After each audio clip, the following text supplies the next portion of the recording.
Jiang Xu, a seasoned stock trader, unexpectedly succumbs to a heart attack after an all-nighter, only to find himself reborn as a wealthy scion of a prestigious family.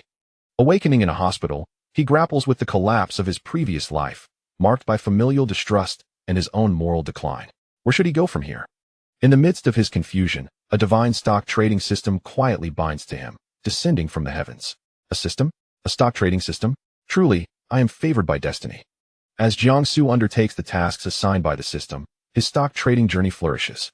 His fiancée wishes to annul their engagement? Wait, let's not rush. She may yet prove useful. Transcending from a despised scion of a wealthy family, he transforms into a stock market savant with the system's support. How could one squander their wealth in trading? Isn't it more delightful to earn passively? Chapter 1. Move for me. A throbbing pain enveloped his head, a cacophony reverberating within. Jiang Xu's consciousness struggled amidst the haze, exerting great effort to coalesce his thoughts. Hadn't I already perished? He recalled vividly the events leading to his demise. After monitoring the market for 72 hours straight, a sharp pain gripped his heart, and then darkness enveloped him. Beep, beep, beep. At that moment, the rhythmic beeping of medical equipment pierced his ears. He strained to open his eyes, yet his eyelids remained unyielding. Suddenly, a surge of alien memories invaded his mind. The original owner of these memories also bore the name Jiang Xu. He was the legitimate heir of the illustrious Jiang family in the capital, a quintessential rich playboy. Indulgent in every vice, from lavish feasting to gambling, he was adept at everything except serious endeavors. His hospitalization stemmed from a reckless underground street racing incident, attempting to showcase his skills at a perilous turn. A miscalculation led both him and his vehicle to plunge down a cliff. His survival could be attributed solely to the sturdiness of his 10 million yuan sports car. It took Jiang Xu considerable time to digest the chaotic memories that he felt utterly numb. Could it be he had traversed realms and into the life of such a notorious individual? This fellow's existence was a testament to self-destruction. Despite being a privileged heir, he relentlessly sought to ruin himself. Jiang Xu reflected on his own past life, where he endeavored tirelessly to acquire a modest abode in the bustling metropolis. Rising before dawn and retiring after dusk, he scrutinized stock charts until his hair thinned. After laboriously saving a bit of money, a market crash obliterated his efforts. Ultimately, he succumbed to exhaustion, collapsing before his computer. In contrast, Jiang Xu felt compelled to berate the original owner for squandering his fortune. How could one be so oblivious to their blessings? Had he devoted just half of his energy to constructive pursuits, he would not have fallen into such disgrace. From the original owner's recollections, the Jiang family, though vast and prosperous, would not crumble due to his frivolous expenditures, but his shameful antics were. Intolerable, his frequent appearances in the tabloids, whether for reckless driving or public brawls, had nearly tarnished the family's reputation, especially for the patriarch of the Jiang family, the original owner's grandfather. An exceedingly traditional and venerable figure, he had long lost faith in his grandson. This latest racing incident had become the final straw. As the original owner was admitted to the hospital for emergency treatment, the Jiang family convened a meeting. The agenda was simple. Upon his recovery, he would be disowned and cut off from all financial support. Father, I truly understand my mistakes. In the memories, the original owner implored his father, the imposing middle-aged man, only to receive a cold and weary gaze in return. Jiang Xu, how many times have you uttered those words? Have we not afforded you ample opportunities? You promised to change each time, yet what is the outcome? Indeed, what was the outcome? Each incident was more outrageous than the last. The family's trust had been depleted through repeated declarations of remorse, only to be followed by further transgressions. Jiang Xu sighed inwardly. This beginning was nothing short of hellish difficulty, with the family intent on expelling him and his body in such a decrepit state. Even if he wished to leverage his stock trading skills for a resurgence, he needed capital. What could a cast-off, without a penny to his name, possibly trade with? Was he truly destined to seek menial work beneath a bridge? Alas, perhaps that could suffice. With his dexterity, he could swiftly apply protective film. As Jiang Xu pondered this with a hint of dark humor, suddenly, ding! A crisp electronic sound resonated in his mind. Jiang Xu jolted. Was it an auditory hallucination? Divine stock trading system binding in progress. A mechanical voice devoid of emotion echoed within his consciousness. Host-soul compatibility detected. Binding activation successful. Jiang Xu was left dumbfounded. A system. As a seasoned web fiction enthusiast, he was well acquainted with this concept.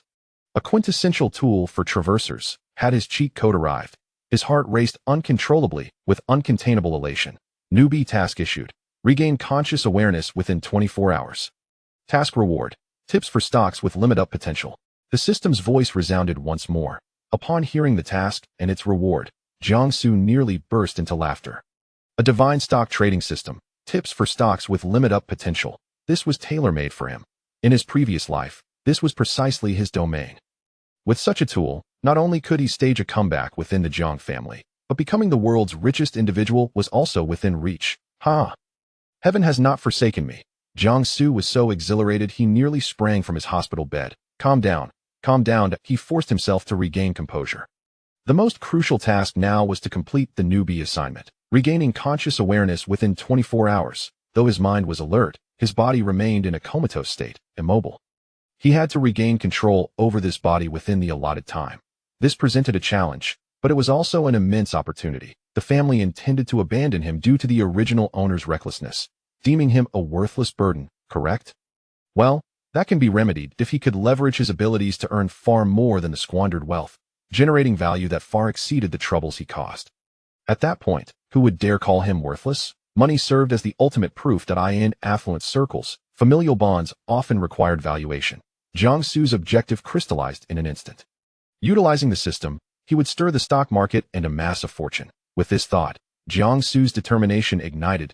He began to concentrate all his mental faculties on sensing this unfamiliar body. He could feel the blood coursing through his veins. He sensed the subtle resistance of the ventilator delivering air to his lungs. And he also felt a faint strength emanating from the index finger of his right hand. This is it. Jiang Xu focused all his intent on that finger. Move. Just move for me. He poured every ounce of strength into his mental shout, and no matter how hard he tried, there was only a slight tremor, and then no further response. Sweat oozed from his forehead, although he remained completely unaware of it. Jiang Xu had no idea how long he had been attempting this. His mental strength had been exhausted to its limits, and his consciousness began to blur. Just as he was on the verge of giving up, preparing to take a brief respite, that disobedient index finger finally, ever so slightly, twitched. Though the movement was minuscule, it was indeed a movement. A surge of joy erupted within Jiang Xu. Chapter 2. The Spending Genius. Jiang Xu's consciousness had finally succeeded in seizing control of this body.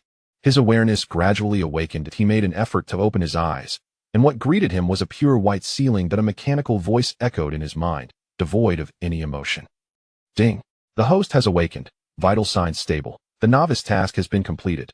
Jiang Xu felt no panic whatsoever. He merely blinked calmly, accepting this new reality. He was no longer the person he once was. Task reward. Potential stock notification has been issued to the system backpack.it had arrived. With a mere thought, a virtual panel unfolded before him. He adeptly accessed his backpack, where an icon shimmering with golden light lay quietly.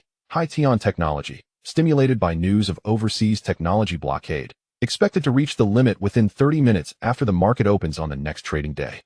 This was it. He rolled out of bed, grabbed the phone beside him, unlocked it, and opened the banking app. Gazing at the pitifully short string of numbers, Jiang Xu's brows furrowed. The original owner was truly a spending genius, leaving himself no savings at all.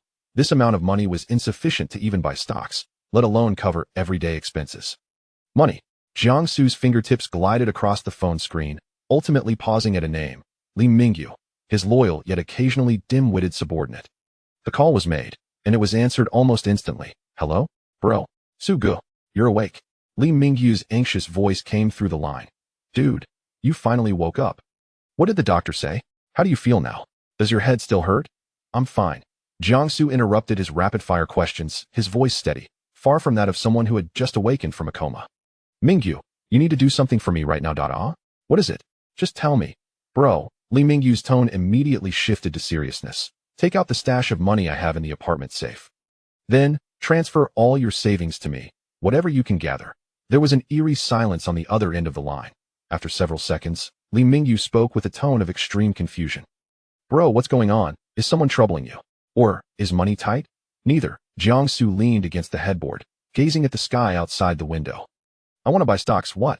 Li Mingyu's voice shot up an octave, as if he had heard the most absurd thing. Buy stocks. Bro, are you feeling okay?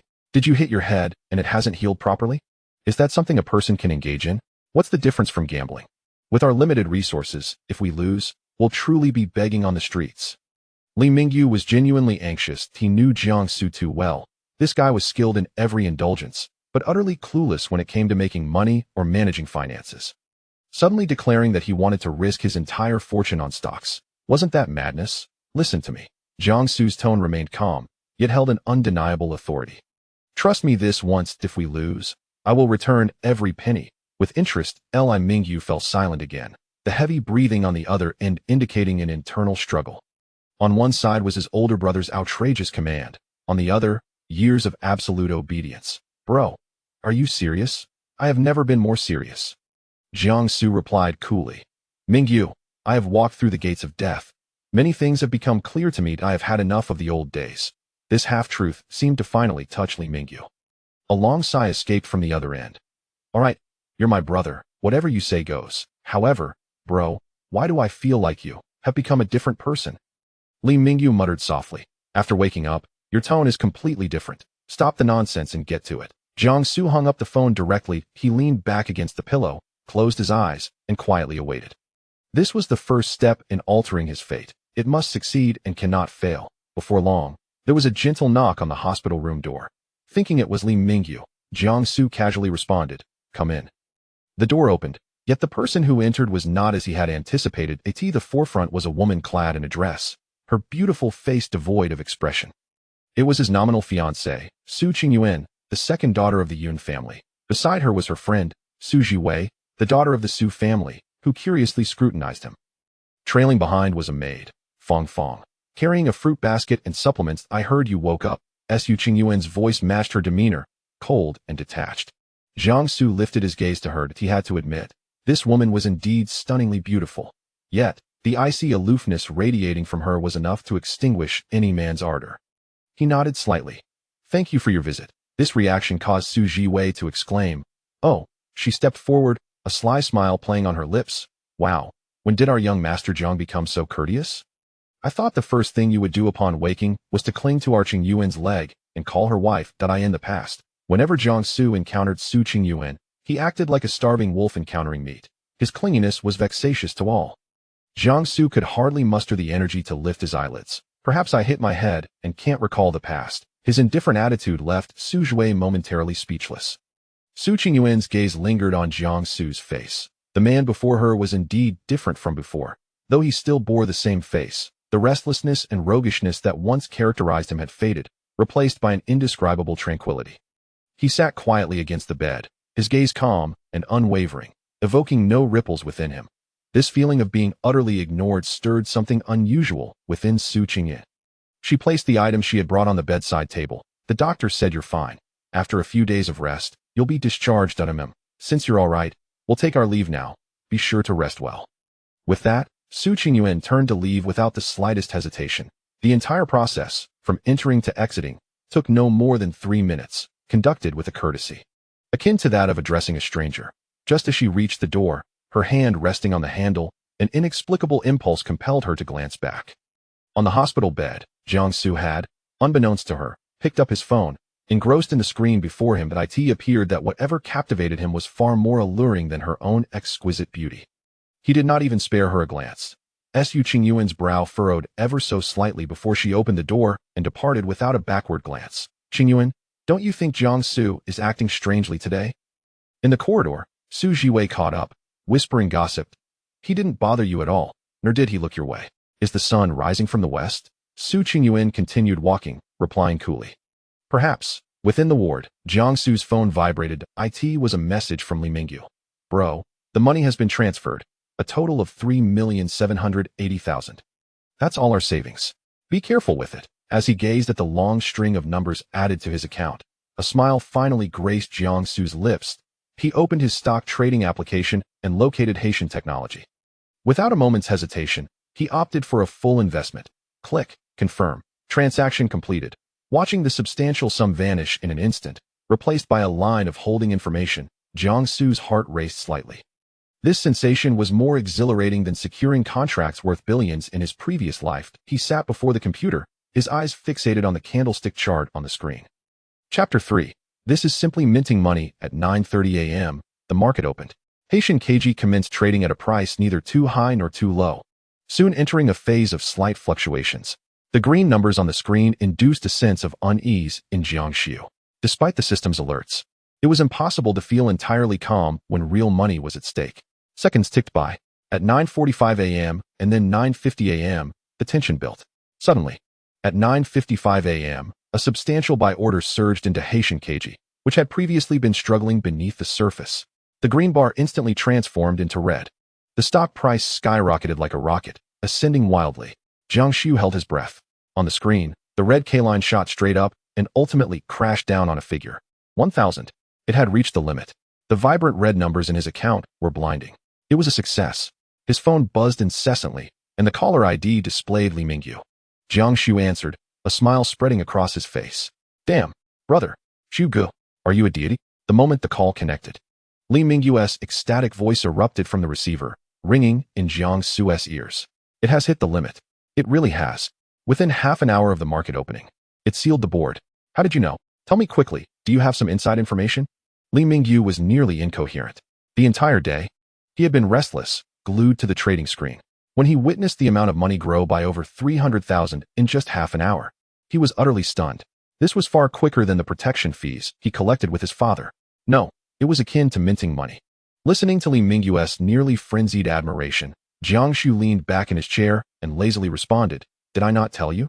Trust me just this once. At that moment, an unprecedented sense of control and satisfaction surged within him. This was merely the beginning.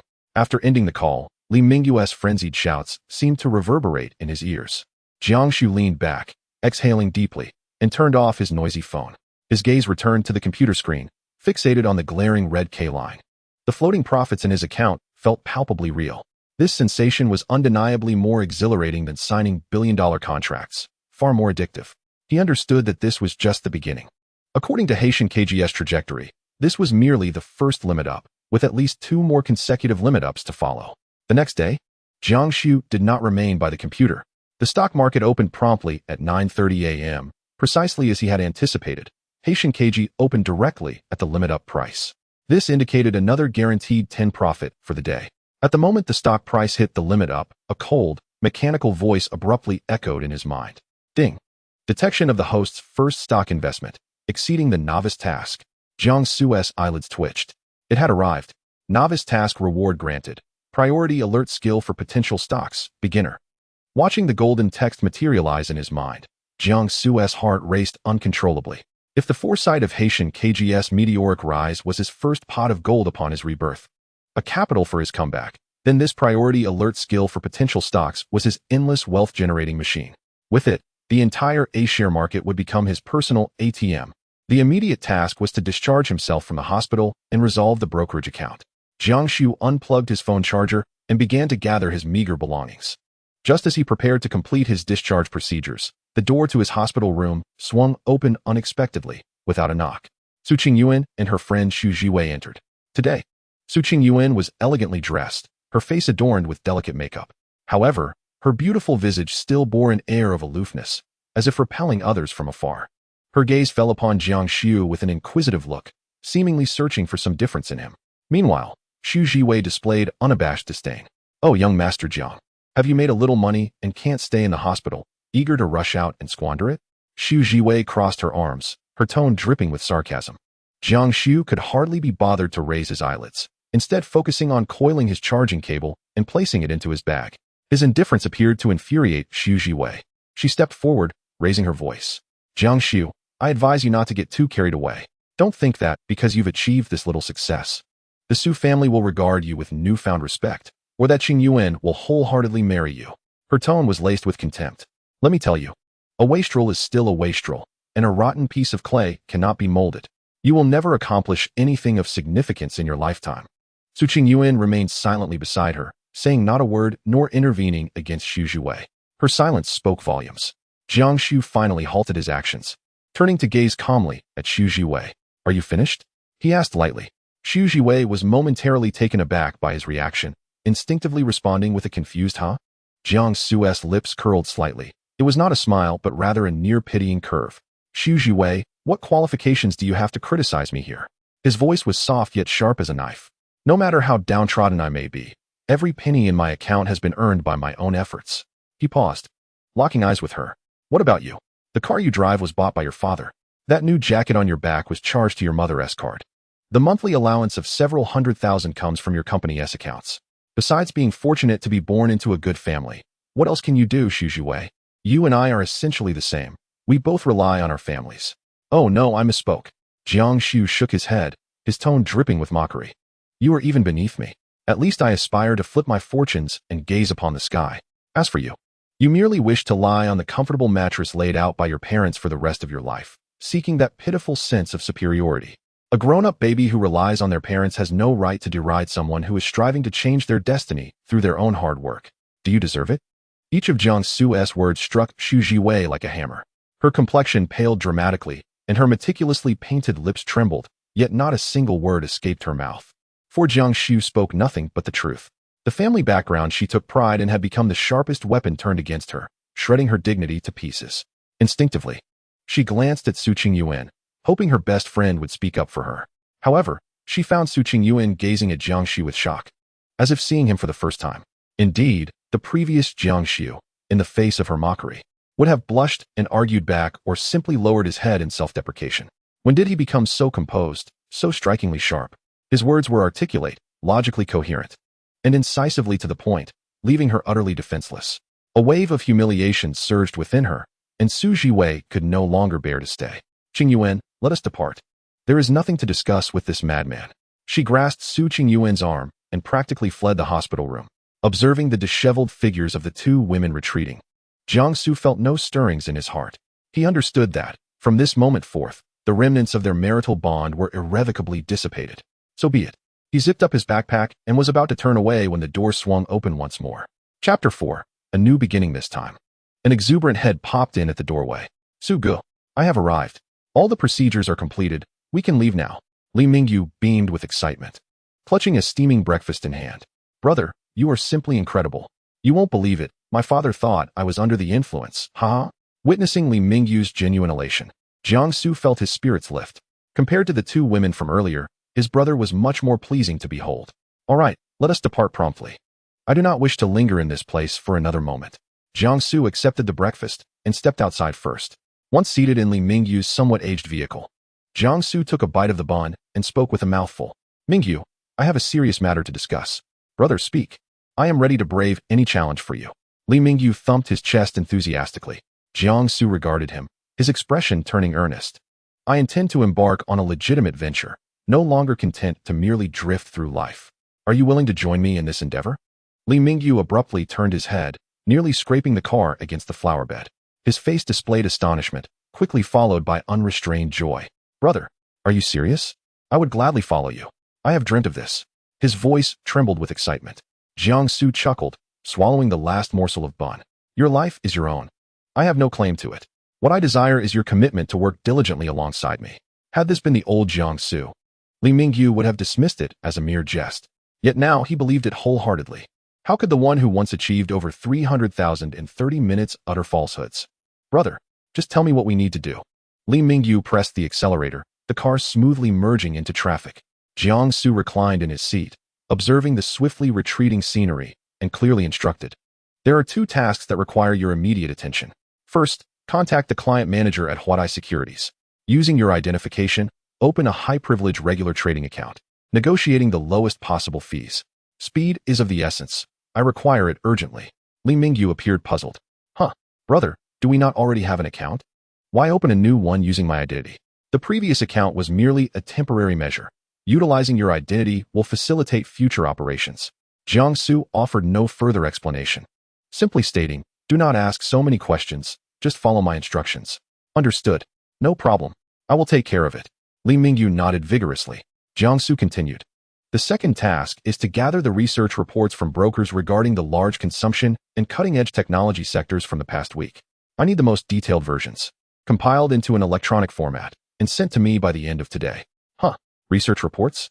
Li Mingyu appeared even more bewildered, cautiously inquiring, brother, aren't those just hindsight analyses meant to deceive retail investors? Do we not have insider information? He assumed Jiang Xu possessed some special intel channel. Jiang Xu chuckled at this. Who told you I have insider information? Knowing oneself and one's adversary is essential for invincibility. This information will prove invaluable in due time. He certainly could not disclose to Li Mingyu that he had gained extraordinary insights. Understood. Rest assured, Suge. I will ensure everything is completed today. Li Mingyu nodded emphatically. Feeling invigorated, the Camry turned at the next intersection, heading directly towards the Huatai Securities office. A new journey had commenced. Li Mingyu opened the car door, his face still brimming with excitement. Brother, it's done. The account with the highest privileges has been established, and the fees have been reduced to a mere 1,000th. The client manager turned pale. He had likely never encountered my father's bargaining tactics before. He animatedly gestured as if he had just secured a monumental victory. My father insisted on treating the manager to a meal, claiming we are now family. I nearly lost my composure. Brother, you should have seen the manager's expression. It was priceless. Jiang Xu merely smiled as he stepped out of the car. You have worked hard. His calm demeanor sharply contrasted with Li Mingyu's exuberance. For him, opening an account was merely the first step of a long journey. It was no trouble at all. Being able to assist you invigorates me. Li Mingyu cheerfully followed behind. Brother, I have also arranged for the research reports. I will ensure they are in your email before tonight. Jiang Xu acknowledged, looking up at the standalone villa before him. This was a property allocated to him by the Jiang family, serving as his temporary refuge after his rebirth. Previously, he had regarded it merely as a shell for sleeping and hosting parties. Now, it appeared rather tranquil. Li Mingyu tossed the car keys to the security guard at the entrance as they walked, reflecting, it's so comfortable here, brother. Peaceful yet grand. My home feels like a pigeon coop. I have to listen to my parents quarrel daily. It's exhausting. Jiang Xu remained silent, walking directly to the villa's entrance, preparing to scan his fingerprint. Click.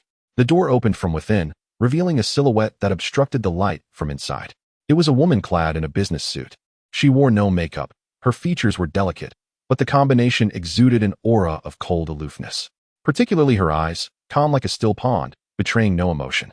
She stood there quietly, resembling an emotionless statue. Goodness, Li Mingyu instinctively uttered a curse, quickly covering his mouth. Who is this? Did we approach the wrong door? Or is she brother's new girlfriend? She doesn't seem to fit the type. Brother usually prefers those trendy models. Jiang Xu's footsteps halted. His pupils contracted imperceptibly, but quickly returned to calm. Yining, one of the most capable assistants to the elder Jiang and a loyal guardian. She functioned like the most impartial camera, dutifully executing orders without any personal sentiment. Jiang Xu even questioned whether this woman possessed any emotions at all.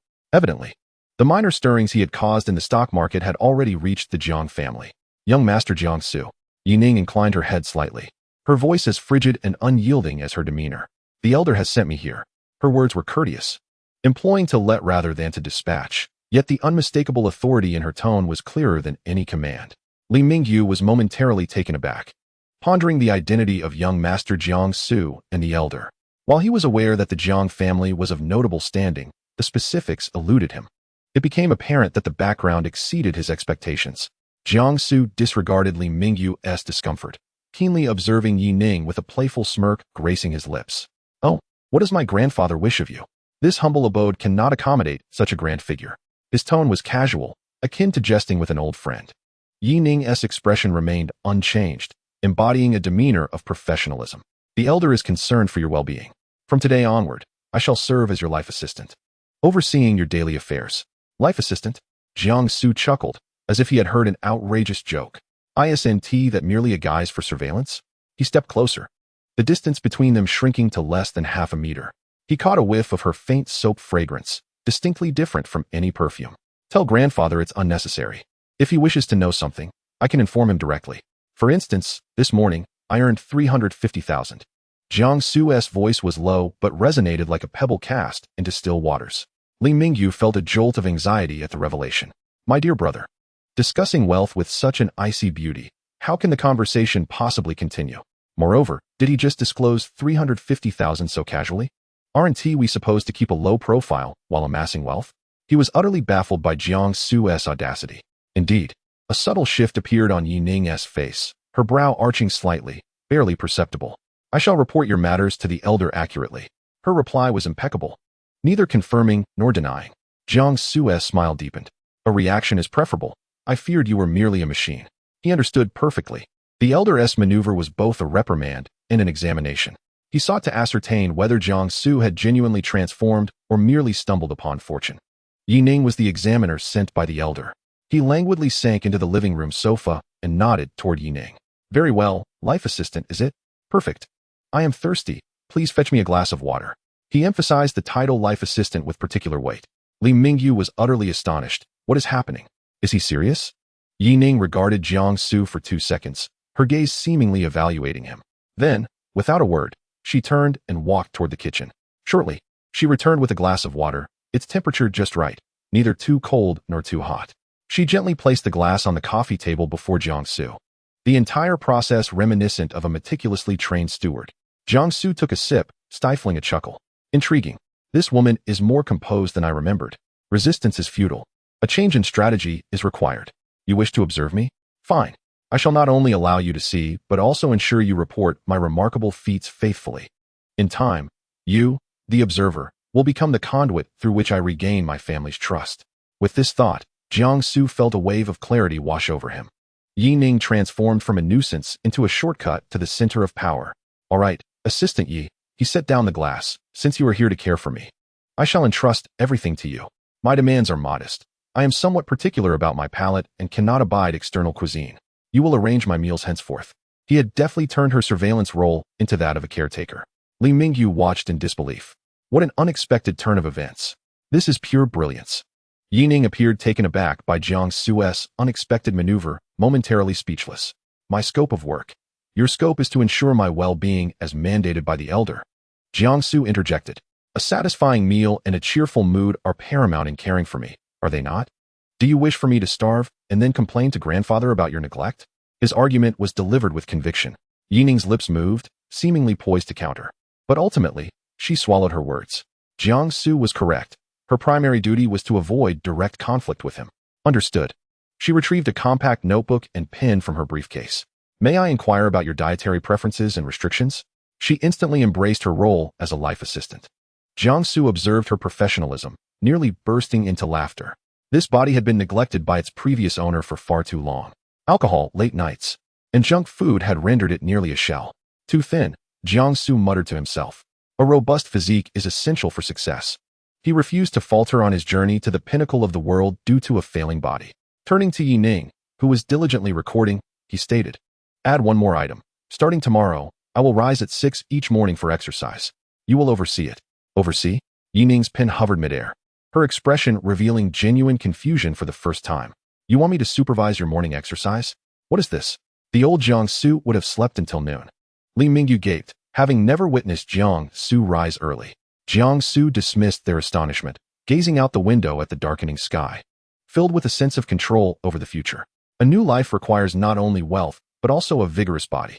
From tomorrow onward, I shall be a renewed Jiang Xu. Do you comprehend, Assistant Yi?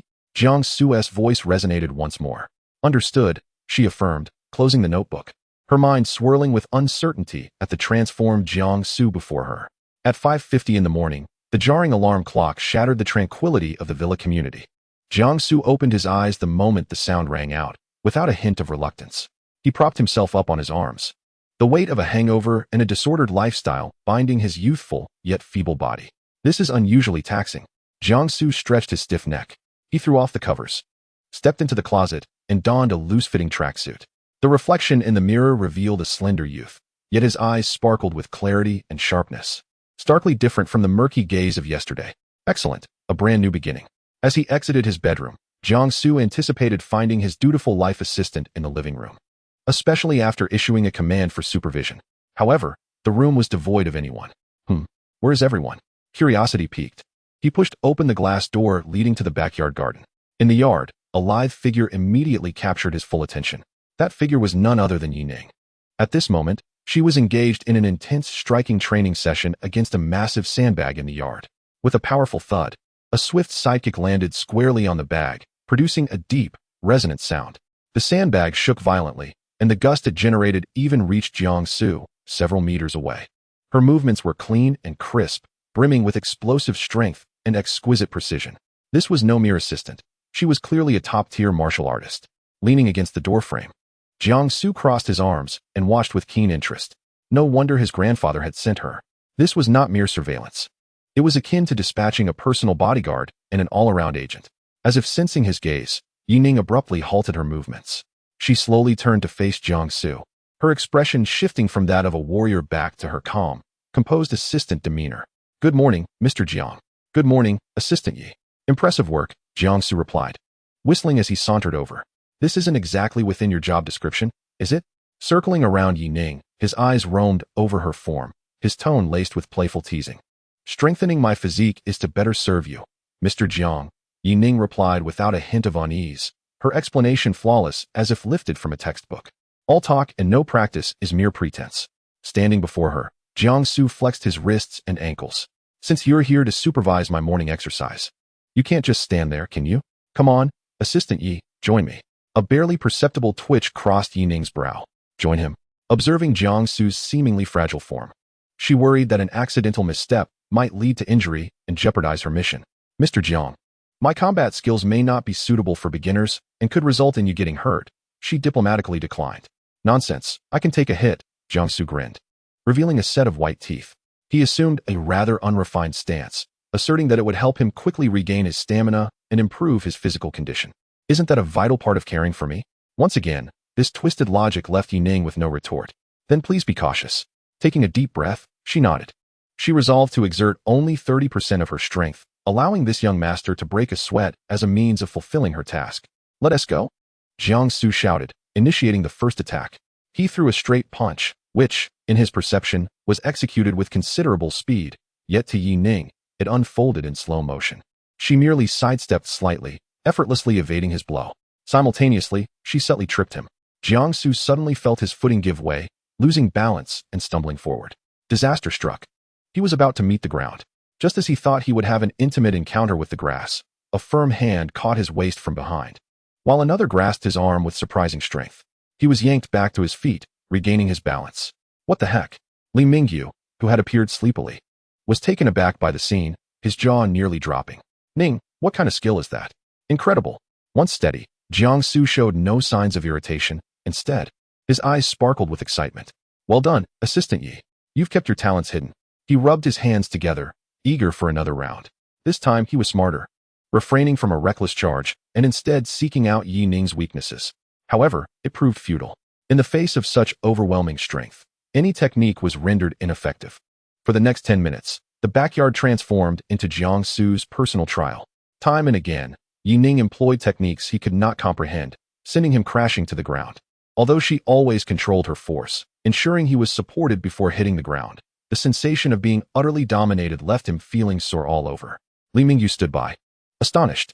Watching Jiang Xu being tossed around, he found it amusing rather than infuriating, repeatedly urging for more. Could it be that Brother Xu has been possessed by something strange? Finally, Jiang Xu collapsed onto the grass, gasping for breath. Every inch of him ached, yet this pain brought an unprecedented sense of exhilaration and vitality. He gazed at Yi Ning, standing nearby, and sincerely praised, "Assistant Yi, were you a retired Special Forces soldier?" Yi Ning handed him a bottle of water, replying coolly, "Commercial secret." Jiang Xu accepted the water, gulping down nearly half before chuckling. How intriguing. This surveillance is becoming increasingly fascinating. After the morning exercise concluded and a hot shower revitalized him, Jiang Xu felt renewed. Yi Ning had resumed her role as the versatile assistant, presenting a nutritionally balanced breakfast on the table, millet porridge, boiled eggs, and several light, refreshing dishes. Quite impressive, Jiang Xu remarked after tasting, finding it far superior to the greasy breakfasts found outside. "This is my responsibility," Yi Ning stated with an unruffled tone. Finishing his breakfast, Jiang Xu wiped his mouth and rose. "Hand me the car keys." "Mr. Jiang, where are you headed?" "I can drive you," Yi Ning inquired. "Huatai Securities." Jiang Xu extended his hand. "I'll drive myself." Yi Ning hesitated briefly but eventually retrieved a set of keys from her briefcase and handed them over. Jiang Xu accepted the keys and turned toward the garage, with Li Mingyu eagerly following. "Brother Xu, are you really going to the securities company? What is the plan?" "To make money," Jiang Xu replied succinctly. The car exited the villa, and half an hour later, they arrived at the Huatai Securities Customer Center. As they entered, client manager Wang Hao immediately greeted them with a broad smile. "Young Master Jiang, what brings you here? You are quite the rare visitor." "Cut the pleasantries, Manager Wang," Jiang Xu said, plopping down onto the sofa and getting straight to the point. "I need to activate all international futures trading permissions, with the leverage set to the maximum." Wang Hao's smile faltered. "International futures? Maximum leverage? That is serious business. The risks associated with such an endeavor far surpass those of stocks." One could lose everything overnight. Young Master Jiang, I must advise caution. The futures market carries significant risks. No need. Jiang Xu waved dismissively, his tone firm and unyielding. I don't have time to learn slowly. He fixed Wang Hao with a steady gaze, exuding an irresistible pressure. I have only one goal, to double my funds within a week. Wang Hao's professional smile vanished entirely. He opened his mouth, yet no sound emerged. Surely, this was a jest. This was no longer a matter of risk. It was akin to shoveling cash into a volcano. Young Master Jiang, with all due respect, this goal is virtually impossible in the financial market. That is your business, not mine. Jiang Xu's tone was remarkably calm. He even had the leisure to lift the teacup from the table and take a gentle sip. Ah, Da Hong Pao, the flavor is decent, though the craftsmanship could use some improvement. Observing Jiang Xu's nonchalant demeanor, Wang Hao felt on the verge of tears. Did this gentleman genuinely not understand? Or was he merely feigning ignorance? Li Mingyu, standing nearby, was equally perplexed. Although he was not well versed in futures leverage, he discerned the implication in Wang Hao's words. This matter entailed considerable risk, and the manager before them lacked the authority to make any decisive calls.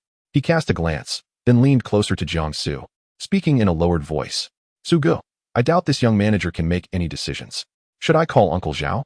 The Uncle Zhao referred to by Li Mingyu was none other than Zhao Jingran, the general manager of this branch of Huatai Securities. Jiang Xu raised an eyebrow. That was indeed a sound suggestion. Go ahead. Great. Li Mingyu promptly retrieved his phone, stepped aside, and dialed, his tone laced with flattery and respect. Uncle Zhao. Yes. It's me, Xiaoyu. Nothing urgent, just that my brother Su is here. He wishes to discuss a substantial business deal. Would you be able to come down? After hanging up, Li Mingyu bounced back, wearing an expression of triumph. All set. Uncle Zhao will be here shortly, in less than 5 minutes. The door to the VIP room swung open, revealing a middle-aged man in a suit, Zhao Jingran, the general manager of Huatai Securities. Xiaoyu, what is so pressing that you call me down? Zhao Jingran greeted Li Mingyu with a smile and a pat on the shoulder, then turned his gaze to Jiang Xu seated on the sofa. In his memory, this young master of the Jiang family had always been somewhat aloof. Uncle Zhao. Jiang Xu rose, greeting him with a poised demeanor. Jiang Xu, it's been a while. Zhao Jingran smiled and nodded, gesturing for him to sit while he took the main seat himself. I hear from Xiaoyu that you wish to discuss a significant business opportunity? His tone carried a hint of playful teasing, clearly not taking the matter too seriously.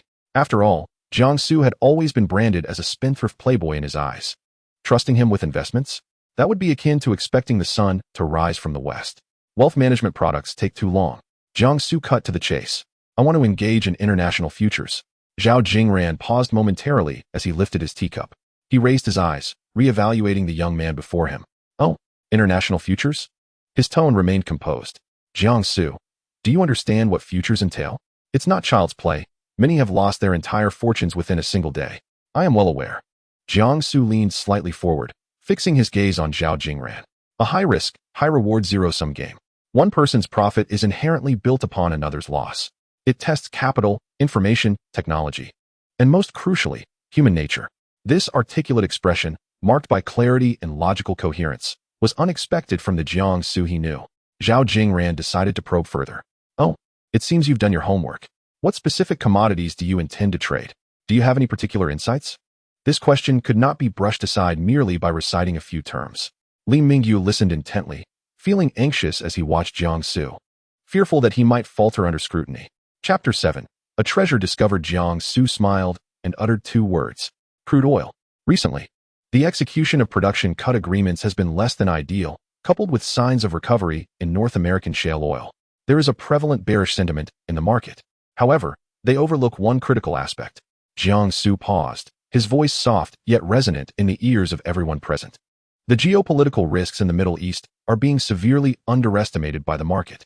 I believe that in the short term, crude oil futures will experience a sharp and swift technical rebound, sufficient to obliterate all high-position short trades.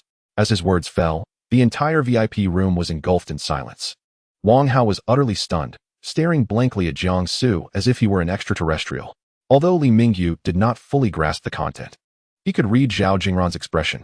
The composure and elegance that once adorned Zhao Jingran's face had vanished, replaced by an expression of extreme caution and complexity. He fixated on Jiang Xu. The brevity of Jiang Xu's statement was packed with substantial insight. The production cut agreements, shale oil recovery, geopolitical risks. and technical rebounds. All points struck precisely at the pulse of the current international financial market. This was certainly not an analysis that a layman could articulate. When had this frivolous playboy developed such profound insights into the international financial landscape? After a prolonged silence, he finally spoke, his voice hoarse. How much capital do you intend to invest? 80 million. Jiang Xu declared a figure. Zhao Jingran's pupils slightly constricted. I require 30 times leverage. Jiang Xu's next statement detonated like a bomb in Zhao Jingran's mind. Impossible. Zhao Jingran almost instinctively retorted, his tone resolute. Jiang Xu, you are out of your mind. Do you know what 30 times leverage entails? Zhao Zong, regulations are rigid, but people are adaptable. Jiang Xu reclined on the sofa, his demeanor once again relaxed. You open your doors for business. It makes no sense to push away the profits that come to you. The fees and spreads represent a substantial income for you. This is not merely an issue of income. Zhao Jingran emphasized, his voice firm. This is a matter of principle. Should extreme market conditions arise and you face a margin call, we would both find ourselves in great trouble. 10 times. Zhao Jingran raised a finger. That is the highest authority I can grant you within compliance. 10 times? Jiang Xu scoffed. I might as well gamble at a baccarat table in Macau. At least I would hear some excitement. Uncle Zhao, 25 times is my bottom line. Not acceptable. Then there is nothing left to discuss. Jiang Xu feigned to rise from his seat. I believe there are other brokerages in the market willing to take my order. You. Zhao Jingran was momentarily speechless. Rationality urged him to immediately reject this reckless proposal and send this troublemaker away. Yet another voice whispered that this might be an opportunity.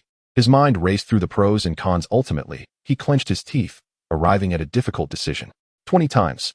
That is my bottom line. Jiang Xu. It cannot go any higher. Additionally, you must sign a risk acknowledgement form, confirming that all consequences of your actions will be solely your responsibility. A smile crept onto Jiang Xu's lips. Deal. Settled. Zhao Jingran exhaled deeply. He picked up the telephone on the table, preparing to summon his most capable broker to facilitate the connection. Wait.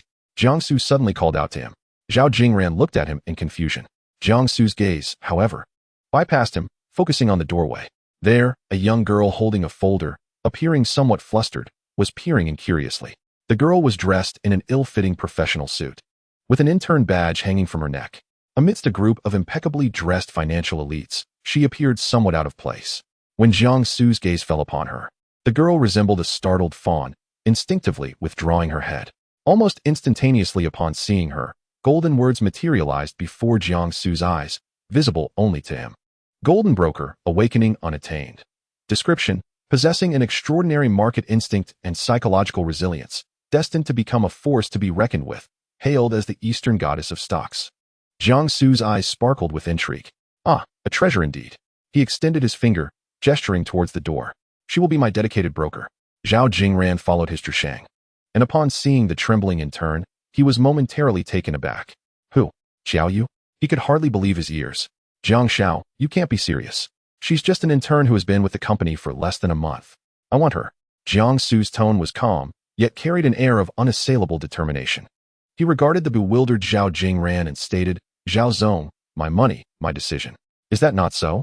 Jiang Xiao, let us speak candidly. He endeavored to keep his voice steady, yet his clenched fists betrayed his anxiety. In business, we prioritize controllable risks. Xiao Yu herself is the greatest uncontrollable variable. An intern who cannot even comprehend the candlestick chart.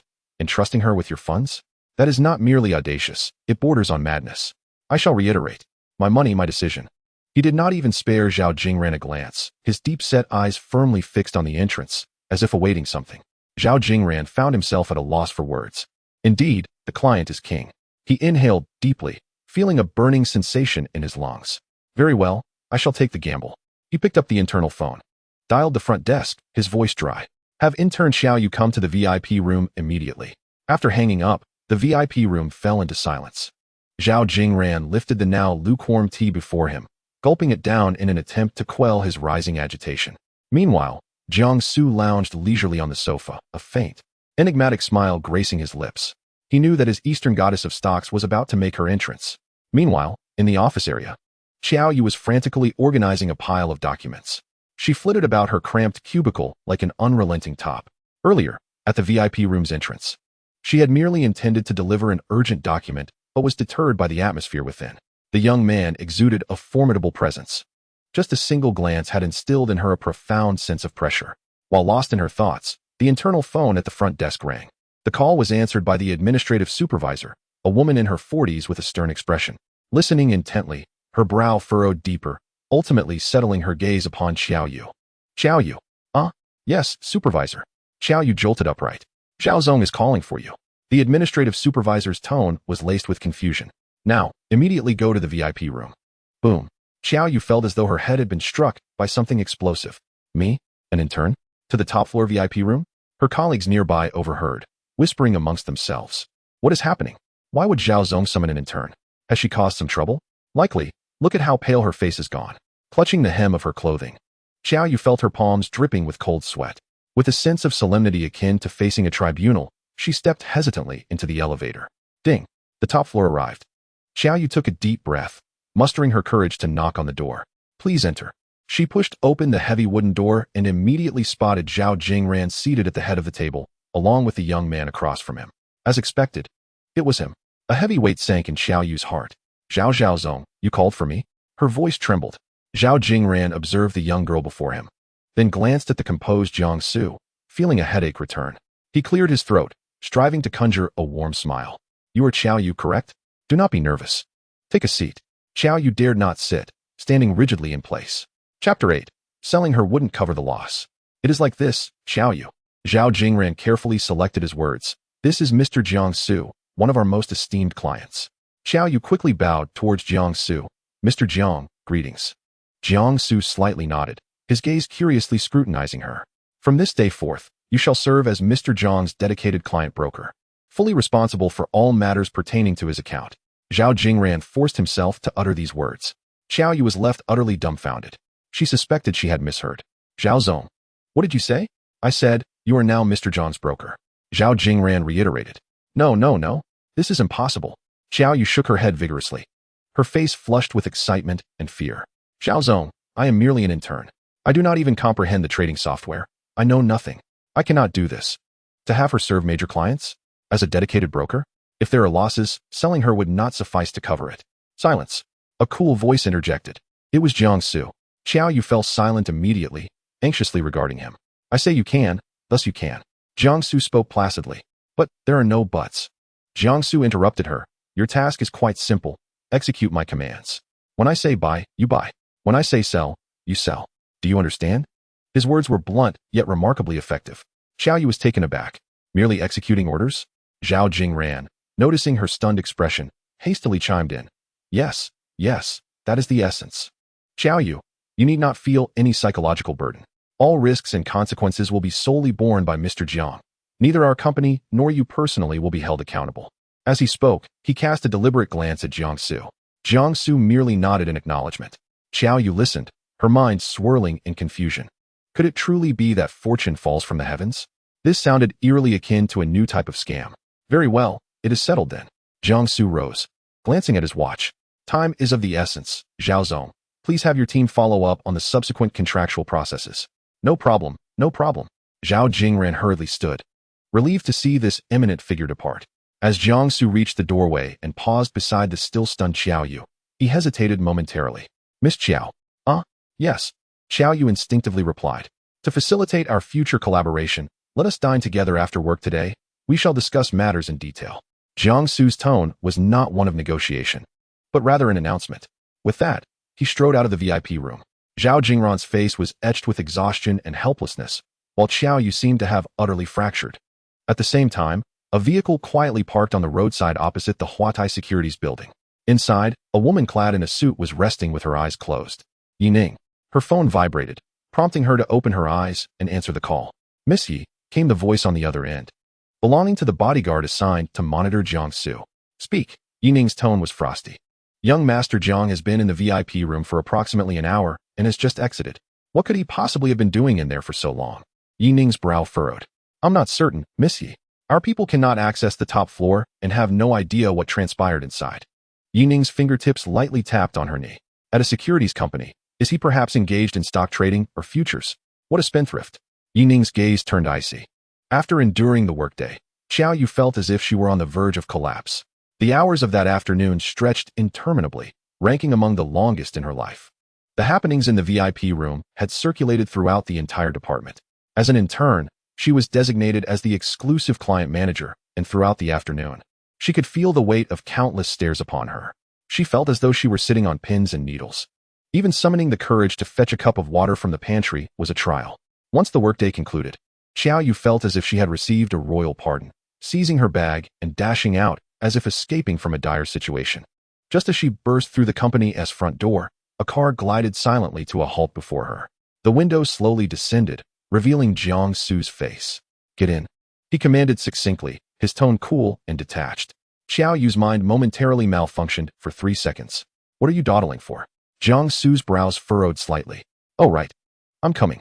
Xiao Yu jolted into action, hastily opening the back door and slipping inside. The moment the door closed, the external clamor was completely shut out.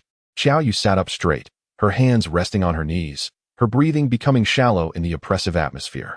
This tension was unbearable. She covertly glanced at the driver's seat. Shouldn't he have a chauffeur for such a high status? The car smoothly merged into traffic, and silence enveloped them.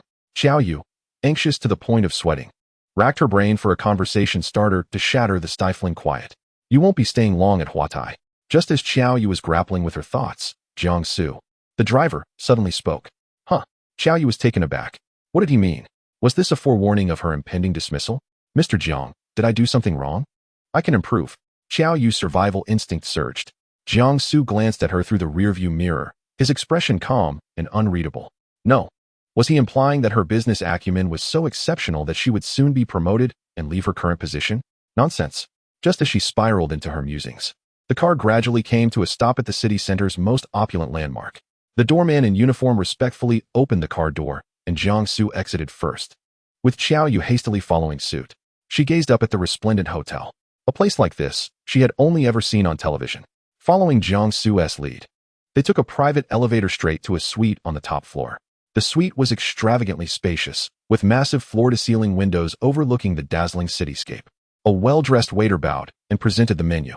"Good evening, Mr. Jiang. Our minimum spending for tonight is 20,000 yuan. 20,000. Xiao Yu could not contain her surprise, exclaiming aloud. "Is this even a meal? This is clearly a feast of gold." The waiter smiled politely, accustomed to such reactions. Jiang Xu seemed utterly unfazed by the figure, casually flipping through the menu. He ordered beluga caviar, pan-seared foie gras with black truffle, French escargots, and a bottle of Lafite. His pace in ordering was neither hurried nor slow, while Xiao Yu listened with her heart racing. She had seen all these dishes on gourmet documentaries, knowing each one was worth a fortune. After jotting down the orders, the waiter added with a smile, "Mr. Jiang, the total for your order comes to 22,300 yuan. Xiao Yu was rendered speechless. Soon, exquisite dishes that resembled works of art were served. Silver cutlery, caviar, and the enticing aroma of foie gras filled the air, yet Xiao Yu found it impossible to eat. Cautiously, she picked up a spoon and scooped a tiny bit of caviar, more precious than gold, into her mouth. It was salty and fishy. Jiang Xu, dining across from her with elegance and composure, exuded an innate nobility in his every movement. Noticing Xiao Yu's discomfort, he set down his utensils and dabbed at the corners of his mouth with a napkin. "Not to your taste?" No, it's delicious. Absolutely delightful." Xiao Yu hastily shook her head, shoving a large piece of foie gras into her mouth, nearly choking herself. Jiang Xu observed her in this state, and a flicker of amusement seemed to pass through his gaze, so fleeting that it was almost imperceptible. He retrieved a folded note from his suit pocket and pushed it towards Xiao Yu. "Tomorrow at 9:30 after the market opens, purchase everything on this list." The moment of truth had arrived. Xiao Yu straightened her posture, solemnly accepting the note and carefully unfolding it. The paper bore a few lines penned in a bold hand. As her eyes scanned the contents, her frown deepened. As a finance major, she was intimately familiar with these mainstream futures products. But something felt amiss. Buying in fully at this juncture was akin to tossing money into the river. No, there was a difference. Tossing money into the river at least produced a sound. This man could either be a genius or an utter lunatic. 10 days sped by in the blink of an eye.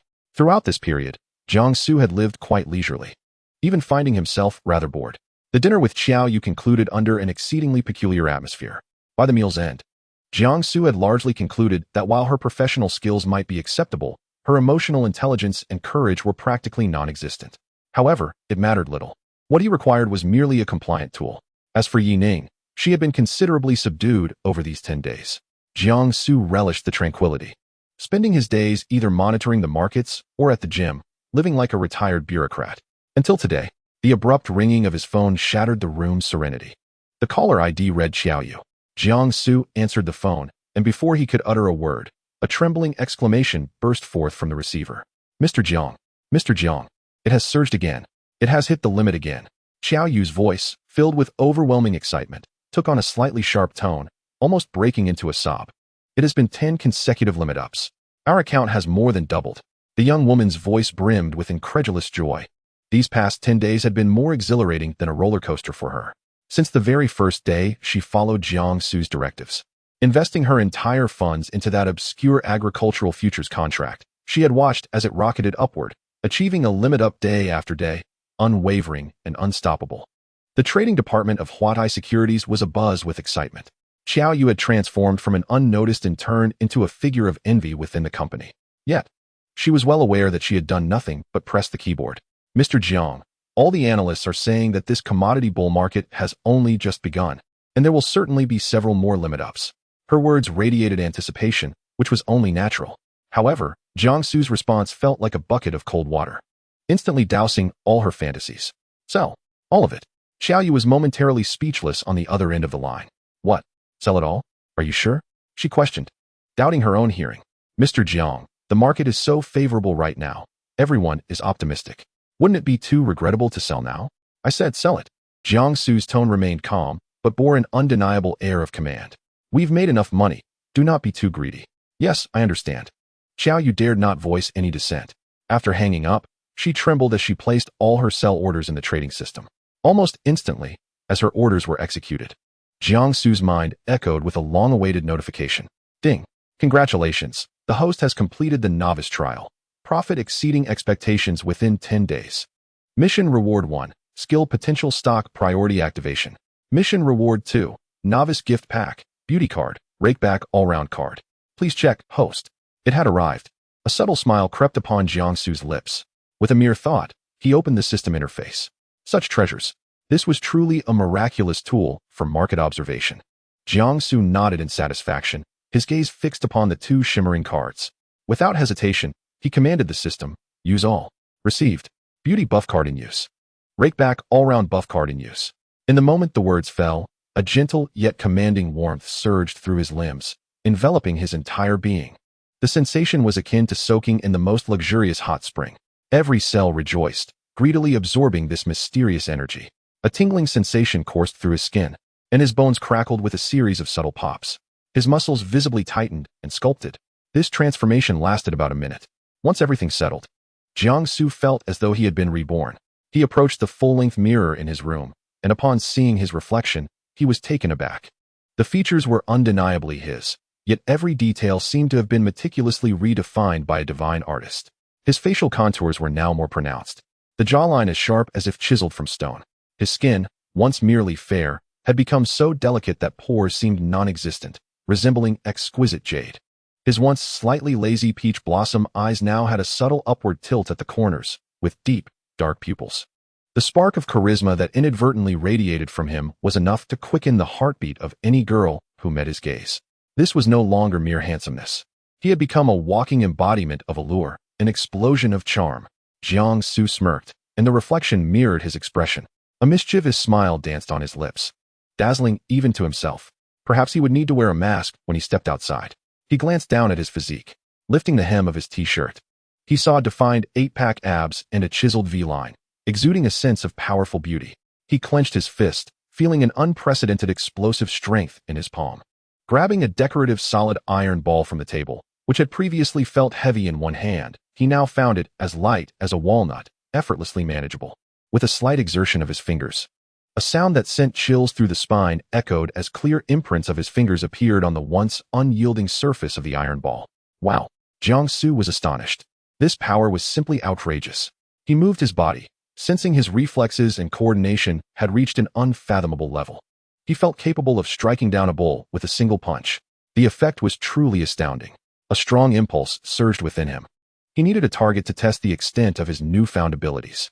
In his mind's eye, a figure materialized, a woman clad in a fitted black suit, exuding a competent aura. Her gaze always vigilant and scrutinizing. Yining.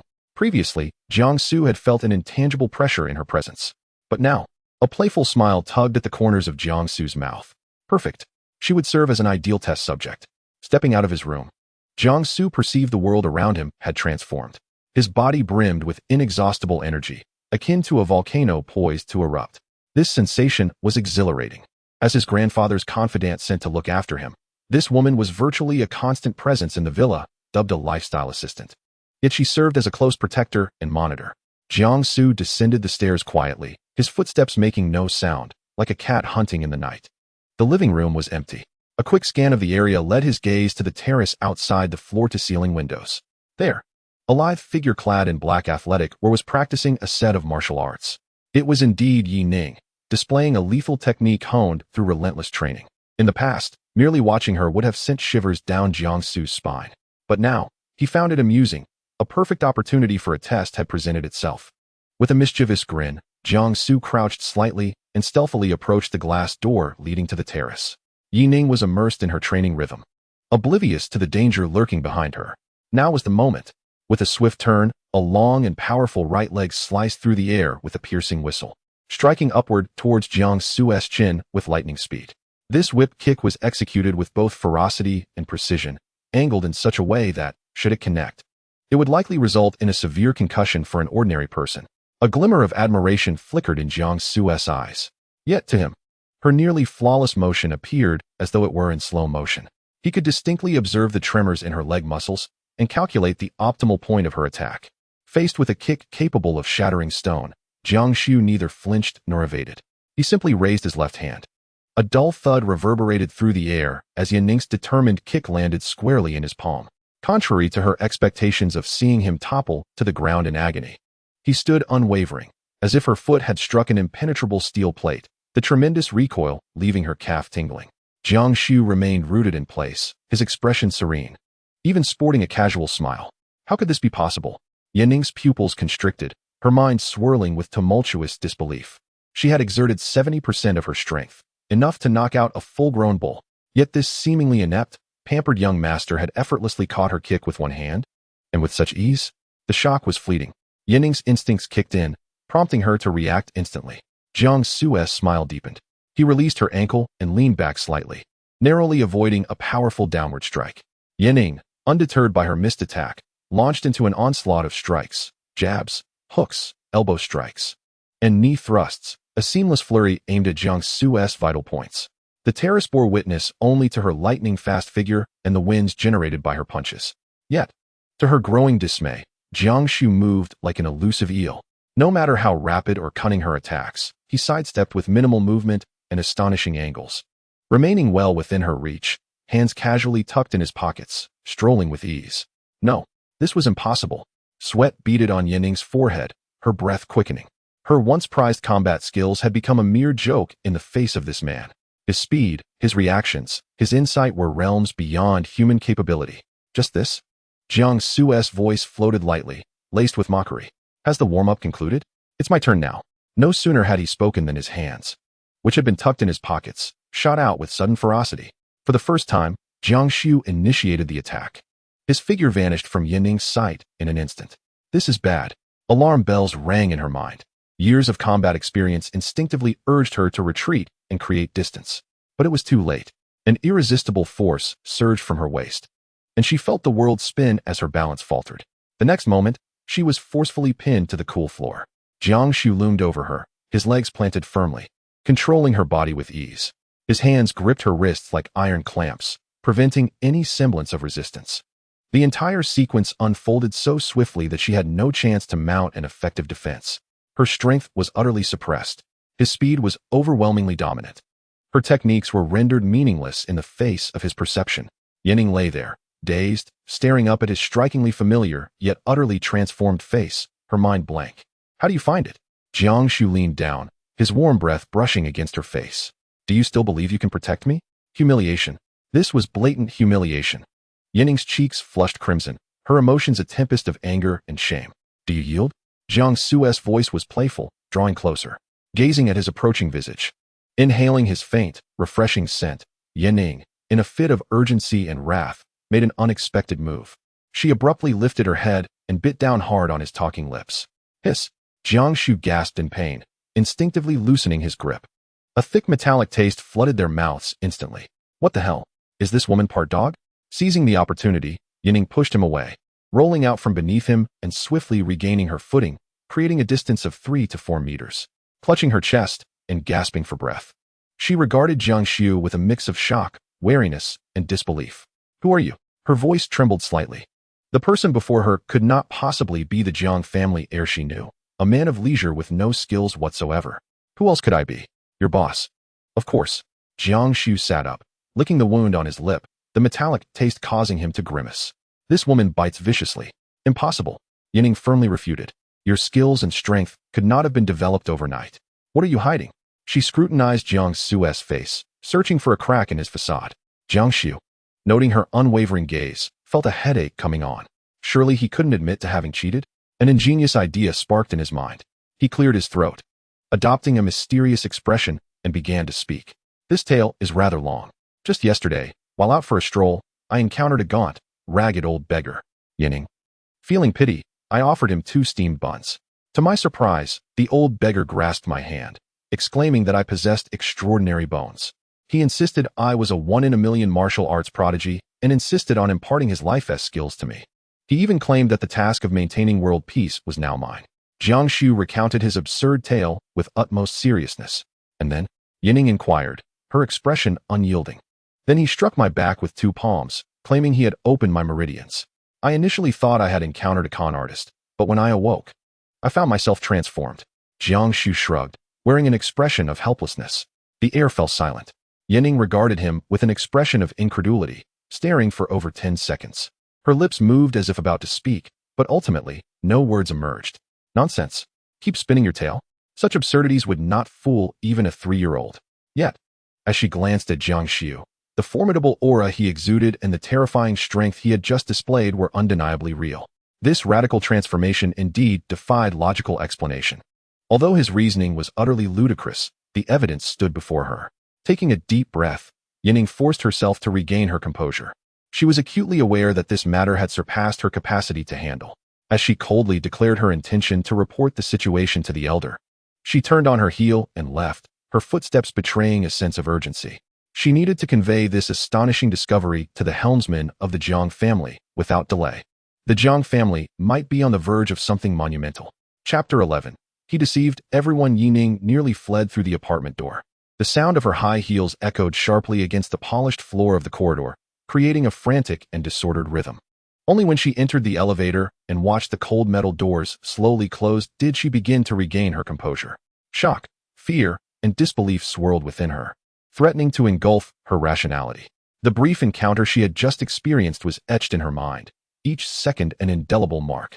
The irresistible force, the calm assurance, the fathomless depths of his gaze. He had deceived everyone. With a chime, the elevator arrived at the basement. Yining snapped back to reality, quickly striding to her inconspicuous vehicle and settling into the driver's seat. She did not start the engine immediately. Instead, she retrieved a secure satellite phone from the glove compartment. Her fingers trembled slightly, yet she accurately dialed the number she knew by heart. The phone rang once before being answered. Speak. A voice, aged yet robust, resonated through the receiver with an undeniable authority. It belonged to the Jiang family's steadfast anchor, the retired general, Xia Mingqian, who had emerged from the chaos of warfare. Yining steadied her breathing, striving to maintain a calm tone. Elder, it's me. Yes. What is it? It concerns young Master Jiang Xu. Yining paused, carefully choosing her words. I just had an encounter with him. Silence lingered on the other end, as if the elder was awaiting further details. And the outcome? Xia Mingqian's voice revealed no trace of emotion. Yining shut her eyes, feeling a mixture of humiliation and defeat. I lost. Completely. Her voice bore an unexpected weight of difficulty. On the other end, there was an extended silence, long enough for Yining to almost suspect the call had dropped. She could only imagine the shock that this revelation would bring to the elder, for he knew precisely what abilities she possessed. After what felt like an eternity, Xia Mingqian finally spoke again, his tone grave. Elaborate. I exerted my full strength, but he subdued me with a single move, Yining replied in a hushed tone. I was utterly powerless. One move? Xia Mingqian's voice abruptly sharpened. Yes. Another silence ensued, as Xia Mingqian evidently processed this astonishing information. His grandson, who had previously squandered his potential, had managed to defeat one of his most capable bodyguards with a single strike? It was almost unfathomable. What was his explanation? Xiao Mingqian inquired, his voice low and serious. He claimed that he met an old beggar yesterday who told him he had extraordinary potential and had opened his Ren and Du meridians, Yi Ning recounted. Humph. A bemused chuckle echoed from the other end. Ren and Du meridians? This boy's storytelling skills have not diminished. Xiao Mingqian clearly held no belief in this account. Elder. His strength and aura have undergone a tremendous transformation. This is no mere pretense, Yi Ning insisted urgently. Such prowess cannot be cultivated overnight. I understand, Xiao Mingqian interrupted. This boy has concealed himself remarkably well. His tone was ambiguous, neither entirely pleased nor irate. He has been toying with us all. A sense of excitement crept into Xiao Mingqian's voice, akin to discovering a treasure. Elder, what shall we do next? Do nothing for now, Xiao Mingqian replied, regaining his composure and decisiveness. This matter remains confidential. Do not mention it to anyone. Understood. Continue to stay by his side as if nothing has transpired. I wish to see what my dear grandson intends to do. Got it. Yi Ning answered promptly. Once she hung up, Yi Ning exhaled deeply. She started the vehicle and slowly drove out of the basement. Inside the apartment, Jiang Xu stood before the expansive floor-to-ceiling windows, watching as Yi Ning's car blended into the flow of traffic until it vanished from sight. He touched his still aching lips, which seemed to retain a hint of sweetness. This woman was quite fierce. He picked up his phone, prepared to call his subordinate, when an unfamiliar number flashed on the screen. He answered it casually. Hello. Is this Mr. Jiang Xu? A crisp, professional female voice greeted him. Yes, who is this? Mr. Jiang, this is Qiao Yu. Miss Qiao, what can I do for you? Mr. Jiang. Qiao Yu's voice noticeably brightened. We did it. Just now, all the crude oil futures contracts have been fully liquidated. The settlement amount is 388,679,000 yuan. Even through the phone, Jiang Xu could imagine Qiao Yu's excitement. Her cheeks flushed. Oh, understood. Jiang Xu's response was calm and unperturbed. Ding. Congratulations to the host for completing the novice task. Task reward, capital doubling card. The novice protection period has ended. The system is now officially activated. The system's prompt resonated in Jiang Xu's mind, and a slight smile graced his lips.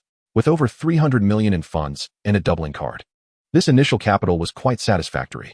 Qiao Yu, on the other end, was taken aback by his nonchalant reaction. That is several hundred million. After deducting the principal, we profited immensely. Is that so? Jiang Xu chuckled lightly. You, on the other hand, have worked hard. Not at all. It was my duty, Qiao Yu quickly retorted. To celebrate and to express my gratitude. Are you free tonight? Jiang Xu shifted the conversation. Qiao Yu hesitated. Free? I've opened a bottle of fine champagne. Waiting for you. Jiang Xu's tone was warm and inviting, leaving no room for refusal. All right, Mr. Jiang. Qiao Yu agreed somewhat dazedly. Once she hung up, she realized her face was flushed enough to fry an egg. Was this a personal invitation from her boss? Jiang Xu, feeling pleased, scrolled through his contacts and found a number saved as Xiao Ming. He dialed it. After a long wait, the call connected, accompanied by a cacophony of music and a drowsy voice. Hello, who is this? It's me. Jiang Xu replied succinctly. Wow. Su Gu, the voice on the other end. Li Mingyu, jolted awake. You finally remembered me. I thought you had forgotten about me. Enough with the small talk, Jiang Xu chuckled. Do you have plans tonight? None at all. Su Gu, just say the word, and I'll be there, even if the sky falls. Li Mingyu assured him, thumping his chest. Certainly. Let's proceed to the refined version of your text. Very well, let us reserve the finest table at Jiang Xu for the party tonight. Jiang Xu? Li Mingyu's voice faltered immediately. Brother Su, could we perhaps choose a different venue? I know of a newly opened place that offers excellent value. Jiang Xu is the epitome of nightlife, unmatched by any other. Simply reserving a table, there would start at 6 figures for the evening. And to secure the best seats, one would need no less than 7 figures. Li Mingyu was acutely aware that Jiang Xu had been financially strained lately, and he himself was hardly in a position to indulge in such extravagance. What? Do you doubt my ability to settle the bill? Jiang Xu detected the discomfort in his tone. No. How could I dare, Brother Su? Li Mingyu quickly clarified. I just feel it unnecessary to spend so lavishly. Enough. Jiang Xu interrupted. You need not worry about finances. He paused, adopting a nonchalant tone. I recently dabbled in futures trading and made a bit of pocket money. Not much. Just over 300 million. On the other end of the line, there was an abrupt silence. The cacophony of music seemed to be muted. After several seconds, Li Mingyu's voice, distorted like a radio signal, trembled through the receiver. Brother Su, could you repeat that? How much? Over 300 million. What the hell? Chapter 12. I'll replace it with 10. Following a thunderous exclamation, a muffled thud resonated through the phone, akin to a heavy object crashing to the ground. Moments later, Li Mingyu's cries echoed, resembling a distressed animal. My phone. Jiang Xu, holding his phone, could easily envision the chaos on the other end. A smile crept onto his lips as he patiently waited. After a considerable pause, Li Mingyu's voice returned, tinged with a whimper and static. Brother Su, my phone screen is shattered. Out with the old, in with the new, Jiang Xu remarked dismissively. But I just bought the latest model. Li Mingyu lamented. Fine. I'll replace it with 10. Jiang Xu replied casually. Li Mingyu's lamentations abruptly ceased. He cautiously confirmed. Brother Su, did you just say 300 million? Yes. Not 300,000, nor 3 million? Li Mingyu pressed. Jiang Xu's voice grew somber. Do you think I would jest about such matters? Another silence enveloped the call. Li Mingyu inhaled sharply, his voice suddenly rising with excitement and exhilaration. What the hell? I knew it. I knew you were no ordinary person, Brother Su. You are the chosen one, like a dragon in shallow waters, destined to soar.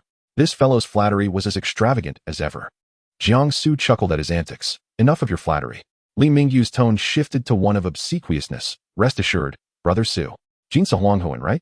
The best table, correct? I will ensure the owner reserves the finest spot for you.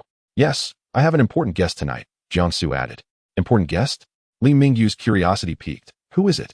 Male or female? Jiang Xu did not respond, merely stating, make the venue lively, serve the finest drinks and snacks. Money is no object. Understood. Li Mingyu immediately grasped his intent, assuring him of a splendid arrangement. After terminating the call, Jiang Xu's smile lingered. He could picture Li Mingyu's anxious demeanor at that moment. The important guest was merely a ruse. He intended to provide Li Mingyu with a reason to excel in his arrangements. After all, tonight marked his first celebration since his rebirth. At that moment, a cold mechanical voice reverberated in his mind. Ding. Detection of host completing novice task. Now issuing mainline task 1. Jiang Xu raised an eyebrow. Here it comes. Task name, initial attempt at physical investment. Task reward, substantial rewards based on final profit margin. Failure penalty, randomly deprive the host of one physical function for 1 year. Physical commodity investment? Jiang Xu's gaze sharpened. Unlike the virtual futures market, the realm of physical investment is far more intricate and multifaceted. Moreover, achieving a profit margin exceeding 60 within 2 months is no trivial endeavor. Even the most astute investors would hesitate to guarantee such returns within that time frame. However, Jiang Xu's attention shifted to the newly acquired funds of over 300 million. This sum conveniently serves as the capital required for the task. The system seems to have anticipated his recent windfall, promptly assigning a new purpose. Truly, a clever utilization of resources. Rather than feeling pressured, Jiang Xu found the challenge intriguing. Challenges are indeed what make life enjoyable. His mind raced, conjuring various investment projects. Real estate, too lengthy a cycle. Antiques, a treacherous domain, fraught with pitfalls. Luxury goods? Jiang Xu's fingers lightly tapped on the table before his movements suddenly stilled. An idea struck him like a bolt of lightning. It seemed he had found his direction. As night fell and the city illuminated, Jinsa Huanghuan thrummed with life. The deafening music pulsed like the heartbeat of a colossal beast, while the kaleidoscopic lights wove an entrancing web in the dance floor. The air was thick with the intoxicating blend of alcohol and perfume. This was a haven for the affluent and the elite, the pinnacle of nocturnal indulgence. In a relatively quiet VIP booth on the second floor, 2 stunning young women sat, distinctly out of place amidst the surrounding revelry. One, clad in a black slip dress with an icy demeanor, was Su Qingyuan. She cradled a glass of whiskey. Her beautifully arched brows slightly furrowed, evidently uncomfortable with the environment. Qingyuan, one must enjoy oneself when venturing out. Her friend, Su Jiwei, shook her drink playfully, trying to console her. Dressed in a striking red mini dress, Su Jiwei radiated vibrancy, her lively eyes curiously scanning the surroundings. I simply do not comprehend why you insisted on bringing me to such a place, Su Qingyuan replied coldly. Oh, I just returned from abroad and wanted to experience the nightlife here, Su Jiwei chimed in with a grin. Besides, cooped up at home every day, you might as well come out to admire some handsome fellows. Su Qingyuan shot her a glare, choosing silence. Just then, a man in a tailored suit, appearing rather dapper, approached with a drink in hand. Ladies, may I have the honor of inviting you for a drink? He wore a self-satisfied grin. Before Su Jiwei could respond, Su Qingyuan shot him a frosty glare. The man's smile faltered instantly. At that moment, a companion rushed forward, pulling him back and whispering something in his ear. What the hell? The Yun and Su families? The man's face drained of color, and he dared not glance in their direction again, hastily retreating with his companion. Su Jiwei scoffed, how boring. Just as she finished speaking, her gaze inadvertently drifted, and she suddenly froze. Qingyuan, look over there. Su Qingyuan followed her line of sight. Equally taken aback, a tall man made his way through the bustling crowd, striding toward them with a calm demeanor, dressed in a well-tailored casual outfit. His handsome features appeared strikingly clear under the changing lights. He exuded a unique aura, seamlessly blending into the chaos while somehow remaining apart from it, steady yet captivating. Su Qingyuan's heart inexplicably skipped a beat. Why did he seem familiar? As he approached and came to a halt before their booth, Su Qingyuan and Su Jiwei finally discerned his face. Jiang Xu. Su Jiwei exclaimed in surprise. Su Qingyuan's pupils contracted slightly. It was indeed him. But how could this be? The Jiang Xu before her was a stark contrast to the man she remembered, one whose gaze was evasive and who radiated despair. His features were unchanged. Yet his entire demeanor had transformed dramatically. It was as if a dusty raw gem had been polished, revealing a warm and dazzling brilliance within. Could he actually be somewhat handsome? The thought flitted through Su Qingyuan's mind, only to be swiftly extinguished. What a coincidence, you're here too. Jiang Xu's gaze settled on Su Qingyuan's face, his tone matter of fact. Su Jiwei blinked, still reeling from the shock. Had this guy undergone a complete transformation in Korea? Su Qingyuan, whose spirits had just begun to lift thanks to her friend's encouragement, felt them plummet again at the sight of Jiang Xu. Her brows furrowed tightly, and her face betrayed her disdain and contempt. What are you doing in a place like this? Her voice was laced with icy interrogation. Do you even know where this is? Is it a place someone like you can afford? Chapter 13. You are still my fiancé. Su Qingyuan's voice carried a chilling inquiry. Jiang Xu, however, seemed oblivious to her questioning, passing her by without so much as a glance. To everyone's astonishment, he plopped down on the couch beside her. The sofa sank slightly under his weight, closing the distance between them. Su Qingyuan could distinctly smell a faint, refreshing scent emanating from him, not that of any perfume, but reminiscent of sunlight warming a white shirt after a shower. Instinctively, she shifted away, her body stiffening. Jiang Xu appeared unaware of her aversion, casually reclining against the back of the sofa, as if he were the master of the space.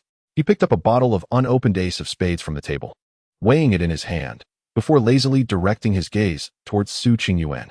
I've made a bit of money recently, he remarked nonchalantly, a hint of amusement in his tone. I'll cover your expenses today. How does that sound?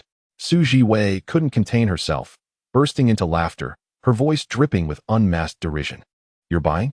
Jiang Xu, did you forget to take your medication when you left the house?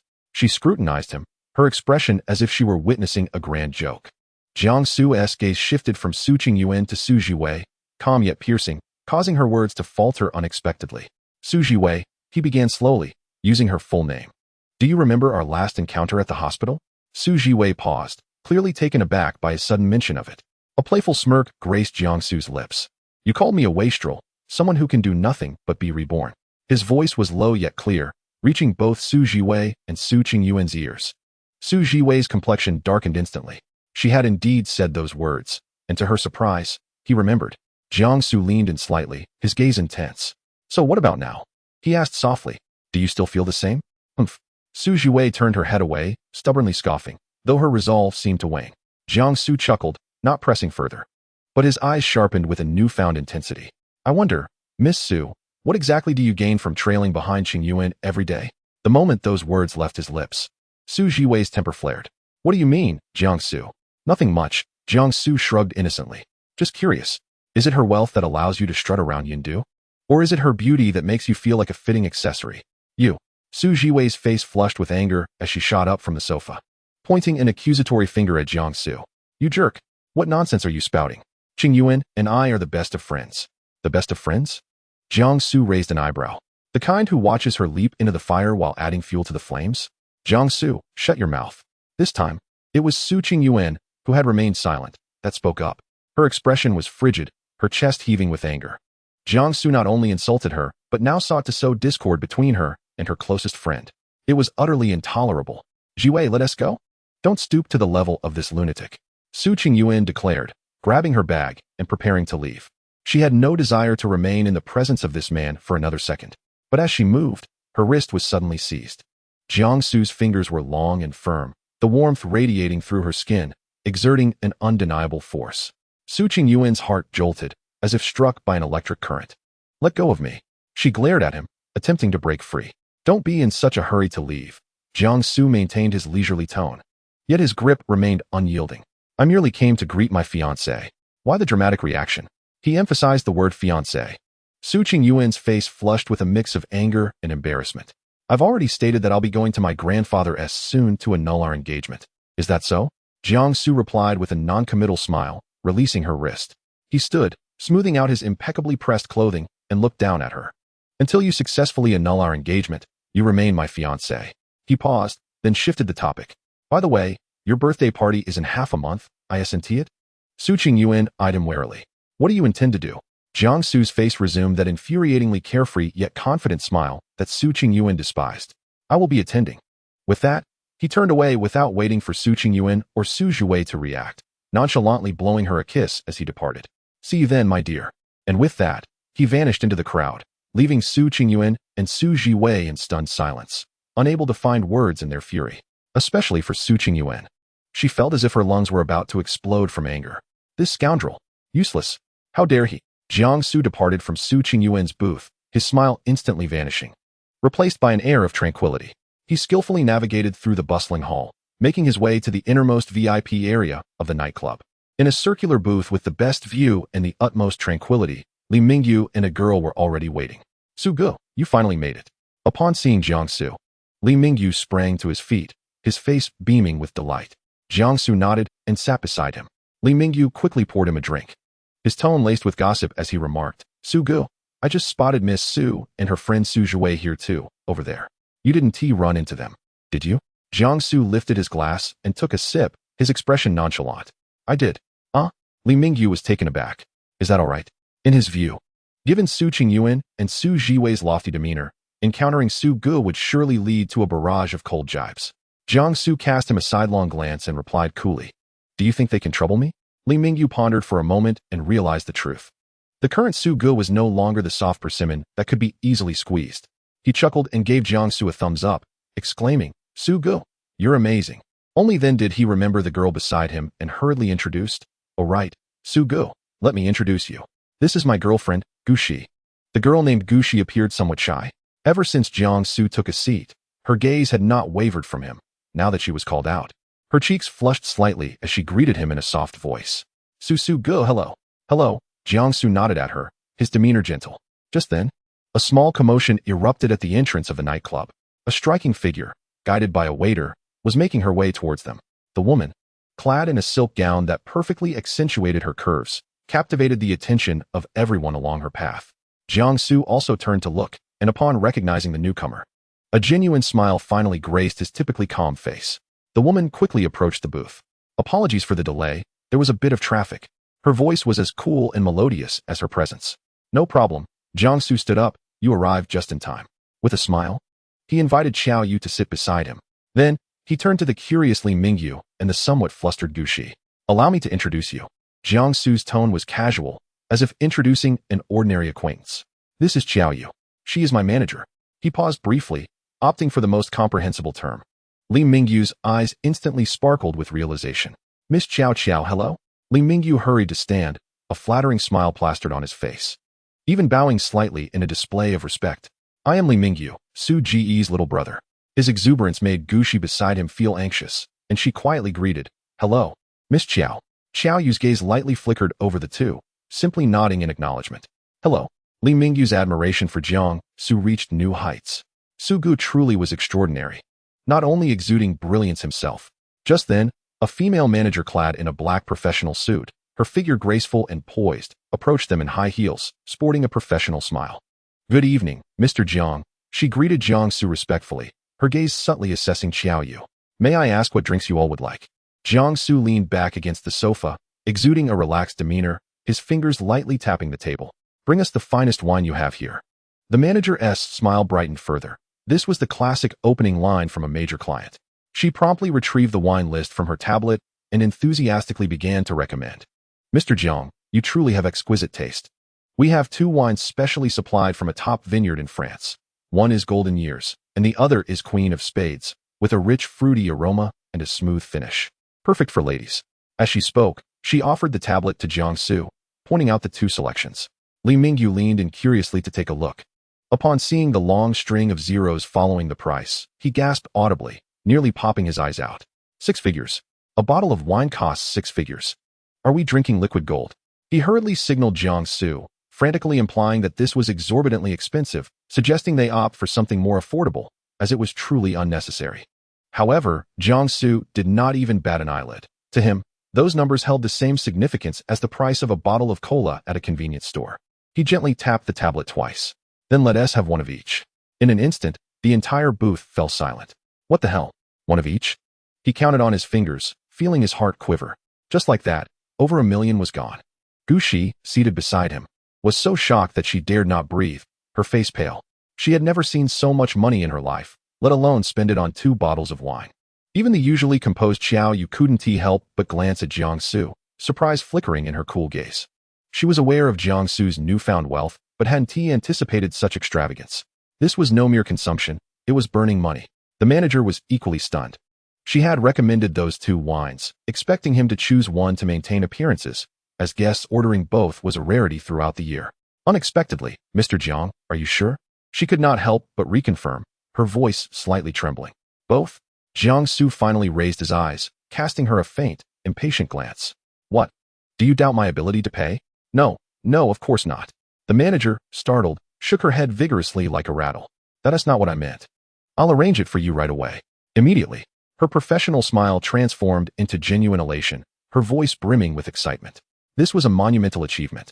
She clutched the tablet and nearly sprinted away from the booth, her footsteps swift, as if fearing Jiang Xu might change his mind.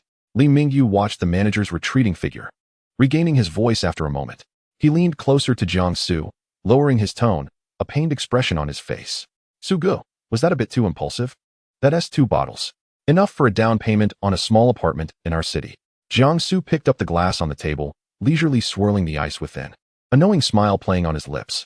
Rest assured, the money spent today is worth it. After a span of 5 or 6 minutes, the music in the nightclub suddenly softened considerably. A brilliant beam of light illuminated the entrance, revealing a glamorous hostess adorned in an elegant gown. She gracefully approached Jiang Xu, cradling a candelabrum with a lit, exquisite candle in her hands. Behind her, the female manager personally pushed a silver service cart, which bore 2 crystalline ice buckets, each cradling a lavishly designed bottle of wine. This spectacle instantly captivated the attention of everyone present. What is happening? Is someone celebrating a birthday today? It doesn't seem likely. Just look at the display. What fine wine must they be serving? The fact that the manager is personally delivering it suggests it must be a treasure of the establishment. Under the gaze of all, the female manager, accompanied by the hostess, made her way to Jiang Xu's VIP booth. Mr. Jiang, the wine you ordered has arrived. The smile on the manager's face was even more radiant than the candlelight itself. She carefully opened one of the bottles of Lu Jin Sui and poured it for Jiang Xu. Mr. Jiang, you truly have exquisite taste. To express our gratitude for your patronage, our bar is delighted to present you with a rare bottle of Spade A champagne. May you and your friends enjoy a splendid evening. As she spoke, she retrieved a bottle of champagne, entirely gold in color, from the lower tier of the service cart and placed it on the table. Li Mingyu's eyes widened in astonishment. Spade A. Although it might not rival the 2 prize bottles, it is still worth several thousand. Just like that, it was gifted. However, the most shocking moment was yet to come. As the manager began to pour the wine, the massive LED screen in the center of the venue suddenly changed its display. The previous psychedelic visuals were instantly replaced by a line of golden letters that read, "Thank you, esteemed guest Mr. Jiang Xu, for ordering 1 bottle each of Lu Jin Sui and Spade Queen. The entire venue's expenses will be covered by young Master Jiang." Oh wait, Jiang Xu quickly interjected, halting the manager's presumptuous proclamation. Hold on, strike that last part. I have no interest in being the fool here. The manager paused for a moment, then promptly whispered a few words into her intercom.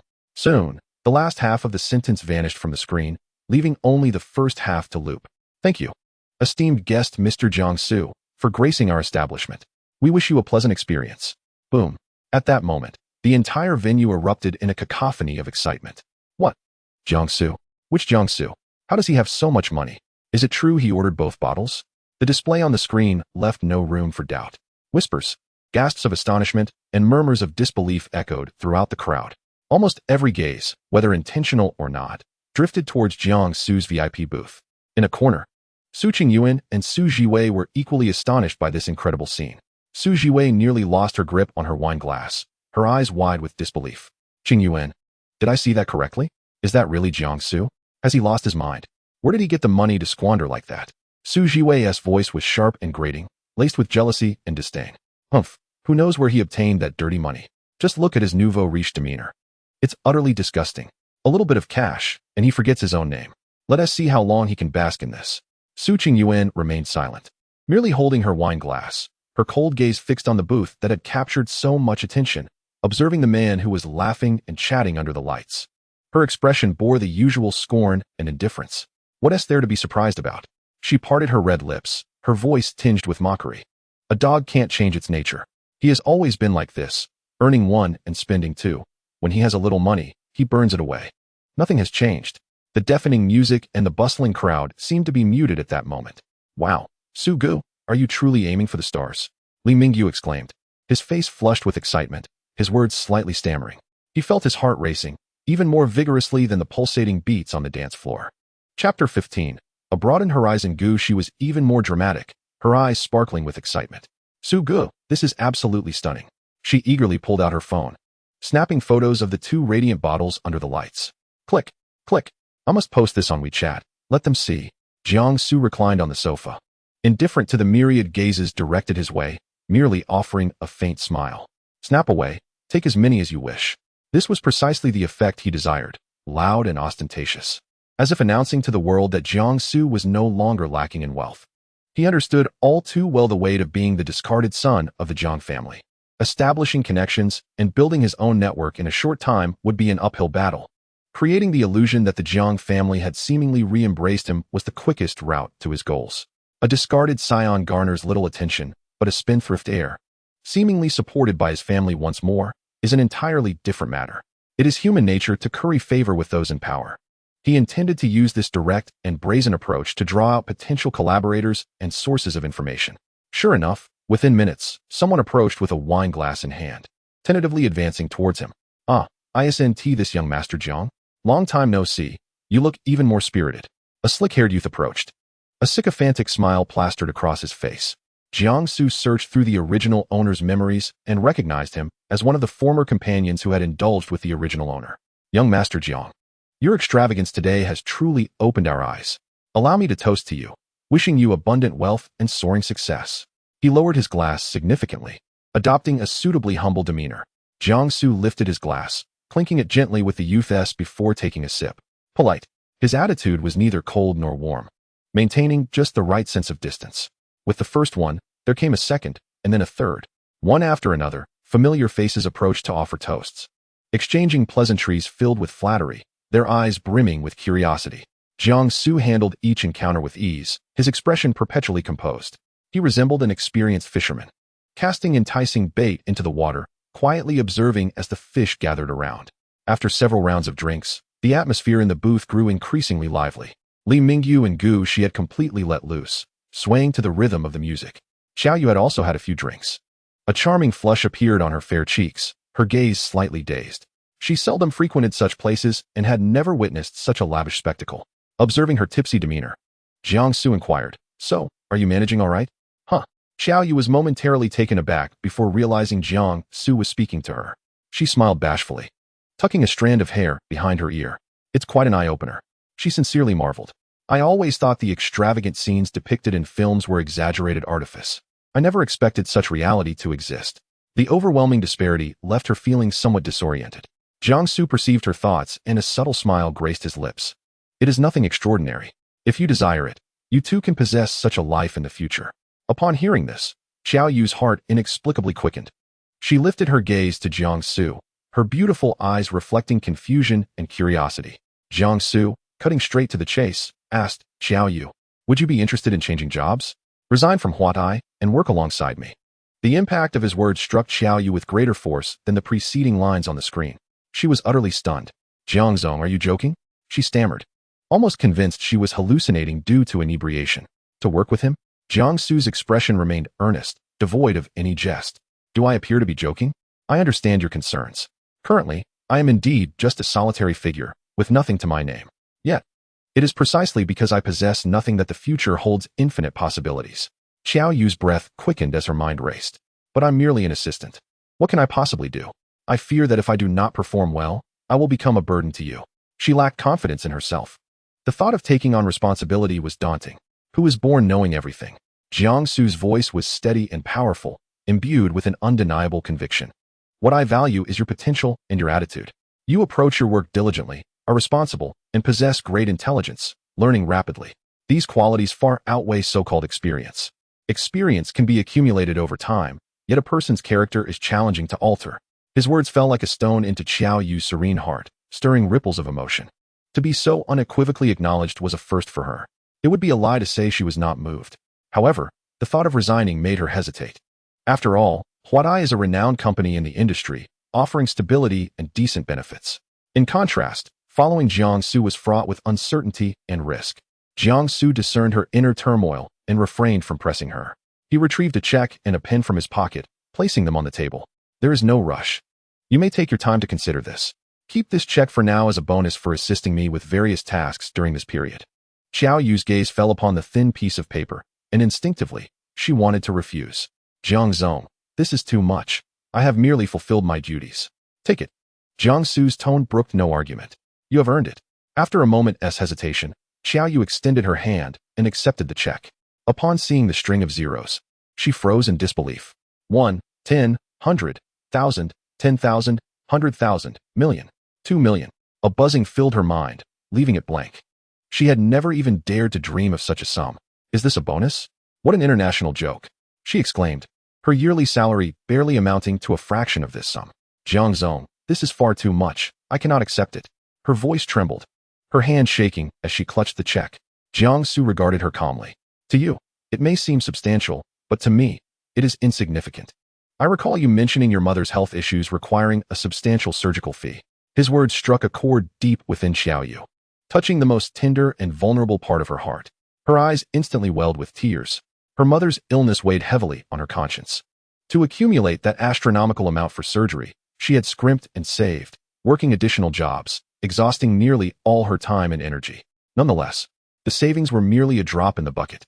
She had even contemplated borrowing from predatory lenders with exorbitant interest rates. This 2 million was not merely money to her. It represented hope for salvation, a chance for her mother's future.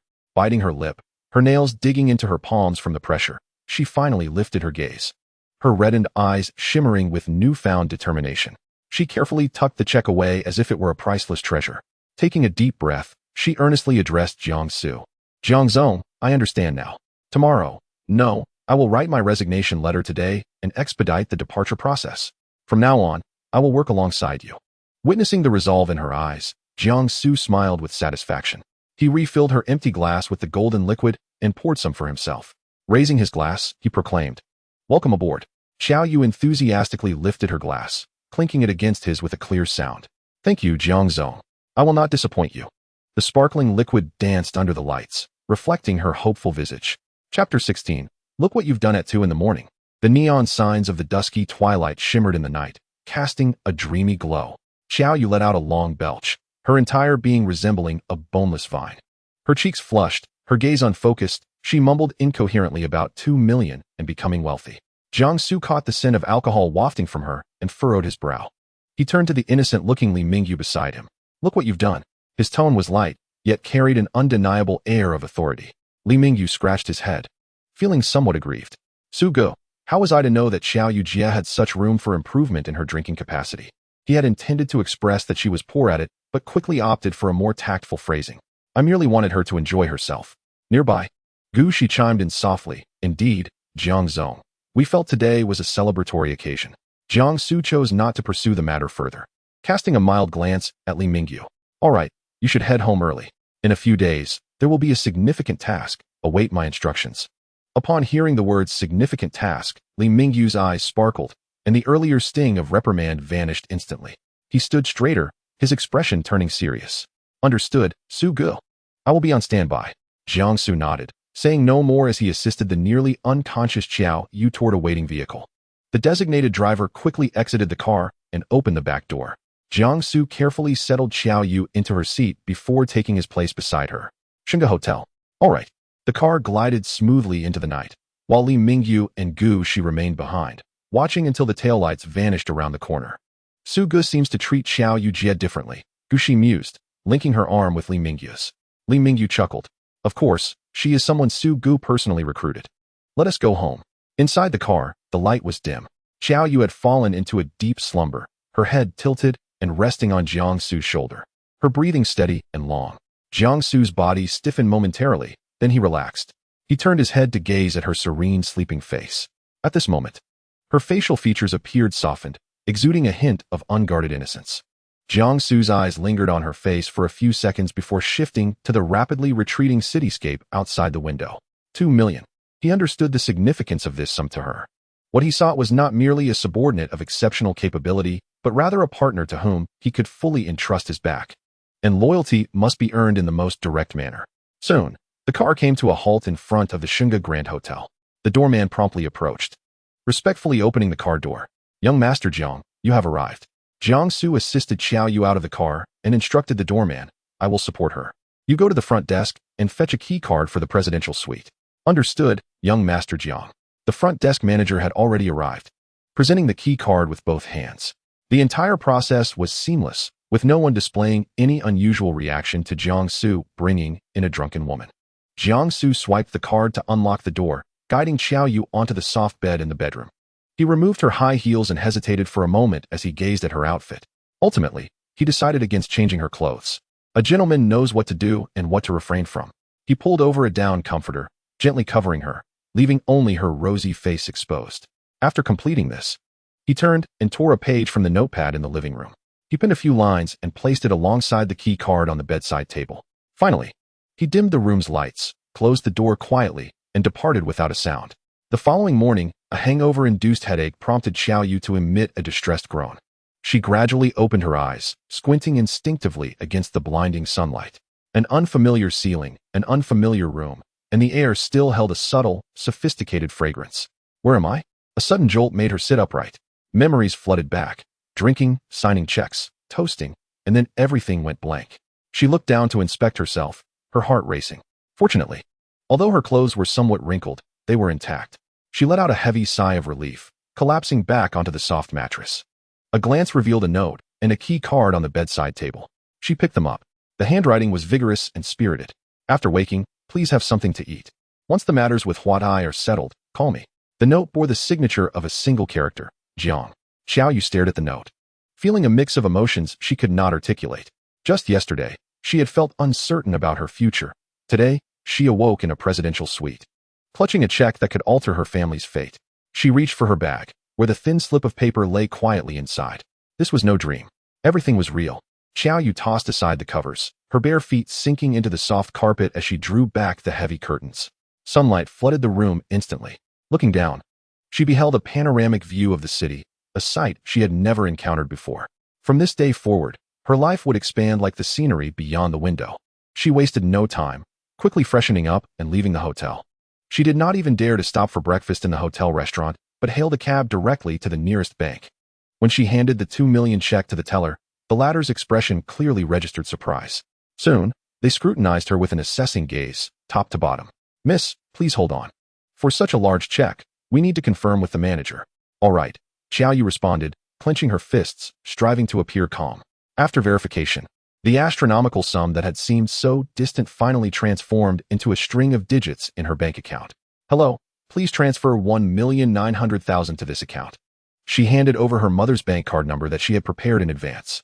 As the machine dispensed the receipt, the transaction was complete. Xiao Yu stepped out of the bank, standing amidst the bustling street, feeling slightly surreal. She dialed her mother's number. The phone rang for quite some time before it connected, her mother's voice tinged with worry. Yu, why are you calling at this hour? Aren't you supposed to be at work? Mom, Xiao Yu began, but was interrupted by her mother's panicked voice.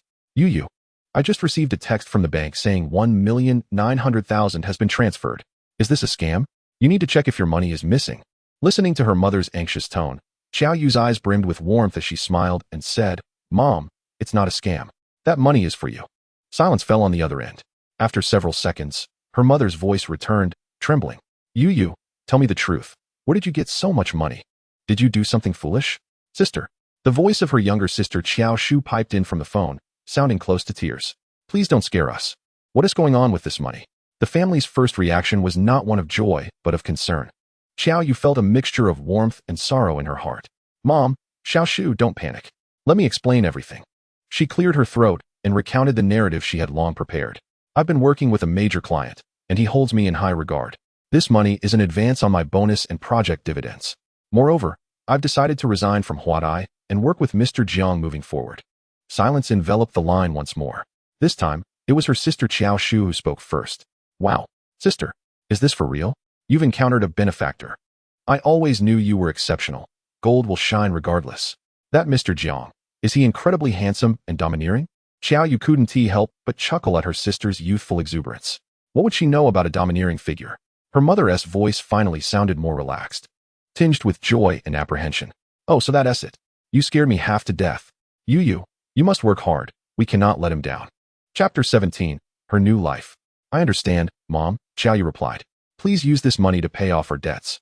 Then, look for a nicer neighborhood. We need to move from that old, damp house. Also, Xiao Xu is preparing for her college entrance exams, so buy her the latest laptop to aid her studies. Most importantly, take care of yourself. Don't skimp on nutrition, buy some good supplements. Strengthen your health. And soon we'll go to the best hospital to find the best doctor for the surgery. Xiao Yu itemized her plans, her voice clear and resolute. She had rehearsed these words countless times in her mind, and today, she could finally voice them. On the other end, her mother had already broken into tears, repeatedly affirming. Okay. After hanging up, Xiao Yu stood on the street, releasing a long breath. The weight that had pressed upon her heart for years seemed to have been entirely lifted in an instant. She felt an overwhelming sense of lightness envelop her. Taking out her phone, she opened her contacts and found the name Jiang Xu. This sense of gratitude for being recognized, this friendship akin to a timely assistance. She vowed to repay with all her might. Her new life officially began at that very moment. In the office of the president at Huatai Securities, Zhao Jingran leaned back in his genuine leather chair, a resignation letter delicately pinched between his fingers, his expression inscrutable. Have you made up your mind? He tossed the thin sheet of paper onto the desk, his tone devoid of emotion. Yes, President Zhao, Xiao Yu replied, standing straight, her voice soft yet clear. Zhao Jingran chuckled lightly, as if he had anticipated this outcome. It's Jiang Xu isn't it? He stated confidently. That lad is quite swift in poaching talent. Xiao Yu remained silent, merely standing still. Very well, you may leave. Zhao Jingran waved his hand dismissively, exhibiting impatience. You are merely an intern, after all. The company will not suffer any loss. I have already notified HR. You may proceed with the formalities. His demeanor was tinged with a condescending benevolence, as if granting her the privilege of departure. Inside, Xiao Yu felt no turmoil, simply bowing her head calmly. Thank you, President Zhao. With that, she turned and exited the office she had once yearned for, but now wished to escape. After completing all the resignation formalities, clutching a cardboard box containing her scant personal belongings, Xiao Yu stepped outside the doors of Huatai Securities. The afternoon sun was somewhat blinding, yet she felt a warm glow radiating through her. Standing by the roadside, she set down the box, retrieved her phone, and dialed a number she had memorized by heart. The call was answered almost instantly. Hello? Jiang Xu's voice sounded invigorated. President Jiang, it's me, Xiao Yu. I've completed my resignation. The other end erupted in a series of light-hearted laughter, brimming with uncontainable excitement. Wonderful. Stay right there. I'll be there shortly. Xiao Yu was momentarily taken aback. I'm here to pick up my chief contributor from work. No, to usher in a new life. The call was abruptly ended. Holding the cardboard box, Xiao Yu stood on the bustling financial street, somewhat bewildered. In less than 10 minutes, a car glided silently to a stop before her, the window rolling down to reveal Jiang Xu's face. Get in. He gestured with a nod of his chin. Xiao Yu climbed into the passenger seat, placing the box at her feet, feeling slightly self-conscious. The air conditioning in the car was ample, infused with a refreshing woody scent. Jiang Xu did not start driving immediately. Instead, he retrieved an envelope from the glove compartment and handed it to her. Take a look. Confused, Xiao Yu accepted it. Opening the envelope to find a neatly bound contract, she began to leaf through it, mentally prepared for what was to come. When her gaze fell upon the salary section, her breath hitched. Starting salary, 100,000 RMB per month. 100,000? A month? Xiao Yu blinked rapidly, doubting her own eyes. She extended her finger, counting the zeros one by one. 1, 10, 100, 1,000, 10,000. Yes, it was indeed correct. Previously, during her internship at Huatai, she had worked tirelessly for a meager sum of just a few thousand, with no prospect of a permanent position. Now, her starting salary was 100,000. That amounted to 1.2 million a year. Her mind momentarily short-circuited. Continuing to read, she noted not only the base salary but also generous housing, transportation, and communication allowances, along with uncapped project bonuses and year-end dividends. This contract seemed so lavish that it felt surreal. She lifted her gaze to Jiang Xu, her eyes wide with astonishment. Jiang Xu reclined in his seat, observing her with a relaxed demeanor, a smile playing at the corners of his mouth. So what do you think? Are you satisfied with the salary? Xiao Yu's lips moved, her voice feeling ethereal. President Jiang, this is too much. Too much? Jiang Xu raised an eyebrow. I believe your worth far exceeds this. His gaze was earnest and forthright, devoid of jest. Xiao Yu's heart raced. To be acknowledged with such gravity was more touching than receiving a million directly. No longer hesitating, she pulled a pen from her bag and signed her name at the bottom of the contract, each stroke clear and deliberate. Thank you, President Jiang. From today onward, I shall be your assistant. I look forward to your guidance. Jiang Xu observed her as she signed, nodding in satisfaction as he collected the contract. Excellent. Suddenly, his tone shifted to one of negotiation. Henceforth, may I refrain from calling you Xiao Yu in private? Xiao Yu paused, taken aback. I shall call you Xiao Qianqian. What do you think? Jiang Xu proposed an utterly unexpected nickname. Xiao Qianqian. Xiao Yu was thoroughly perplexed. That character was not part of her name. Well, I find that name charming and fitting for you. Jiang Xu's reasoning was simple, yet carried an undeniable authority. Xiao Yu felt her cheeks warm, although it seemed odd. She nodded. All right, whatever the boss decides is fine. I won't mind being called Xiao Qianqian or even Xiao Fu, as long as the salary is 100,000. All right, Assistant Xiao Qianqian, Jiang Xu said cheerfully, starting the car. Now, let us execute your first task after assuming your position. The vehicle smoothly merged into traffic. What task? Xiao Yu immediately shifted into work mode. Jiang Xu kept his eyes on the road, a smile dancing on his lips. To enhance your image. The car eventually came to a stop in the underground parking lot of the city's most prestigious luxury shopping mall. Xiao Yu followed Jiang Xu into a brand women's clothing store, which was adorned like an art gallery, immediately overwhelmed by the palpable aura of wealth. She instinctively glanced at her own attire, feeling out of place. President Jiang, are we here to? You are my assistant. Your image represents my reputation, Jiang Xu stated matter-of-factly. Thus, your attire must align accordingly. Rest assured, all expenses will be reimbursed by the company. A female sales associate approached instantly. Initially, she wore a professional smile. But upon recognizing Jiang Xu's face and the luxurious watch on his wrist, her eyes sparkled with interest. Good evening, sir. How may I assist you? Her gaze quickly flickered to Xiao Yu, who, despite her ordinary appearance, was immediately recognized by the seasoned sales associate as someone accompanied by a high-spending patron. Her demeanor transformed, becoming tenfold more enthusiastic. This young lady possesses remarkable poise. Would she like to see our new collection? Jiang Xu disregarded her flattery and got straight to the point. Bring out all the urban commuting-style outfits suitable for her age. Certainly, certainly. Please hold on. The sales associate, seemingly invigorated, dashed off to fetch the garments. Soon, a selection of clothes was presented before them. Jiang Xu settled comfortably onto a sofa, gesturing with his chin towards Xiao Yu. Go ahead, start with that one. He indicated a neatly tailored cream-colored jumpsuit. Xiao Yu felt somewhat awkward, but under Jiang Xu's encouraging gaze, she took the clothing and stepped into the fitting room. Chapter 18, The Best Gratitude I Could Offer. A few minutes later, when she emerged once more, not only Jiang Xu, but also the female sales associate nearby were taken aback. The garment seemed tailored specifically for her, perfectly accentuating her slender waist and long, straight legs. She had shed the youthful innocence of her student days, now exuding a refined elegance befitting a professional woman. Her hair was simply tied back, yet it added an air of refreshing neatness. Jiang Xu's eyes lingered on her for a few seconds, a flicker of astonishment passing through his gaze. Quite impressive. He succinctly instructed the sales associate. Wrap this one up. Certainly. And that one, and the black one as well. Let me try those too. Jiang Xu casually pointed to several other outfits of varying styles. Xiao Yu felt as if she were a marionette, changing into one ensemble after another. There were sharp suits, gentle knitted dresses, and creatively designed shirts paired with skirts. Jiang Xu's only directive was singular. Looks good, wrap it up. That one is acceptable too, wrap it up. Let us keep this one as well. By the end, Xiao Yu felt numb. She only knew that as long as she stepped out of the fitting room and Jiang Xu found it pleasing, the fate of that clothing was to be packaged. The sales associate was grinning from ear to ear, deftly placing each exquisite garment into elegant shopping bags, stacking them beside the sofa like a small mountain. Sir, the total comes to 326,800. The sales associate beamed while holding the POS machine. Xiao Yu's heart skipped a beat. Over 300,000?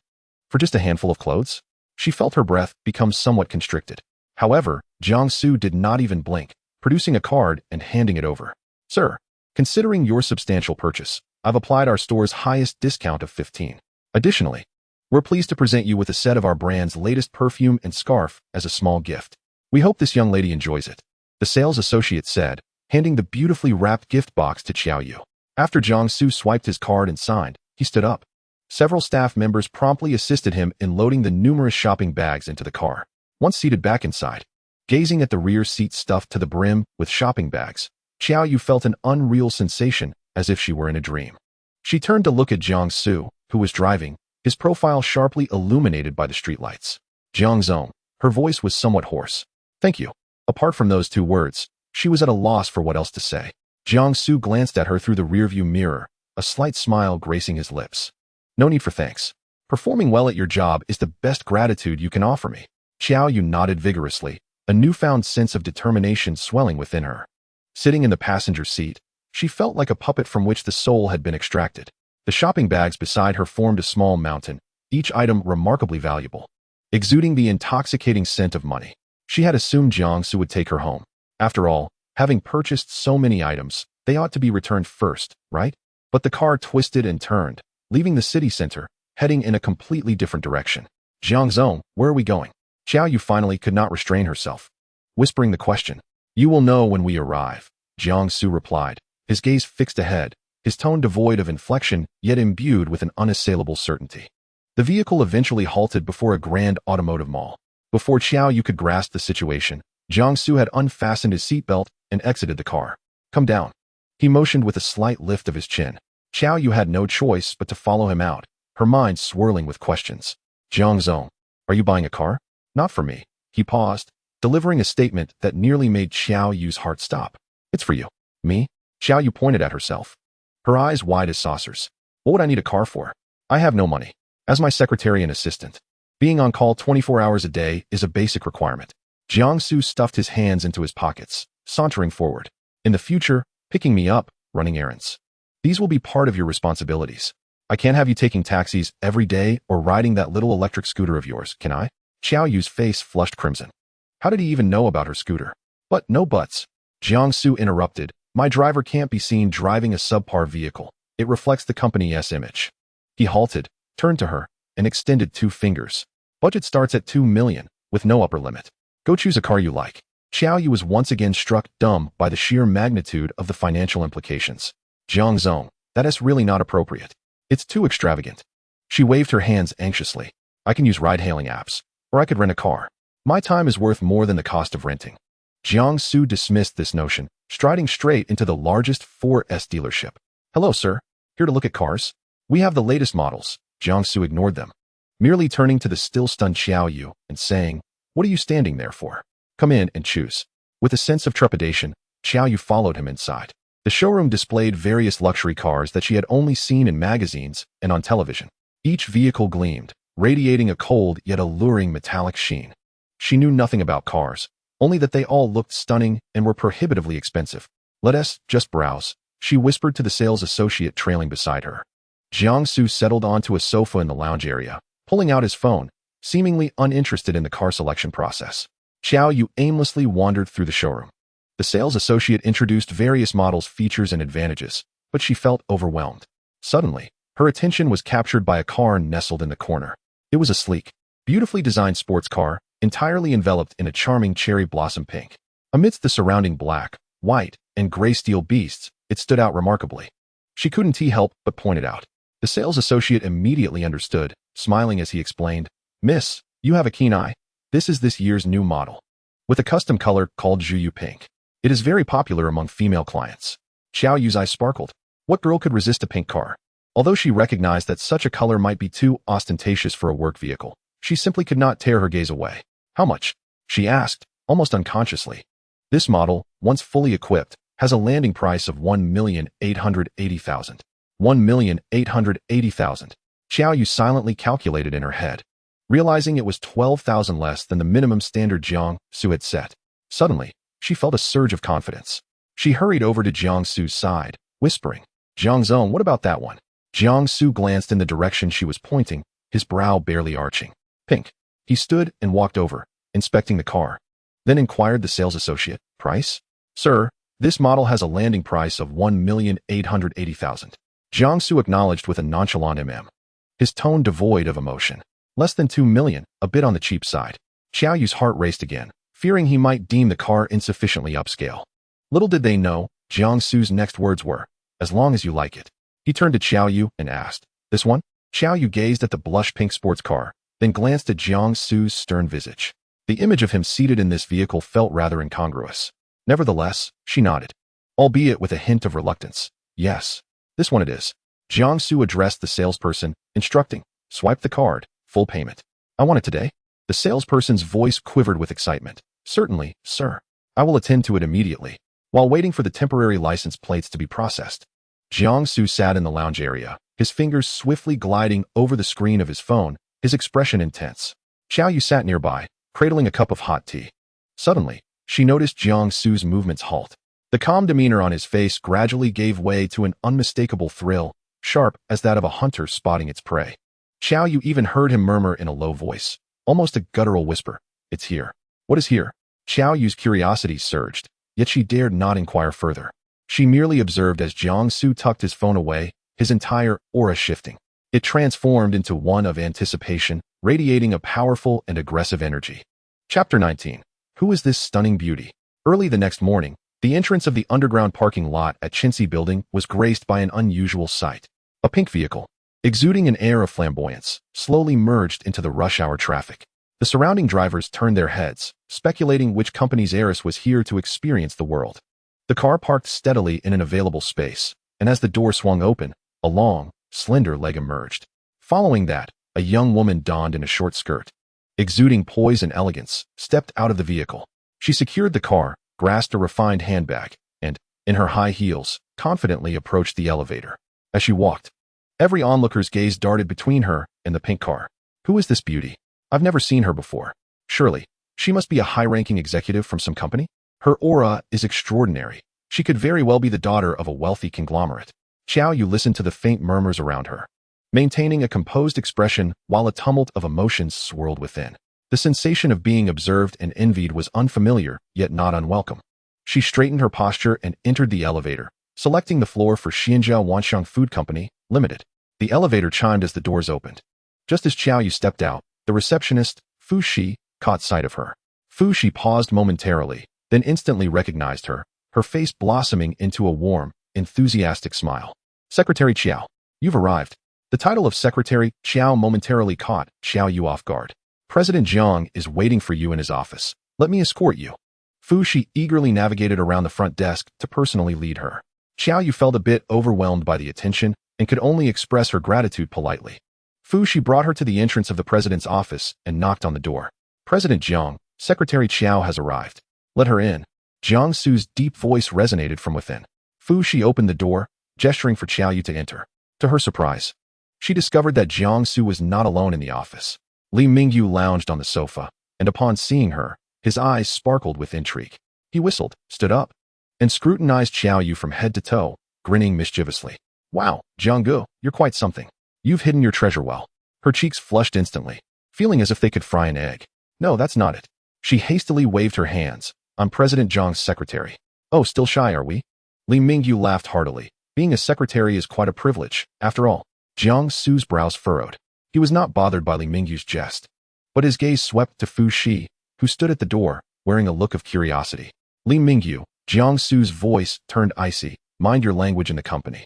Li Mingyu's smile faltered as he belatedly realized he had misspoken. The atmosphere grew somewhat tense. Xiao Yu's cheeks remained warm, and she stood frozen, unsure of where to place her hands and feet. Jiang Xu's attention shifted from Li Mingyu to Fu Shi at the door. His gaze, devoid of warmth, made Fu Shi shiver, promptly returning to her senses. "President Jiang, Secretary Qiao, the tea is ready. I will bring it in." Fushi hastily found an excuse, carrying a tea tray, and carefully stepped inside. After placing the cups down, she felt a wave of relief wash over her and quickly said, "President Jiang, I'll leave you to it," before swiftly exiting the office and discreetly closing the door behind her. At last, only 3 individuals remained in the office. Li Mingyu scratched his head, chuckling awkwardly in an attempt to lighten the mood. "Ahem, Jiang, I was just joking." Jiang Xu ignored him, lifting his teacup and gently blowing on the steam. His gaze turned to Xiaoyu, who still stood there, her demeanor tense. "Please, sit down. There's no need to stand." "Oh right."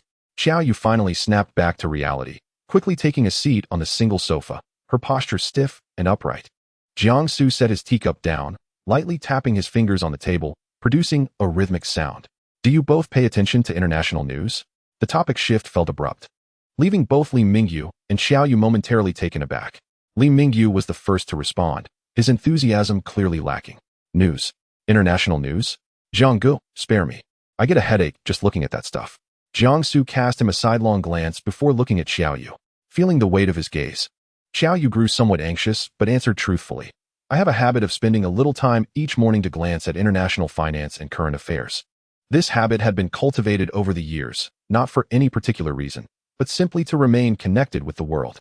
Upon hearing her response, Jiang Xu's eyes expressed approval. He leaned slightly forward, lowering his voice, imbued with an undeniable seriousness. "Have you noticed that recently, there has been a massive outbreak of swine fever in Feizhou?" Li Mingyu was even more perplexed. "Swine fever? In Feizhou?" His expression was stamped with a huge question mark. "What does that have to do with us?" "Jiang, we run a food company, not a veterinary clinic. Why should we care about swine in Feizhou?" However, as soon as he spoke, he noticed Xiaoyu's expression shift dramatically. Her eyes sparkled, as if she had suddenly grasped a crucial insight, her breathing becoming slightly hurried. Li Mingyu remained oblivious. But Jiang Xu had already caught the change in Xiaoyu's demeanor. A subtle smile played on his lips as he observed her with interest. "It seems our secretary Qiao has figured something out." Li Mingyu glanced between Jiang Xu and Xiaoyu, feeling like a fool left out of the loop. "What have you figured out? What's with the riddles?" Xiaoyu's fingertips tightened slightly, yet her tone was imbued with unwavering conviction as she articulated, "Mr. Jiang, do you mean to suggest that this outbreak of swine fever will soon erupt within our borders? Once it occurs, there will be a massive culling of domestic pigs, leading to a drastic reduction in the supply of pork. At that point, the prices of pork in our country will inevitably surge." The final words escaped her lips almost involuntarily. This situation transcended mere price fluctuations. For a food company, it represented a cataclysmic storm. Within this storm lay not only a formidable crisis, but also unprecedented opportunities. With a snap of his fingers, Jiang Xu turned his gaze towards Li Mingyu. "Did you hear that? Observe and learn. In the future, refrain from fixating on trivial gossip. Instead, focus on genuinely valuable information." Li Mingyu, taken aback by the reprimand, opened his mouth but could only respond with a reluctant acknowledgement. He had finally grasped the implication. Brother Su was poised to lead them towards immense wealth. Jiang Xu continued to elucidate. "The virus responsible for African swine fever is highly contagious, with a mortality rate approaching 100%. Given the current frequency of international logistics and personnel exchanges, it is nearly impossible to completely keep it at bay. I estimate that within 6 months, we will witness the first case domestically, which will then spread rapidly. By that time, the entire pork production chain will face catastrophic repercussions. Therefore, our objective is to strategically position ourselves before this crisis unfolds, seizing the opportunity it presents." Li Mingyu's eyes brightened, his excitement palpable as previous awkwardness dissipated. He thumped his thigh and exclaimed, "I understand. Brother Su, what are we waiting for? Let us swiftly stockpile pigs. Pork prices are still relatively stable. We should purchase as many live pigs as our budget allows. We could establish 10 or 8 pig farms, and once the swine fever erupts, we would become the sole major pork supplier in the market. At that point, the prices will be dictated by us." His enthusiasm grew as he envisioned a deluge of wealth flowing towards him. Jiang Xu refrained from immediate affirmation, instead leisurely sipping his tea. His gaze shifted back to Xiaoyu. "Secretary Qiao, what is your perspective?" Xiaoyu recognized this as Jiang Xu testing her acumen. Taking a deep breath to steady herself, she commenced a rapid analysis of the pros and cons. "I believe that directly stockpiling live pigs entails excessive risk." Li Mingyu reacted with urgency. "Risk? What risk could there possibly be? It's a foolproof venture." Ignoring his interruption, Xiaoyu continued with clarity. "Firstly, as Mr. Jiang mentioned, The transmissibility of swine fever is alarmingly high. If we establish our own pig farms and they become infected, all our investments would be rendered worthless. This is a gamble we cannot afford. Secondly, consumer psychology plays a significant role. Following a widespread outbreak of swine fever, ordinary consumers will inherently develop a fear of pork. Even if our pigs are healthy, sales will undoubtedly be adversely affected. Li Mingyu was momentarily speechless, his mouth agape, as he absorbed her reasoning. It did indeed make sense. After pausing to gather her thoughts, she proposed an alternative strategy. Therefore, I suggest we take an opposite approach. Given the risks in the pork market, we should circumvent it entirely. We can choose to stockpile safer alternatives like poultry, particularly chickens and ducks. The prices of chicken and duck meat are inherently lower than pork, with a broad consumer base. Furthermore, amidst widespread concerns regarding pork safety, healthier and safer poultry options will surely emerge as the preferred alternatives, leading to a surge in demand. After articulating her plan, she anxiously glanced at Jiang Xu, awaiting his judgment. The office fell silent as Li Mingyu pondered Xiao Yu's words, increasingly convinced of their validity. His perception of her shifting. Could this truly be a secretary? Her intellect was remarkably swift. Jiang Xu's face finally revealed unreserved admiration and a smile. Well done. He spoke slowly, his tone imbued with a sense of finality. This aligns perfectly with my thoughts. Reassured by his validation, Xiao Yu exhaled silently. Jiang Xu set down his teacup, rising to approach the expansive floor-to-ceiling window, gazing down at the bustling traffic below. I founded Xinjiao Wanxiang for this very opportunity. You may not be aware, but the live chicken market is currently nearing saturation. In fact, it can be said that supply exceeds demand, with prices having plummeted to rock-bottom levels. This poses a disaster for farmers, yet for us, it is an unparalleled opportunity for stockpiling. He turned to face them, his gaze intense. What we must do now is utilize all available funds to acquire as many live chickens as possible at the lowest prices. We will then proceed with slaughtering, processing, and freezing them. Once swine fever erupts domestically and pork prices soar, chicken prices will, conservatively speaking, triple. Li Mingyu was invigorated, his excitement palpable as he flushed with fervor. Rubbing his hands together, he eagerly inquired, Brother Su, how much are we preparing to invest in this endeavor? Jiang Xu raised 2 fingers, then extended 8 more. His demeanor remained as calm as if he were commenting on the pleasant weather. 280 million. Li Mingyu, mid-sip of water, sputtered in shock, staring at Jiang Xu with wide eyes. How much? 280 million. The number detonated in Li Mingyu's mind like a bomb, leaving him disoriented and struggling to comprehend. He stammered, Brother Su, 280 million? Does our company even possess such funds? This is not 28,000 or 280,000. This is 280 million. Even if I sold myself, I couldn't scrape together a fraction of that amount. Jiang Xu glanced at him, unhurriedly resuming his seat on the sofa. The company's liquid assets, coupled with what I can personally mobilize, amount to approximately that figure. In contrast to Li Mingyu's astonishment, Xiao Yu maintained a much calmer composure. She swiftly detached herself from the elation of receiving validation for her proposal, her mind racing as she transitioned into work mode. Her boss had outlined a colossal blueprint worth nearly 300 million, and as the executor, she needed to meticulously consider every detail. Jiang Xu's gaze shifted to Xiao Yu, his smile waning as his expression turned serious. Xiao Yu. Yes, Mr. Jiang. She immediately stood at attention, akin to a soldier awaiting orders. You have 5 days. Jiang Xu extended a hand. I require a detailed plan for the acquisition of live chickens. This plan must encompass precise forecasts of the current live chicken inventory in the market, a distribution list of major breeding farms, pricing strategies for different scales of farms, the processes for slaughtering, processing, and cold storage, as well as a comprehensive financial utilization plan. With each requirement he outlined, Xiao Yu's heart sank incrementally, yet her eyes gleamed with determination. These demands were precise, specific, and directly addressed the core of the matter. This endeavor transcends a mere acquisition task. It is an extensive and systematic undertaking. The challenges are formidable, yet exhilarating. 5 days, any issues? Jiang Xu inquired. Xiao Yu inhaled deeply, a surge of fierce determination welling within her. She lifted her gaze, meeting Jiang Xu's eyes with unwavering resolve, her voice resonating with clarity and strength. No problem, President Jiang. I assure you, the task will be completed. Jiang Xu nodded with satisfaction before turning his attention to Li Mingyu, who still appeared somewhat dazed. Mingyu. Here. Li Mingyu jolted back to reality. Your task is to collaborate with Xiao Yu. Jiang Xu's tone brooked no dissent. From this moment forth, You will reach out to all the large breeding farms in the surrounding Yunjia area that can be contacted. Remember, those supplying the market directly. Arrange meetings with their managers.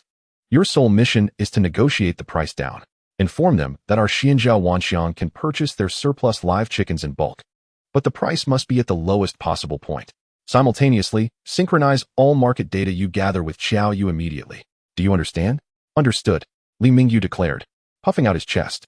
Engaging in commercial negotiations and building relationships was his forte. Jiang Xu added a final note, his voice low yet laden with gravity. Remember, from this moment on, only the three of us are privy to this matter. No information must be leaked until the swine fever sweeps across the nation. We are the sole prophets in the market. The African swine fever spread rapidly after its discovery, leaving us with little time. We must act swiftly to seize the initiative. The atmosphere in the office instantly became taut. Li Mingyu and Xiao Yu exchanged glances, both seeing an unprecedented seriousness and excitement reflected in each other's eyes.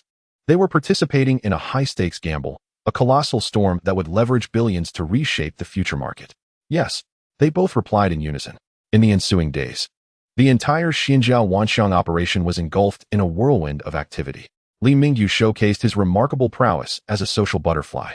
He tirelessly traversed several large breeding farms in the suburbs of Yundu within a single day, and the following day, he drove straight to a neighboring city. As Jiang Xu had anticipated, due to recent market saturation, poultry was in surplus.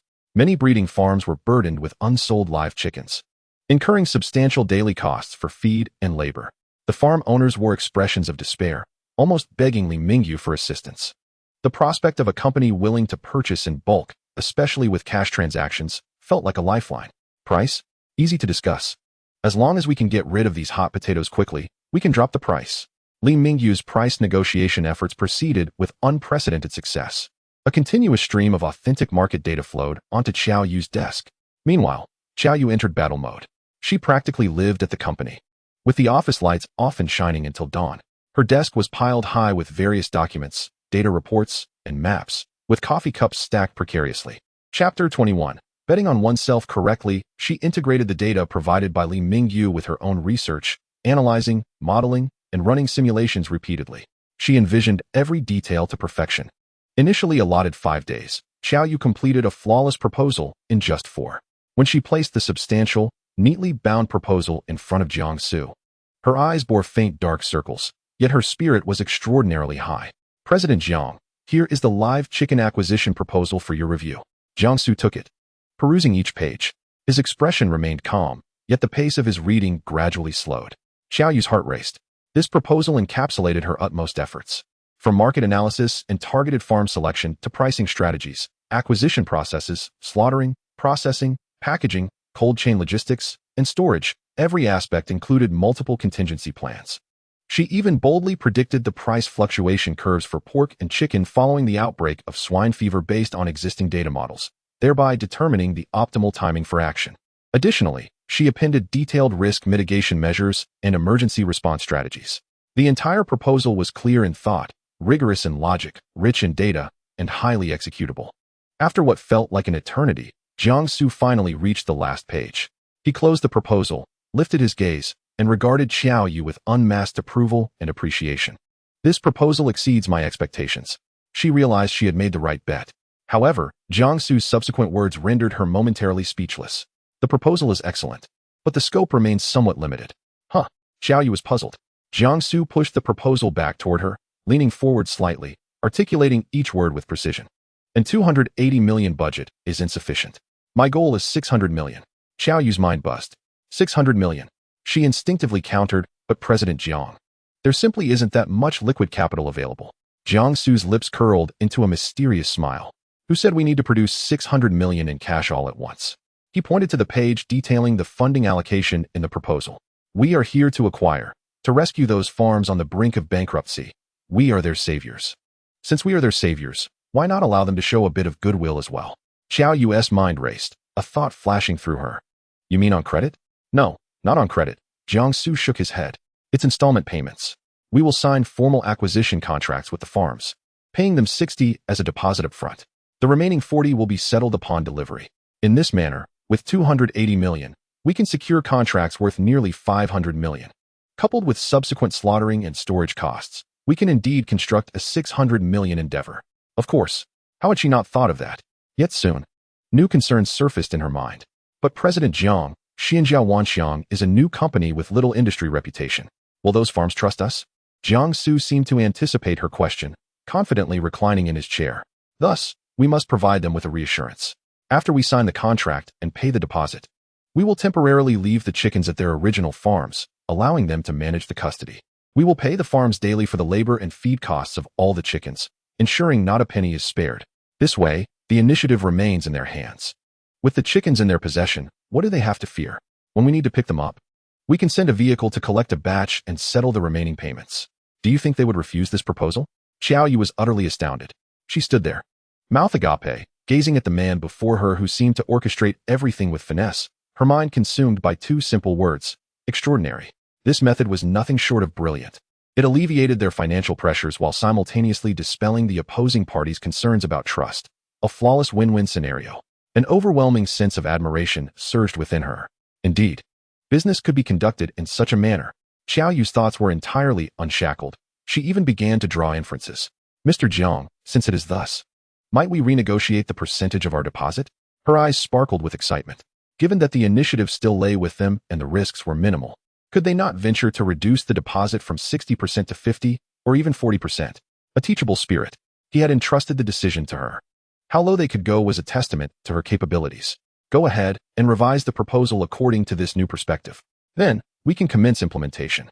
As the vehicle came to a halt, he stepped out and immediately spotted the familiar figure in the yard, Yining. She was oblivious to his return, fully engrossed in practicing her punches against a sandbag. Her strikes were fierce, imbued with an intensity that seemed to shatter the very air. Jiang Xu leaned against the car door, watching with keen interest. This little wildcat was indeed captivating. However, he could also sense the latent resentment that permeated her movements. Just as he pondered this, Yining completed her series of punches and halted, turning to find her gaze colliding with Jiang Xu's.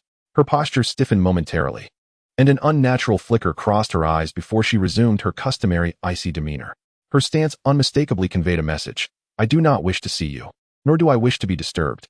Wait a moment. Jiang Xu hastened towards her, positioning himself in her path. Is there something you need? Yining's tone was frigid enough to freeze droplets of water, her gaze deliberately averted. Indeed, there is. Jiang Xu, with a flourish, produced a vibrant red rose from behind him, presenting it to her. I apologize for my earlier abruptness. His voice carried a hint of regret, yet his eyes still sparkled with a roguish charm. Yining was momentarily taken aback. She eyed the crimson rose, then looked back at Jiang Xu. Was this fellow truly attempting to sweeten the blow after striking her? She refrained from accepting it, merely fixing him with a cold stare. Mr. Jiang, if you believe a single flower can resolve matters, then your apology is indeed rather trivial. As long as you keep your distance. That would be the greatest respect you could afford me, she retorted without hesitation. That simply will not do. Jiang Xu shook his head, his expression suddenly turning serious. He stepped closer, lowering his voice. Miss Yi, do not forget why you are here. Yining's pupils constricted slightly. You carry the old man's mandate. Jiang Xu continued. By deliberately avoiding me and refusing to speak, do you truly believe you can fulfill your mission? How will you report my every move to the old man? His words struck like a key, directly hitting Yining's vulnerable spot. Indeed, she was here to surveil Jiang Xu, a direct order from old man Xiao Mingqian. He recognized that the bait was about to be taken. Thus, for your task to be accomplished smoothly, and for me to facilitate your success, we must restore our normal diplomatic relations. What do you think? Yining bit her lip, remaining silent, yet her taut shoulders gradually relaxed. She understood that Jiang Xu was correct. See, this is more like it. Jiang Xu noted her softened demeanor and seized the moment. Moreover, I have heard you are quite the academic prodigy, having acquired 4 degrees. It seems a waste for such a remarkable talent to merely serve as my bodyguard and monitor in this villa. I feel it is a disservice. The unexpected flattery caught Yining off guard. She furrowed her brow, puzzled by his intentions. So, therefore, I propose you assist me at my company. Jiang Xu finally revealed his true intention. This way, you can monitor me conveniently while also utilizing your expertise. Truly a win-win situation. He painted a grand picture for her. Yining fell into deep contemplation. To work at his company? The proposition was exceedingly tempting. Remaining here left her with no actionable steps. Yet, gaining access to his company's inner workings would equate to infiltrating the enemy's heart. All financial transactions, commercial contracts, and operational models would be laid bare before her. This was undoubtedly the most efficient path to accomplishing her mission. Jiang Xu sensed her intrigue and added fuel to the fire. What do you think? Consider it. My company is in need of a head for the finance department, and you seem perfectly suited for the role. As the financial manager, you would have the ability to audit records and investigate me, correct? He practically wore the words "come scrutinize me" on his face. Yining abruptly lifted her head, her gaze piercing as she scrutinized him. She sought to glean some hidden truth from his expression, but found none. Jiang Xu's demeanor was disarmingly open. Regardless of how the situation unfolded, this opportunity was rare for her. All right. The word emerged clearly from Yining's lips. I agree. Wonderful, Jiang Xu exclaimed, nearly leaping with excitement as he seized her hand.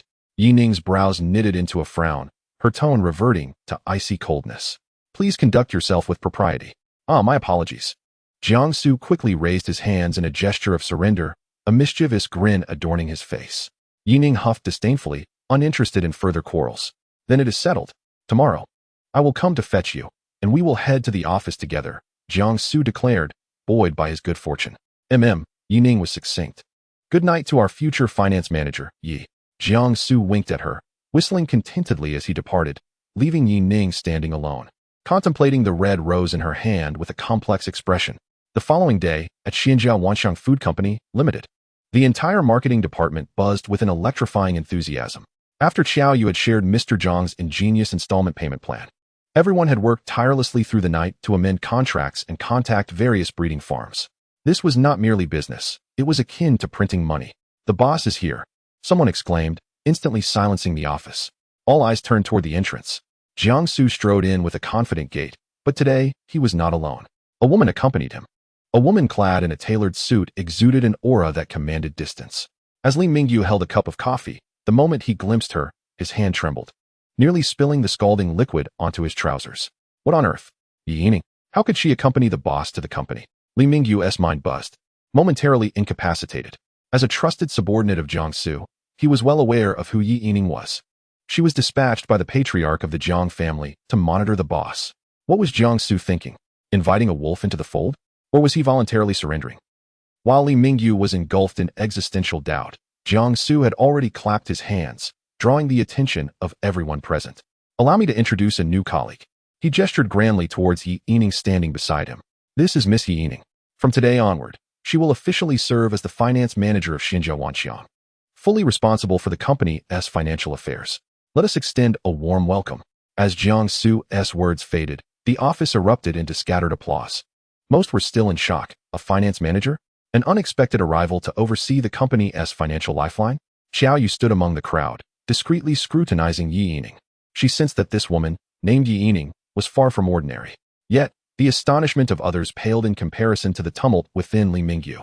A finance manager, entrusting the purse strings to a spy. Had the boss lost his mind? Wasn't he this equivalent to laying all his cards bare before the enemy? Li Mingyu gaped, alternating his gaze between the composed Yining and the smirking Jiang Xu, utterly bewildered. Jiang Xu nodded with satisfaction and addressed Yining. The finance department is over there. You may access the company's investment plans and all accounts at your convenience. He paused, adding with subtle implication, to facilitate your work. Yining's eyes flickered, seemingly grasping Jiang Xu's unspoken intent, and she nodded. Understood, President Jiang. With that, she strode confidently in her high heels towards the small office marked finance department. It was only after the door closed that Li Mingyu exhaled a long, relieved breath, his entire demeanor slackening. He leaned toward Jiang Xu, lowering his voice, his face displaying sheer astonishment. Brother Jiang, are you serious? Have you installed surveillance at your own home? Though generally carefree, Li Mingyu's mind was sharp as a tack. Isn't this inviting disaster? Allowing her access to the account books? Won't she uncover all our secrets? Li Mingyu fidgeted anxiously. Jiang Xu, however, appeared indifferent, patting Li Mingyu's shoulder to calm him down. Let her look. Why? If she doesn't see, how will the old man understand just how capable his grandson is? A cryptic smile curled at the corners of Jiang Xu's mouth. What I desire is not to engage in covert maneuvers behind his back, but to have him clearly witness how I, Jiang Xu, elevate this enterprise through methods he might disdain. Li Mingyu was taken aback. He observed the potent confidence radiating from Jiang Xu and found himself at a loss for words. So, Brother Jiang was considering it from this perspective? He wasn't seeking to evade but to take the initiative, proving himself through tangible achievements. This audacity ignited a fervor within Li Mingyu. I understand now, Brother Jiang. You're remarkable. Meanwhile, Xiao Yu was equally tumultuous within. Although she wasn't privy to the details as Li Mingyu was, she sensed that this manager Yi was not to be underestimated. Once Li Mingyu busied himself, Xiao Yu approached Jiang Xu, hesitating before speaking. President Jiang, is this manager Yi sent by your family? Jiang Xu glanced at her, unreservedly nodding. Yes, you could say that. He chose to sit in a chair, deciding to confide in his core assistant. Let me tell you, my family is from Kyoto. The Jiang family of Kyoto. You must have heard of them. Xiao Yu's heart raced. The Jiang family of Kyoto. They are a true top-tier aristocracy in the country. A force that can shake the entire business world with a mere stamp of their foot. Though she had suspected as much, Jiang Xu's admission left her momentarily dizzy. I used to be rather reckless, lacking decorum, and have made quite a mess of things. Jiang Xu spoke with a self-deprecating tone, downplaying his past missteps. My grandfather was utterly disappointed in me and expelled me. Yi Yining was sent by him to watch over me, ensuring I wouldn't cause any further trouble. He cleverly masked his previous failures with terms like immature and reckless. Xiao Yu listened intently. The man who devised the brilliant strategy of installment payments and entrusted management. The man who confidently stated what he could achieve. Was this recklessness? Was this lack of decorum? President Jiang. Xiao Yu's gaze was unwavering and resolute. I believe in you. Jiang Xu met her clear and trusting eyes, feeling warmth within, and nodded with a smile. Gaining the unwavering trust of such a competent subordinate would undoubtedly provide immense support for his upcoming plans. Chapter 23. A reckless gamble. Meanwhile, within the finance office, Yi Yining had already logged into the company's financial system. As a premier financial talent, she meticulously reviewed all accounts and records since Xianzhao Wanxiang's inception in under half an hour. Then, she was left stunned. The data displayed on the computer screen was alarmingly simplistic. The entire company had only one project since its establishment, the large-scale acquisition plan for the Baiyu chicken. Moreover, a staggering sum rested in the company's account, a figure that left her astounded. This capital was entirely funded by Jiang Xu. According to the project plan, the total amount for this acquisition approached 600 million. Leaning back in her chair, Yi Yining furrowed her brow tightly. Furthermore, he dared to use this money for a venture worth 600 million? This was gambling. A reckless gamble. Yi Yining's mind raced as she recalled a classic case she had studied at Harvard Business School. The African swine fever. Was Jiang Xu's large-scale stockpiling of Baiyu chickens a preemptive measure against a future outbreak of avian influenza? The moment this thought emerged, she swiftly dismissed it. Impossible. The case of African swine fever had discernible patterns, yet there had been no signs or reports of a large-scale avian disease outbreak in the country or globally. To stake one's entire fortune on a nebulous possibility without any warning? This wasn't business acumen, it was an act of folly. Yi Yining's fingertips lightly drummed on the table, her gaze behind the lenses growing increasingly profound. She felt as though she had fallen into a fog. This abandoned pawn, forsaken by her family, embodied mysteries that eluded her comprehension. Until evening, Yining refrained from engaging in any communication, quietly organizing her documents. She retrieved the encrypted satellite phone and dialed a number. After a prolonged ring, the call was answered, revealing an aged yet authoritative voice. Hello? Old man, it's me. Yining. How's the situation? Yining paused for a moment before calmly dropping a bombshell. He has not caused any trouble. He invested in a project. On the other end, Xia Mingxian seemed to chuckle lightly, tinged with disdain. Oh, he's really getting into it? How much did he invest?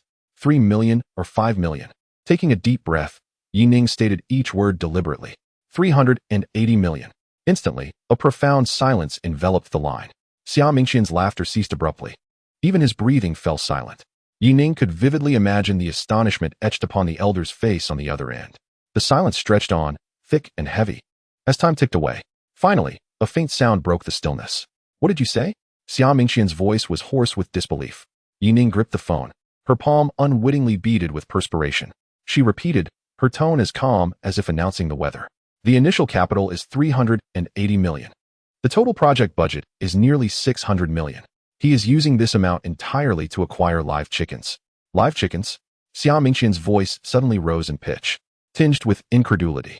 He spent nearly 400 million to buy chickens. Yes. Yining adjusted her gold-rimmed glasses, her gaze flickering behind the lenses.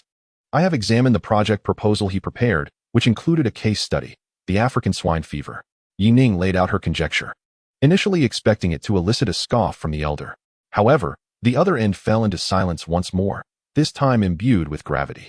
African swine fever. Xia Mingqian slowly articulated, his voice low. He could actually conceive of this. Yining was taken aback. The elder's reaction was unsettling. Old man, do you mean? Xia Mingqian's voice dropped to a whisper, as if divulging classified intelligence. Half a month ago, a small breeding farm did indeed report several suspected cases. But the news was swiftly suppressed. They only claimed it to be a common illness. Yining felt her heart tighten as if gripped by an invisible hand. The news was suppressed? Xia Mingqian's voice carried a hint of astonishment that he himself had not realized. While everyone else awaited expert reports, this young man had wagered 380 million on his cards. Yining's mind buzzed, blank and overwhelmed. It was not merely rumors. There were indeed signs. How could a discarded heir of the family possess such classified knowledge? This is not gambling. Xia Mingqian's tone suddenly shifted to one of excitement. No, it is gambling. But he is risking the least to gain the most. What he has paid is merely a deposit. Even if he loses, the loss is only a fraction. Yet, if he wins, if the swine fever truly erupts domestically, collapsing the pork market, the price of poultry. The elder did not continue. But Yining had grasped the implications entirely. This is intriguing, truly intriguing, Xia Mingqian murmured, even letting out a light chuckle. I underestimated my grandson. He possesses a fraction of the courage I had in my youth. Yining opened her mouth, but found herself speechless. The elder's voice regained its composure, now imbued with unprecedented seriousness. Stay there. Act as an ordinary financial manager. Monitor every move and every transaction of his company closely. I want to see how grand his game truly is. Yes, old man. Yining responded with difficulty before hanging up.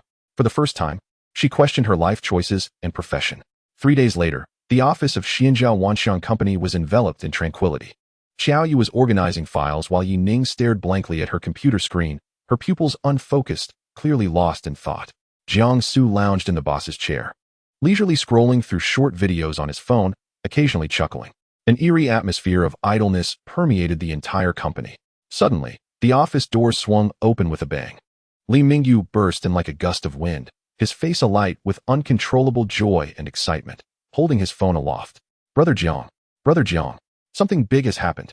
His voice boomed, audible throughout the entire floor. Jiang Xu lazily lifted his eyelids, casting a glance at him. What are you shouting about? Has the sky fallen? More thrilling than the sky falling. Li Mingyu dashed to Jiang Xu's desk, thrusting his phone screen towards him. Look at the news headline. The phone screen displayed a bold, glaring headline that was almost blinding.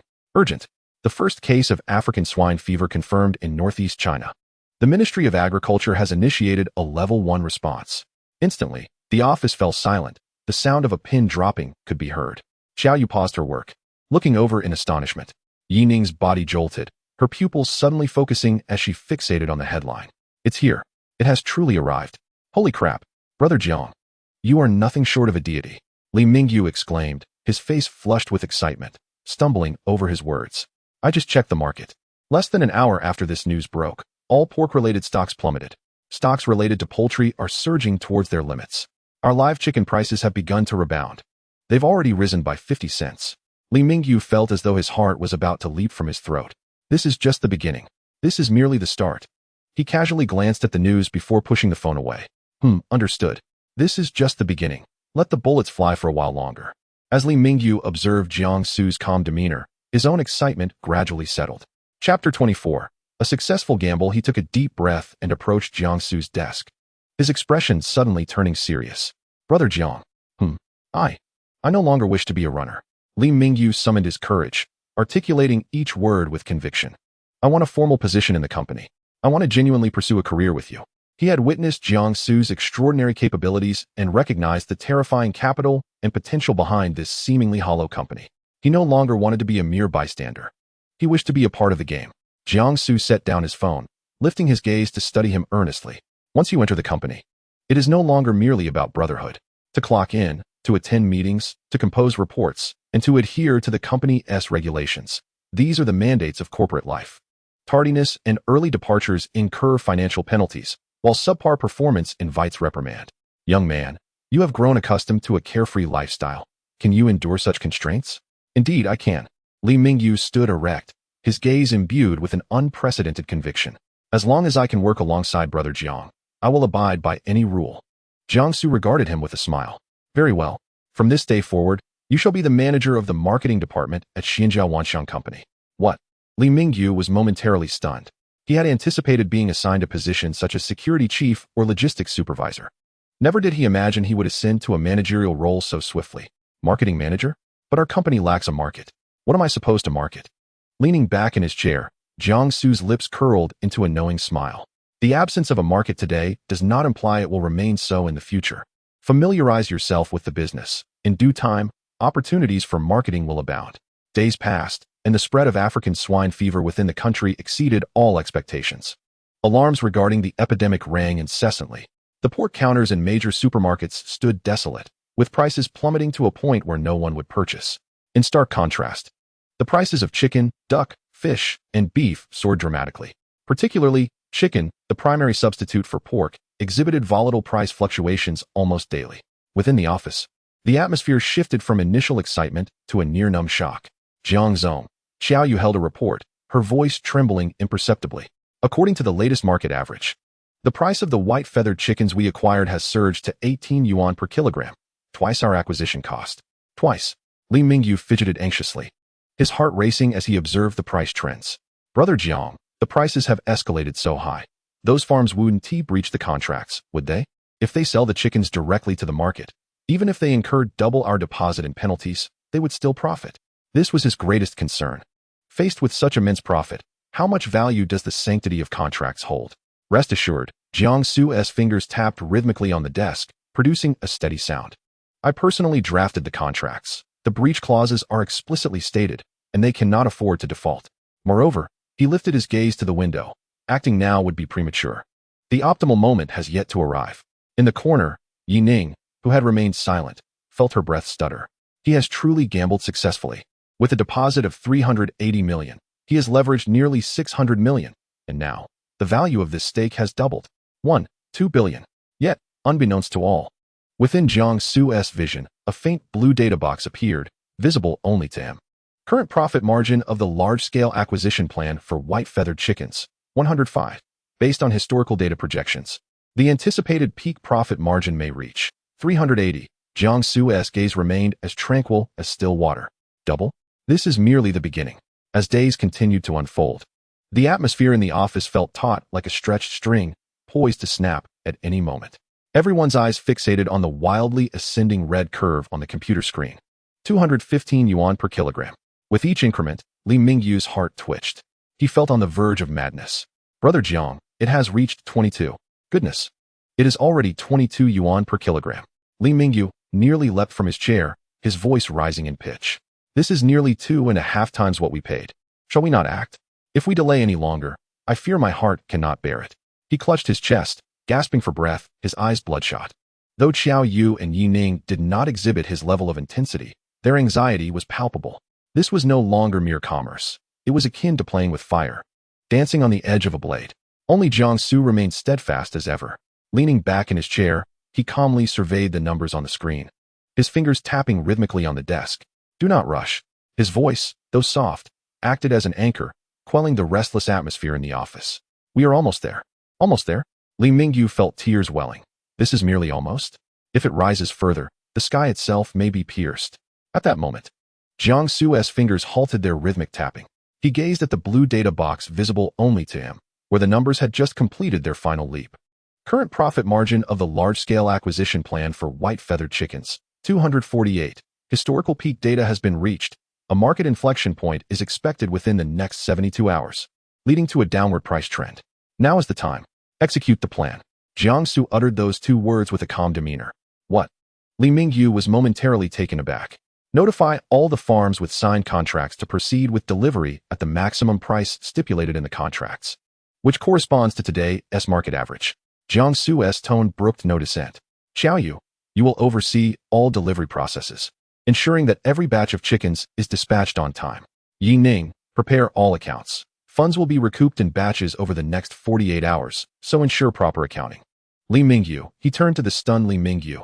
Your current task is to subtly disseminate news of our impending substantial profit to the market, igniting further interest. Let everyone know that Xianjiao Wanxiang is profiting immensely amidst this swine fever crisis.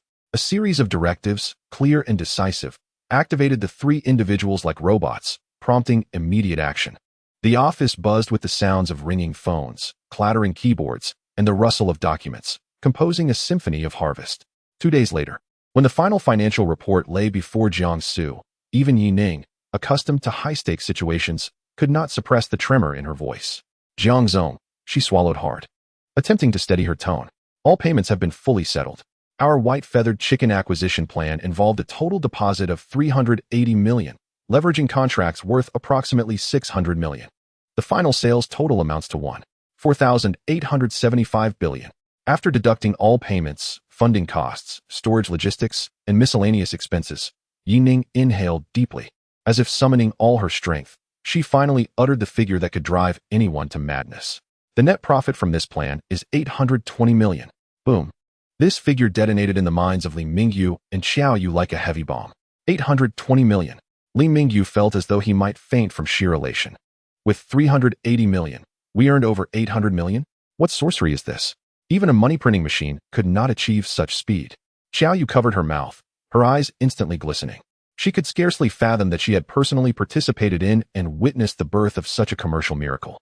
At this moment, the sound of the system's notification echoed in Jiang Xu's mind. Ding.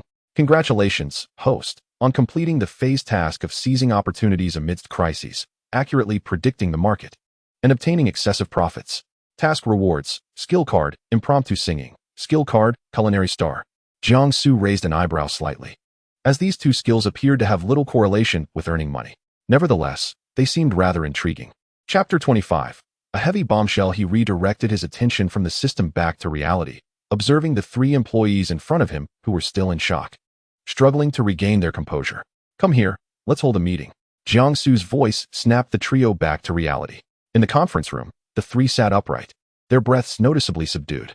This victory is not solely my achievement. Each one of you has played an indispensable role. Jiang Xu's gaze slowly swept across the 3. Therefore, it is essential to reward your contributions. He first turned to Li Mingyu. Mingyu. Yes, brother Jiang. Li Mingyu jolted upright, straightening his back. I present you with 2 choices. Jiang Xu extended 2 fingers. First, 20 million in cash, which manager you can transfer to you immediately. Second, a stake in the company worth 20 million in cash. Li Mingyu's breath quickened, his face flushed crimson. 20 million. He had never imagined he could possess such a fortune in his lifetime. With this money, he could instantly purchase the finest house in Yundu, drive the most extravagant sports car, and ascend to the pinnacle of life. However, as his gaze met Jiang Xu's profound eyes, he suddenly regained his composure. Cash is fleeting, but Brother Jiang's capabilities are enduring. This time, he made over 800 million with just over 300 million. What about next time? What about the time after that? The company's future value in Brother Jiang's hands is immeasurable. 100 billion? 1 trillion? As long as he could continue to follow Brother Jiang, this stake could potentially become 400 million or even 4 billion. That would be a wealth that countless 20 millions could not compare to. After only struggling for 3 seconds, Li Mingyu made his decision. He looked at Jiang Xu, his gaze resolute. Brother Jiang, I choose the second option. I do not want cash. I want the company's shares. A smile of approval graced Jiang Xu's lips. A wise choice. He then shifted his gaze to Xiao Yu, whose heart raced, her palms sweating from anxiety. Xiao Yu. Yes, President Jiang, I am here. From today onward, you will be the general manager of Xinjiang Wanxiang. What? Xiao Yu was momentarily stunned, her eyes wide with disbelief. General manager? Me? I cannot do this, President Jiang. I know nothing. I say you can, and thus you shall. Jiang Xu interrupted her, his tone leaving no room for argument. All you need to do is execute every task I assign you as you have done in the past. Furthermore, Jiang Xu paused before dropping another heavy bombshell. As the general manager, I grant you a stake in the company worth 5. Xiao Yu's mind word, utterly blank. From assistant to general manager, and now a stake in the company worth 5. This happiness arrived too suddenly and forcefully, making her feel as though she were dreaming. Tears flowed uncontrollably from her eyes, not out of greed, but from the immense trust and recognition bestowed upon her. Thank you, President Jiang. Xiao Yu stood, bowing deeply to Jiang Xu, her voice choked with emotion. I will certainly not let you down. Jiang Xu accepted her gratitude with composure before turning to the final individual. Yi Ning. Manager Yi. President Jiang. Yi Ning's expression was also complex. She had not anticipated Jiang Xu's generous gesture. I know that with your capabilities, remaining in our small company may seem beneath you, Jiang Xu spoke earnestly. However, Xinjiang Wanxiang requires professionals like you to safeguard its future. To ensure you feel secure here, I also grant you a stake in the company worth 5. Upon hearing this, even the typically composed Yi Ning's pupils dilated. Unlikely Mingyu and Xiaoyu. She was sent by the Xia family to assist, her status elevated, fundamentally still a member of Huatai Group. Jiang Xu granting her shares held a completely different significance. This man calculated every step meticulously. President Jiang, this is too precious. Not at all, Jiang Xu smiled. I believe you will create value for the company far exceeding this 5 stake. I understand. Yi Ning inhaled deeply, nodding solemnly. I accept. Meanwhile, in an antique-styled study, Xia Mingxian had just hung up the phone, a playful smile adorning his face. Over 800 million. He picked up the teacup beside him, gently blowing away the steam. This young man possesses some skill. His eyes sparkled. It seems keeping Yi girl by his side was the right decision. Xia Mingxian sipped his tea, a glint of determination in his gaze. A young man with some depth and cunning is not a bad thing. I am eager to see how far your little boat can sail into the vast ocean. The play is yet to come. As night deepened, the bustling office finally returned to tranquility. Yet, Yi Ning's heart remained restless. 12 billion. The thought made her feel an unreal dizziness with every breath. Just then, her phone screen lit up and vibrated. The caller ID displayed a name she knew all too well, Xia Mingxian, Jiang Xu's grandfather. Yi Ning composed herself, approached the empty floor-to-ceiling window, and answered the call. Hello, Elder Xia. Little Ning. The voice on the other end was aged and authoritative. I am aware of everything that has transpired. Yi Ning's heart skipped a beat. This child, Jiang Xu, has finally not disappointed me. Xia Mingxian's tone carried a hint of sentiment. You have done well. There is no need to return now. Stay and assist him. He lacks experience in financial matters. So you must lend him your support. Yi Ning gripped the phone, her fingertips turning slightly pale. Yes, I understand. After hanging up, the city outside the window was ablaze with lights, resembling a splendid sea of stars. Yet, Yi Ning felt a wave of disorientation. Jiang Xu. This name lingered in her mind. No. Suddenly, an alarming thought emerged in Yi Ning's consciousness. Perhaps he had not changed at all. He simply no longer wore a facade. Upon returning to the villa, it was nearly midnight. The hall was dimly lit by a solitary wall lamp, and Jiang Xu's door was tightly shut, indicating he had likely retired for the night. Yi Ning tiptoed back to her own room, yet sleep eluded her. She leaned against the headboard, her mind a chaotic swirl of Jiang Xu's image. Having shared the same roof these past few days, she had gained some insights into his routine. It was alarmingly regular, so regular that it unnerved her. Every morning at 6:30, without fail, he would rise and undertake a 5-kilometer run. Breakfast consists solely of whole grain bread, eggs, and milk, while he maintains a respectful distance from foods rich in oil and salt. Apart from necessary social engagements, he rarely indulges in alcohol. Yi Ning recalls a recent drinking gathering held to celebrate the preliminary cooperation agreement with a large chain supermarket. Xiaoyu shielded Jiang Xu from much of the wine, ultimately becoming inebriated to the point of unconsciousness. It was Jiang Xu who personally drove Xiaoyu to the hotel. At that moment, Yi Ning had anticipated that something might transpire, especially considering Xiaoyu's graceful figure and stunning appearance, coupled with her unguarded state. For a man known for his romantic escapades, it was akin to presenting a feast. Yet, she later learned from the driver that after ensuring Xiaoyu's safety, Jiang Xu spent no more than 10 minutes in the hotel, from entry to exit. This revelation completely shattered Yi Ning's previous perceptions of Jiang Xu. Deception. Everything was a facade. A sudden melody, without warning, penetrated the walls and flowed into her ears. The sound was that of a piano. Yi Ning immediately recognized it. The clarity and emotional resonance of the music were astonishingly powerful. Who was playing? As she approached the hall, the piano's sound grew increasingly vivid and impactful. It was no mere performance. The grandeur of the composition, with its complex and ornate scales, surged at times like a tempest, and at others lingered like a sigh. It felt as though it was not just a piano, but an entire symphony orchestra in concert. Chapter 26. Playing the piano when she beheld the scene in the hall. It was as if she had been struck by lightning. Moonlight streamed through the expansive floor-to-ceiling windows, illuminating the black piano and the man seated upon the piano bench. His tall silhouette was engrossed, and who could it be but Jiang Xu? Yi Ning's eyes widened in disbelief, her breath nearly caught in her throat. Playing the piano? This was beyond her imagination. Yet, the scene before her was shattering her worldview. She instantly recognized the piece Jiang Xu was performing, Rachmaninoff's Second Piano Concerto.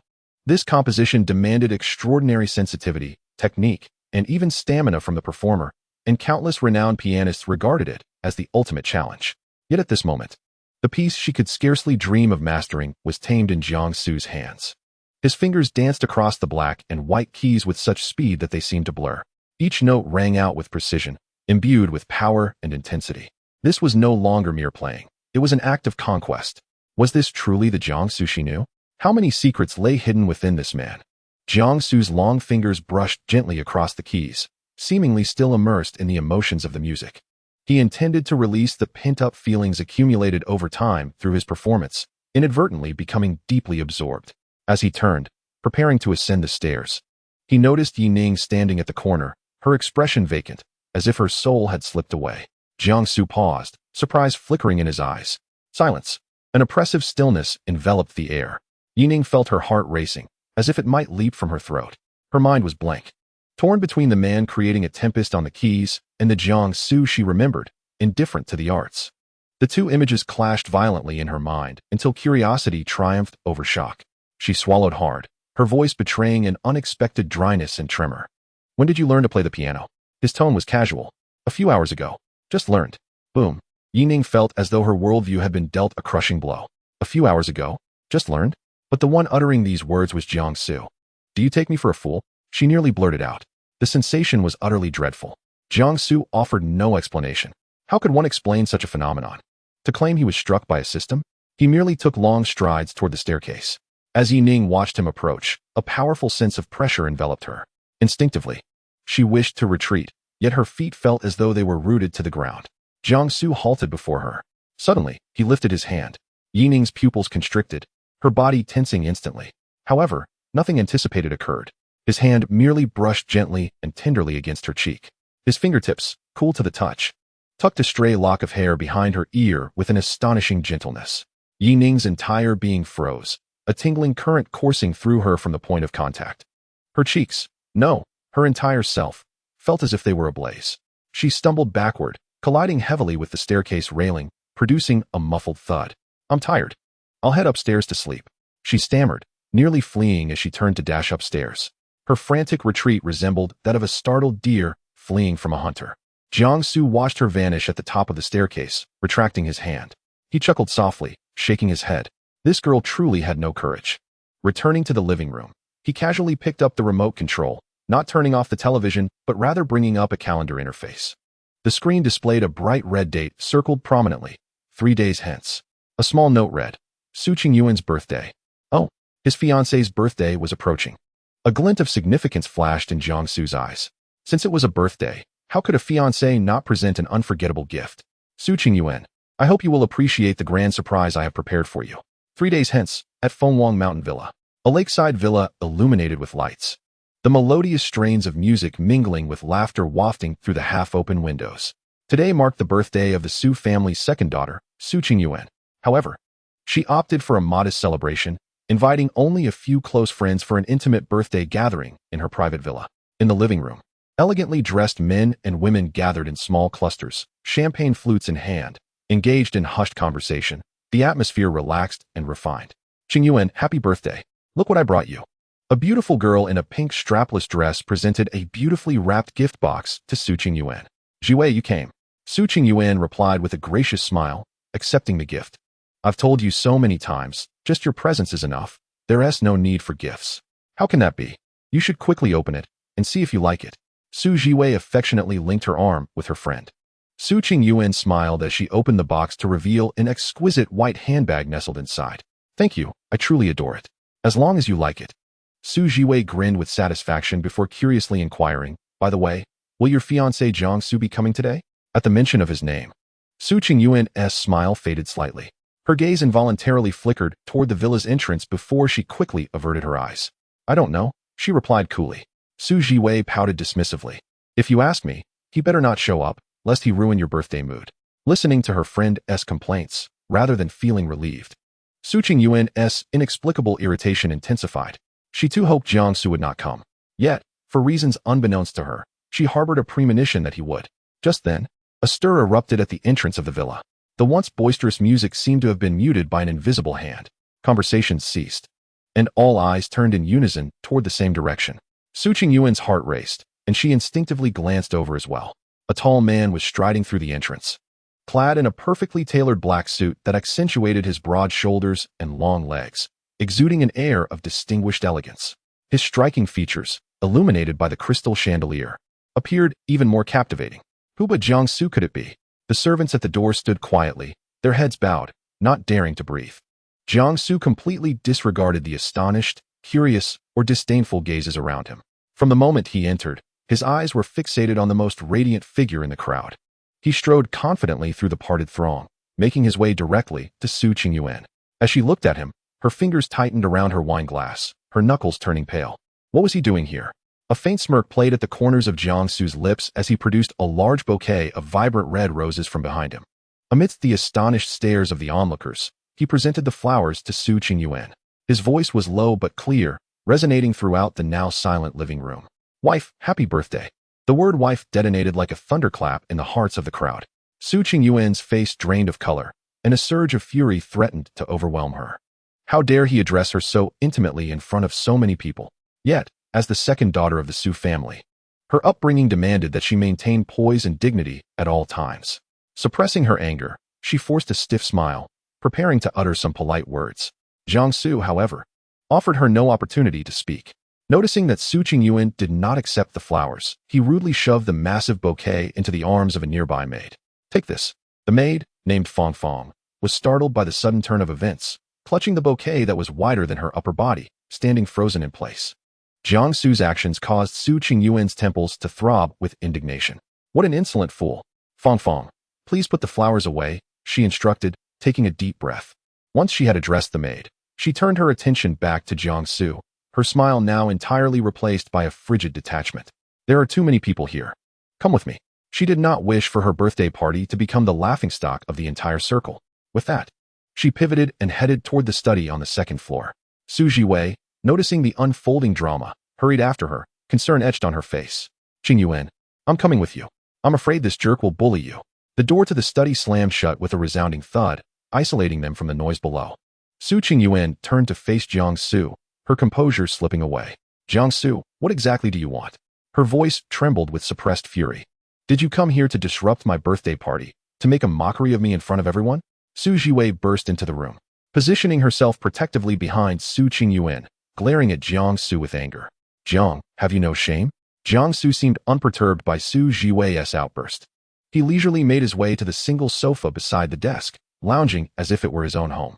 He raised his gaze, his eyes gliding over the agitated Su Jiwei to rest on Su Qingyuan's tense visage, a playful smile gracing his lips. "I said I came to celebrate your birthday. Also, to see how you've been." At this, Su Jiwei erupted in laughter. "Oh, how we've been. If you hadn't come, we would have been splendid. Your presence has soured the atmosphere." Su Qingyuan's chest heaved with agitation. She no longer wished to engage in this pointless banter. "Jiang Xu, I request that you leave this instant. My birthday party does not welcome you." Su Jiwei nodded vigorously in agreement, crossing her arms and surveying Jiang Xu with disdain. "I think I finally understand. You're down on your luck, so you've come here shamelessly, right? Let me tell you, while Qingyuan is kind-hearted, I am not so easily fooled." Su Jiwei's words flowed rapidly, dripping with unabashed scorn. To her, this was the most plausible explanation. A once prominent young master, now partially abandoned by his family and forced to fend for himself, could only return to seek favors. Yet, despite such piercing ridicule, Jiang Xu's expression remained unchanged. He did not even flinch, the curve of his lips deepening instead. "Lost a fortune in business?" he repeated lightly, as if he had heard the grandest of jokes. A soft chuckle escaped his lips. "I have not suffered losses in business."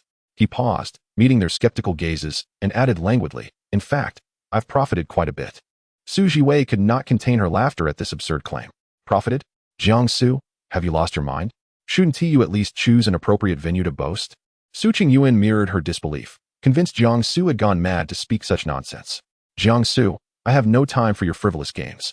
Jiang Xu shrugged nonchalantly. "Don't believe me?" His gaze turned to Su Qingyuan, his eyes glinting with mischief. "You can check your phone." Su Qingyuan frowned. "What do you mean?" "I just transferred a sum to you," Jiang Xu stated casually, his tone as calm as if he were commenting on the pleasant weather. "Check your banking notifications." Skeptical yet compelled, Su Qingyuan retrieved her phone. Though she doubted Jiang Xu's words, she found herself unlocking the screen. A notification from her bank lay quietly in her notification bar, timestamped 3 minutes ago. 8 million. Su Qin's eyes widened in disbelief. Her breath momentarily halted. She stared at the long string of zeros, convinced that her eyes were deceiving her. 1 0, 2 zeros, 3 zeros. Indeed, it amounted to 80 million. What's the matter? Qingyuan? Su Jiwei inquired, noticing her peculiar expression as she leaned in with curiosity. When her gaze fell upon the text message, she froze. Her mouth agape, as if a chicken egg could fit inside. For 100 million. Su Jiwei's voice altered, tinged with an incredulous absurdity. She abruptly turned to the man seated on the sofa, who appeared remarkably composed, her mind a blank slate. How is this even possible? Just as their astonishment reached its zenith, Su Qingyuan's phone screen flickered once more. Ding dong. Another bank notification popped up. For million. Su Qingyuan and Su Jiwei felt as though their hearts were about to leap from their throats. The study was eerily silent, filled only with the varying rhythms of the three individuals breathing. Jiang Xu finally shattered the silence. He extended a finger and casually waved it. That 80 million is merely a preemptive betrothal gift from your fiancé, meant to silence those gossips. His gaze swept over Su Qingyuan's dazed face, his tone exuding a natural arrogance. As for the additional 4 million, consider it a mere trifle. Your birthday gift. After saying this, he rose, adjusting the collar of his suit as if merely performing a trivial task. Well then, I am here to celebrate your birthday, not to argue with you. He addressed Su Qingyuan with an air of authority. You should go greet the guests. Do not keep them waiting. I shall remain here to spare you any further annoyance. With that, he indeed turned and walked towards the inner lounge of the study, leaving the two utterly petrified women in the room. Su Qingyuan stood frozen in place, tightly clutching her phone, which felt as though it weighed 1,000 pounds, her chest heavy with confusion. The myriad of emotions swirling within her rendered her mind a chaotic mess. Su Jiwei, on the other hand, was utterly dazed, leaning against the desk with a vacant stare, murmuring to herself in disbelief. 84 million, he transferred just like that. Where did he acquire such wealth? The party downstairs continued unabated, yet Su Qingyuan had lost all interest. She forced a smile to entertain the guests, her thoughts consumed by the two staggering transactions and Jiang Xu's nonchalant demeanor. Su Jiwei, increasingly agitated, secluded herself in a corner, her charming face marred by a hint of drunkenness and frustration. Moments ago in the study, she had belittled Jiang Xu's worth only to be confronted with nearly 100 million in cash, a sensation more painful than receiving 2 resounding slaps. The more she pondered, the more infuriated she became, downing another gulp of wine, feeling slightly dizzy, and decided to head to the restroom for a splash of cold water to revive herself. As she stumbled to the public restroom on the 2nd floor, just as she prepared to push the door open, a shadow loomed over her. Startled, she looked up to find none other than the source of her humiliation, Jiang Xu, leaning against the wall with his hands in his pockets. He regarded her with an air of indifference. Miss Su, have you had too much to drink? Su Jiwei's heart skipped a beat, the effects of the alcohol fading as she instinctively took a step back, eyeing him warily. What do you want? Jiang Xu straightened and advanced a step closer.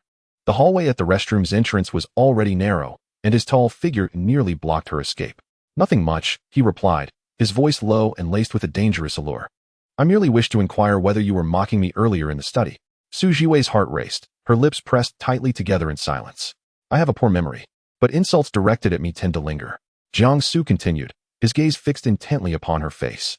Therefore, should I demand an explanation? Perhaps an apology? Apology? Su Jiwei's pride surged, flushing her cheeks crimson. Jiang Xu observed her defiant demeanor and scoffed. What's this? Dare to speak, but not to acknowledge? His tone dripped with disdain, piercing Su Jiwei's most sensitive nerves. Chapter 28. He actually recorded it. Su Jiwei trembled with indignation. Nothing irked her more than being labeled as cowardly. Gritting her teeth, she summoned her resolve and managed to squeeze out a few words. Jiang Xu, I'm sorry. Her voice was barely audible, filled with resentment and humiliation. Jiang Xu feigned distraction, tilting his head closer. What was that? I couldn't quite catch it. You. Su Jiwei's eyes brimmed with tears of frustration. Jiang Xu remained unmoved, instead urging her, speak up, I didn't hear you clearly.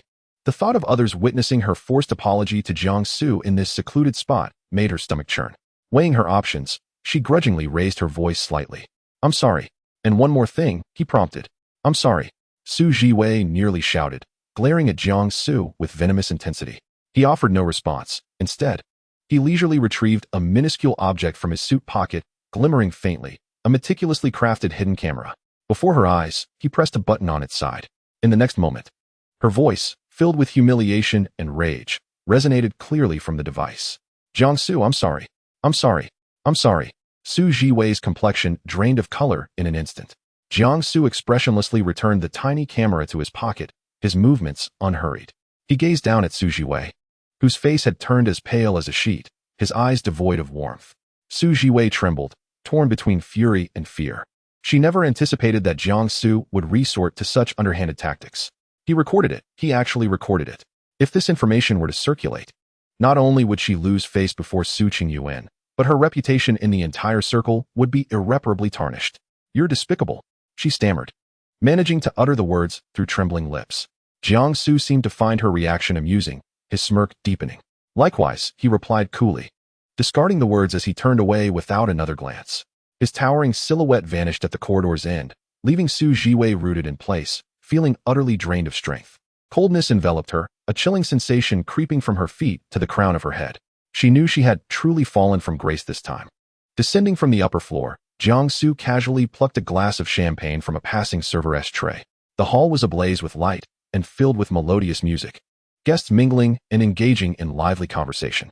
He scanned the crowd and swiftly locked onto the individual he sought. In the courtyard's open dance floor, the evening's celebrant, Su Qingyuan, was surrounded by a group of friends. However, on that vibrant and captivating face, there was a notable absence of mirth. Even amidst the laughter and revelry of those around her, she merely offered a polite curl of her lips, her gaze revealing a profound sense of detachment. Jiang Xu was acutely aware of her inner turmoil, which stemmed solely from that accursed engagement. He downed the champagne in his glass, returning the empty vessel to the tray, before striding through the crowd towards the courtyard. The music in the ballroom transitioned into a soothing waltz just as Su Qingyuan was half-heartedly coaxed by her friends into the center of the dance floor. As she pondered an escape, a firm hand suddenly clasped her waist, enveloping her in a familiar, subtly cedar-scented male presence. Su Qingyuan's body stiffened instinctively, her elbow poised to jab backward. "Don't move," a low, seductive voice whispered in her ear. "Do you wish to annul the engagement?" The elbow she had raised halted abruptly in midair. Slowly, she turned her head to meet a pair of inscrutable eyes. Jiang Xu. When had he arrived? What had he just said? Annul the engagement? Her heart raced, filled with skepticism. "What do you mean?" she inquired. "Literally," Jiang Xu replied, tightening his hold around her waist as they began to sway to the rhythm of the music. To onlookers, they appeared as a couple immersed in an intimate dance. His voice dropped to a whisper, audible only to them. "I can take the initiative to speak to your grandfather about annulling our engagement." Su Qingyuan's breath caught for a moment. She scrutinized Jiang Xu's eyes, searching for any hint of jest, but found none. He was entirely serious. No, something was amiss. Su Qingyuan quickly regained her composure. Jiang Xu, that cunning man, had gone to great lengths to secure their engagement. Now he was so benevolently offering to relinquish it? There had to be a catch. "What are your terms?" she asked directly. When dealing with such a person, one should not expect altruism. "Astute," Jiang Xu remarked with an approving smile, leaning closer to her ear, igniting a subtle shiver. "My terms are simple. For the next year, you, Su Qingyuan, must play the role of my fiancé in a charade." Furrowing her brow, Su Qingyuan questioned, "A charade?" "Indeed." Jiang Xu's gaze drifted toward the elder Su, who was watching them with a smile, his expression unchanged. "In front of everyone, you must portray that you have accepted me and have developed deep feelings. Do not worry, it is merely acting," he added. "We need not engage in any substantial contact, nor will we share a bed. After a year, I shall propose an annulment citing incompatibility." Su Qingyuan's mind raced. A year? Pretending to be in love? Then parting amicably? It seemed a tempting proposition. Yet, she remained skeptical of Jiang Xu. "Why would you do this?" she asked cautiously. "You went to such lengths to secure this engagement, and now you wish to dissolve it? What do you truly want?" In the past, Jiang Xu had looked at her with candor. "I pursued you for the Su family's background. However, I have come to realize that a forced union yields no sweetness." His gaze swept over her tense jawline, tinged with self-deprecation. "Rather than marry a wife who harbors daily thoughts of poisoning me, I would prefer to seek an alternative route. As for the delay in annulling the engagement," he paused, his voice turning somber. "The engagement banquet has garnered significant attention, and the entire circle is aware. If we announce the annulment, what do you think the elders from both families would say? Where would the Jiang and Su families place their dignity if they were to become enraged? Do you believe either of us would emerge unscathed?" Su Qingyuan fell silent, recognizing the truth in Jiang Xu's words. She understood that if she were to retract her engagement now, her grandfather would be the first to confront her. "Thus, we require a buffer period," Jiang Xu continued, casting his bait. "Let us stage a performance together. First, we thaw our relationship, then fall into romance. convincing everyone that we are a couple. This charade will last a year, allowing me to regain my grandfather's trust while also easing your relationship with the Xu family. After a year, we can part ways due to irreconcilable differences. By then, everyone will feel regret rather than deem it a farce. Both families' dignity will be preserved, and we will both find liberation. What do you say? This arrangement benefits us both. Su Qingyuan's heart wavered uncontrollably. Freedom. This was what she had longed for. If merely pretending for a year could grant her ultimate freedom, it seemed an acceptable trade. Yet, how can I be assured that you won't go back on your word after a year? This was the crux of the matter. What if this was yet another scheme from Jiang Xu, leading her into a situation where her pretense became reality, leaving her with no place to lament? At her words, Jiang Xu suddenly chuckled softly. He released his hold on her waist and instead grasped her hand, leaning slightly forward, an overwhelming sense of pressure enveloping Su Qingyuan. Su Qingyuan, it seems you have not grasped the current situation. Aside from trusting me, do you have any other options? Chapter 29. Danger abounds. His voice was low, yet it struck Su Qingyuan's heart like a hammer. Should you refuse me, you will continue to resist your grandfather. With his temperament, do you think you could escape this marriage in 3 to 5 years? Unless you sever ties with the Xu family now, leaving everything behind to pursue your freedom as an artist, can you do that? Su Qingyuan's complexion paled, her lips pressed tightly together. She could not. While she could disregard the Xu family's wealth, she could not disregard her grandfather.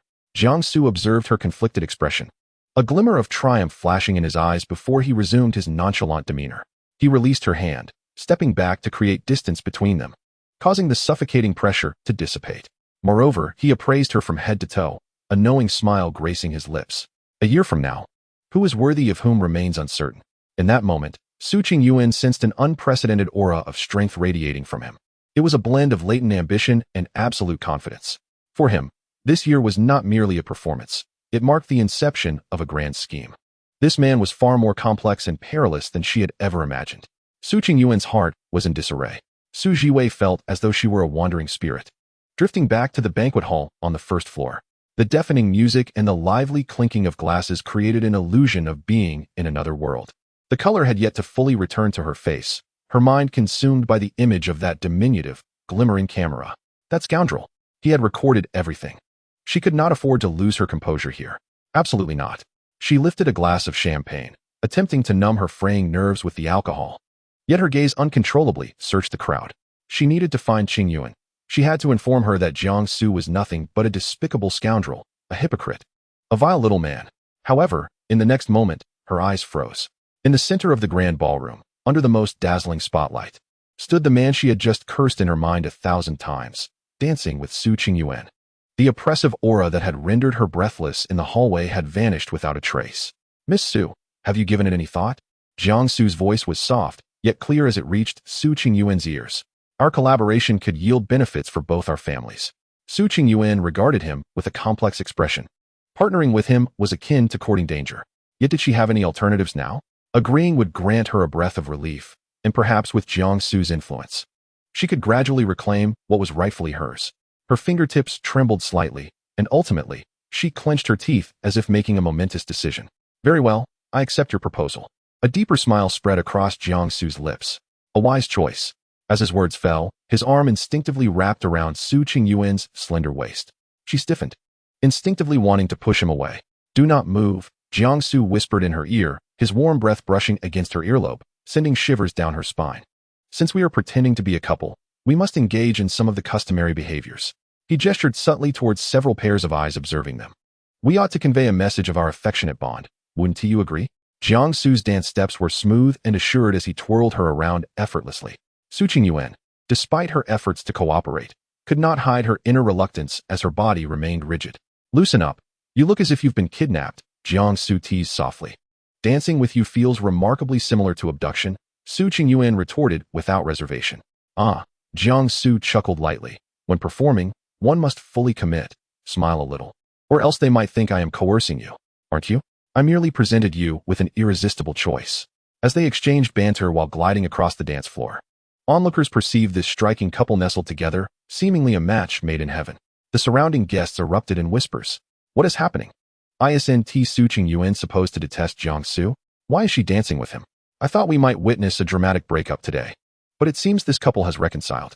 These murmurs reached Su Jiwei's ears, and she stared incredulously at the couple in the center of the dance floor, her champagne glass trembling in her grip. How could this be? How could Qing Yuan be dancing with Jiang Xu? Hadn't she vehemently despised this man? Hadn't she vowed to reject this union at all costs? Could it be that she was coerced? It had to be.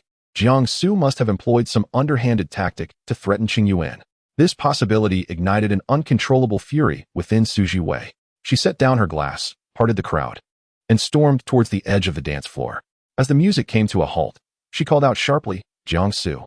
Her voice pierced the air, brimming with unmasked anger. "What have you done to Qing Yuan?"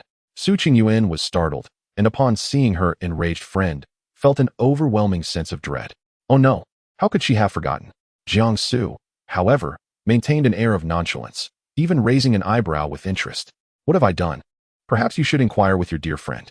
"Jiwei, please calm down." Qing Yuan sighed, pressing her forehead in frustration, eager to clarify before the situation escalated further. "It's not what you think." "What is it then?" Su Jiwei pressed on relentlessly. "You clearly loathe him." "It was my choice." Qing Yuan breathed deeply, striving to sound sincere. As she met her friend's bewildered gaze, she steeled herself to fabricate a narrative. "Previously, I was indeed repulsed by him, primarily due to my aversion to our family's plans, so I directed my anger towards him. However, after conversing with him just now, I realized that he is not as dreadful as I had presumed." She nearly recoiled at her own words. Su Jiwei, predictably, did not believe a single word. "Qing Yuan, what does he hold over you? Please tell me." To her, Qing Yuan's explanation sounded as though she were reciting a script under duress. "No one is threatening me," Qing Yuan insisted, her voice growing serious as she sensed the absurdity of the conversation escalating. "Jiwei, this is my own decision. Please do not make a scene." "Am I creating a scene?" Su Jiwei scoffed, her eyes welling with tears. "Qing Yuan, I am trying to help you." Just as the two were caught in their argument, Jiang Xu, who had remained silent, suddenly made a move. He reached out, effortlessly pulling Qing Yuan back into his embrace, pressing her against him. This gesture radiated possessiveness. He then raised his eyes, casting Su Jiwei a brazen, provocative glance that seemed to say, "Do you see? She is mine now." Qing Yuan's body immediately stiffened like stone. This wretched man was acting again. Furious, she pinched Jiang Xu's waist. "Ouch!" Jiang Xu dramatically inhaled, yet instead of loosening his grip, he pulled her in tighter. He leaned down, speaking in a tone that was both affectionate and exasperated. "What's the matter? Planning to murder your husband? You?" Qing Yuan fumed. To onlookers, this exchange resembled playful banter between lovers, especially for Su Jiwei, who observed the tightly entwined couple, noting Jiang Xu's triumphant smile and Qing Yuan's expression of frustration and embarrassment, which lacked any real resistance. An overwhelming sense of betrayal washed over her. She felt as though the Qing Yuan before her had become a stranger. Was this truly her Qing Yuan? Or had she genuinely changed? Su Jiwei could not accept this reality. Her heart felt as if a heavy stone had lodged within it, suffocating her. She no longer wished to question anything. Chapter 30. Do not be my weak link. She turned, not looking back as she pushed through the crowd and exited the Su family villa. "Jiwei," Qing Yuan instinctively called out, wanting to pursue her. Yet her arm was firmly held by Jiang Xu. "Do not follow." Jiang Xu spoke coolly. Ultimately, Qing Yuan halted, watching her friend's silhouette fade into the night. Sighing wearily, she understood that Jiwei could not comprehend her decision at this moment. Perhaps she would explain later. As the crowd in the dance floor gradually dispersed, the lively music softened into a gentle melody. Jiang Xu released Qing Yuan, and the intimate atmosphere between them dissipated in an instant. "I must remind you." Jiang Xu meticulously adjusted his suit jacket, his tone icy. "The intricacies of our collaboration must remain concealed from everyone, including your fiery-tempered best friend." He cast a sidelong glance toward the entrance, a hint of derision curling his lips. Women, particularly impulsive ones, often lack discretion. Should she indulge in too much drink one day or engage in a quarrel, our affairs could be exposed. If the elders from both families were to discover they had been deceived, the repercussions would be unbearable for both of us. Qing Yuan, listening to his chauvinistic remarks, was immediately incensed. "Mind your own business," she retorted with a cold laugh. "Don't forget, it could very well be you who drunkenly divulges everything while embracing a flirtatious woman at a nightclub." "Rest assured," Jiang Xu replied slowly. "My conduct and character are far superior to your assumptions." "Oh, character?" Qing Yuan scoffed, as if she had heard a joke. The two exchanged barbs, neither yielding an inch, creating a palpable tension. The guests around them observed the exchange, their faces lighting up with knowing smiles, mistakenly believing this couple had recently reconciled and were deeply in love. Remember our agreement for today. Additionally, manage your associates, lest they become hindrances. The sultry dance tune finally concluded. As Jiang Xu released her, the facade of their fabricated intimacy evaporated as swiftly as the tide recedes. As he stepped out of the dance floor, a portly middle-aged man approached, all smiles. Jiang Xiao, Su Xiaojia, congratulations are in order. His voice dripped with sycophancy, his gaze darting between Jiang Xu and Su Qingyuan. Su Qingyuan recognized him as Su Qiqing, a clothing distributor. He was a quintessential opportunist. When Jiang Xu fell from grace and was ostracized by the Jiang family, Su Qiqing was the first to sever ties, fearing he would be tainted by association with the discarded Jiang Xu. At that time, he hinted to her that Su Qingyuan had poor judgment in choosing a worthless fiancé. Now, he was the first to come groveling. Su Qingyuan felt a wave of nausea wash over her, unwilling to even spare him a glance. However, Jiang Xu, unaffected, wore a faint smile as he regarded Su Qiqing. Suinzong, it has been a while. Ah, Jiang Xiao remembers me. It is indeed an honor. Su Qiqing was flattered, bowing even lower. It was my lack of insight that led to my previous misjudgment. Jiang Xiao, please do not hold it against me. You and Su Xiaojia are truly a match made in heaven. Any prior misunderstandings were merely trifles. Jiang Xu smiled noncommittally. He certainly remembered this man, though lacking in integrity.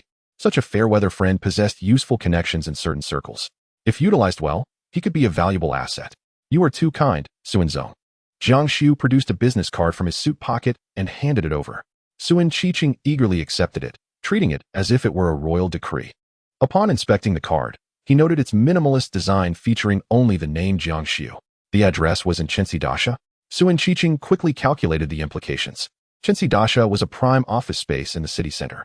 The fact that Jiang Xu could establish a company there indicated he had regained the Jiang family's favor.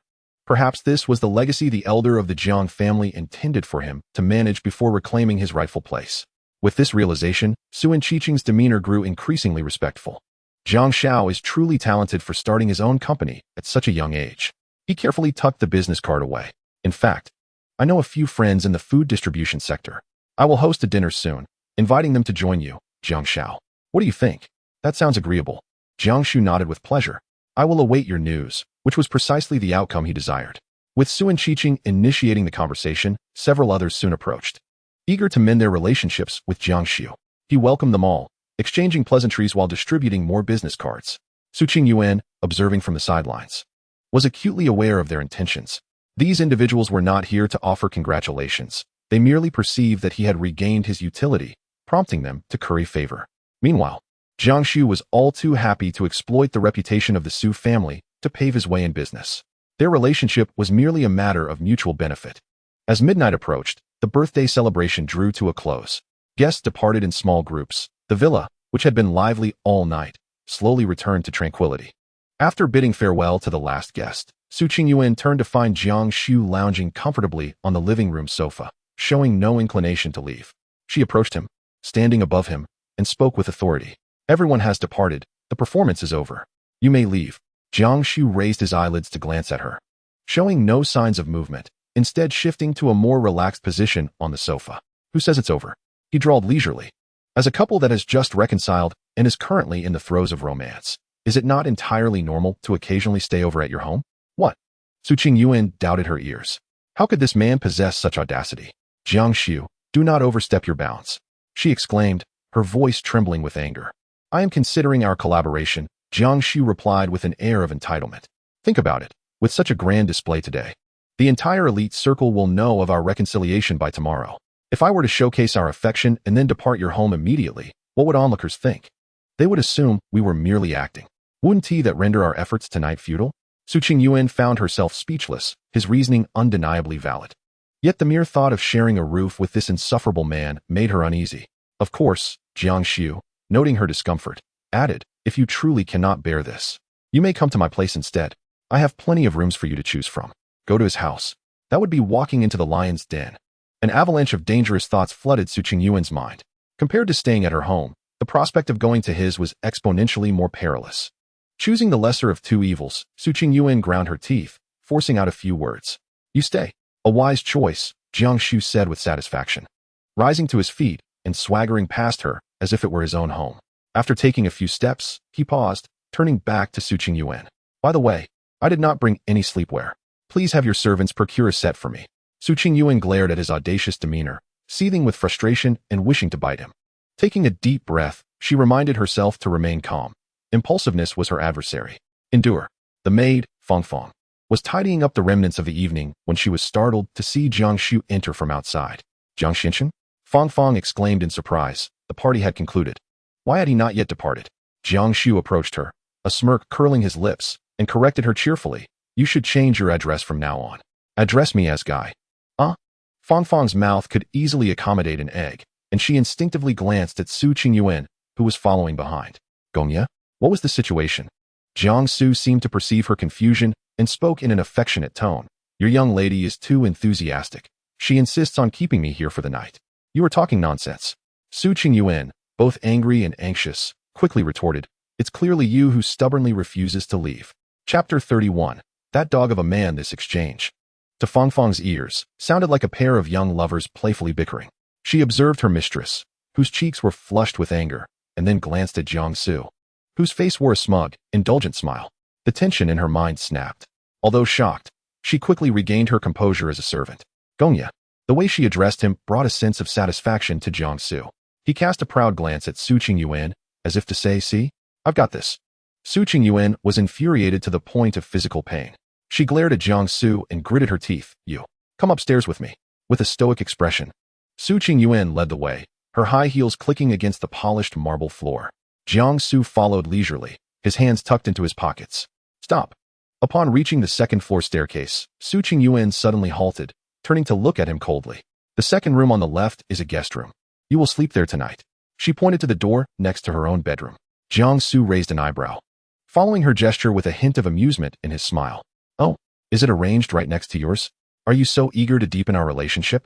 You think too highly of yourself. Su Qingyuan crossed her arms, her eyes filled with wariness and annoyance. The servants in my household have been with me for many years. If they find out we're sleeping in separate rooms on our first day of reconciliation, do you think they want to speculate? What if some gossip reaches my parents or your family as patriarch? How will we continue our charade? She needed to eliminate all potential risks before they could arise. It was a reluctant decision to let Jiang Xu stay, but the choice of accommodation had to be under her control. So that is how it is. Jiang Xu nodded as if enlightened, then leaned in closer, lowering his voice. Quite thoughtful of you. His warm breath brushed against Su Qingyuan's ear, causing her to instinctively shrink back. However, are you not afraid that I might? You dare. Su Qingyuan exploded, glaring at him like a cat whose tail had just been stepped on. I warn you, if you dare to act recklessly, I guarantee you'll make tomorrow's headlines for all the wrong reasons. Seeing her fierce yet powerless demeanor, Jiang Xu found it somewhat amusing. He chuckled lightly, raising his hands in a gesture of surrender. Understood, Miss Su. Good night. With that, he turned and headed straight for the guest room. Su Qingyuan stood still, watching his retreating figure, her frustration still simmering. Sharing a roof with this man felt like a form of mental torture. She returned to her room, irritably kicked off her high heels, and threw herself onto the soft bed. Wait. Su Qingyuan suddenly sat up. That dog of a man. He had no change of clothes, let alone pajamas. The thought of him potentially sleeping naked in her home sent a shiver down her spine. No way. Absolutely not. She anxiously raked her fingers through her hair before reluctantly rummaging through her wardrobe for a spare set of pajamas. These were a convenient purchase she had made from a convenience store downstairs, never having worn them. Pajamas in hand, she approached the guest room door, hesitated for a moment, and then knocked. Knock, knock. Come in. Jiang Xu's languid voice came from within. Su Qingyuan pushed the door open to find him already stripped of his suit jacket, clad only in a white shirt. The top two buttons were undone, revealing a tantalizing glimpse of his well-defined chest. He stood by the window, speaking on the phone, his profile sharply outlined in the moonlight. Upon noticing her entrance, he said into the phone, "Let us end it here for now," and hung up. "What is the matter?" He turned, regarding her with casual interest. Su Qingyuan tossed the pajama bag onto the bed, her tone abrupt. "For you." "No." Jiang Xu walked over, picked up the bag, and glanced inside, his brows furrowing slightly. He pulled out the cotton pajamas, shaking them open for inspection. The design was plain, the fabric ordinary, and there wasn't even a decent label. "You want me to wear this?" His voice dripped with disdain, as though he were holding a rag rather than pajamas. Su Qingyuan's temper flared instantly. Having something to wear is already good enough. Are you going to be picky? If you want to, wear it. Then sleep in your fancy tailored suit. She planted her hands on her hips, ready for a quarrel. Or are you planning on sleeping naked? As soon as the words left her lips, Jiang Xu's gaze turned suggestively meaningful. That wouldn't be out of the question, he replied leisurely. After all, we are a couple. It's only natural to be open with one another. Dream on. Su Qingyuan felt her cheeks flush. I warn you, you must wear them. You are not allowed to sleep naked in my bed. Her tone was exceptionally stern, carrying an undeniable command. All right, I'm scared of you. Jiang Xu raised his hand in mock surrender, a wry smile on his face. Then, right in front of Su Qingyuan, he extended his hand and began to unbutton his shirt, one button at a time. Su Qingyuan's eyes widened in shock. What are you doing? Changing clothes. Jiang Xu replied matter-of-factly. Didn't you tell me to put something on? Should I wear the pajamas over my shirt? He continued, completely unbuttoning his shirt, casually tossing it onto the nearby sofa. In that instant, Su Qingyuan's breath caught in her throat.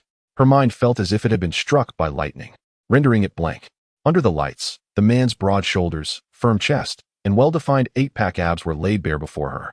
The alluring lines of his physique, tapering down into the waistband of his pants, left nothing to the imagination. Was this real?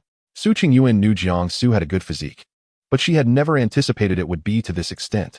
He resembled the most exquisite creation of an ancient Greek sculptor. Every inch of muscle exuded power and dynamism. Yet it was not exaggerated, embodying a perfect sense of beauty. She felt her cheeks, no, her entire face, heat up at a visible pace, turning crimson. Is it attractive? Jiang Xu's deep, amused voice pulled her back from her reverie. He picked up the pajamas he had previously dismissed, shaking them open at a leisurely pace. His gaze fixed unabashedly on her face, filled with unrestrained teasing. I could almost drool, girlfriend. Who was looking at you? Narcissist. Su Qingyuan felt as if she had just been jolted awake, suddenly coming back to her senses with a shriek. Without thinking, she raised her hand to cover her burning face and bolted out of the room. Bang! The door was forcefully slammed shut by her, isolating herself from the scene that had left her heart racing. Su Qingyuan nearly fled back to her room, her back pressed firmly against the door. Her heart continued to hammer, as if it might leap from her throat. Her mind was consumed by the striking image from earlier, an indelible memory. That despicable man. He must have done it on purpose. Su Qingyuan cursed him 1,000 times in her heart, yet the heat on her cheeks refused to dissipate. Meanwhile, in the adjacent room, Jiang Xu observed the closed door, a deeper smile gracing his lips. He glanced at himself, then picked up the set of cheap pajamas. How amusing. On the surface, he appeared like a prickly hedgehog, tough and independent, yet underneath, he was so innocent. Just a glimpse of his physique had sent her fleeing in panic. Jiang Xu mused that perhaps this year-long collaboration would not be as tedious as he had imagined. That night, Su Qingyuan found herself unable to sleep. She tossed and turned, and whenever she closed her eyes, her mind conjured the image of Jiang Xu's nearly perfect body, along with his question, is it good-looking? Consequently, the next morning, she descended the stairs with 2 prominent dark circles under her eyes. Miss, good morning, Zhang Ma and Fong Fong, who were tidying up in the living room and bringing breakfast, were momentarily taken aback upon seeing her. Then, their expressions turned peculiar as they exchanged knowing glances. Those dark circles. Miss, it seems last night was quite intense. Young people are indeed full of energy. Chapter 32. All blame on Jiang Xu. Su Qingyuan felt utterly uncomfortable under their scrutiny, her heart brimming with frustration. How could she explain this situation? Should she confess that she had been unable to sleep because she had sneakily watched a man change his clothes? She might as well perish. What are you staring at? Su Qingyuan's irritation escalated, her tone sharper. Is there nothing else to do? Yes, miss. Fong Fong and Zhang Ma flinched at her outburst and quickly lowered their heads to resume their tasks, though their shoulders betrayed their suppressed laughter. Su Qingyuan felt her temples throb with anger. It was all Jiang Xu's fault. She silently vowed that this would be the last time. No matter what, she would never allow that man to stay over in her home again. Just as she was making this resolution, a lazy voice echoed from the staircase. Morning. Su Qingyuan jumped in surprise and turned abruptly. There stood Jiang Xu, clad in the very convenient store pajamas she had purchased, which he had previously ridiculed, leisurely descending the stairs. One must admit, some individuals are simply born to be fashion models. Even a piece of clothing worth only a few dozen yuan, when worn by him, exuded an effortless charm of a laid-back, handsome man. The morning light streamed through the window, casting a soft glow on him. And though his hair was slightly tousled, it only enhanced his casual allure. This man was undeniably handsome. Reluctantly, Su Qingyuan found this thought popping into her head. To mask her flustered demeanor, she immediately adopted a disdainful expression. Why are you dressed like that? Hurry up and change your clothes. I slept too well last night and didn't have time, Jiang Xu replied, standing before her and stretching lazily. completely ignoring her fiery gaze. The bed in your guest room is quite comfortable. I've decided to stay here every day. Dream on. Su Qingyuan gritted her teeth. Hurry up and finish your breakfast. Then get out. Oh dear. Jiang Xu suddenly exaggeratedly held his forehead and sat at the dining table, feigning weakness. I'm done for. I'm so exhausted from last night that I have no strength today, not even to change clothes. Upon hearing this, Zhang Ma, who was setting the table, almost dropped a plate. She looked at Jiang Xu with concern, then cast a glance at Su Qingyuan that seemed to say, you really need to be more considerate. Oh, Mr. Jiang, look at your complexion. Young people have a lot of vigor, but one must learn moderation, Zhang Ma said earnestly. If you've expended so much energy, you need to replenish it. Miss, don't rush Mr. Jiang. Let him have a proper breakfast and rest. Su Qingyuan felt a surge of frustration rising in her throat. Expend energy? Moderation? Replenish. All she wanted was to gag Zhang Ma and throw the dramatist Jiang Xu out the window. Taking a deep breath, she forced out a few words through gritted teeth. Eat. Breakfast. The atmosphere at the dining table was undeniably bizarre. Jiang Xu was genuinely hungry. The physical enhancement not only granted him strength and speed, but also drastically increased his metabolism. Last night's exertion was minimal, yet his body craved energy. Thus, under the astonished gazes of Su Qingyuan and Zhang Ma, he devoured sandwiches, fried eggs, and milk in a whirlwind, then set his sights on the remaining food on the plate, as if he were conducting a fierce raid rather than merely having breakfast. Zhang Ma, initially shocked, soon wore a motherly smile, eagerly piling more food onto his plate. Oh, Mr. Jiang, you must be starving. Eat more, eat more. Young people recover quickly. Here, this bacon is delicious. I specially cooked it a little crispy. Su Qingyuan thought, recover? Recover my foot. She had no appetite whatsoever. After nearly a sleepless night, her mind was a chaotic mess, oscillating between Jiang Xu's handsome face and the defined muscles he displayed while shirtless. More often, she pondered how to explain all this to her best friend Su Jiwei. What a situation. If Jiwei found out, she would surely come over with a knife. But how could she explain? Should she say she was entering a fake marriage with a man she despised for the sake of family interests? No way. With Jiwei's temperament, she would definitely feel that Su Qingyuan had suffered a great injustice and might storm over to the Su family to confront them. What about telling the truth? Informing her that Jiang Xu was actually a deep-seated big shot and that she was merely playing along with his act? That was even less feasible. Jiang Xu was too enigmatic. What if she inadvertently exposed his secrets? Just then, her phone rang at the most inopportune moment. The screen displayed Su Jiwei's name, akin to a death knell. Su Qingyuan's heart skipped a beat. Just as she feared, the worst had come. Holding her phone like it was a hot potato, she instinctively glanced at Jiang Xu, who was still engrossed in his meal. Should she answer or not? The persistent ringing of the phone suggested it would continue until the end of time if she didn't tea. Resigned, Su Qingyuan swiped to answer, her voice slightly trembling. Hello. Jiwei. Yuan. How are you? Are you all right? Su Jiwei's frantic voice came through the phone like a machine gun. I sent you so many messages. And you didn't reply. I called. And you didn't answer. I thought something had happened to you. That scoundrel Jiang didn't do anything to you, did he? I'm fine. I just went to bed early last night. Su Qingyuan stammered, her voice as faint as a mosquito's buzz. Went to bed early? Su Jiwei's voice suddenly soared an octave higher, brimming with disbelief. Who are you trying to deceive? Su Qingyuan, have you been ensnared by Jiang Xu in some way? Tell me, is he threatening you with something? Do not be afraid. If the sky were to fall, I would bear it for you. At worst, our Su family will confront him. Listening to her best friend's heartfelt concern, Su Qingyuan felt a mixture of warmth and anguish, guilt threatening to engulf her. How she longed to lay everything bare. Yet, she could not. Jiwei, please do not be agitated. Matters are not as you perceive. What do you mean by that? Su Jiwei's tone was laced with frustration.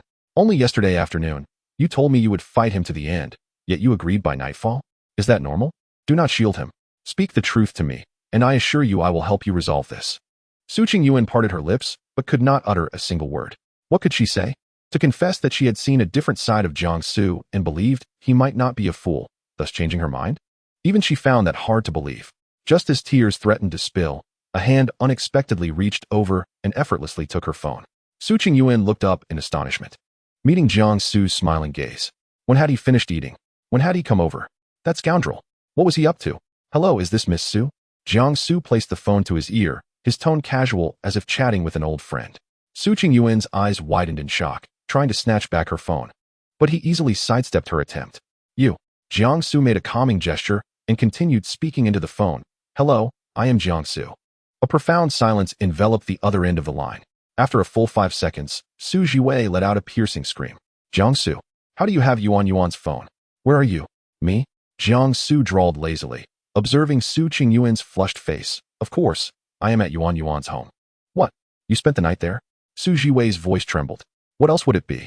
Jiang Xu chuckled lightly, his words detonating like a bombshell. Miss Su, I believe there may be some misunderstanding.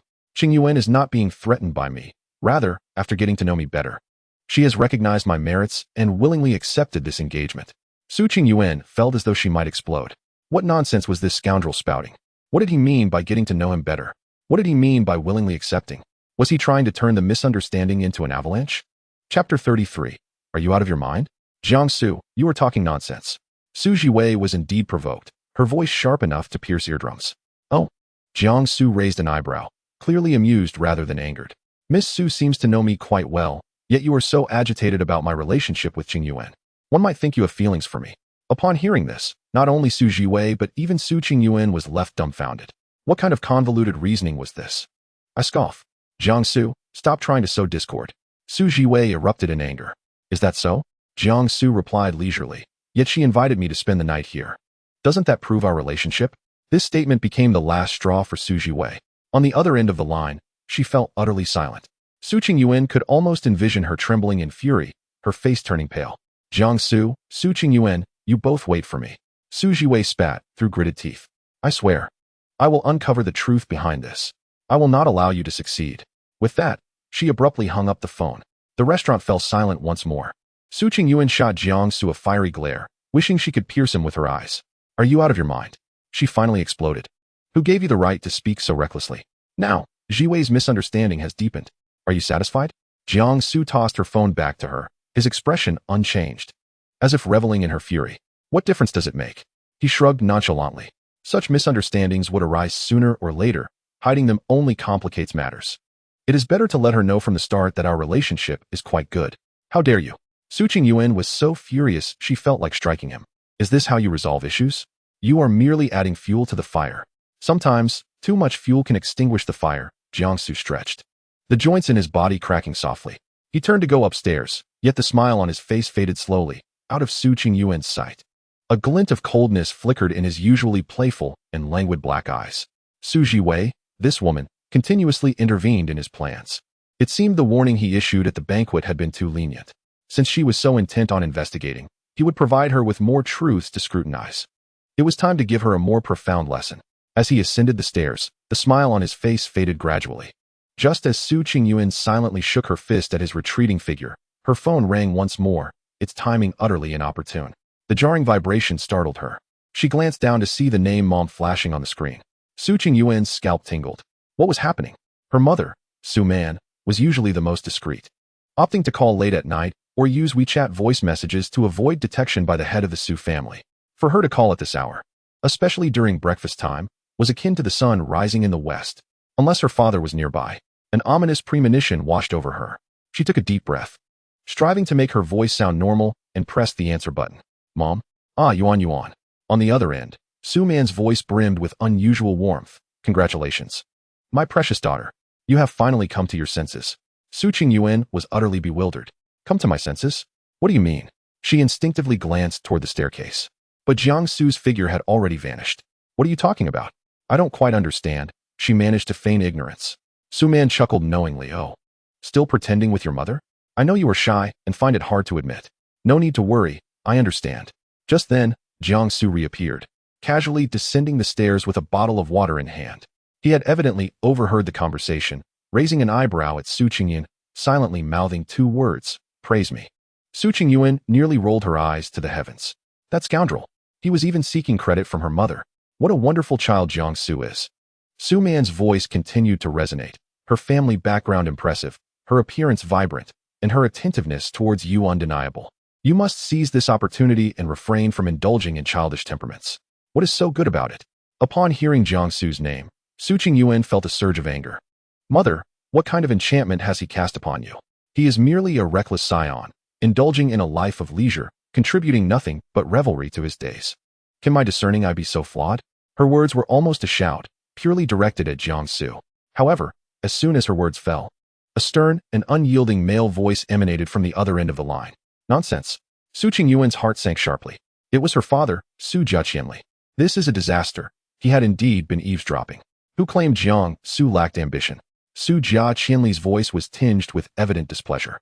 You, my child, have an exceedingly narrow view. You lack composure. Su Qingyuan was momentarily taken aback by the scolding. Her father, the head of the Su Corporation, was renowned for his lofty standards. How could he possibly defend Jiang Xu? He had long established his own food company, a tone of approval lacing his words. Recently, with the rampant African swine fever, he had the foresight to acquire substantial quantities of live chickens ahead of time. Now, with pork prices soaring, chicken has become the prime substitute, and he has profited immensely. This is what vision and determination entail. What do you understand? Su Qingyuan was utterly bewildered. Gripping her phone, her mind went blank, a buzzing in her ears. What? A food company? Acquiring live chickens? Profiting immensely? The memory of the money Jiang Xu had given her flashed through her mind. So, that money was earned by him? How could this be possible? Did you hear that? Yuan? Su Man's voice returned, laced with a hint of pride. Your father praised him. By the way, Yuan. Su Man's tone shifted as she tentatively asked. Since your relationship with Jiang Xu is so close, when will you move back home? As a young woman, it's concerning for you to be living alone. Su Qingyuan noted that her father's silence on the matter indicated his tacit approval. What is going on? Has the whole family been captivated by this man Jiang Xu? A shiver ran through Su Qingyuan, and she hastily sought an excuse. Mother, I'm particularly busy at work lately, with several projects weighing on me. I work late every day. Staying here is more convenient. Moving can wait. Let us discuss it later. Oh, Su Man elongated her tone, then erupted into a knowing laugh. All right, I understand. You young people want to enjoy your time together. I won't intrude. Just remember to take good care of Jiang Xu. No, mother, I beep. Before Su Qingyuan could clarify, the call had already ended. She stood there, phone in hand, feeling utterly disoriented. A world for two? With Jiang Xu? How did her mother concoct such an absurd narrative? The restaurant regained its tranquility, and Su Qingyuan slowly lowered her phone. Her gaze complex as it drifted towards the man leaning by the bar, sipping water. The anger she felt had been supplanted by overwhelming shock and confusion. After a moment of silence, she finally spoke, her voice dry. Did you really start a food company? Jiang Xu capped the bottle, non-committally responding with an mm. Observing her expression, which bore the weight of world-shattering revelations, he found it somewhat amusing. It was merely a gamble, a bet that the African swine fever would inevitably spread to our country, disrupting the pork supply chain and leading to a surge in chicken demand. He spoke with an air of nonchalance. Yet, Su Qingyuan understood the magnitude of risk involved. Chapter 34, People Can Change. This was not gambling. It was a terrifyingly precise foresight regarding the market, policy, and current affairs. Who gave you the idea? She still did not believe him, instinctively doubting that he had acted without guidance. Jiang Xu met her scrutinizing gaze, his usually playful black eyes now calm. People inevitably change, Su Qingyuan, he replied softly. I cannot remain the same as before indefinitely. These words fell like a small stone, lightly cast into the tumultuous waters of Su Qingyuan's heart, creating ripples of thought. Indeed, people do change. Yet, she had never imagined that Jiang Xu's transformation would be so profound. Countless questions swirled in her mind, but when the words reached her lips, she found herself at a loss for how to begin. After finishing breakfast, she wiped her mouth, stood up, and resumed her usual aloof demeanor. I am done. She looked at him and declared, each word deliberate. You may leave. As Jiang Xu stepped out of Su Qingyuan's home, an inexplicable sense of contentment washed over him. Driving leisurely through the morning streets, he replayed the image of Su Qingyuan, infuriated yet helpless against him. Quite endearing. And then there was Su Jiwei on the phone, fuming, currently racking her brain on how to rescue her unfortunate friend. A slight smile curled at the corners of Jiang Xu's mouth as he pressed down on the accelerator, the car growling in response as it sped towards the city center. An hour later, upon entering his spacious office, he hadn't even settled into his chair when a knock sounded at the door. Come in. The door swung open to reveal a woman, holding a stack of documents, exuding the aura of a formidable professional. Good morning, General Manager Jiang. The newcomer was Yi Ning, the finance manager of the company. Good morning, Manager Yi. Jiang Xu leaned back casually in his expansive office chair, crossing his legs with a relaxed demeanor. What brings you here? This is the detailed income and expenditure statement from last week. Please take a look. Yi Ning stepped forward, placing the documents on his desk. Jiang Xu picked them up, casually flipping through a couple of pages. The accounts were clear and straightforward, with every expenditure and income itemized, showcasing her undeniable competence. He set the documents aside, his trust in Yining evident. Well done. This is part of my responsibilities, Yining replied. General Manager Jiang, I have another question. Speak. Yining opened her mouth to ask, do you have specific plans regarding the company's future development direction? Currently, aside from a few speculative projects, the company lacks stable and reliable regular business operations. If this continues, it could be problematic. Her words were left unfinished, yet the implication was unmistakable. The company resembled a ship without a course, relying solely on Jiang Xu's occasional astute speculative ventures to stay afloat. But this was not a sustainable strategy. Upon hearing this, Jiang Xu lifted his gaze to her, suddenly smiling. That is quite a professional inquiry. He leaned slightly forward, resting his elbows on the desk, fingers interlaced. It was the old man who sent you to probe me, wasn't he it? Yining's expression momentarily froze, but she quickly regained her composure. This is also something I should consider as the finance manager, she replied with a balanced demeanor. Indeed, your question holds merit. Jiang Xu nodded in acknowledgement of her assertion. He fell silent for a moment, seemingly contemplating something, while the office filled with the subtle hum of the air conditioning. Yining did not urge him. She merely stood silently, awaiting his response. She understood that the man before her, despite his seemingly carefree demeanor, possessed a keen intellect. As anticipated, Jiang Xu spoke again, dropping a significant bombshell. I am preparing to acquire a company. Acquisition? For the first time, an unmistakable expression of surprise crossed Yining's face. This was no trivial matter. Although the company had amassed a considerable sum due to previous successful investments, acquiring a business involved numerous facets and carried substantial risks. Indeed, Jiang Xu's gaze grew serious. You were right. Speculative ventures resemble gambling. With good fortune, one may reap great rewards, yet luck cannot be relied upon indefinitely. For a company to thrive in the long term, it must possess its own core business and stable cash flow. However, starting a new venture from scratch is far too slow. Jiang Xu interrupted her directly. Building from the ground up may sound bold, yet it is also the most foolish approach. What do we currently lack? Experienced personnel, mature technology, stable sales channels, and, most importantly, brand recognition in the market. He paused, articulating each word deliberately. By acquiring a peer that is already on the right track, we can obtain all of these assets directly. This, at present, is the quickest and most secure choice. Upon hearing Jiang Xu's words, Yining was thoroughly moved. Her initial surprise gradually transformed into admiration. Just last weekend, her father had subtly suggested a similar idea during their phone conversation, recommending that Jiang Xu consider acquiring an established company to swiftly penetrate the market.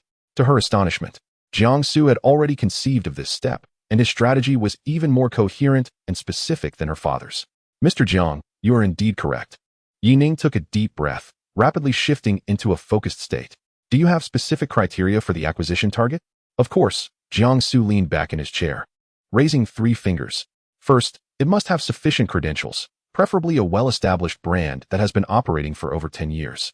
This ensures their production lines, technology, and management experience are worth emulating. Second, it must possess popularity or, shall we say, a certain level of buzz. The brand itself should have a substantial fan base to help us save on advertising costs. Third, Jiang Xu lowered his hand and added the most crucial point. The total budget for the acquisition must not exceed 800 million. Currently, the company has 11 billion in liquid assets, and I need to retain at least 300 million as operational and turnover funds for unforeseen circumstances. Yining quickly calculated in her mind. With the criteria of sufficient credentials, popularity, and a budget cap of 800 million, she spoke with some concern. Mr. Jiang, it may be challenging to find a company that meets all 3 conditions simultaneously. Most established brands are doing well and are unlikely to consider selling under normal circumstances. That is indeed true, Jiang Xu remarked, a familiar smile playing at the corners of his mouth. Thus, we shall not seek out normal circumstances. He gazed meaningfully out the window. Let us wait for a certain event to unfold. Opportunities will naturally arise. Although Yining did not grasp the full meaning of his words, witnessing his confidence alleviated much of her doubt. She nodded, then recalled another matter. By the way, Mr. Jiang, Mr. Xia asked me to convey that if you encounter any financial difficulties, you can reach out to the family at any time. There is no need for that. Jiang Xu waved his hand dismissively. The funds I have are sufficient for my endeavors. He suddenly shifted his tone, fixing his gaze on Yining with a hint of jest. However, while I am not lacking in money, I am indeed short on personnel. Therefore, Manager Yi, you cannot even think of abandoning your post. Yining felt somewhat uneasy under his scrutiny, but responded in a formal manner. This is my responsibility. Merely having responsibilities is not enough. Jiang Xu chuckled mischievously. To be honest, compared to that temperamental Su Qingyuan, I prefer your capable and astute persona in the workplace. What was this boss up to? Discussing serious matters so well, yet suddenly turning frivolous? Mr. Jiang, if you have no other tasks for me, I shall take my leave, she said, wishing to steer clear of this precarious topic. We are strictly in a professional relationship. Yining felt it necessary to clarify. Understood, understood. Jiang Xu waved his hand impatiently, as if shooing away a fly. Yining felt a wave of relief wash over her, turning on her heels and her high heels, her posture almost resembling a retreat. As the office door closed, silence enveloped the space once more. Jiang Xu's smile gradually faded as he picked up his phone, unlocked the screen, and opened the contacts. His finger lingered over the name Su Jiwei for a moment. Since there was currently nothing pressing at the company, he had some free time. It was the perfect moment to send a grand gesture to the justice-driven Miss Su, and perhaps play a little prank on her. He intended to show her that some matters could not be unraveled solely by sheer determination. The so-called truth could, at times, be meticulously crafted by others. The midday sun shone brightly, casting mottled shadows on the lawn of the Su family villa through the lush branches and leaves. However, on the second floor of the villa, Su Jiwei's room was shrouded in darkness. The heavy curtains were drawn tightly, blocking out all light and leaving the space oppressive and suffocating. Su Jiwei flopped onto her soft bed, burying her head under the covers like a wounded ostrich. Her mind echoed with the unpleasant phone call she had with Su Qingyuan and Jiang Xu that morning, which had ended in discord. How could Qingyuan hang up on her for that dog of a man, Jiang Xu? The more she thought about it, the angrier she became. Grabbing her pillow and pounding it a couple of times, as if it were Jiang Xu's infuriating face. Knock, knock, knock. Miss, lunch is ready. Would you like to come down now? A careful inquiry came from outside the door. I don't want to eat. It's so annoying. Su Jiwei groaned from beneath the covers. The footsteps outside faded away. Not long after, a gentle knock sounded at the door, this time with a softer rhythm. Wei Wei, it's Mom. Why aren't you eating? Who upset our precious daughter? It was her mother, Wenqing's voice. Su Jiwei felt a pang in her heart, yet she still had no desire to move. She didn't want to see anyone or say anything. Just as she was about to continue feigning sleep, a steady voice filled with displeasure broke through. Su Jiwei, open the door. It was her father, Su Qingyi. Su Jiwei's temper flared anew. What was going on? Her mother was gently coaxing her, while her father came in with an accusatory tone. She had been wronged outside and wasn't at fault at home. Su Jiwei threw off the covers, slipped on her slippers, and walked to the door, pulling it open with irritation. What do you want? Why are you shouting right away? Before she could finish her complaint, she was met with her father's dark, thunderous expression. Su Qingyi's sharp gaze seemed to penetrate her, fixing upon her with an intensity that made Su Jiwei's heart race, rendering her speechless. Look at the trouble you've caused. Su Qingyi nearly forced the words out from between his teeth. He thrust the phone in his hand into Su Jiwei's embrace as though it were a scalding hot potato. Instinctively, she caught it and glanced down to see a short video playing on the screen. The video's backdrop was the corridor of the club from the previous night. The footage shaky, clearly surreptitiously recorded. The protagonists were none other than herself and Jiang Xu. In the video, she lowered her head, yet the words were unmistakable. Jiang Xu. I apologize for my previous actions. Meanwhile, Jiang Xu leaned languidly against the wall, wearing a rather infuriating expression as if he were merely observing her performance. Su Jiwei's mind buzzed as if a bomb had been detonated within it. This video was recorded, and it had been leaked? She abruptly looked up at her father, her voice trembling. Who filmed this? How could this happen? I demand to know. Su Qingyi could no longer contain his fury, roaring in response. Did you not despise Jiang Xu the most? Why did you go to him to apologize? Su Jiwei, when did you become so debased? I did not. Su Jiwei's eyes reddened in desperation. I do not hate him. I loathe him. I utterly detest him. Loathe him? Su Qingyi scoffed coldly. Does hating him necessitate you to apologize to him in the middle of the night in the corridor? Just look at how the circles are buzzing now. He snatched the phone back, swiping furiously before thrusting it back in front of her. The screen displayed a group chat of several hundred affluent individuals, erupting in chaos due to her video. What the hell? Isn't this the young lady of the Su family? An apology? She must have offended him terribly before and is now begging for mercy? Begging for mercy? Has she changed her strategy now?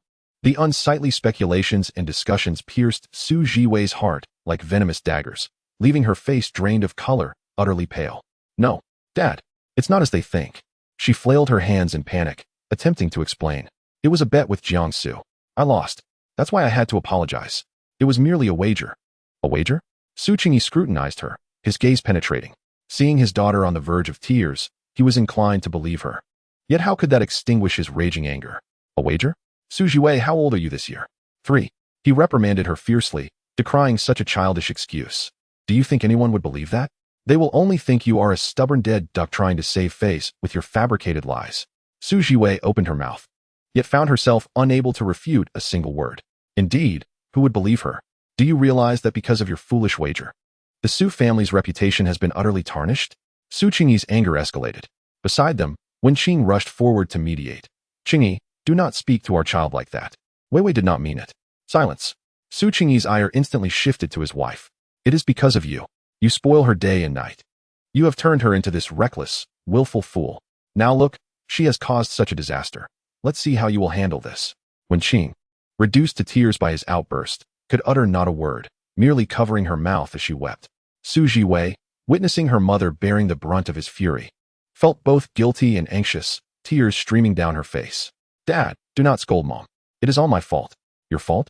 Of course, you are at fault. Su Qingyi interrupted her. From today onward, you will stay at home to reflect. No more internships at the company, no more gatherings with friends. You may only go out when you have come to your senses. With that, he turned his back on the sobbing mother and daughter, slamming the door behind him. The loud bang reverberated through the room, shaking its very foundation.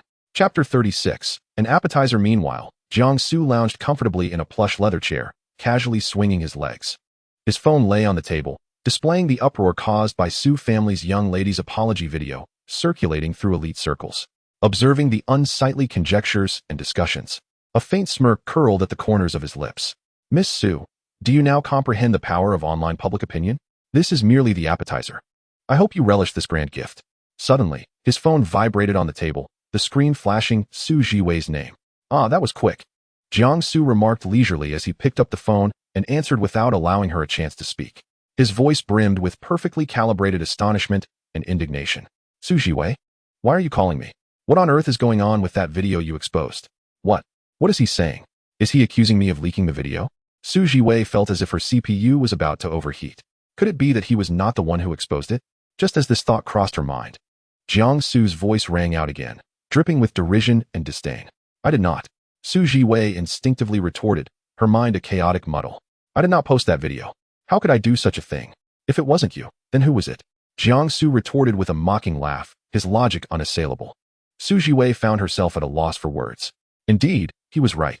In this situation, he too was a victim, perhaps even more so than she. The one confessing her feelings, facing the onslaught of public scrutiny. The exposure of the video brought him no benefit whatsoever. If it was not him, then who could it have been? In that corridor, aside from the two of them, who else was present? She could be certain that Jiang Xu, that scoundrel, was undoubtedly laughing at her predicament on the other end of the line. The more she thought about it, the angrier she became. She angrily grabbed her phone and dialed another number. Qingyuan, you must check the trending topics. They are trying to ruin me. The moment the call connected, Su Jiwei rushed to pour out her grievances. Su Qingyuan's voice remained calm as ever. I saw it. Do not panic. Speak slowly. What exactly happened? Her best friend's steady tone served as a calming balm, allowing Su Jiwei's racing heart to settle slightly. She recounted the events of the previous night's party in detail. From the ill-intentioned wager to her reluctant completion of the daring challenge, and finally to the sudden viral spread of the video online. Someone must have secretly filmed it at the party. These people revel in chaos, and now look at the mess. As she spoke, Su Jiwei's sense of injustice mounted, her nose beginning to sting. I believe you. Su Qingyuan's words were simple yet resolute. I have known you for years. I know exactly what kind of person you are. Su Jiwei's eyes brimmed with tears. Now is not the time for tears. Su Qingyuan's tone shifted to seriousness. This matter cannot be left unresolved. We need to find a way to address it. Merely clarifying that it was a game lacks persuasive power. The netizens will not buy it. What should we do? Su Jiwei felt utterly lost. After a brief silence, Su Qingyuan's voice returned, imbued with strategic determination. We cannot passively explain. One must take the initiative and seize the authority to define the entire event. What does this mean? Su Jiwei was perplexed. Do we need to elaborate? Wouldn't that just complicate matters further? No, Su Qingyuan countered her notion. We must issue a joint statement, asserting that this is not merely a personal action, but mine. As Jiang Xu's fiancé, I instruct my dear friend to apologize for the verbal attacks directed at my fiancé. Su Jiwei was momentarily taken aback, her mind struggling to catch up. On the other end of the line, her eyes widened in astonishment, ultimately filled with admiration. Brilliant, truly brilliant. Qing Yuan, you are like my reborn parent. Su Jiwei exclaimed excitedly. All right, enough of the flattery. Su Qingyuan chuckled playfully. Send me your Weibo account credentials. I will draft the statement. And we shall publish it together. Very well. After hanging up, Su Jiwei promptly sent her account information. In less than 10 minutes, a joint statement, exemplary in public relations, appeared simultaneously on both her and Su Qingyuan's Weibo accounts. At that moment, Jiang Xu reclined in his chair, his fingertips gliding gently over the phone screen, a subtle smile playing on his lips. The meticulously crafted statement below elicited a flicker of approval in his eyes. It was evident that this was undoubtedly the handiwork of Su Qingyuan. Su Jiwei, with her sense of justice, seemed to possess little more than brawn. Incapable of devising such a comprehensive strategy. Quite intriguing, Jiang Xu mused quietly. His ostensibly fiancée appeared to be far more astute and formidable than he had anticipated. Yet, this was preferable. After all, a game is only enjoyable when the opponents are evenly matched. He casually closed the gossip page and instinctively scrolled through the financial news notifications. A bold headline immediately captured his full attention. The century-old brand Lao Xingtang exposed for unsanitary kitchen practices using expired ingredients, igniting outrage across the internet. Jiang Xu's finger paused on those words. Lao Xingtang, a widely recognized brand of Chinese pastries, with branches nationwide, possessing immense brand value and a substantial fan base. Their credentials were established. Popularity and topical relevance were currently off the charts, albeit negatively. Jiang Xu's eyes narrowed slightly, resembling a leopard fixated on its prey, exuding an air of danger and excitement. The opportunity he had awaited had arrived. When the walls crumble, everyone rushes to push. It was foreseeable that in the days to come, Lao Xingtang's stock prices would plummet and its brand reputation would hit rock bottom. They could even face enormous fines and operational suspensions. For the shareholders of Lao Xingtang, this was undoubtedly a catastrophic disaster. However, for Jiang Xu, this represented the perfect moment to penetrate the market. A well-established brand in good standing. Under normal circumstances, neither 8 billion nor even 18 billion would tempt them to sell. Yet now, Jiang Xu could not suppress the upward curve of his lips, forming a confident arc. He picked up his phone and directly dialed Yi Ning's internal line. Manager Yi, prepare for a meeting tomorrow morning at 9 o'clock. His voice was calm and decisive, devoid of hesitation. Our first acquisition target has emerged. A gentle knock echoed at the office door. Come in. A woman clad in a sharp business suit entered, holding a document. It was Qiao Yu, the general manager of Xian. President Jiang, all the shareholders of Lao Xingtang have arrived in conference room 3. Jiang Xu stood up, adjusted the cuffs of his suit, and walked out with an air of nonchalance. How are their emotions? Qiao Yu followed closely behind, succinctly reporting, they're quite anxious. Like ants on a hot pan. A subtle smile crept onto Jiang Xu's lips. This was precisely the effect he desired. In conference room 3, the atmosphere was so stifling that it was nearly suffocating. On one side of the long conference table sat a handful of middle-aged men, all impeccably dressed, yet unable to conceal their expressions of despair. They were the shareholders of Lao Xingtang, a century-old food brand that had once basked in glory, its valuation soaring to nearly 40 billion, just half a month earlier. It had been embroiled in a shocking scandal involving the use of recycled gutter oil in their signature pastries. The news broke, and public outrage ensued. Stock prices plummeted. Storefronts were deserted, all partners swiftly terminated contracts, and the banks relentlessly pursued debts. Lao Xingtang, once a prestigious brand, had overnight become the pariah of society, utterly reviled. They sought to sell this tarnished legacy, yet who among the market would dare to take it on? Who would be willing to assume such a burden?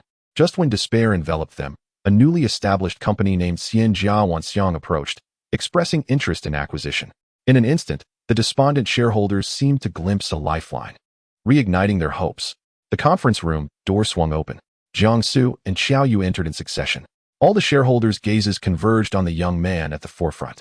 He was exceedingly youthful, yet the composed aura surrounding him commanded respect, leaving the seasoned businessmen present wary of underestimating him. President Jiang, greetings. The leading stockholder quickly stood, forcing a warm smile and extending his hands. Jiang Xu merely exchanged a brief handshake before releasing his grip and settling into his seat with an air of relaxed authority. He offered no pleasantries, his gaze scanning each individual in the room as if assessing a flock of sheep awaiting slaughter. The shareholders felt a chill as they met his scrutiny, their prepared speeches evaporating in the face of his presence. It was the portly stockholder who cleared his throat and, steeling himself, began, President Jiang, you are surely aware of Lao Xingtang's circumstances. Though we are currently facing a slight inconvenience, we are after all a century-old brand with solid foundations, and once we navigate this hurdle, Jiang Xu raised his hand, directly interrupting him. Name your price. The simplicity and directness of his 3 words rendered the stockholder speechless. The shareholders exchanged glances, their eyes reflecting a mixture of uncertainty and hope.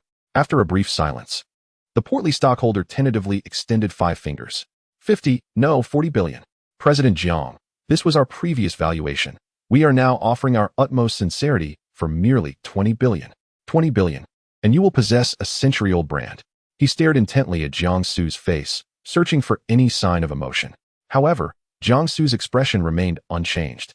He merely extended his long fingers, lightly tapping the table. Then, his thin lips parted, revealing a single number. 4 billion. An oppressive silence enveloped the conference room.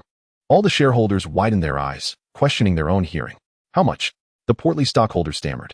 4 billion. Jiang Xu reiterated, his tone as calm as if discussing the pleasant weather. Cash, to be paid in full. In an instant, the conference room erupted. 4 billion. President Jiang, are you jesting with us? What distinguishes this from outright robbery? Is it akin to begging?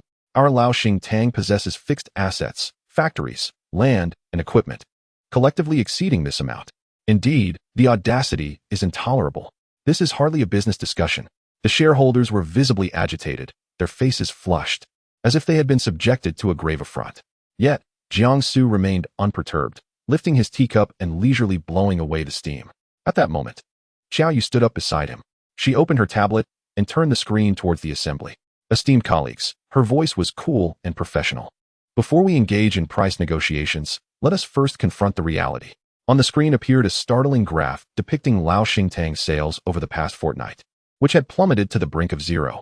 This is your stock price, which has evaporated by 95% and continues to plummet. Here are 37 termination letters from major distributors, encompassing 98% of your sales network. Furthermore, this is the preliminary investigation report from the Food and Drug Administration, concluding that the facts are substantiated, recommending the maximum penalty. Ladies and gentlemen, you are well aware of what the maximum penalty entails. With each statement, the shareholders' faces grew paler. The cold numbers and documents struck them like heavy hammers, shattering their last remnants of hope. The overweight shareholder, still unwilling to concede, stubbornly declared, brand. Our brand value remains intact. A century-old brand. This is priceless. Priceless? Xiao Yu seemed to find amusement in this assertion, letting out a soft laugh. Mr. Wang, is the brand value you speak of currently positive or negative? With a swipe of her finger, a new case appeared on the screen. 5 years ago, the goat milk powder incident. Do you recall? At the mention of this name, the countenance of everyone present shifted. That too was a nationally renowned brand, which collapsed overnight due to the revelation of prohibited ingredients resulting in severe health issues for infants. The brand crumbled, its founder imprisoned, the company declared bankrupt, a topic now shunned. At that time, the goat milk powder was valued at 12 billion. Following the incident, offers to buy at 3 billion were rejected, and it later plummeted to 1 billion, only to be ultimately given away for free. Why?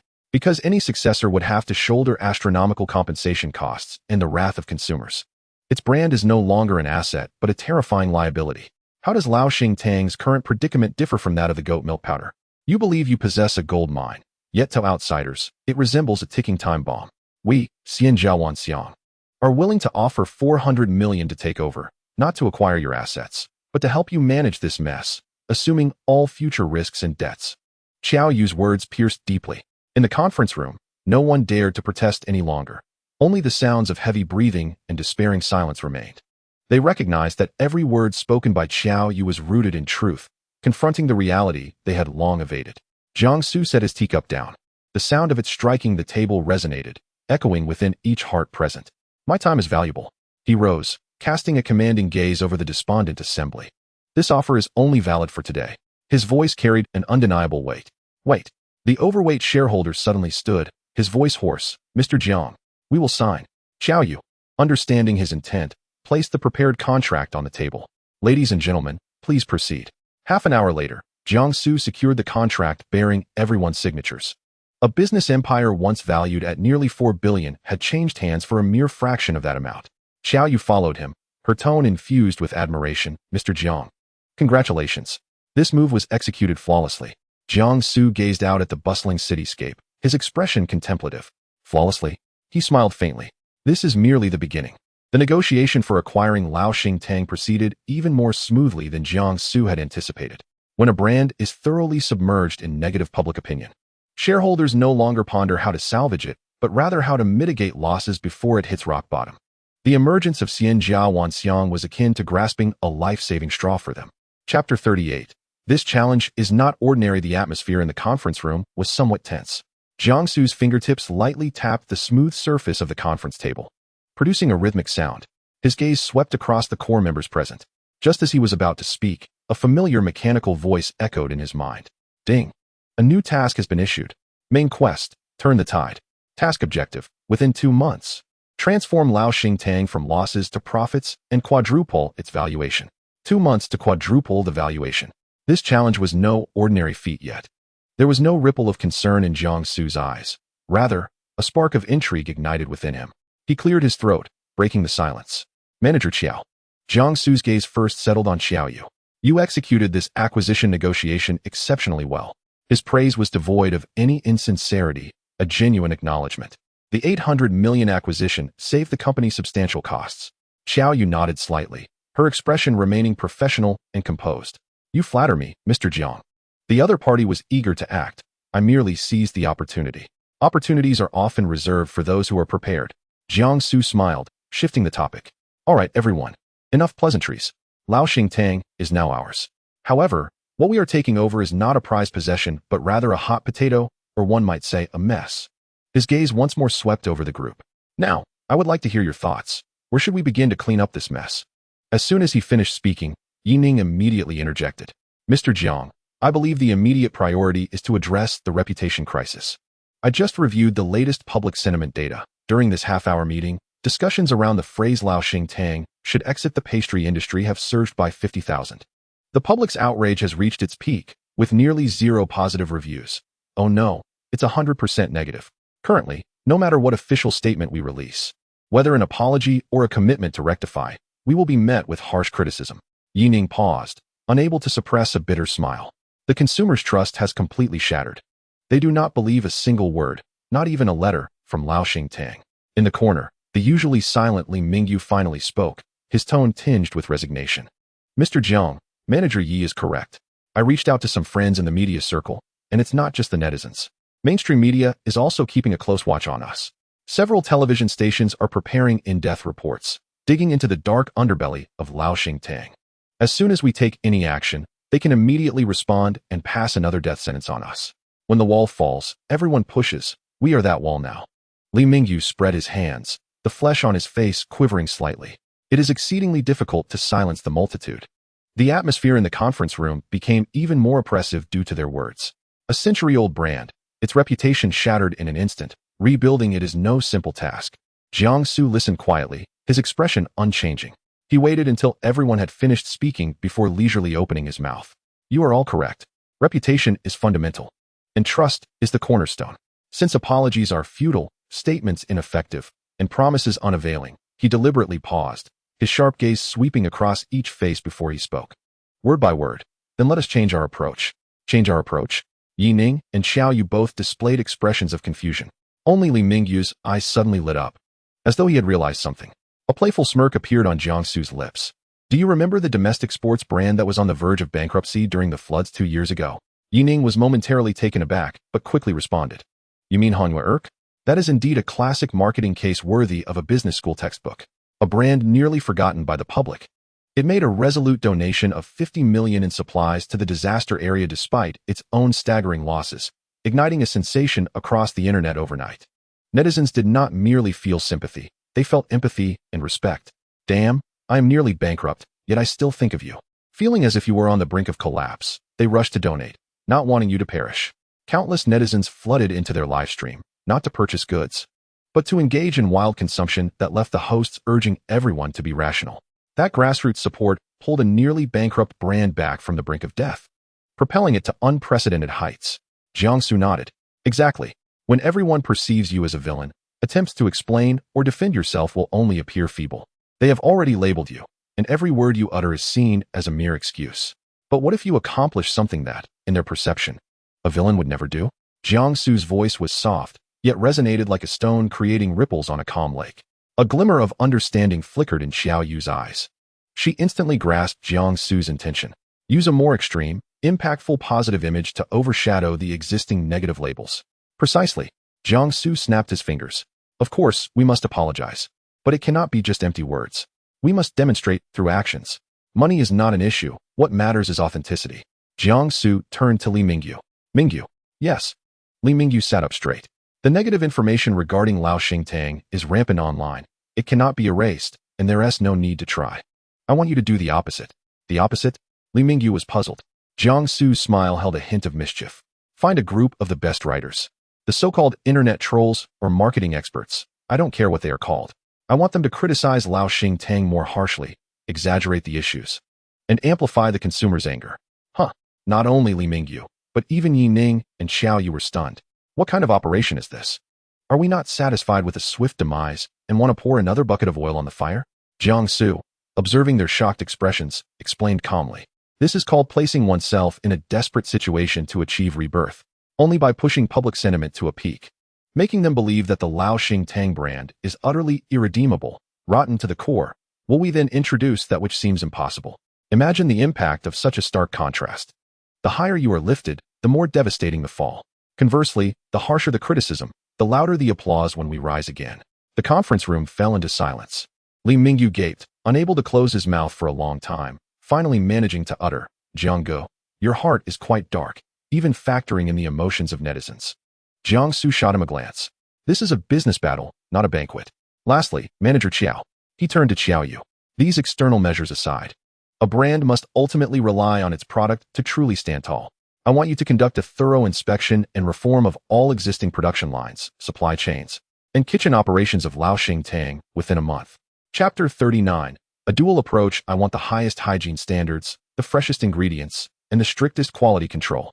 I want the name Lao Xingtang to be associated once again with cleanliness, reliability, and deliciousness. Our products must withstand scrutiny from the most discerning magnifying glass. Xiao Yu's expression was more serious than ever.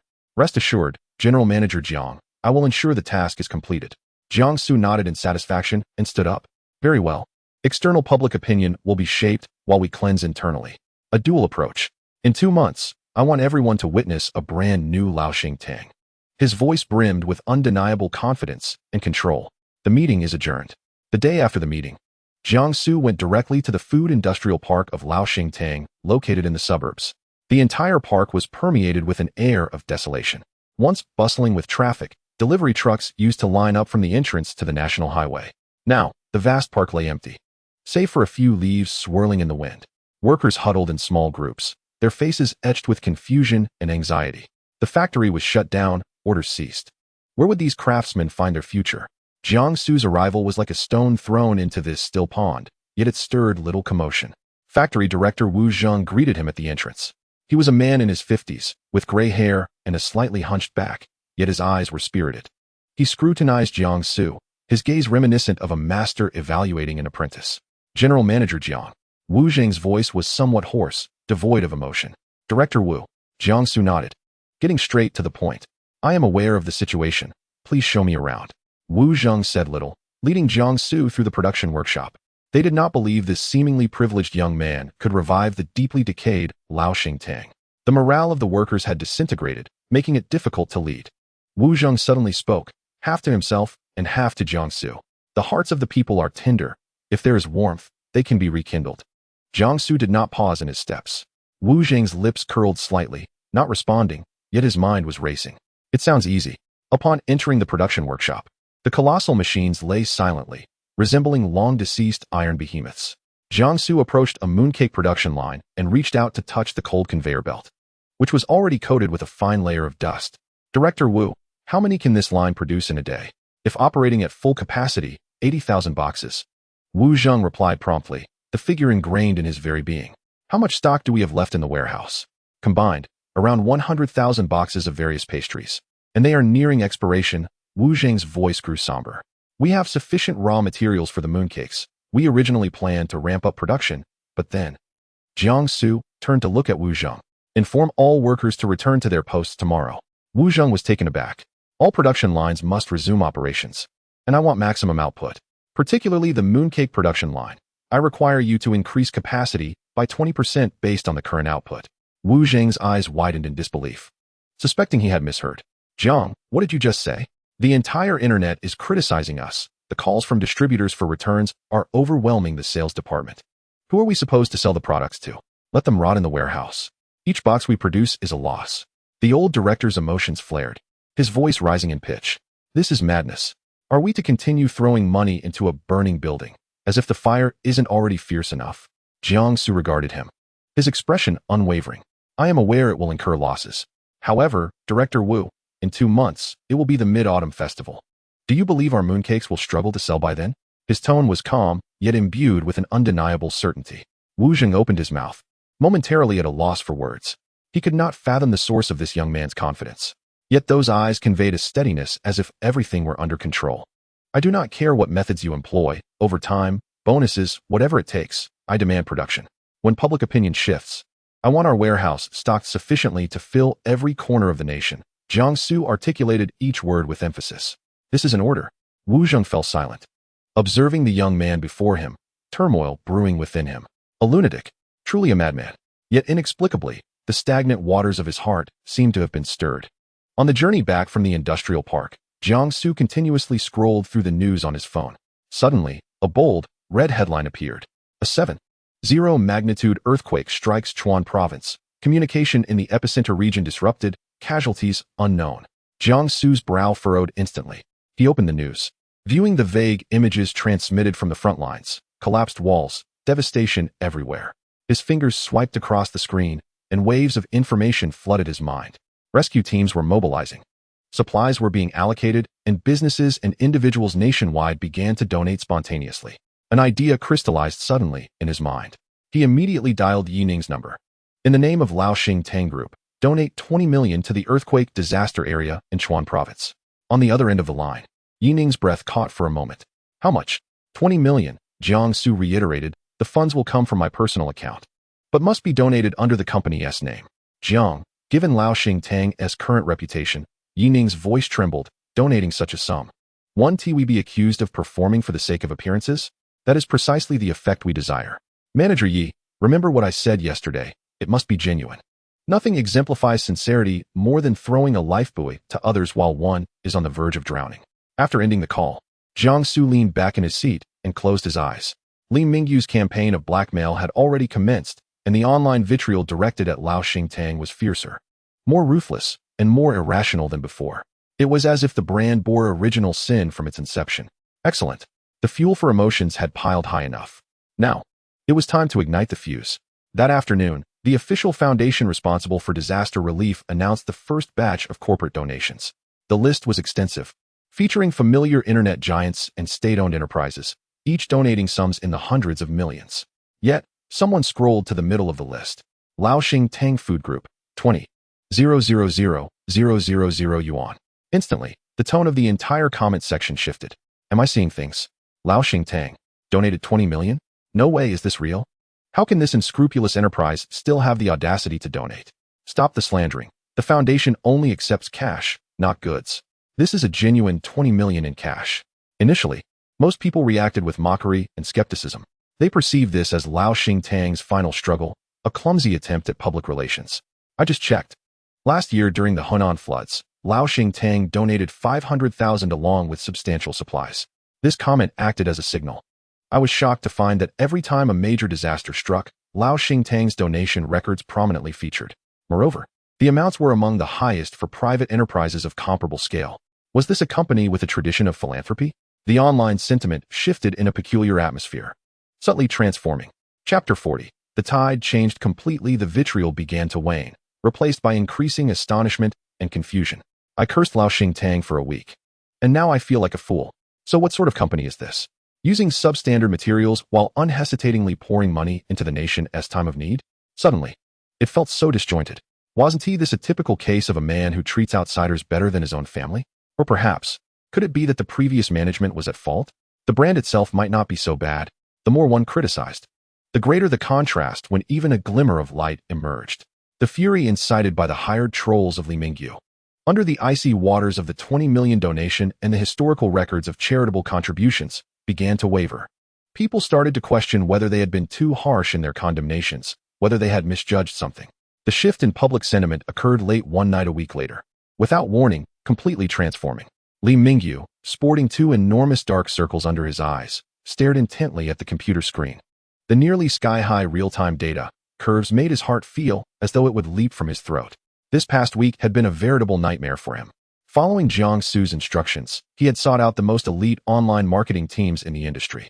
He had but one requirement: use every possible means to vilify Lao Xingtang mercilessly. The results were astonishingly effective. Or rather, perhaps a bit too effective. Lao Xingtang should be expelled from the food industry. Such a black-hearted enterprise should be shut down immediately. I spit. Anyone who buys from Lao Xingtang is a dog. Li Mingyu experienced several instances of awakening in the dead of night, drenched in cold sweat. Yearning to call Jiang Xu.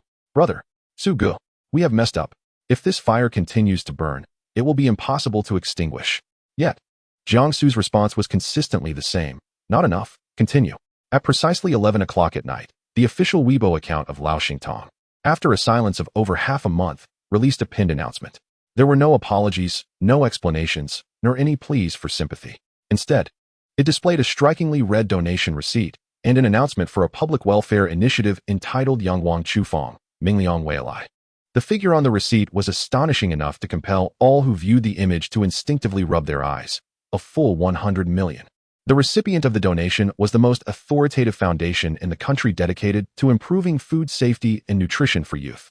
Furthermore, the Yangwang Chufang plan was shockingly straightforward. Lao Xingtang pledged to invest no less than 50 million in the next 3 months to construct modern kitchens in 100 primary schools located in remote mountainous areas, alongside providing food supplies and nutritionist guidance for the subsequent 3 years.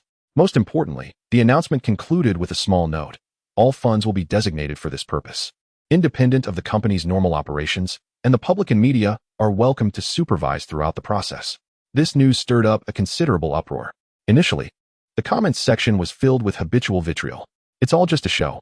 Absolutely a publicity stunt. 100 million? Is it photoshopped? Do they think we are fools? Huh. As if throwing money can wash away their sins. However, the tide began to shift subtly. The official account of the foundation that received the donation retweeted Lao Xingtang's post, adding, "We have received the donation. Thank you to Lao Xingtang Group for supporting our nation's youth nutrition improvement efforts. The funds will be used specifically for this purpose, and every penny's whereabouts will be made public." This endorsement effectively silenced the accusations of insincerity. The online community was left bewildered.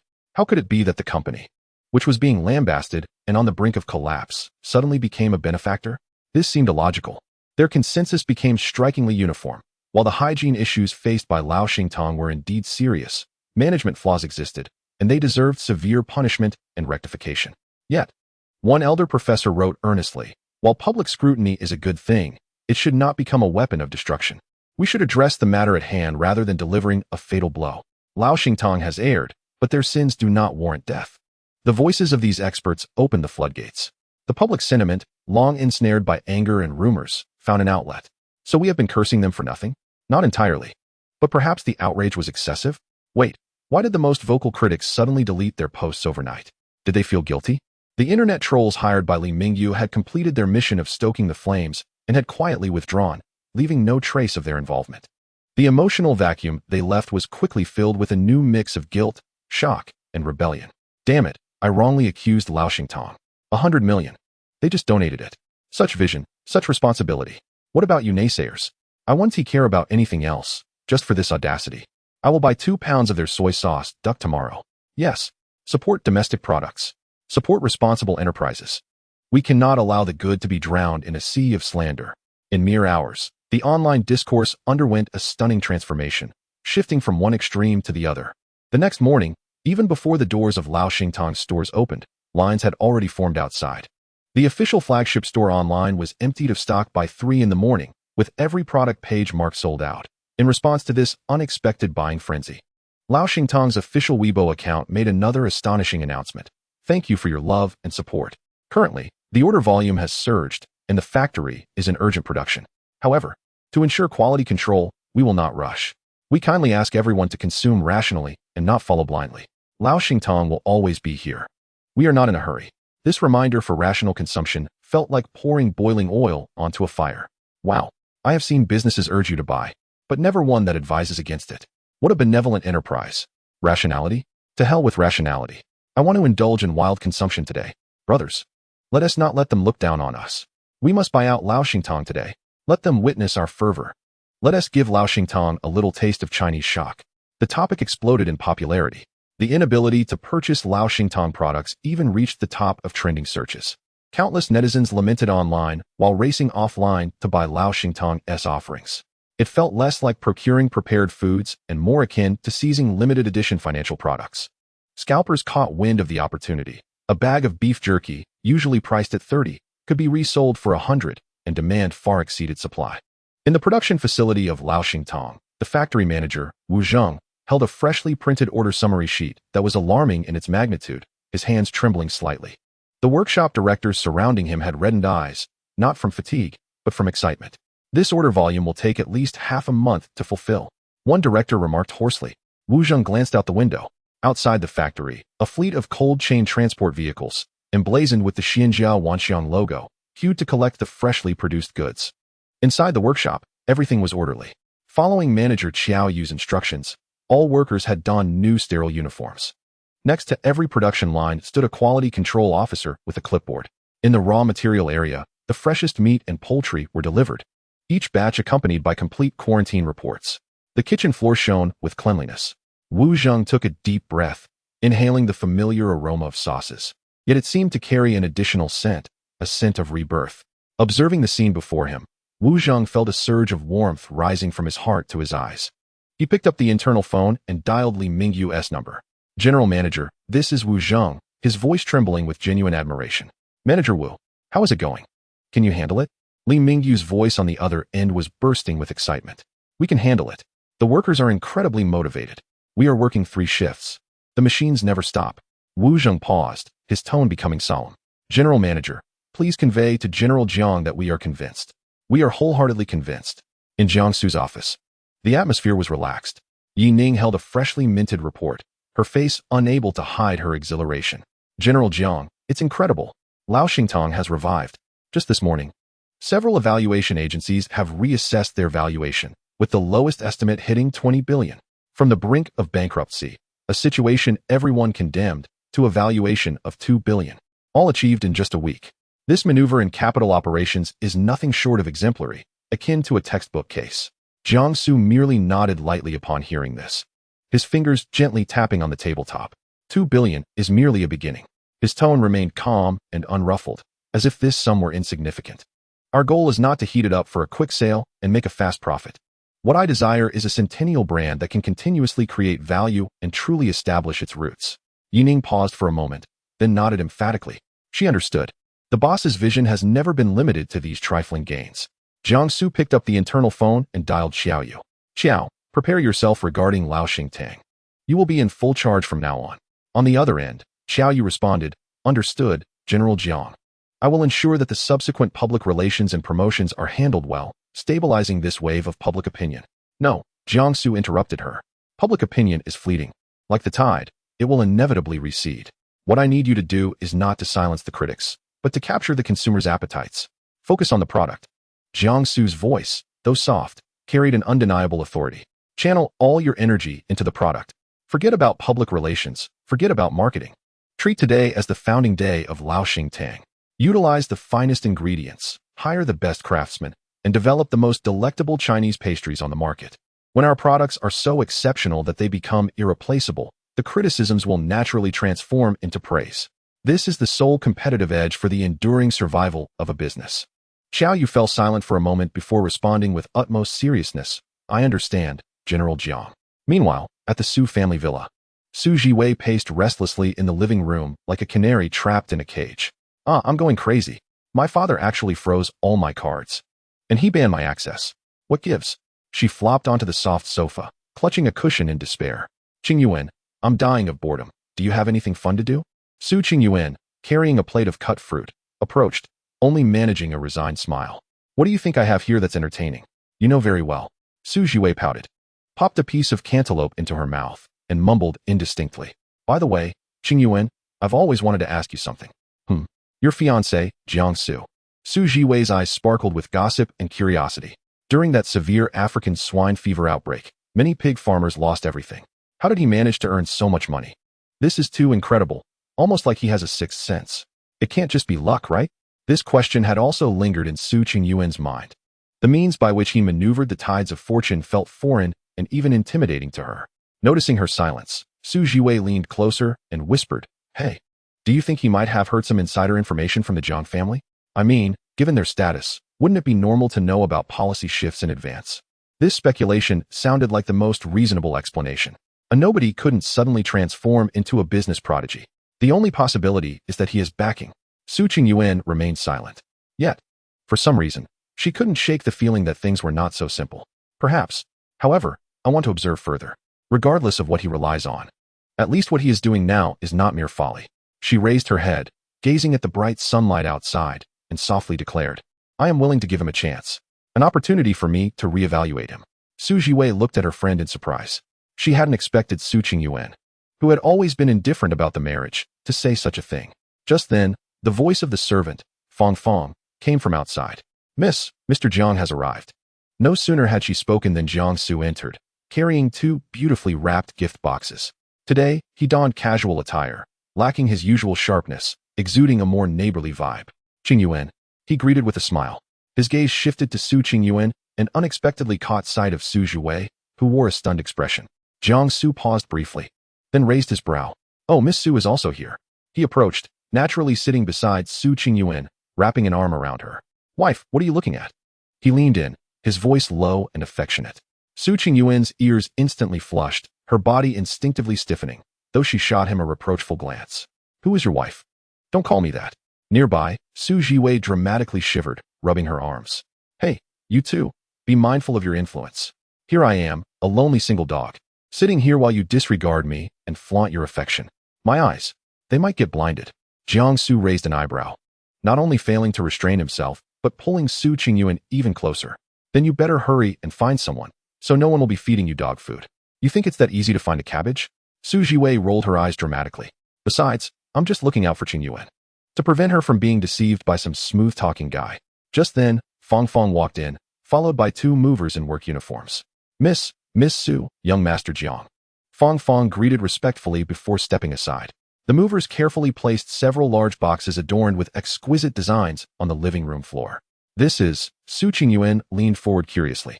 "These are mooncakes sent by young Master Jiang, as the Mid-Autumn Festival is approaching, for you and Miss Su to sample," Fong Fong explained with a smile. Su Jiwei's eyes lit up instantly. She jumped off the sofa and rushed to the boxes. Let me see. Wow, this packaging is stunning." On the box were the gilded characters Long Feng Chung Xiang, accompanied by elegant cloud patterns, exuding an air of luxury. She eagerly opened one of the boxes, revealing neatly arranged mooncake gift sets. "Oh my goodness, so many. 1, 2, 3, 8 large boxes." Su Jiwei exclaimed dramatically. "Jiang Xu, are you expecting us to eat mooncakes for every meal?" Su Qingyuan was also somewhat taken aback. This was indeed a bit excessive. She picked up a gift box, her gaze landing on the logo in the lower right corner, and she paused slightly. It was an ancient-style seal inscribed with the words Lao Xing Tang. Lao Xing Tang. Su Jiwei leaned in, recognizing the logo, her voice rising an octave. "Oh my gosh, is this the Lao Xing Tang that everyone is frantically trying to buy online?" She abruptly turned her head towards Jiang Xu, her gaze filled with scrutiny and skepticism. "Jiang Xu, confess honestly, where did you procure so many mooncakes from Lao Xing Tang? These are currently harder to obtain than gold. Scalpers are driving the prices through the roof." Su Qingyuan also cast a questioning glance at Jiang Xu, her eyes reflecting the same curiosity. She had witnessed firsthand how popular Lao Xing Tang had become in recent days. How could Jiang Xu possibly manage to acquire 8 large boxes of the limited edition Long Feng Qingxiang mooncakes? Such a feat could not simply be attributed to wealth. Faced with the scrutinizing gazes of the 2 girls, Jiang Xu merely slouched lazily on the sofa, casually biting into an apple as he mumbled, "Oh that? Because I am the owner of Lao Xing Tang." The living room fell into an immediate silence. 2 seconds later, Su Jiwei burst into uproarious laughter. "Ha ha ha! Jiang Xu, have you not yet awoken from your slumber? If you are the owner of Lao Xing Tang, then I must be the world's richest person." She laughed so hard that tears nearly streamed down her cheeks. I mean, if you're going to boast, at least draft a rough outline, right? Who doesn't know that Lao Xingtang is a nearly bankrupt state-owned brand? You, a cast-off from the Jiang family, what could you possibly use to be their boss? Although her words stung a bit, they were nonetheless true. Su Qingyuan also felt that Jiang Xu was joking. She gently tugged at Su Jiwei's sleeve, signaling her not to go too far. Then, in a tone suggesting negotiation, she said to Jiang Xu, stop joking, please tell us the truth. What is really going on? Did you find some special channel? Seeing their expressions that seemed to urge him to continue fabricating a story, Jiang Xu lost all desire to explain. He shrugged nonchalantly, adopting an indifferent attitude. Believe it or not, it's up to you. With that, he dismissed the topic, turning his attention to the television, seemingly engrossed in financial news. This nonchalant disregard for their inquiries left Su Jiwei and Su Qingyuan feeling uncertain. Su Jiwei muttered, "TCH. What are you trying to act profound for?" Su Qingyuan returned to the sofa, picking up a piece of Lao Xingtang mooncake and examining it thoughtfully. She sensed that the situation was not as simple as it appeared. Though Jiang Xu occasionally enjoyed joking, he never spoke lightly about such matters. Yet, the notion of him being the owner of Lao Xingtang was simply beyond belief. She took a tentative bite of the mooncake. The sweet yet not cloying lotus seed paste mingling with the salty, creamy texture of the salted egg yolk, bursting on her palate. The ingredients were substantial, the flavor authentic. Undoubtedly a rare delicacy. Jiwei, Su Qingyuan suddenly spoke. Don't you find it a bit strange that Lao Xingtang has suddenly risen to prominence? Strange? What's strange about it? They just got lucky, and then internet users followed suit. Su Jiwei replied dismissively. No, it's not luck. Su Qingyuan shook her head, her eyes sharpening with focus, glimmering with rationality. I've been closely monitoring this situation for the past few days, reviewing their entire rise to fame, especially that last Weibo post about rational consumption. It's simply brilliant. The more she spoke, the more animated she became, as if a detective had uncovered a crucial clue. This is not some accidental success. It is a meticulously planned network marketing strategy. It is a textbook example of crisis management and brand revitalization. Just think about it, a traditional, near-bankrupt state-owned enterprise. How could they possibly devise such a sophisticated series of strategies? Their mindset and execution simply do not reach that level. Su Jiwei was momentarily taken aback, stunned by Su Qingyuan's analysis. Now that you mention it, it does seem quite plausible. Therefore, I am certain, Su Qingyuan concluded, that Lao Xingtang has undoubtedly changed hands to a new operator. Or rather, they have acquired a remarkably capable new owner. She looked at Su Jiwei with conviction. Only this could explain all these abnormal phenomena. This person must be an expert in human nature, profoundly knowledgeable in marketing strategies. Su Jiwei nodded repeatedly, her gaze towards Su Qingyuan filled with admiration. Qingyuan, you are impressive. Your analysis is spot on. But who could this person be? Su Qingyuan shook her head, falling into contemplation. This was also the part she found perplexing. Who could possess such immense influence and skill to resurrect a waning brand in just a week? She instinctively glanced at Jiang Xu, who was still engrossed in his television program. The image of that expert could not possibly align with the lazy figure munching on an apple before her. Surely, it must be mere coincidence. At that moment, Su Qingyuan's phone rang. She picked it up to see her mother's name flashing on the screen. Su Qingyuan's expression shifted slightly as she answered the call. Hello, Mom. On the other end, Su Man's typically assertive yet deliberately gentle voice came through. Qingyuan, are you busy? No, not busy, just with friends. Oh, that's good. Next week is the Mid-Autumn Festival, isn't it? I would like you to come home and celebrate together. Okay, I understand, Su Qingyuan replied calmly. In previous years, she had not been keen on such family gatherings, as they invariably led to relentless questioning from various relatives about her work and relationships, as if being interrogated. After a few seconds of silence, Su Man inquired in a seemingly casual tone, by the way, is Jiang Xu available? If it's convenient, please bring him along for dinner. Once the call ended, the living room fell into a brief quiet. Su Qingyuan held her phone, but her mother's words about bringing Jiang Xu home for dinner echoed in her mind. Bring him? What did her mother mean by that? Was she assessing this fiancé, or perhaps wanting to show him off in front of relatives? Regardless of the intention, it left her feeling slightly agitated. What's wrong? Su Jiwei leaned in, whispering. Is your mom pushing you again? Not really. Su Qingyuan shook her head, tossing her phone onto the sofa. She just wants me to come home for dinner during the Mid-Autumn Festival, and she specifically asked me to bring him. She gestured towards the man beside her, who was thoroughly engrossed in his program. It's utterly unrelated. Su Jiwei could not help but chuckle softly. A light cough interrupted the private conversation between the two friends. Jiang Xu turned his head slowly, his gaze sweeping between them before settling on Su Jiwei. Miss Su. Su Jiwei was momentarily taken aback by his address. It's getting late. Jiang Xu pointed towards the wall clock, his tone neutral. Girls should go to bed early, otherwise, it's not good for your skin. Su Jiwei thought the remark sounded oddly familiar. Chapter 43. What new mischief has arisen? She blinked, still processing, when Jiang Xu added, and Qing Yuan and I should also rest. He deliberately placed emphasis on her name. At this, if Su Jiwei could not discern what he was implying, she would truly be foolish. This guy was clearly hinting at his desire for her to leave. Her face flushed instantly, and she instinctively glanced at Su Qingyuan, her eyes conveying a silent accusation that her companion's friend was being rather direct. Su Qingyuan felt a sudden jolt in her heart. She knew it. This man had never entertained any virtuous thoughts. Initially, she had contemplated keeping Su Jiwei here as a shield to avoid any untoward incidents between a solitary man and woman. However, now that he had articulated his intentions so plainly, forcing her friend to stay would appear overly contrived and disrespectful to Jiang Xu, her fiancé. More importantly, she feared that Jiang Xu might utter even more brazen remarks that would leave her in a compromising position. Weighing the pros and cons, Su Qingyuan could only acquiesce to his words, offering Su Jiwei an apologetic smile. Jiwei, it is indeed getting late, and you have work tomorrow, right? You should head back and rest. Oh, okay. Su Jiwei immediately sprang to her feet, feeling like a glaring light bulb. As she grabbed her bag, she shot Su Qingyuan a conspiratorial glance, silently mouthing, "Good luck." Su Qingyuan retorted, "Good luck with what? I wish to kick this fellow out." "Well, I shall take my leave then. You both should rest early," Su Jiwei said as she reached the door, casting a flirtatious smile over her shoulder before slipping away. With a resounding bang, the door closed behind her. In the living room, only Jiang Xu and Su Qingyuan remained, accompanied by the heart-wrenching cries of the female lead on the television. The atmosphere instantly became somewhat delicate. Jiang Xu swallowed the last bite of his apple, expertly tossing the core into the distant trash can.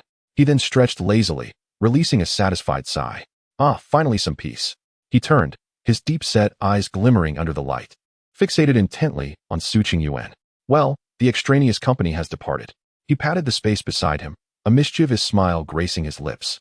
In this tranquil night and beautiful scenery, shouldn't we retire for the evening? Su Qingyuan felt a sudden chill run down her spine. She knew it. Jiang Xu. Her voice turned frosty, as though she were announcing an unalterable decree. The left side upstairs is my bedroom. The right side is your guest room. The hallway in between is a boundary we shall not cross. Do you understand? Oh, why must you be so formal? Jiang Xu replied innocently, raising his hands in mock surrender. We are engaged, after all. Sharing the same bed would be entirely reasonable and lawful. In your dreams, Su Qingyuan spat through clenched teeth. Very well, Jiang Xu shrugged, feigning helplessness. Since you are unwilling, I shall not insist. It is getting late. I shall head upstairs. Su Qingyuan watched him warily, feeling a modicum of relief. At least he recognized his boundaries. However, just as she began to relax, she saw Jiang Xu stride confidently up the staircase. His steps unhurried but resolute, heading not to the right guest room, but directly towards her bedroom. Hey! Su Qingyuan's heart raced, an ominous premonition washing over her. Where are you going? She nearly sprinted after him. Your room is on the right. Jiang Xu, seemingly oblivious to her protest, continued his ascent, his hand already grasping the doorknob of her bedroom. With a click, he effortlessly pushed the door open. Jiang Xu, stop right there. Su Qingyuan was both anxious and furious, rushing forward in haste. Upon entering her room, the sight before her sent her blood boiling, a surge of rage coursing through her veins. Her bedroom had always been her sanctuary, arranged with simplicity and cool elegance. Aside from work and rest, there was little else to be found. It concealed her most private self, a world she had never shared with anyone. And now, the man she wished to keep out was brazenly standing in her space, holding a thick, vintage leather-bound album. It was her cosplay album, a collection she had painstakingly assembled since high school, a secret realm belonging to another version of herself. What are you doing? Su Qingyuan's voice trembled with fury.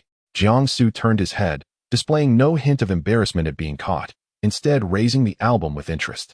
Well, who would have thought our aloof and noble Miss Su harbors such interests? As he spoke, he flipped to a page.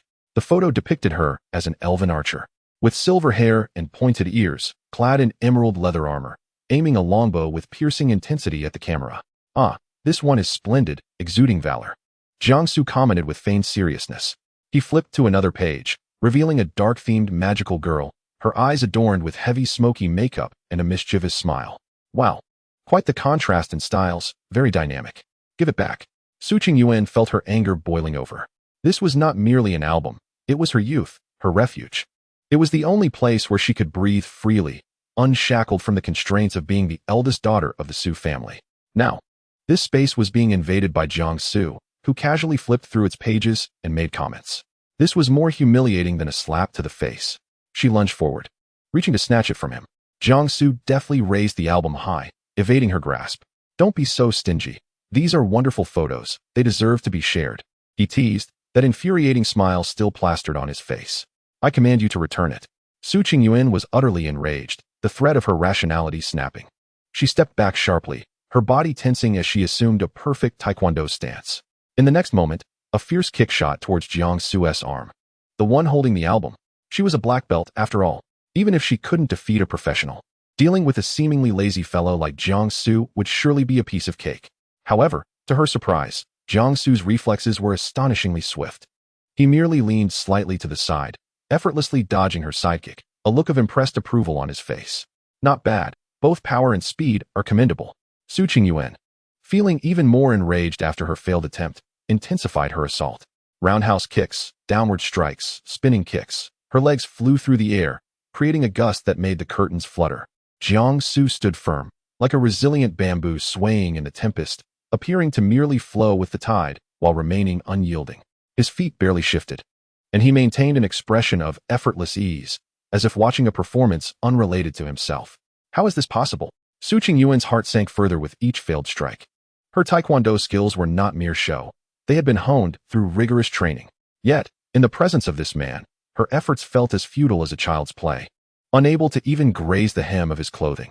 The intertwining emotions of anger and frustration clouded her judgment. With a fierce shout, she summoned all her strength for a high-level spinning kick, her toes aimed directly at Jiang Xu's temple. This kick was destined to land. Yet, just as her foot was about to make contact, Jiang Xu suddenly ducked low, simultaneously reaching out to grasp her ankle with precision. Your center of gravity is too high. Little fool. His deep voice resonated in her ear. Su Qingyuan instantly lost her balance, her body uncontrollably plunging forward. Ah! She gasped, instinctively shutting her eyes.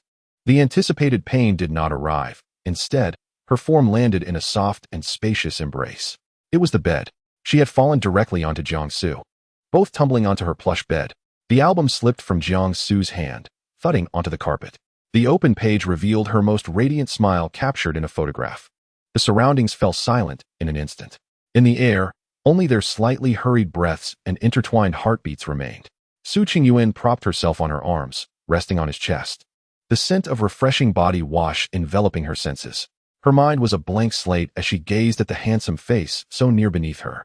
His eyes, always carrying a hint of mischief, were now fixated on her without blinking. Those depths resembled a swirling vortex, threatening to draw her in completely.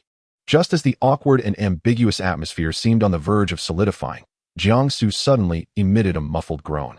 His brows furrowed tightly, the carefree expression on his face vanishing immediately, replaced by a pallor of pain. My waist. The rationality of Su Qingyuan swiftly returned.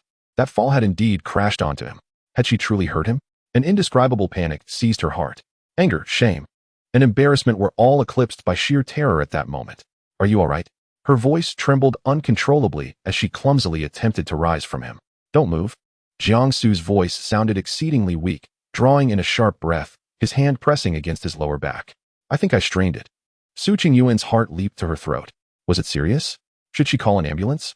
She was on the verge of tears, disregarding any gender barriers. Leaning down to check on his condition. Don't move. Let me see where it hurts. Just as her face was about to touch his chest, his eyes, which had been tightly shut due to pain, suddenly flew open. There was no trace of agony in them. Instead, they brimmed with a mischievous delight. With the hand that wasn't pressed against his waist, he gently pinched her cheek, his tone languid, returning to that infuriatingly teasing manner. Just kidding. However, the way you were worried just now was quite adorable. Su Qingyuan froze in her movements.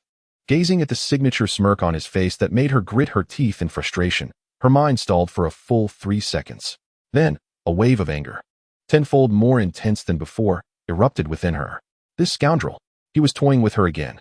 Su Qingyuan felt her blood rush to her head, the string of reason snapping with a resounding crack. She pushed herself up, swinging her fist toward his detestable smiling face without a second thought. Jiang Xu, you bastard. I'm going to kill you. But before her fist could land, the person beneath her suddenly closed his eyes, his head tilting to the side. The hand that had been supporting her cheek, now falling limply. The sight was as though he had ceased to breathe. Su Qingyuan's fist remained suspended in midair. What was happening? She hadn't even hit him, had she? Could it be that fall had truly inflicted internal injuries, now manifesting? Jiang Xu. She called tentatively, her voice still laced with lingering anger. The person beneath her showed no response. Hey, stop pretending. She pushed his shoulder. He remained motionless, his body as limp as a puddle of mud. Su Qingyuan's heart sank. No way.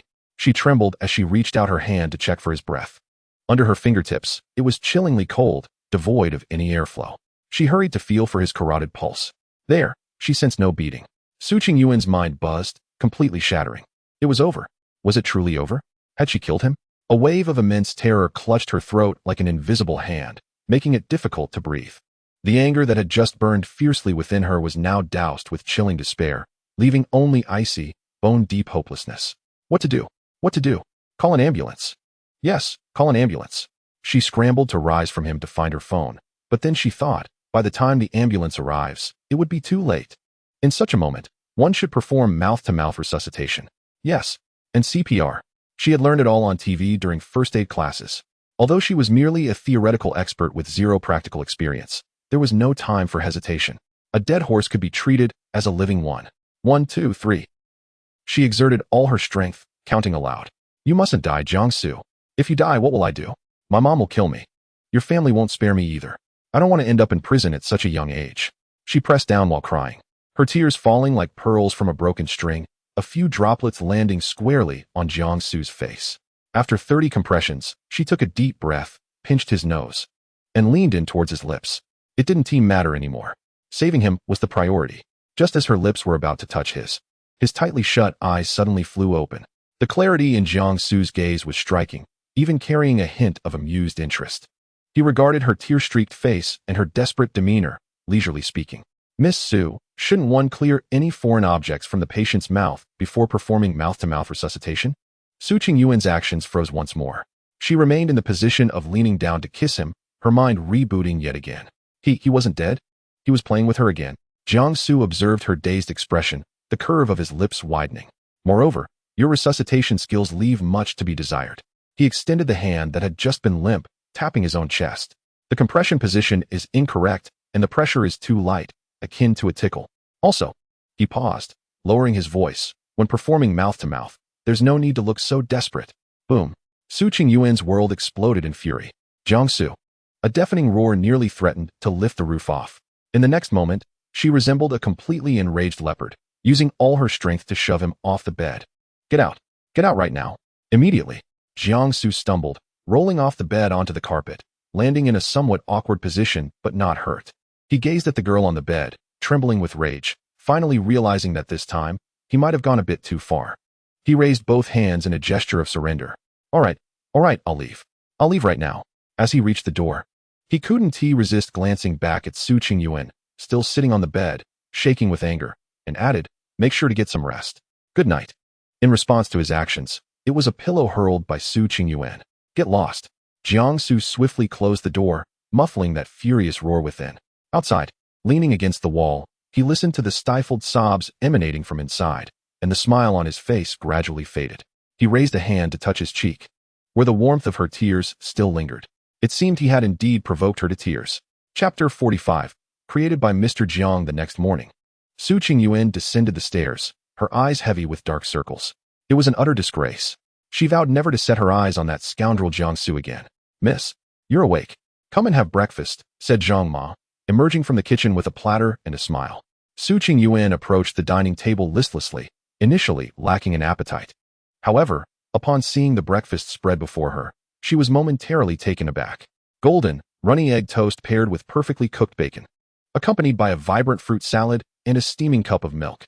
The presentation was exquisite, reminiscent of a fine dining establishment. Most importantly, the rich aroma of butter and eggs wafted enticingly into her nostrils, awakening her protesting stomach. Zhang Ma, why is breakfast so sumptuous today? She inquired. Oh, this isn't my doing, Zhang Ma explained cheerfully. Mr. Jiang prepared it this morning. Su Qingyuan paused, fork in hand. Who? Mr. Jiang, Zhang Ma replied. He got up around 6 and busied himself in the kitchen for quite some time. He mentioned you didn't sleep well last night and told me not to wake you too early, letting you eat when you naturally woke up. Fong Fong chimed in with envy. Indeed, Miss, Mr. Jiang is so kind to you. That toast is golden on both sides, with a runny center. It looks mouth-watering. I've never seen a man cook so well. Su Qingyin gazed at the breakfast before her, her emotions a whirlwind. That scoundrel who had infuriated her to no end rose early just to prepare breakfast for her, a slap followed by a sweet date? How predictable. She would not fall for such tricks. With a fierce determination, she seized the toast and took a large bite. The outer crust was crisp, while the inside remained soft. The sweetness of the egg and the savory cheese harmonizing perfectly, so delicious it brought tears to her eyes. Truly delightful. Meanwhile, at the headquarters of Xinjiao Wanxiang Group, Jiang Xu sat in his spacious office, listening to reports. Mr. Jiang, the several co-branded pastries we launched have received an overwhelmingly positive market response. Standing across from him was Xiao Yu, a woman dressed in a sharp professional suit, exuding an impressive aura. On the first day of release, the online store's stock was completely sold out. The offline stores also had long queues as soon as they opened, with many popular items selling out by noon. Xiao Yu's tone was calm, yet her eyes sparkled with excitement. The factory is already ramping up production. Workers are working in shifts to ensure we can meet market demand before the Mid-Autumn Festival. Jiang Xu nodded, not surprised by the results. The combination was indeed a winning formula. Well done.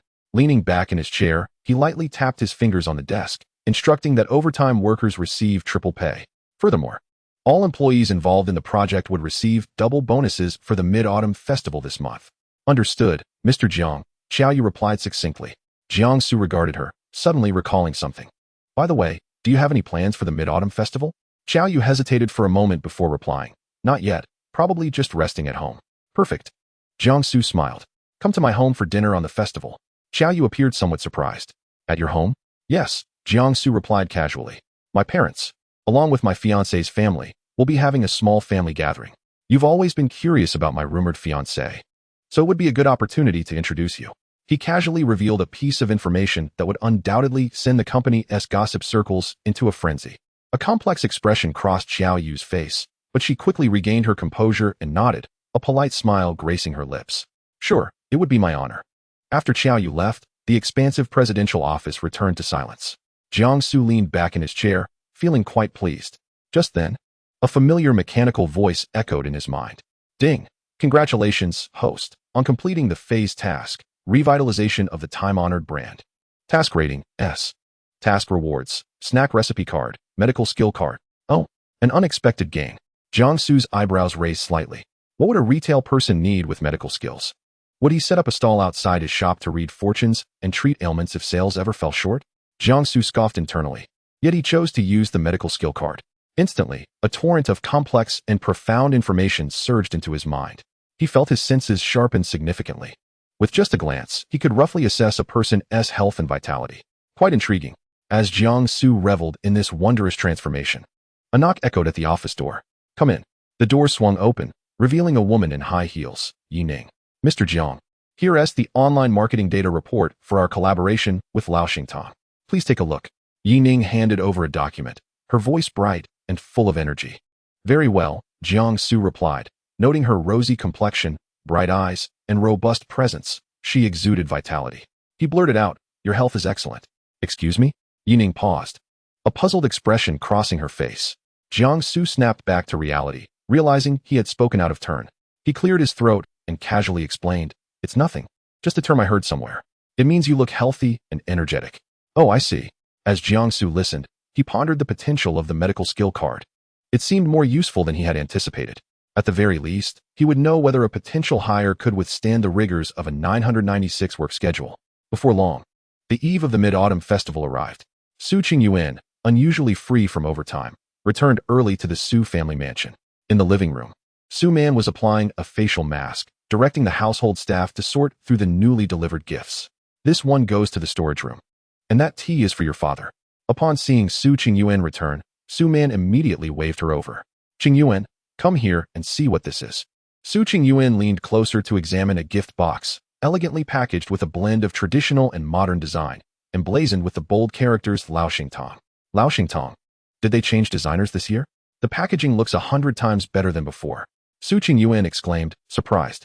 She had grown up enjoying Lao Xingtang's pastries, which were undeniably flavorful, yet their packaging had always left much to be desired.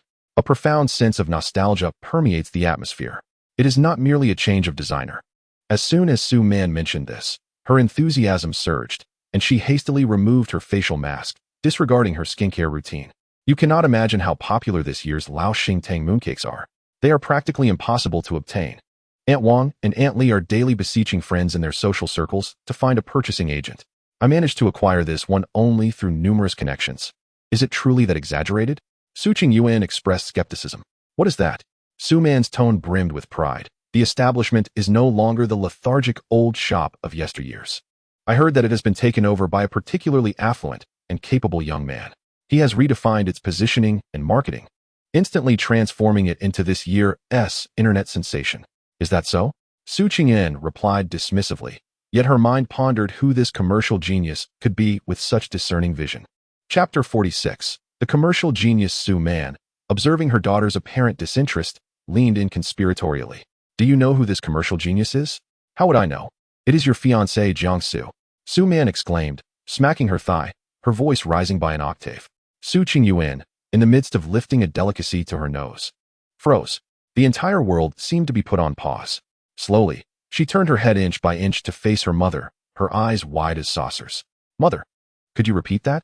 I said. The new owner who revived Lao Xingtang is Jiang Xu. Su Man reiterated, her tone laden with pride and honor. My dear, how is it that you are so out of the loop? This has spread throughout the community. Su Qingyuan felt her mind buzzing, blank. Jiang Xu, that scoundrel? The one who only infuriates her, shares her bed, and prepares breakfast for her in the morning? He is the new owner of Lao Xingtang? How is that possible?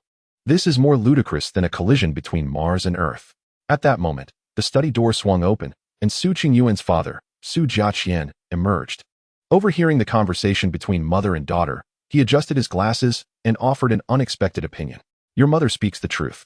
Su Jiaqian's tone bore a subtle note of approval. This young man from the Jiang family certainly possesses considerable talent. We in the manufacturing sector are well aware of Lao Xingtang's predicament. Once deeply entrenched, it is challenging to reverse course. Whoever takes over faces a hot potato. To have identified the brand's core value in such a short time, leveraging the channel advantages of Xianjia Wanxiang to execute such an impressive turnaround is not something achievable solely through financial means. Su Jiaqian turned his gaze to his daughter and continued. This requires precise business acumen and decisive determination. With a keen grasp of the market pulse, yuan. Even I am quite impressed. Even her father, who usually holds lofty standards, could not stop praising him? Su Qingyuan was utterly bewildered. An uncontrollable image flashed in her mind. He had said, Su Qingyuan, it does not matter if you look down on me now. One day, I will make you and everyone else see me in a new light. How had she responded at the time? Oh, she had merely scoffed, saying, go ahead and dream your grand dream. Reflecting on it now, that boastful declaration she had dismissed as a joke had, astonishingly, come to fruition. Su Qingyuan gazed at the exquisite box of delicacies on the table. Her heart a cacophony of emotions, sweet, sour, bitter, and salty, all mingling together. The individual she had always perceived as inconsequential had transformed into a figure of prominence. So, had his previous demeanor of idleness been merely an act? What other secrets lay hidden within this man? As the mid-autumn festival approached, the air was suffused with the sweet fragrance of osmanthus. In the Su family living room, Su Jiaqian was organizing the various festive gifts received over the past few days. Qingyuan, who sent these large boxes. The packaging is quite impressive. He gestured towards several gilded gift boxes stacked in the corner, adorned with the Lao Xingtang insignia, exuding an antique charm and evident value. Oh, they are from Jiang Xu. Su Qingyuan, nestled on the sofa engrossed in her phone, replied without looking up. Su gently adjusted his reading glasses and approached, intending to rearrange the boxes. My goodness, why are these mooncakes so heavy? Straining, he found the box immovable, nearly straining his back. What mooncake could weigh this much? Are they filled with gold bars? Su Man, hearing the commotion, emerged from the kitchen, an apple in hand. Let me take a look. Su gently, somewhat skeptical, squatted down and opened one of the gift boxes. Inside the exquisitely carved wooden box lay 4 mooncakes adorned with traditional patterns, accompanied by a small jar of tea. It did not seem particularly remarkable. Something feels off. Su gently removed the 4 mooncakes and knocked on the bottom of the box. Hollow. Frowning, he reached into the indentation where the mooncakes were placed and felt what seemed to be a movable partition. With a forceful tug, a soft click sounded as the hidden compartment beneath the mooncake tray opened. A bottle of exquisitely crafted vintage liquor, resembling a work of art, lay quietly nestled in the velvet lining of the secret compartment. The amber liquid refracted a captivating glow under the light. The living room fell silent. Su Man forgot to chew the apple in her mouth. Su gently, breathless, carefully cradled the bottle as if it were a priceless treasure. Is this not Louis XIII? His voice trembled with astonishment. As a moderately successful entrepreneur, Su Jianli had some knowledge of such luxury items. What 13? Su Man inquired, her face a mask of confusion. Remy Martin Louis XIII, the pinnacle of fine spirits. Su Jianli's eyes widened in disbelief as he repeatedly verified the label on the bottle. This bottle must be worth at least 100 to 180,000, right? How much? Su Man's apple fell to the floor with a thud. 100 to 180,000? For just this bottle? She hurriedly scrambled to open another box, and indeed, in the same hidden compartment, lay an identical bottle of liquor. 2 boxes, 2 bottles. That amounts to several hundred thousand. Su Man felt her heart racing as if it would leap out of her throat. She suddenly turned to her daughter, who still appeared bewildered. Qing Yuan. Su Man's voice rose dramatically. Look at little Jiang. How thoughtful this child is. Unbeknownst to her, her reference had shifted from Jiang Xu to the endearing little Jiang. To send mooncakes with such creativity, and to remember to bring your father his favorite drink. What immense sincerity. Su Qingyuan thought. Since when did her father favor Louis XIII? He only drinks Wuli Ancient that costs 200 per bottle. For goodness sake. This is not merely a gift. It is as if he has laid bare his heart. Su Man grew increasingly animated, gazing at those 2 bottles as if envisioning her future son-in-law. Look at you. You spend all day giving him the cold shoulder. Is this how one behaves as a fiancé? Su Man began to reprimand her daughter. In the morning, when someone prepared breakfast for you, you remained indifferent. When gifts were delivered to your home, you didn't even spare a glance. I must tell you, Su Qingyuan, one should learn to be content. Su Qingyuan felt overwhelmed by the relentless chiding. Mother, he is simply using money to win people over. How vulgar. She couldn't help but retort softly. Vulgar? Su Man's eyes widened. This is called strength. This is called importance. If he has the wealth and chooses to spend it on you and your family, what does that signify? It signifies that you hold weight in his heart. Su Man pointed at her, filled with exasperation. Su Qingyuan was utterly speechless. She knew that Jiang Xu, that scoundrel, was once again employing his financial prowess to curry favor. Yet, her mother seemed to fall for it every time. I don't care. Su Man issued her final ultimatum. You must do this. Immediately. Bring Xiao Jiang home for dinner. Do you hear me? If you can't bring him back, don't come home. Faced with her mother's unyielding expression, Su Qingyuan felt a headache coming on. She could almost foresee her mother's warm, welcoming demeanor when Jiang Xu came to visit. As the moon ascended to its zenith, casting a silvery glow everywhere, Jiang Xu's suburban villa was aglow with lights. On the grill, premium Wagyu beef sizzled, releasing an irresistible aroma. Jiang Xu expertly flipped the meat with tongs, sprinkling freshly ground black pepper and sea salt. Chapter 47. What a divine boss. Xiao Yu and Yi Ning sat in wicker chairs opposite, holding glasses of red wine, looking quite content. Mr. Jiang, I must admit, I didn't realize you possessed such culinary skills, Yi Ning remarked, admiring Jiang Xu's fluid movements. Previously, she had been aimlessly speculating. Jiang Xu smiled as he plated the grilled meat for the 2 of them. Xiao Yu cut a small piece and tasted it. The meat was tender and juicy, cooked to perfection. Mr. Jiang, I raise my glass to you. This collaboration with Lao Xingtang has been so successful, all thanks to your strategic planning. Her tone carried genuine appreciation. It was Jiang Xu who provided her with a platform to showcase her talents. Jiang Xu clinked glasses with them and downed his drink in one go. This was merely the beginning. Leaning back in his chair, he gazed at the luminous moon on the horizon, his eyes reflecting profound depths. The courtyard fell silent, the only sound being the occasional crackle of the charcoal fire. A gentle breeze swept through, carrying the cool fragrance of osmanthus. Jiang Xu looked at the moon and suddenly began to hum a tune. Smoke rises, seeking love like waves sifting through sand. His voice was deep and resonant, imbued with a sense of desolation and grandeur that belied his youth. When I achieve success, who will share this world with me? His song echoed through the tranquil night, revealing boundless ambition and a commanding spirit. Yi Ning felt a jolt in her heart. She abruptly lifted her head, gazing at the somewhat blurred figure illuminated by moonlight. In that moment, she truly comprehended the essence of the man before her. He desired not mere commercial success, but the pinnacle of supremacy, the entire world. He was not a mere creature of the pond, but a mighty dragon lurking in the depths. Beside her, Xiao Yu displayed no astonishment, her admiration and respect only deepening. She had long known that this man was anything but ordinary. Just then, a ringtone shattered the slightly grandiose atmosphere. Xiao Yu glanced at the caller ID, a reluctant yet affectionate smile gracing her lips. "I apologize, Mr. Jiang. I need to take this call. It's my sister." She stepped to a corner of the courtyard, lowering her voice. "Hello, Xiao Xu, what is up?" A bright, lively voice resonated on the other end. "Sister, happy Mid-Autumn Festival. Are you having dinner with your big boss?" "Yes." "Oh, hurry and tell me, what does your boss look like? Is he the type with a receding hairline and a beer belly?" Xiao Yu glanced back at Jiang Xu, who was pouring wine not far away. His tall stature and chiseled profile were accentuated by the light. She couldn't help but chuckle. "A greasy old man? You think too much. What does he look like then? Hurry up." Xiao Xu's curiosity was palpable. "Well," Xiao Yu pondered, organizing her thoughts. "He's young and talented, quite handsome." "Wow, how handsome. He's got more charisma than all your idol stars combined." Xiao Yu's assessment was notably high. "Oh, and he cooks exceptionally well." There was a brief silence on the line, followed by an outburst of envy. "Ah, a handsome, culinary master CEO. Sister, what a divine boss. I want one too." Xiao Yu was amused by her sister's reaction. "Want one? Well," she shifted her tone to a more serious note, "to meet someone like him, you must first get into a good university.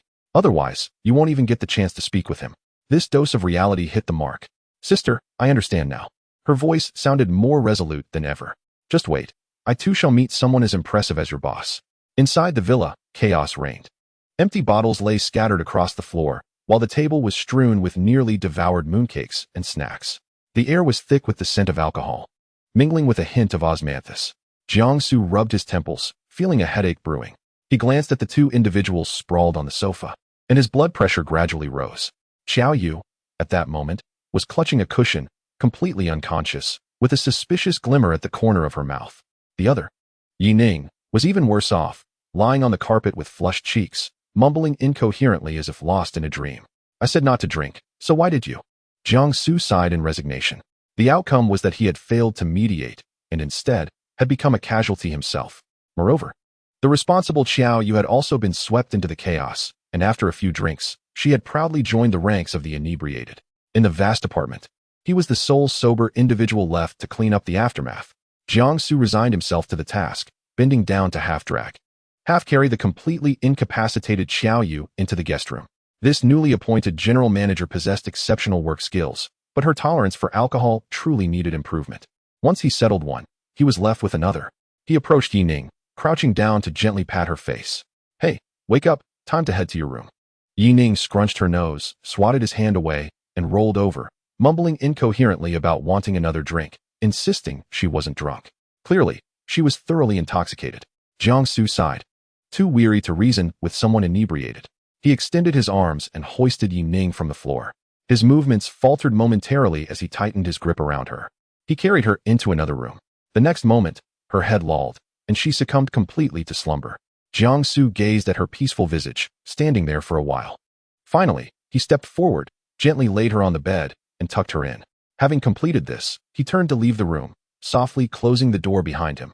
The living room was once again enveloped in silence, with only the moonlight filtering through the window, casting a cool glow upon the floor. Jiang Xu stepped onto the balcony and drew open the floor-to-ceiling window. The night breeze whisked away some of the alcohol's lingering scent from him, clarifying his muddled thoughts to a degree. At that moment, his phone vibrated unexpectedly in his pocket. He took it out to find the name Su Qingyuan flashing on the screen. Indeed, as they say, speak of the devil, and he shall appear. A mysterious smile crept across Jiang Xu's lips as he answered the call. "Hello?" After a brief silence, Su Qingyuan's voice, cool yet taut, came through. "Jiang Xu, what does it mean that you sent a bottle of wine to my parents?" Her tone was full of inquiry, direct and devoid of pleasantries. "It's only natural to send a gift to my future in-laws during the Mid-Autumn Festival." Jiang Xu leaned against the railing, his voice languid. "Natural? The price of that wine is anything but natural." Su Qingyuan's voice rose, clearly agitated. "I warn you, our engagement is a sham. Do not attempt these petty gestures to win over my parents. Such actions will only complicate matters further and lead to an awkward conclusion." Jiang Xu couldn't help but chuckle at her blustery warning. "What are you afraid of?" he drawled, his tone laced with playful mockery. What if your parents genuinely take a liking to me as a son-in-law? Wouldn't that be splendid? In your dreams. Su Qingyuan's rejection came swiftly, almost instinctively. Jiang Xu. Let me be clear, that's impossible. All right, no more dreaming, Jiang Xu replied, adopting a soothing tone, as if pacifying a petulant child. Su Qingyuan seemed momentarily taken aback by his nonchalant demeanor, taking a deep breath before continuing. Our agreement still stands, right? After a year, you will propose to dissolve the engagement. Of course it stands. You must find a respectable reason, Su Qingyuan asserted. It cannot appear that I have any issues. Nor can the Su family lose face. Respectable? Jiang Xu pondered the word, finding it somewhat amusing. At such a juncture, her primary concern remained those ethereal matters of reputation. Understood, Miss Su. He responded with a hint of indifference. When the time comes, I will concoct a reason that allows you to exit with dignity. Is that satisfactory? There was another pause on the line.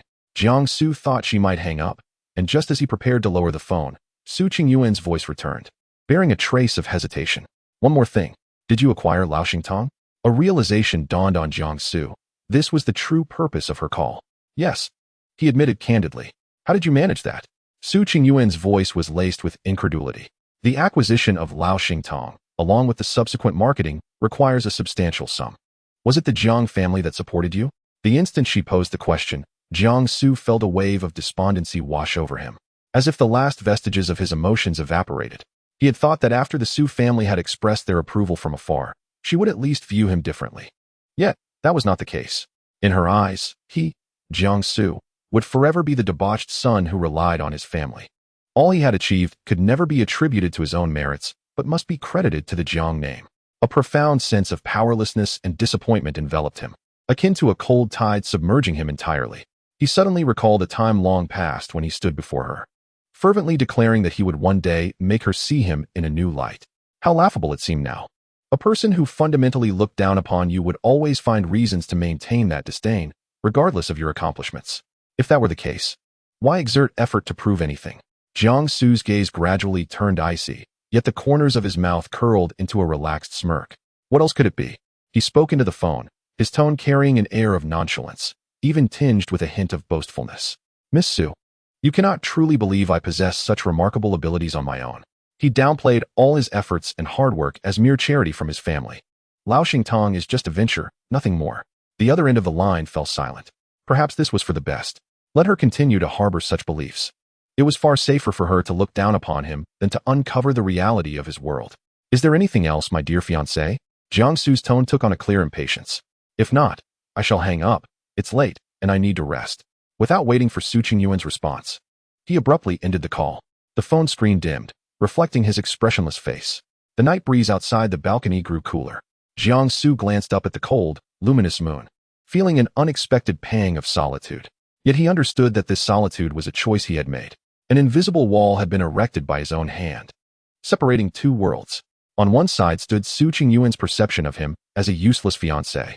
On the other lay the realm he was diligently constructing alongside Yi Ning and Xiao Yu, a true kingdom that belonged to him.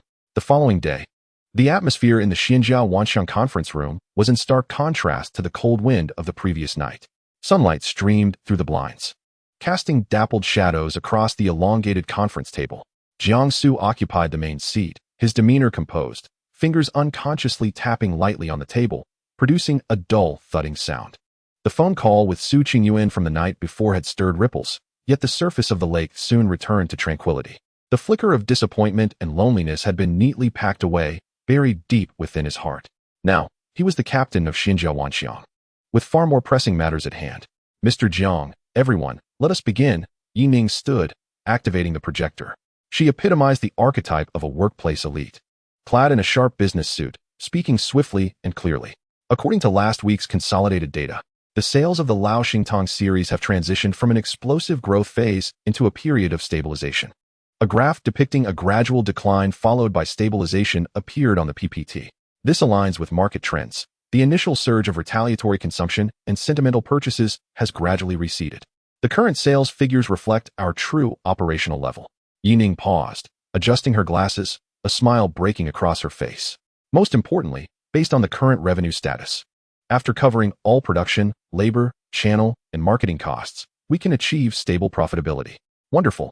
Li Mingyu was the first to break the silence. slapping his thigh and exclaiming with excitement.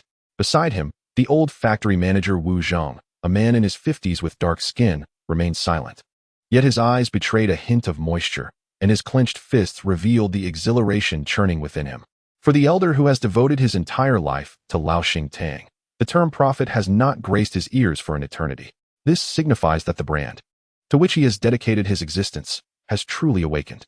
The conference room erupted with uncontrollable cheers and applause. Yet, two individuals remained unmoved. One was Xiao Yu, the general manager overseeing the entire operation. She simply crossed her arms and calmly scrutinized the data, as though everything was anticipated. The other was Jiang Xu, whose expression remained unchanged, devoid of joy or relief.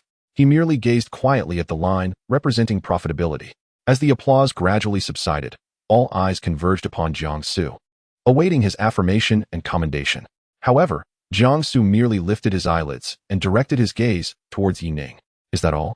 These two words, light as a feather, instantaneously extinguished the fervent atmosphere within the conference room. Li Mingyu's smile froze, and Director Wu Zhang was also taken aback.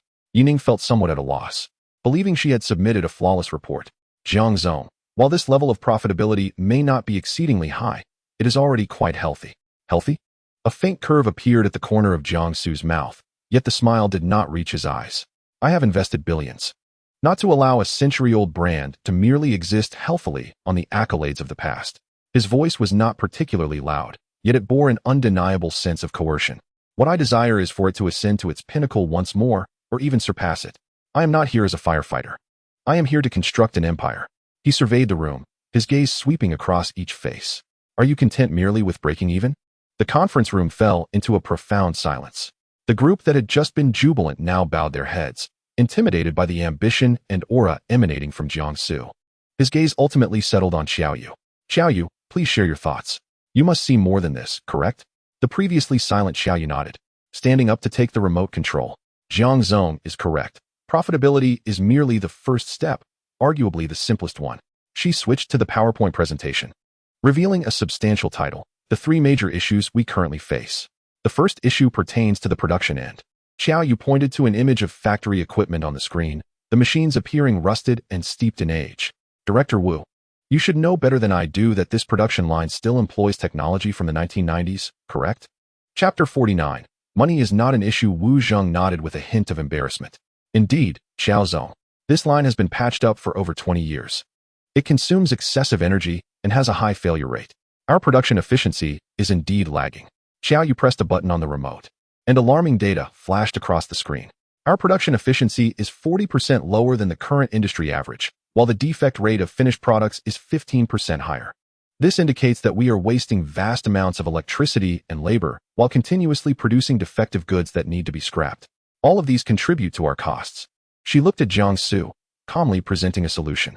My recommendation is to eliminate all existing outdated production lines in one fell swoop and introduce Germany's most advanced fully automated intelligent production lines. Li Mingyu gasped, unable to suppress a whisper. How much would that cost? Xiao Yu's expression remained entirely composed as she directly stated a figure. The initial budget for equipment procurement, installation, debugging, and subsequent personnel training is approximately 400 million. 400 million. Li Mingyu's eyes nearly bulged out. They had only just begun to turn a profit, and now they were expected to invest 400 million? However, Jiang Xu's reaction was eerily calm. Approved. He did not hesitate. You and Director Wu will handle this matter. I want the best equipment at the fastest speed. Money is not an issue. Director Wu Zhang was so excited that his lips trembled. He stood up and bowed deeply to Jiang Xu. Jiang Zhong, on behalf of the hundreds of old colleagues at the factory, thank you. Jiang Xu waved his hand, signaling him to sit. The second issue, Xiao Yu continued her report, is sales channels. We are currently overly reliant on traditional offline supermarkets and distributors. This is akin to walking on one leg, and a withered one at that. In the internet age, our presence online is virtually non-existent. She paused to add, the good news is that the initial marketing momentum is still alive. Several leading e-commerce platforms have proactively contacted us, inviting us to join. Jiang Xu tapped his fingers on the table and issued a direct command. Yining, Li Mingyu, you two are in charge of this matter. Understood. The two responded immediately. Xiao Yu took a deep breath, her expression turning unusually serious. Lastly, and most crucially, we face the most challenging issue, brand image. She switched to the next slide, which displayed two images side by side. Everyone, we must acknowledge a harsh reality.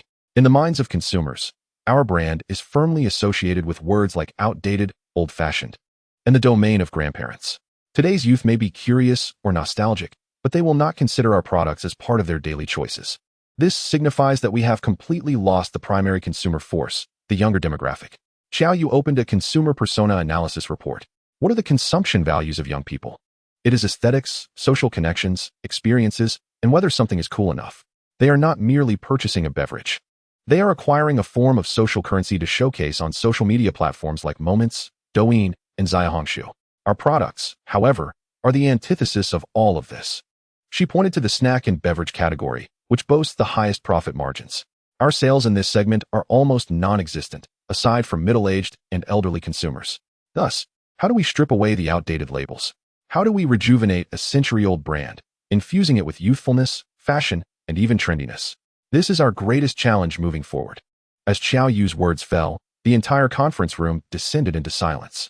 While issues related to production lines and channels could be resolved with money and resources, the matter of brand image, an ingrained stereotype in the minds of generations, poses a nearly insurmountable task. Jiang Xu leaned back in his chair, fingers interlaced, listening intently. His face showed no hint of fear. Instead, excitement flickered in his eyes. Observing the somewhat somber expressions caused by this monumental challenge, a smile gradually spread across his face. So he broke the silence. Our next task is to teach a centenarian how to dance hip-hop? Teach a centenarian how to dance hip-hop? The absurdity of the notion felt both ludicrous and exhilarating. A few young department heads twitched their lips, caught between laughter and restraint, their expressions increasingly difficult to manage. Xiao Yu rubbed her temples, impressed by her new boss's unconventional thinking. Yet she understood that this was no mere jest. Jiang Zong, that analogy is quite vivid. She forcefully reined in her wandering thoughts, regaining control of the meeting's tempo. However, we cannot truly allow this centenarian to personally take to the floor and execute dance moves. His frail body cannot endure such exertion. Xiao Yu's gaze swept across every individual present, her voice clear and resolute. Recklessly altering Lao Xingtang's core brand image carries too great a risk. We may lose our most loyal demographic of middle-aged and elderly consumers, while the younger generation may not embrace the change. The likely outcome could be an unappealing situation where we fail to please either side, resulting in a total loss. This metaphorical bucket of cold water was perfectly timed, awakening the management team who had briefly drifted into fanciful thoughts due to Jiang Xu's words. Indeed, taking too large a stride could lead to missteps. A century-old brand is built on reputation and trust, its most precious assets, which should not be lightly wagered. What do you mean? Jiang Xu leaned slightly forward, signaling her to continue. My suggestion is to have him father a son or a grandson. Xiao Yu spoke slowly, with each word resounding with authority. We should completely separate the snack and beverage line from the Lao Xingtang main brand and establish a brand new sub-brand. This sub-brand should be entirely independent in naming, packaging style, and marketing strategy, fully embracing a youthful identity. It ought to embody trendiness and coolness, suitable for an online presence. Thus, Lao Xingtang remains the stable, reliable, and sentimental elder, continuing to serve its loyal followers, while this new identity can freely delve into street dance, rap, and all facets of contemporary culture, carving out a niche in the youth market. The main brand secures its core base, while the sub-brand ventures into new territories. With both operating independently, in the future, should the sub-brand succeed, it could even inject new vitality into the parent brand. Upon the proposal's introduction, the conference room erupted in suppressed admiration and discussion. Brilliant. Absolutely brilliant. This is textbook-level brand strategy. The nearby Yi Ning gazed at Xiao Yu with newfound admiration. This woman truly possesses remarkable insight. However, Xiao Yu's expression remained taut. She knew the most challenging issue had yet to be addressed. The plan was theoretically viable. Yet we faced a critical shortcoming, the formula. Her words caused the previously elated crowd to fall into a somber silence.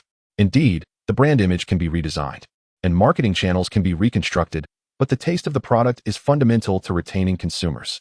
Li Mingyu added thoughtfully. I have researched the most popular beverages on the market today. Flavors like Bai Tao Wulong, Hai Yin Li Ji, and Qing Ti Lu Wei are honestly foreign to us, let alone producing them. Then can't we poach someone? A young supervisor suggested quietly. Xiao Yu offered a rueful smile. Do you think the chief formulators of leading brands are easy to lure away? Their compensation packages and equity incentives are exorbitant. More importantly, they are the company's core assets. Fiercely protected, we can't even meet them. Even if we were lucky enough to recruit one, whether they would be willing to share their secret formulas is another matter. The flickering hope seemed doused once more by a cold splash of reality. Yes, branding, packaging, and marketing are merely superficial garments. The true soul lies in the taste experienced upon consumption. Without a superior formula, everything is mere castles in the air. The entire conference room fell silent again, weighed down by an even heavier atmosphere than before. A light laugh broke the suffocating silence. The crowd turned to find Jiang Xu was the source of the mirth. Far from being anxious, he appeared rather enthusiastic. I thought it was something monumental. Jiang Xu reclined leisurely against his chair, his finger lightly tapping the table. Isn't it just the formula? He surveyed the room, observing the bewildered faces marked by the expression of "this is not a significant issue," his smile widening. I will resolve this issue. What? You will solve it? Everyone was taken aback. Li Mingyu nearly popped his eyes out in disbelief. Having grown up with Jiang Xu, he knew him well. This guy hardly ever set foot in the kitchen, let alone devise a formula. Was he not simply aiming to concoct some culinary disaster? Xiao Yu frowned, suspecting Jiang Xu was joking or trying to stabilize the team's morale. President Jiang, this is no trivial matter. The development cycle for a formula is lengthy, and the cost of trial and error is exceedingly high. I know, Jiang Xu interrupted her, his tone calm, yet imbued with an undeniable confidence. You need not worry about how the formula will come about. You simply need to produce it and sell it like wildfire. His gaze shifted to Xiao Yu. Xiao Yu, you will lead the establishment of the sub-brand and packaging design. Furthermore, continue to follow up on the production line upgrade. Money is not an issue. I want the best equipment and the fastest speed. Understood. Though filled with doubt, Xiao Yu promptly acquiesced. Jiang Xu then turned to Li Mingyu. Mingyu, once the formula is finalized, organize the largest internal tasting and external market research immediately. I require the most authentic user feedback data. Absolutely, Brother Su. However, regarding the formula, Li Mingyu still harbored some reservations. Jiang Xu offered no further explanation, but silently chanted, "Formula Compendium, activate." Instantly, a torrent of snack and beverage formulas that had ignited the youth market in his past life cascaded into his mind. Flavors like Hai Yanji Shernyo Ru, Che Li Zi Chi Pao Shui, and Jia Mo Xiao Qing Do, all names that had once dominated convenience store shelves, serving as the joy of countless young people binge-watching dramas and gaming through the night. These formulas were ahead of their time by at least 5 years. Any one of them would easily outshine all competing products on the market. Resolving this was not a challenge for him. His task was merely to select a few that would serve as the cornerstone for this new venture. All right, the meeting's objectives are threefold: upgrade the production line, establish online channels, and create the sub-brand. Jiang Xu stood, delivering the final summary. Everyone, spring into action. Dismissed. With that command, the entire team was instantly galvanized into high-speed operation. Xiao Yu exhibited remarkable efficiency. By the afternoon of the meeting's conclusion, she was already en route to Germany, accompanied by the heads of procurement and the technical department, to finalize negotiations with a globally renowned manufacturer of top-tier food production line equipment. Moreover, she presented them with an almost stringent demand. The equipment must be delivered to the factory within 2 weeks.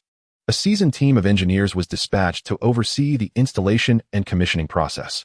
Initially, the German representatives regarded this as a fanciful notion. Yet after Xiao Yu promised to pay a substantial expedited fee and hinted at future large-scale collaboration, they reluctantly acquiesced. Meanwhile, the online channel establishment overseen by Yi Ning and Li Mingyu progressed remarkably smoothly. The platform even proactively offered generous terms of traffic support and marketing resources, aspiring to transform Lao Huangpu into a benchmark case for domestic goods rejuvenation. Within a week, all contracts were duly signed. The framework for the Lao Xingtang official flagship store quietly went live across major platforms, awaiting the arrival of products to officially commence operations. The channels for production and sales were being opened at an astonishing pace. A palpable atmosphere of excitement and tension enveloped the company, as everyone eagerly anticipated the mysterious new formula that General Jiang had mentioned, one capable of turning the tide. A week later, in the conference room of Xinzhou Wanxiang, the atmosphere contrasted sharply with the previous meeting's tense anticipation. Instead, a suppressed yet almost boiling restlessness filled the air. The contract with the German side had officially taken effect, and the first batch of production line equipment was being shipped, expected to arrive at the port within 10 days. Yi Ning and Li Mingyu's progress was even swifter, with the official flagship stores on major e-commerce platforms fully established. The homepage graphics, crafted overnight by designers, had already been uploaded, boldly proclaiming, "Guohua Xin Sheng." Please stay tuned. Everything was in place, save for the crucial initiative, the new formula that Jiang Xu referred to. Today marked the moment of product inspection. Jiang Xu looked at the core team members gathered around the conference table. Xiao Yu, Yi Ning, Li Mingyu, and several department managers, all youthful. He deliberately chose not to invite any of the seasoned veterans from Laoxing Tang, not out of disrespect, but due to the generational gap in taste. It would be a disaster to have a group accustomed to traditional Tiguanyin and five-spice flavors evaluate a snack designed for the post-00s generation. I know everyone has been holding back their excitement this past week, Jiang Xu remarked with a smile, pushing several samples sealed in transparent bags to the center of the table. Without further ado, let us have a taste. Inside the bags were seemingly unremarkable snacks, golden broad beans, walnuts coated with a thin shell, and some potato chips and jerky. At first glance, they appeared no different from products available on the market. Su Ge, is this the secret weapon? Li Mingyu was the first to reach out, picking up a bag of broad beans, his face a mixture of skepticism. As he tore open the packaging, he muttered, "I'm not trying to rain on your parade. But these broad beans. Laoxing Tang's five-spice flavor has been selling for decades. What new tricks can we possibly pull?" Before he could finish, an overpowering aroma burst forth from the torn bag. It was not the traditional salty or five-spice fragrance. Rather, it was an exceptionally rich and savory scent, reminiscent of a concoction made from heaps of crab roe. Chapter 51. The aroma is extraordinary. Merely inhaling the scent triggered an uncontrollable salivation in Li Mingyu. "Wow," he exclaimed, tossing the broad bean into his mouth. The crisp crunch echoed loudly in the quiet conference room, capturing everyone's attention as they observed his facial expressions. His chewing slowed momentarily, then quickened, his initial shock transforming into delight. "How is it? Give us a straightforward answer," urged an impatient manager nearby. Li Mingyu swallowed the broad bean with a gulp, his excitement causing his face to flush. He grasped Jiang Xu's arm, his voice quivering with enthusiasm. "Su Ge, this is incredible. The shell is crunchy, and the bean is savory. That's not all." He licked his lips, savoring the flavor. "The most astonishing part is that I genuinely taste the rich flavor of crab roe. Not that cheap artificial flavor, but the real essence of crab roe. It's extraordinary." He gazed at the bag of broad beans with sparkling eyes. "What is this called?" "Crab-flavored broad beans," Jiang Xu replied nonchalantly. "What a splendid name. This will definitely sell like hotcakes. I swear on my managerial position," Li Mingyu declared confidently, thumping his chest. Seeing his exuberance, the others could no longer contain themselves. Xiao Yu picked one up, delicately placing it in her mouth to savor. Though she was not as dramatic as Li Mingyu, the slight upward curl of her lips spoke volumes. As the company's general manager, she contemplated more deeply. The texture of the broad beans was remarkably layered, and the flavor profile was masterfully crafted, perfectly capturing the salty, umami, fragrant, and crunchy tastes that young people adore. Moreover, it had a hint of spiciness that was utterly addictive. This product possessed all the potential to become a bestseller. Yi Ning also sampled one. The moment it touched her palate, a subtle ripple crossed her typically impassive face. It was indeed delicious, so astonishingly delicious that she found herself surprised. She turned to Jiang Xu, her gaze inquisitive. Where did he source this from? Others in the conference room soon joined in, and soon the air was filled with the sounds of crunching and waves of praise. "My goodness, this walnut is delectable. What is it called?" "Herbal paperskin walnut. The shell is as thin as paper, crumbling at a touch, and the walnut meat has no bitterness at all. It leaves a delicate herbal fragrance that lingers." "And this beef jerky, is it the lantern shadow beef jerky? It's thin and crispy, spicy and fragrant, with a robust aftertaste, perfect for binge watching. And these potato chips, wasabi green pea flavor? What a divine combination." The initial hit of wasabi gives way to the fresh aroma of green peas, absolutely intoxicating. What began as skepticism among the executives transformed into complete enchantment by these unprecedented flavors. Their gazes toward Jiang Xu shifted from confusion to profound admiration and trust. No wonder General Jiang was so confident.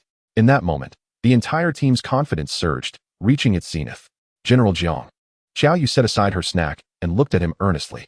"The product issues now appear to be fully resolved. What shall we name the sub-brand we are establishing for these new products?" This question silenced the room, as everyone turned their attention to Jiang Xu. Indeed, such remarkable products deserved a catchy and memorable name. A smile crept across Jiang Xu's lips. "I've already thought of a name. Let us call it Iwali Shu." "Iwali Shu," Li Mingyu repeated, his eyes lighting up.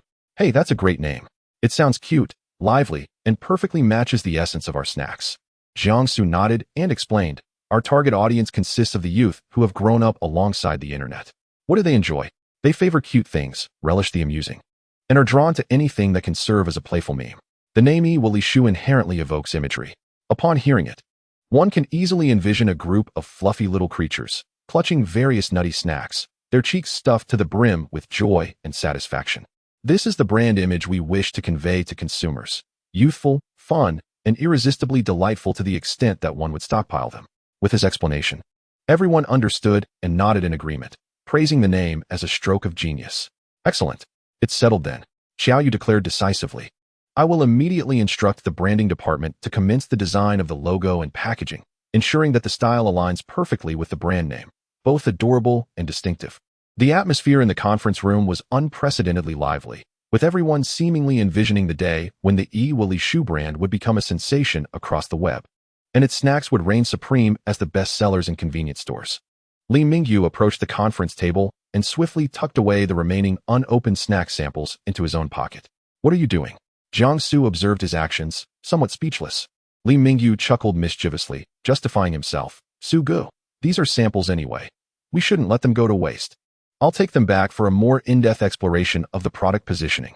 Jiang Xu gazed at him, seeing his salivating expression, and found himself at a loss for where to begin with the teasing. Old Li, is it really fair to hoard such wonderful treats for yourself? Exactly. Even Zhang Zong has given the green light. Once we can mass-produce them, do you really need these few bags? Li Mingyu clutched the snacks protectively, resembling a hen guarding her chicks, with a defiant expression that conveyed, you just don't understand. This is market research, an immersive experience. You all think I only know how to eat? The group responded with a chorus of playful boos. Jiang Xu found it amusing to see his employees revitalized over a few snack bags. He clapped his hands to regain everyone's attention. All right, enough of the nonsense. The Shu project is officially commencing. Everyone, bring your utmost energy to this endeavor. Although Jiang Xu's tone was not harsh, the undeniable aura of authority he exuded made everyone immediately cease their playful demeanor and stand at attention. Xiaozong, Jiang Xu turned toward Xiaoyu. Here, Jiang Zong. Xiaoyu responded promptly. You are responsible for overall coordination, production, quality control, and distribution. You shall oversee every aspect. My only requirement is speed and stability. Understood. Xiaoyu nodded vigorously, her eyes brimming with determination. Li Mingyu. Present. Su Gu. Li Mingyu straightened up, ready for orders. The marketing department must produce a detailed research report immediately. I want to understand today's youth, especially college students and newly employed white-collar workers. Where do they play? What do they watch? What do they talk about? The more detailed, the better. No problem. I'll ensure the task is completed. Li Mingyu declared confidently. Jiang Xu's gaze finally settled on Yining, who had been quietly observing everything from the edge of the crowd. Yining. Yes, Jiang Zong. She stepped forward. Her expression still cool, yet her gaze held newfound focus. How are the Company S accounts looking? Yining answered swiftly, clearly well prepared. The accounts are quite chaotic, but I have already clarified the core cash flow. Currently, the Company S liquid funds are approximately. She provided an exact figure down to the last digit. Jiang Xu nodded appreciatively. This woman was indeed talented. Very good. He shifted the topic. Let us set aside the financial matters for now. I have a more urgent task for you. Everyone was slightly taken aback. What could be more urgent for the finance department manager? Was it debt collection? Jiang Xu did not keep them in suspense.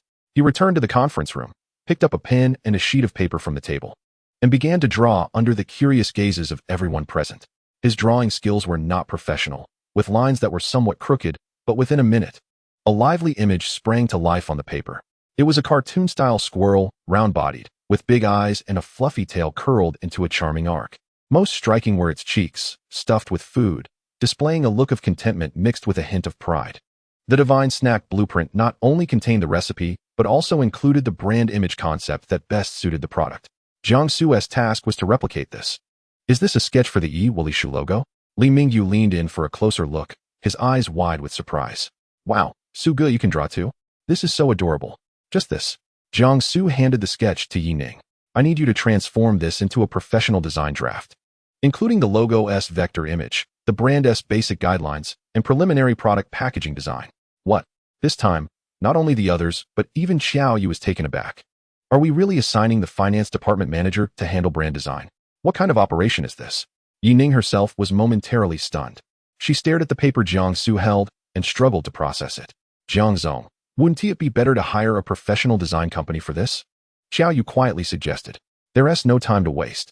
Jiang Xu shook his head. I believe she can accomplish this. He looked at Yi Ning, his tone calm. I've seen your resume. You minored in visual communication design in college and even won awards. Yi Ning's pupils slightly contracted. This was something she had hardly mentioned to anyone. Her decision to minor in design was purely a personal interest, trivial compared to her major in finance. She never expected Jiang Xu would notice this. After a brief silence, she reached out to take the sketch. I will do my best. Not just your best. Jiang Xu corrected her. You must succeed. Yi Ning met Jiang Xu's gaze, which held no command but an inherent trust. She clenched the paper tightly. All right. With clear division of responsibilities, the entire team began to operate like a finely tuned machine. Li Mingyu's marketing department displayed remarkable efficiency, and 2 days later, a detailed research report was placed on Jiang Xu's desk. The report revealed that contemporary youth are most active on short video platforms, social media, and various bullet screen video sites. They avidly follow popular variety shows, engage with the latest memes, and their pursuit of aesthetics and humor even surpasses the functional aspects of the products themselves. When Li Mingyu distributed samples of Li Shu to the target users in the research group, the feedback was astonishingly positive. What kind of divine snack is this mustard-flavored green pea chip? One bite and I'm hooked. It's so fragrant. The dang beef jerky is absolutely fantastic. Please, hurry up and put it on the shelves. It's my perfect binge-watching companion. I'm already infatuated with the name Li Shu. It's just too cute. Just hearing the name makes me want to buy it. As Jiang Xu gazed at the vibrant, internet-infused evaluations within the report, a subtle smile graced his lips. Everything was well within his grasp. Xiao Yu and Yi Ning were summoned to the office. Have the design drafts for the logo and packaging been completed? Yi Ning handed over a folder. It is ready for your review. Upon opening it, Jiang Xu's eyes sparkled with delight. Yi Ning had nearly perfectly replicated and even enhanced the image that lingered in his mind. The little squirrel depicted in the logo appeared even more rounded and endearing, its fluffy texture seemingly tangible. She had also designed a complete set of auxiliary graphics, featuring various cartoonish representations of nuts and snacks. As for the product packaging, it was nothing short of breathtaking. Dominated by warm chestnut and cream tones, the front showcased the squirrel, blissfully cradling its snacks. The brand name, Li Shu, was presented in an adorably rounded typeface, prominently displayed. The entire design exuded charm and high recognizability, instantly evoking fondness at first glance. Excellent work, Jiang Xu generously praised. A rare flush of unnaturalness appeared on Yi Ning's face, her ears slightly reddening. Next came the marketing strategy. Jiang Xu turned to Xiao Yu, his words causing both women to gasp in astonishment. I intend to secure all advertising slots during the prime summer period on Ma Tong Tai, and I want the exclusive naming rights for their S-Class variety show, Xiao Ming Xing Qiuing. Xiao Yu's mind buzzed. President Jiang, how much will this cost? Ma Tong Tai held the top position among domestic television networks, especially favored by the youth. Its primetime advertising slots and flagship variety show naming rights were coveted prizes, with prices that soared to astronomical heights. Yi Ning quickly calculated in her mind, her expression shifting. President Jiang, if we secure these two items, our liquid funds will be nearly depleted. This is nothing short of a gamble. To stake everything on a brand that has yet to launch. If we fail, Lao Huangpu will never have a chance to rise again. I am aware, Jiang Xu replied, his expression disturbingly calm. The finest products deserve the most explosive promotion. We do not have the luxury of gradually expanding our market. If we are to act, we must create a phenomenon. The audience of Xiao Meng Xingqiu is closely aligned with our target demographic. I want the name Li Shu etched into the minds of every young person before the product even launches. His voice, though not loud, radiated an undeniable, compelling confidence. Xiao Yu and Yi Ning exchanged glances, shocked, yet ultimately resolute in their belief. All right, I will contact Ma Tong Tai's advertising department immediately. Xiao Yu gritted her teeth and turned to leave. In the following 2 weeks, the name Li Shu swept across the internet. First came the overwhelming advertisements from Ma Tong Tai, featuring the adorable little squirrel alongside a catchy slogan, "So delicious you'll stock up," that bombarded the audience's attention. Shortly thereafter, the latest episode of Xiao Meng Xing Qiuing aired, with celebrity guests each holding a bag of Li Shu snacks, showcasing a variety of creative endorsements. Wow, these potato chips are incredible. Director, can I take this with me after filming? Simultaneously, food bloggers and influential figures across major social media platforms began sharing their received Li Shu gift packages. showcasing exquisite packaging and unprecedented flavors that tantalize the appetites of netizens. It looks so delicious. Where can I buy it? I can't find a link anywhere. I'm almost in despair. 618. The official announcement says it will launch across all platforms on 618. My alarm is already set, even before it was available for purchase. Shu had successfully positioned itself as the most anticipated super new product ahead of the 618 e-commerce battle. On the night of June 17th, the office of Xianjiao Wanxiang was ablaze with light. The massive electronic screen displayed the back-end data from various e-commerce platforms. Everyone held their breath, waiting for the clock to strike midnight. All platform links were meticulously checked to ensure flawless execution. Is the customer service team ready? Have the contingency plans been memorized? Technical department, keep a close watch on the servers. It must not crash. Chapter 53. Becoming the true king of stockouts. Xiao Yu, holding a walkie-talkie, calmly directed the entire operation. Jiang Xu stood beside her, watching the countdown on the screen with rising anticipation. 10, 9, 8. Everyone joined in a loud countdown. 3, 2, 1. The moment the clock struck midnight, the backend data on the screen surged at a terrifying speed. 100, 000, 500, 000, 1, 000, 000. The numbers flickered rapidly, blurring into a dazzling array of images. Li Mingyu gaped, fixated on the screen, even forgetting to breathe. In the office, only the hum of the server fan and the heavy breaths of the crowd filled the air. 1 minute passed. The total sales on the screen exceeded their estimated peak. 1 minute and 30 seconds later, a bright red alert popped up on one platform's backend. Stock alert. Soon after, a second and third alert followed. Time froze at 2 minutes past midnight. The wildly fluctuating numbers abruptly halted. All platforms' product pages uniformly turned gray, emblazoned with two glaring words: sold out. The entire office fell into a stunned silence, as if everyone had been pressed on pause, staring at the screen in disbelief. Did we sell out? Someone murmured in a daze. All platforms, in 2 minutes, sold out? Boom. The next moment, an ear-splitting cheer erupted, nearly lifting the roof off the office. We did it. 2 minutes. What kind of miraculous data is this? We won. We won. Countless individuals embraced one another, laughing and shouting, some even shedding tears. All the pressure, doubts, and hardships endured during this time transformed into the most exhilarating joy in that moment. Xiao Yu's eyes glistened with tears as she turned to the man who had remained composed throughout. Jiang Xu wore a smile, patting Xiao Yu's shoulder. He then stepped to the front of the office, clearing his throat. Instantly, all eyes were fixated on him. Everyone, Jiang Xu surveyed the flushed, elated faces before him. Thank you for your hard work. I hereby announce that all employees involved in the Shu project will receive an additional month's salary as a bonus this month. Cheers erupted once more, even more fervent than before. After allowing the excitement to settle slightly, Jiang Xu continued, additionally, tonight's supper is on me. Choose any place you wish. President Jiang, you're amazing. Thank you, President Jiang. Amidst the chorus of praises, Jiang Xu raised his hand to calm the crowd. Yet, he then shifted the tone of his message. Celebration is all well and good, yet work must not cease. Mr. Qiao, promptly contact the manufacturing facility and maximize our production capacity. Triple it. No, quintuple it. Li Mingyu. Ensure that the marketing department is prepared with the second wave of promotional strategies. We must strike while the iron is hot. Inform all who failed to secure their purchase that we will replenish stock shortly. The sellout is not the end, merely the beginning. Jiang Xu's voice resonated powerfully, echoing in the ears of all present.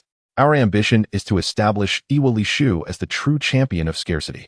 As the clamor of celebration gradually subsided, the tempest on the internet was merely beginning. Within mere minutes of selling out, the official website of Shu was inundated with a deluge of messages in the comment section. A refresh revealed an astonishing 99 new comments. Is this real? I merely stepped away for a moment, and upon my return, it was all gone? You call this ample stock? I am devastated, my friends. I set my alarm to the exact moment to log in. Yet, the payment page froze, only to inform me that it was sold out. I burst into tears on the spot. To those upstairs, stop crying. I didn't even get to see the payment page. All that remains is the mocking gray text of sold out. Who do I turn to for justice? Amidst the lamentations, some comments exuded a touch of bravado. My speed was unmatched. I managed to snag 2 boxes. One for myself and one to tantalize my unfortunate friend. Come out, my dear, and face the consequences. A flurry of replies quickly followed. I reported it. Someone is bragging here. You've cleared out all the bamboo shoots. Sister, share your address. I'm coming to pilfer your snacks tonight. Countless messages of complaints, boasts, purchase requests, and restock urgencies flooded in like a tidal wave, propelling the brand of Heir to unprecedented heights on the trending lists of major social media platforms. The topic of Heir selling out in 2 minutes soared to the top. Following closely were phrases such as seeking Heir restock and the most elusive snack ever. Even more astonishing was the live sales report during the Tmall Double 11 event, where the name of Heir's flagship store shone brightly in golden letters atop the comprehensive sales leaderboard.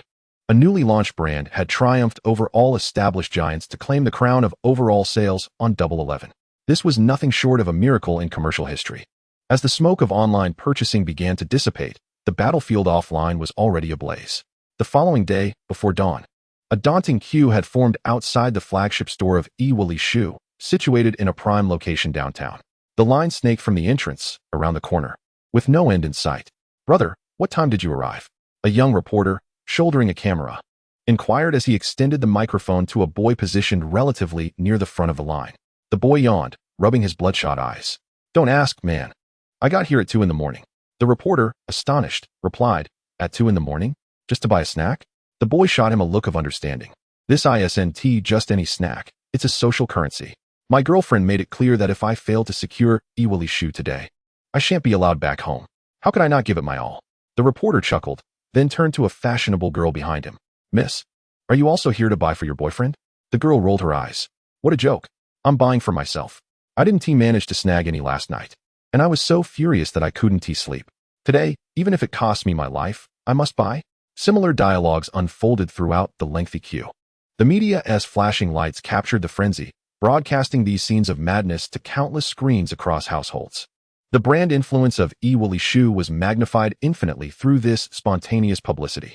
In a heavily guarded courtyard, Jiang Xu, clad in martial arts attire, had just finished a fluid sequence of Tai Chi. He accepted a towel from a guard, wiped the sweat from his brow, and maintained a composed demeanor, betraying no signs of fatigue. Yining stood respectfully beside him, dressed in a professional outfit, holding a tablet in hand. "Sir, here is the complete data and public sentiment report since the launch of Heir." Jiang Xu took the tablet, donned his reading glasses, and meticulously reviewed the screen displaying soaring data curves and a plethora of favorable online reviews. Even this seasoned veteran of battles could not help but smile slightly at the corners of his mouth. Quite commendable." He set down the tablet, lifted his teacup, and gently blew at the floating leaves. This young man possesses some clever insights. Although his tone remained calm, the admiration and pride in his gaze were unmistakable. However, Jiang Xu shifted the conversation, curiosity gleaming in his eyes. "Where did he acquire the recipe for these snacks? I do not recall the Jiang family ever possessing culinary skills." Yining slightly bowed, responding without a hitch. "Sir, the source of the recipe is classified as a company secret, and Mr. Jiang has not disclosed it. I have no authority to inquire further." Upon hearing this, Jiang Xu not only refrained from anger, but instead chuckled heartily. Well indeed. He placed the teacup firmly on the stone table, producing a crisp sound. To keep a secret is to safeguard the kingdom. Regardless of whether he purchased this recipe or devised it himself, transforming it into what it is today is Jiang Xu's talent. Meanwhile, at the headquarters of the Xu Group, the atmosphere in the executive office on the top floor remained as oppressive and quiet as ever. All employees were engrossed in their work, the sound of keystrokes seemingly muted. Suddenly, a small commotion disrupted the stillness. At the entrance of the break room, several female colleagues encircled a male employee named Lu Yuanli, chattering excitedly. "Wow, Yuanli, you actually managed to get Heir. Hurry, let me try one. Just one. I heard they're heavenly. Is it true?" Surrounded by his female colleagues, Lu Yuanli wore an expression of pride, yet anxiety. Carefully, he opened the bag containing the golden-hued, squirrel-shaped snacks. A rich and unique aroma immediately filled the air. "Don't rush, there's enough for everyone." Just then, a cool figure emerged from the president's office. The sound of high heels striking the floor resonated like a drumbeat in everyone's hearts. The previously lively crowd fell silent. "Good day, Ms. Xu." Everyone promptly bowed their heads in greeting, not daring to breathe. Lu Yuanli, trembling in fright, nearly dropped the snack bag. Su Qingyun walked past them, her gaze unwavering, seemingly indifferent to the earlier commotion. Just as everyone exhaled in relief, Su Qingyun abruptly halted. She turned, her icy gaze locking onto the snack bag in Lu Yuanli's hand. The air in the office seemed to freeze. Lu Yuanli felt a sudden chill as cold sweat drenched his back. He wished he could find a crack in the ground to hide in. Caught snacking at work by the big boss, he thought his career was doomed. Su Qingyuan's gaze lingered on the charming packaging of the small snack for 2 seconds before she spoke, her voice devoid of any emotion. Is this a nest of squirrels? Lu Yuanli's mind went blank as he stammered. Why yes, Su Zong. Just as everyone braced for Su Qingyuan's wrath, she uttered a phrase that left the room in shock. Give me one. What? Give me one. Lu Yuanli doubted his own hearing. The female colleagues around him widened their eyes, unable to believe their ears. Noticing Lu Yuanli frozen in place, Su Qingyuan's brow slightly furrowed. He jolted back to reality, trembling as he retrieved the most intact squirrel-shaped snack from the bag and handed it over. Su Zong, here you go. Su Qingyuan extended her delicate, fair fingers, gracefully pinching the snack and placing it in her mouth. Then, she turned and walked back to her office, her expression remaining entirely neutral. It was only after the heavy office door closed that the entire workspace seemed to regain its signal. Holy cow, what did I just witness? Am I hallucinating? Su Zong actually ate that snack? She actually ate it. Good heavens, I always thought Su Zong survived solely on photosynthesis. What kind of divine snack is this nest of squirrels? Even our ice-cold female tyrant, no, I mean, the Ice Queen CEO, was captivated. Lu Yuanli gazed at the remaining half-pack of snacks in his hand, feeling as if it were glowing. This was no ordinary snack. It was a divine delicacy that even Su Zong had requested. The brand nest of squirrels instantly ascended to a legendary status in the hearts of Su Shi Group employees. The heavy office door closed, isolating all external sounds. Su Qingyuan stood before the grand floor-to-ceiling windows, still holding the small snack she had taken from the employee. The rich aroma of milk and toasted nuts became increasingly pronounced in the now empty office. She lowered her gaze to the small cookie shaped like a squirrel resting in her palm. Su Qingyuan brought it to her lips and took a small bite. The crisp texture shattered between her teeth, followed by a sweet, yet not cloying flavor, perfectly balanced. The taste was unexpectedly delightful, even more special than any dessert she had encountered at five-star hotel afternoon teas. However, this fleeting pleasure lasted barely 3 seconds before an intrusive thought abruptly entered her mind, causing her expression to turn icy. This snack was produced by Jiang Xu's company. The moment she recalled Jiang Xu's ever-mocking grin, the delicious morsel in her mouth seemed to lose its appeal. What kind of good thing could that idle, frivolous scion possibly create? Yet, the flavor was undeniably exquisite. This cognitive dissonance stirred a wave of inexplicable irritation within Su Qingyuan, even over such a trivial snack. Subsequently, she pressed the intercom. Notify everyone. From today onward, any snacks from the brand nest of squirrels are prohibited in the office area. Violators will have their entire monthly bonus deducted. The administrative supervisor on the other end paused momentarily before promptly responding. Understood, Su Zong. After hanging up, Su Qingyuan felt a sense of relief as her irritation subsided. In the evening, as work hours drew to a close, Su Qingyuan picked up her handbag, preparing to leave the office. Her gaze inadvertently swept across the coffee table in the reception area, where the half-pack of nest of squirrels, left behind by Lu Yuanli, lay quietly. Her assistant presumably had not decided how to handle this hot potato, leaving it there for the time being. Su Qingyuan hesitated. Throw it away? The memory of that small bite's flavor resurfaced in her mind, making it seem a bit regrettable. A grand justification arose within her. Cherishing food is a virtue. Waste is to be avoided. Yes, that was it. She simply did not wish to waste food. Maintaining her composure, Su Qingyuan approached, picked up the snack pack, and seamlessly slipped it into her 6-figure Hermes handbag. The entire process flowed effortlessly, as if she were handling a routine company document rather than a mere snack. Once home, Su Qingyuan changed out of her high heels and professional attire into a comfortable silk robe, finally allowing herself to relax. She retrieved the package of nest of squirrels from her handbag and placed it on the coffee table in the living room. Then, she nestled into the sofa, turned on the financial news channel, and no longer cast a glance at it, as if bringing it back was merely an act of preventing waste. Before long, the doorbell rang. A password. Su Qingyuan did not lift her head. A lively female voice called from outside, "Your forever fairy best friend." The door unlocked automatically, and a figure burst in energetically. "Qingyuan, my dear, I'm exhausted. Our director is a monster, not a human. He made me revise the proposal 8 times today." The visitor was Su Qingyuan's best friend, Su Jiwei. Su Jiwei plopped down into the soft sofa and, with keen eyes, spotted the snack bag on the coffee table. What is this? The next moment, her wail transformed into an exclamation. Holy cow, isn't this nest of squirrels? Su Jiwei sprang up from the sofa, snatching the snack bag as if she had discovered a priceless treasure. I can't be seeing things, right? This is really nest of squirrels.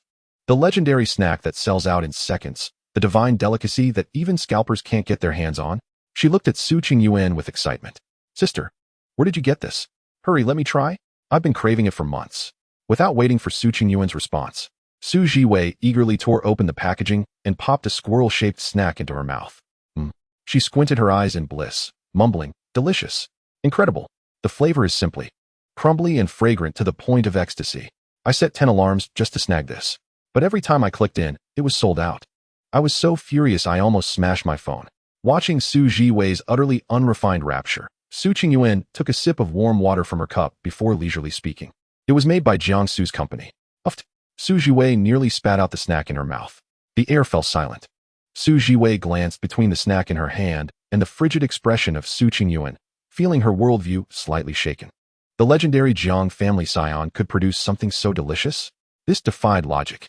Silence enveloped them for a solid 10 seconds as Su Jiwei regarded the remaining half of the squirrel-shaped snack in her hand, a conflicted expression crossing her face.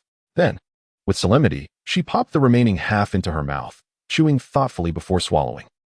She cleared her throat and spoke with utmost seriousness. Cherishing food is a virtue. Wastefulness is unacceptable. Since we have unwrapped it, not finishing it would be the greatest disrespect to the delicacies. Having said that, she contentedly picked up a complete piece and resumed eating, as if the earlier shock had never transpired. Su Qingyuan observed her, a faint and unnoticeable smile curving at the corners of her lips. Half a month later, in the office of the Fresh Excellence Group CEO, Mr. Jiang, here is the financial report for the last quarter. Yi Ning placed a document on Jiang Xu's desk, her demeanor as composed and efficient as ever.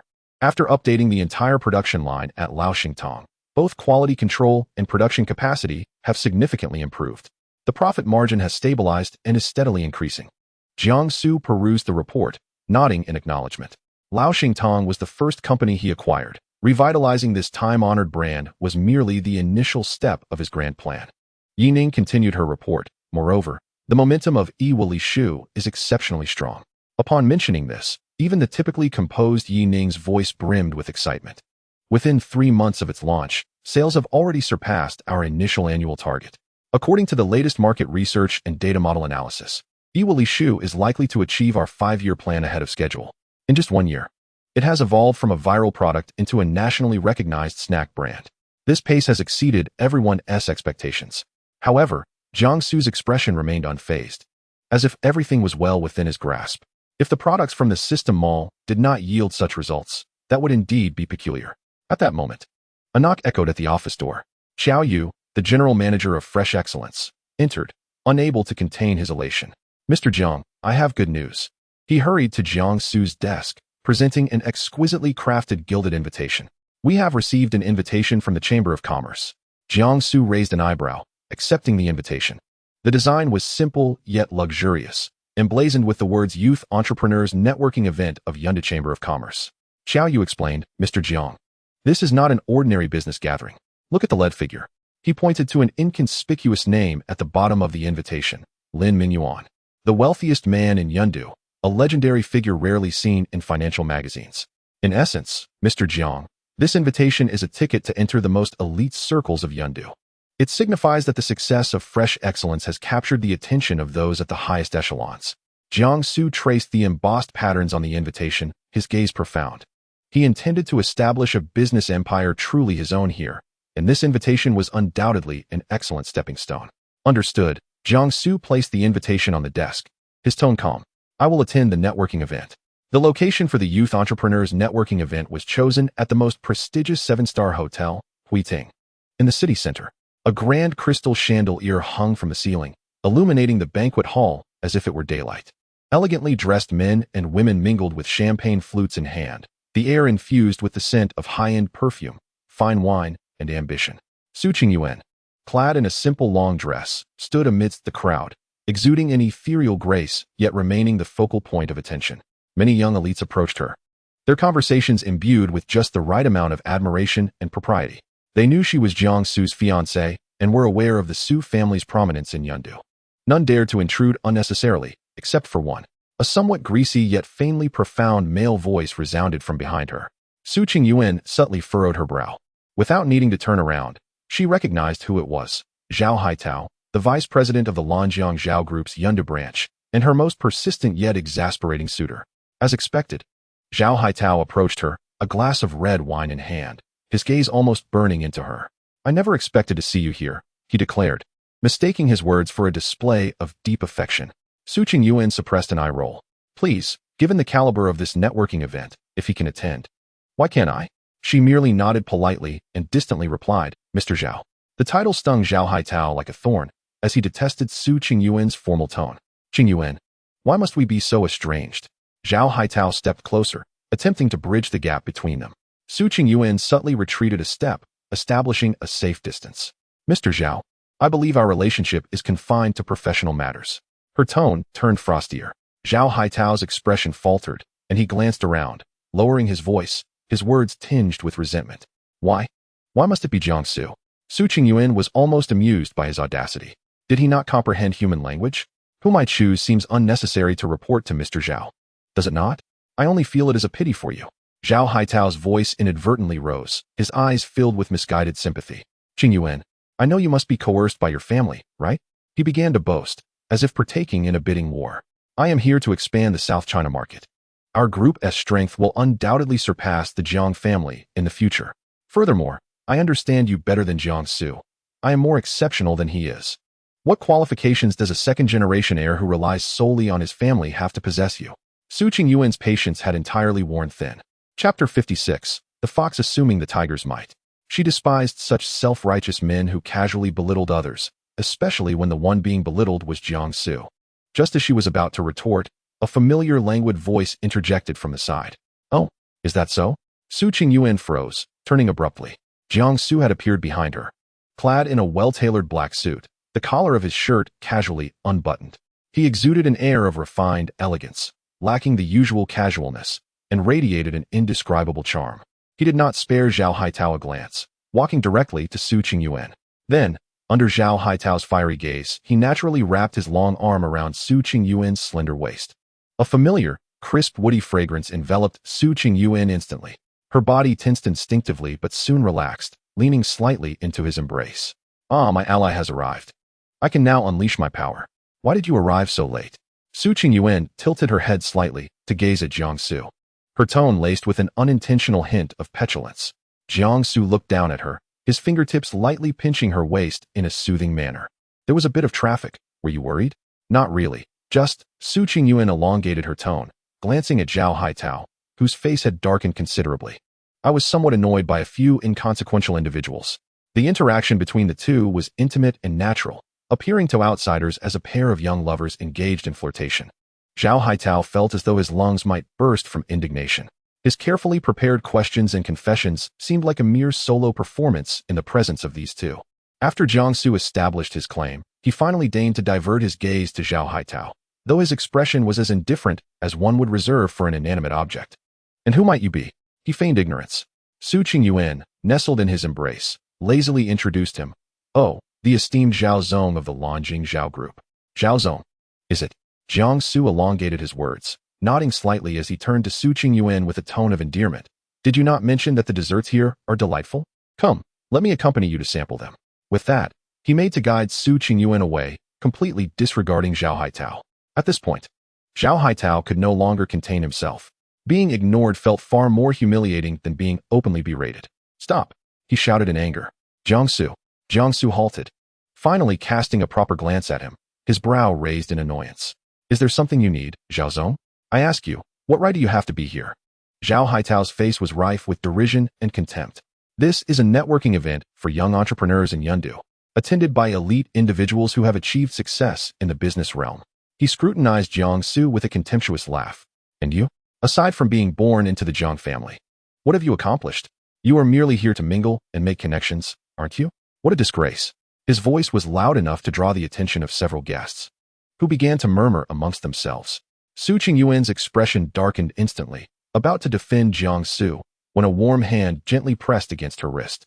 Jiang Xu offered her a reassuring smile, signaling her to remain calm. Gazing at the flustered Zhao Haitao, he found the situation somewhat amusing. Was this fellow sent by a troupe of jesters? Just then, a melodious female voice interjected. "I must disagree with you, Zhao Zong." The crowd turned towards the source of the voice, revealing a woman in a red mermaid dress gracefully approaching.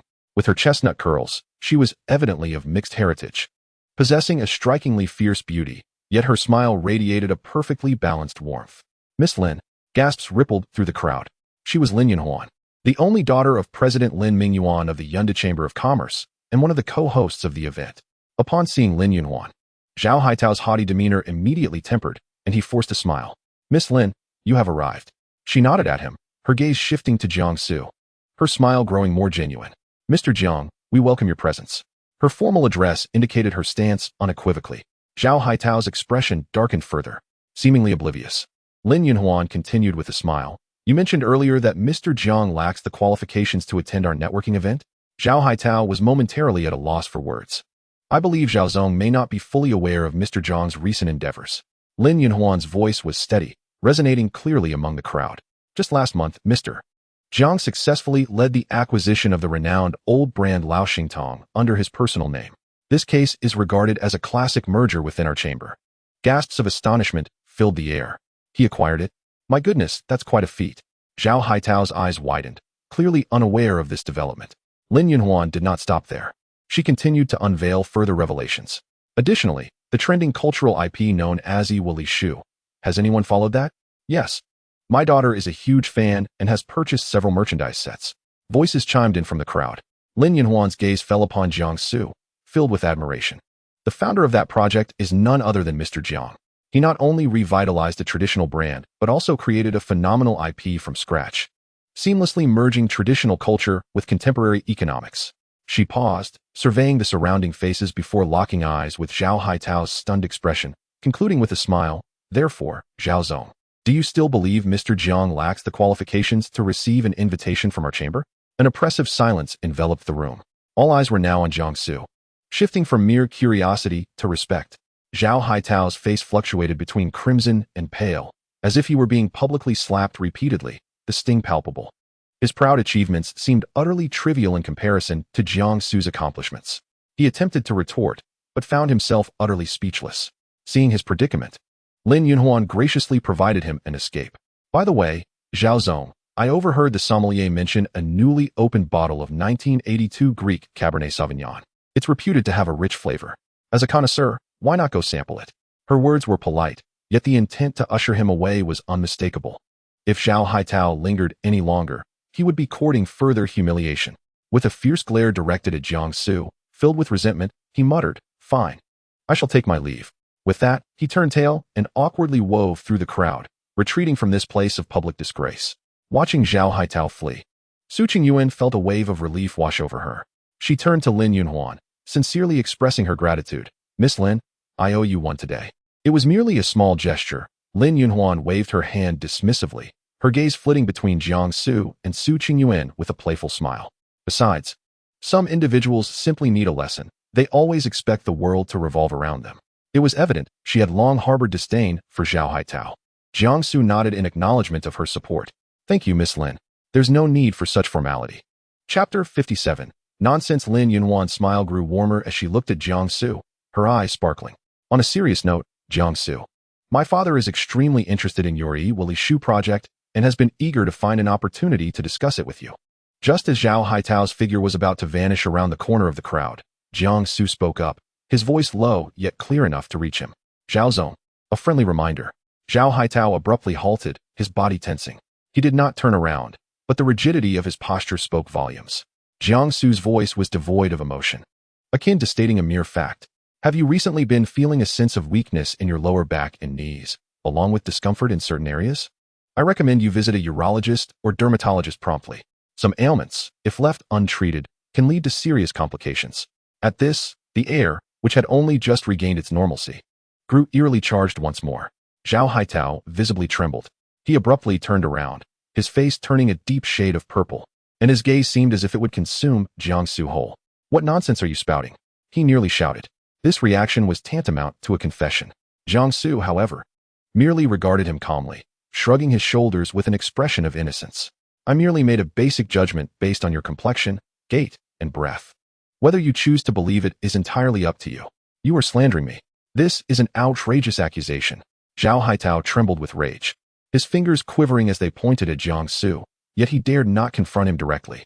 He was now a figure of ridicule. Any further outburst would only bring him more shame. Ultimately, he could only utter a feeble threat. Jiang Xu, you wait for me. With that, he dared not linger any longer and nearly fled the scene. This time, he truly escaped. Lin Yunhuan watched Jiang Xu with keen interest, her beautiful eyes brimming with curiosity. Mr. Jiang, do you possess medical knowledge? I have a slight understanding, Jiang Xu humbly replied.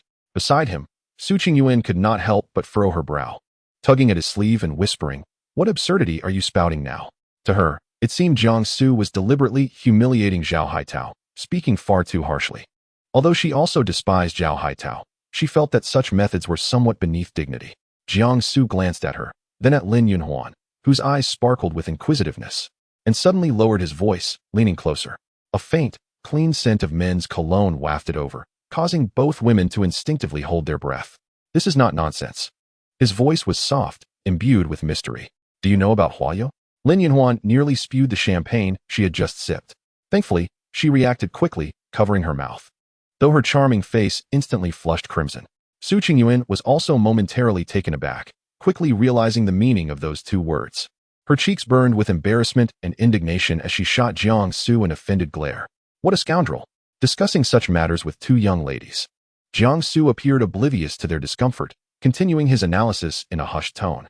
Considering his unsteady gait, the bluish tinge under his eyes, and the muddled speech just now, there is an overwhelming likelihood he is afflicted. Moreover, he has been mingling in places like Gangdao for years, and it is said that his private life has always been quite eventful. It is not unusual for someone living such a carefree life to neglect safety precautions and contract such an ailment. His reasoning was sound, and his logic was clear. At this point, Lin Yunhuan and Su Qingyuan's gazes towards him underwent a complete transformation. It turned out he was not merely babbling or attempting to insult someone. He had genuinely discerned the truth. Good heavens, what other hidden facets does this man possess? Lin Yunhuan stifled a laugh, cleared her throat, and quickly diverted the conversation from the blushing topic. Ahem, Mr. Jiang, let us return to the matter at hand. She adjusted her expression, donning a composed and professional smile. Allow me to introduce myself again. I am Lin Yunhuan, daughter of Lin Mingyuan, the president of the Yunda Chamber of Commerce. She confidently revealed her background, embodying both confidence and candor. My father has always held talented young individuals in high regard, especially after hearing about your leadership in the Loxingtang acquisition and the success of the Yawalishu IP project. He has praised you profusely, stating that you exemplify the revitalization of traditional assets while creating new value. Many older entrepreneurs cannot achieve such remarkable results. Lin Yunhuan's words once again took Su Qingyuan by surprise. The name Lin Mingyuan echoed resoundingly in the Yundu business community. To receive such high praise from him was indeed remarkable. Su Qingyuan gazed at the man beside her, her confusion deepening. Could it be that his accomplishments were not merely a product of the resources and connections from the Jiang family in the capital? But how could that be? How could he achieve such significant success in such a short period, starting from scratch? She still could not bring herself to believe it, or rather, she was unwilling to accept it. This would completely overturn her understanding of Jiang Xu over the past decade.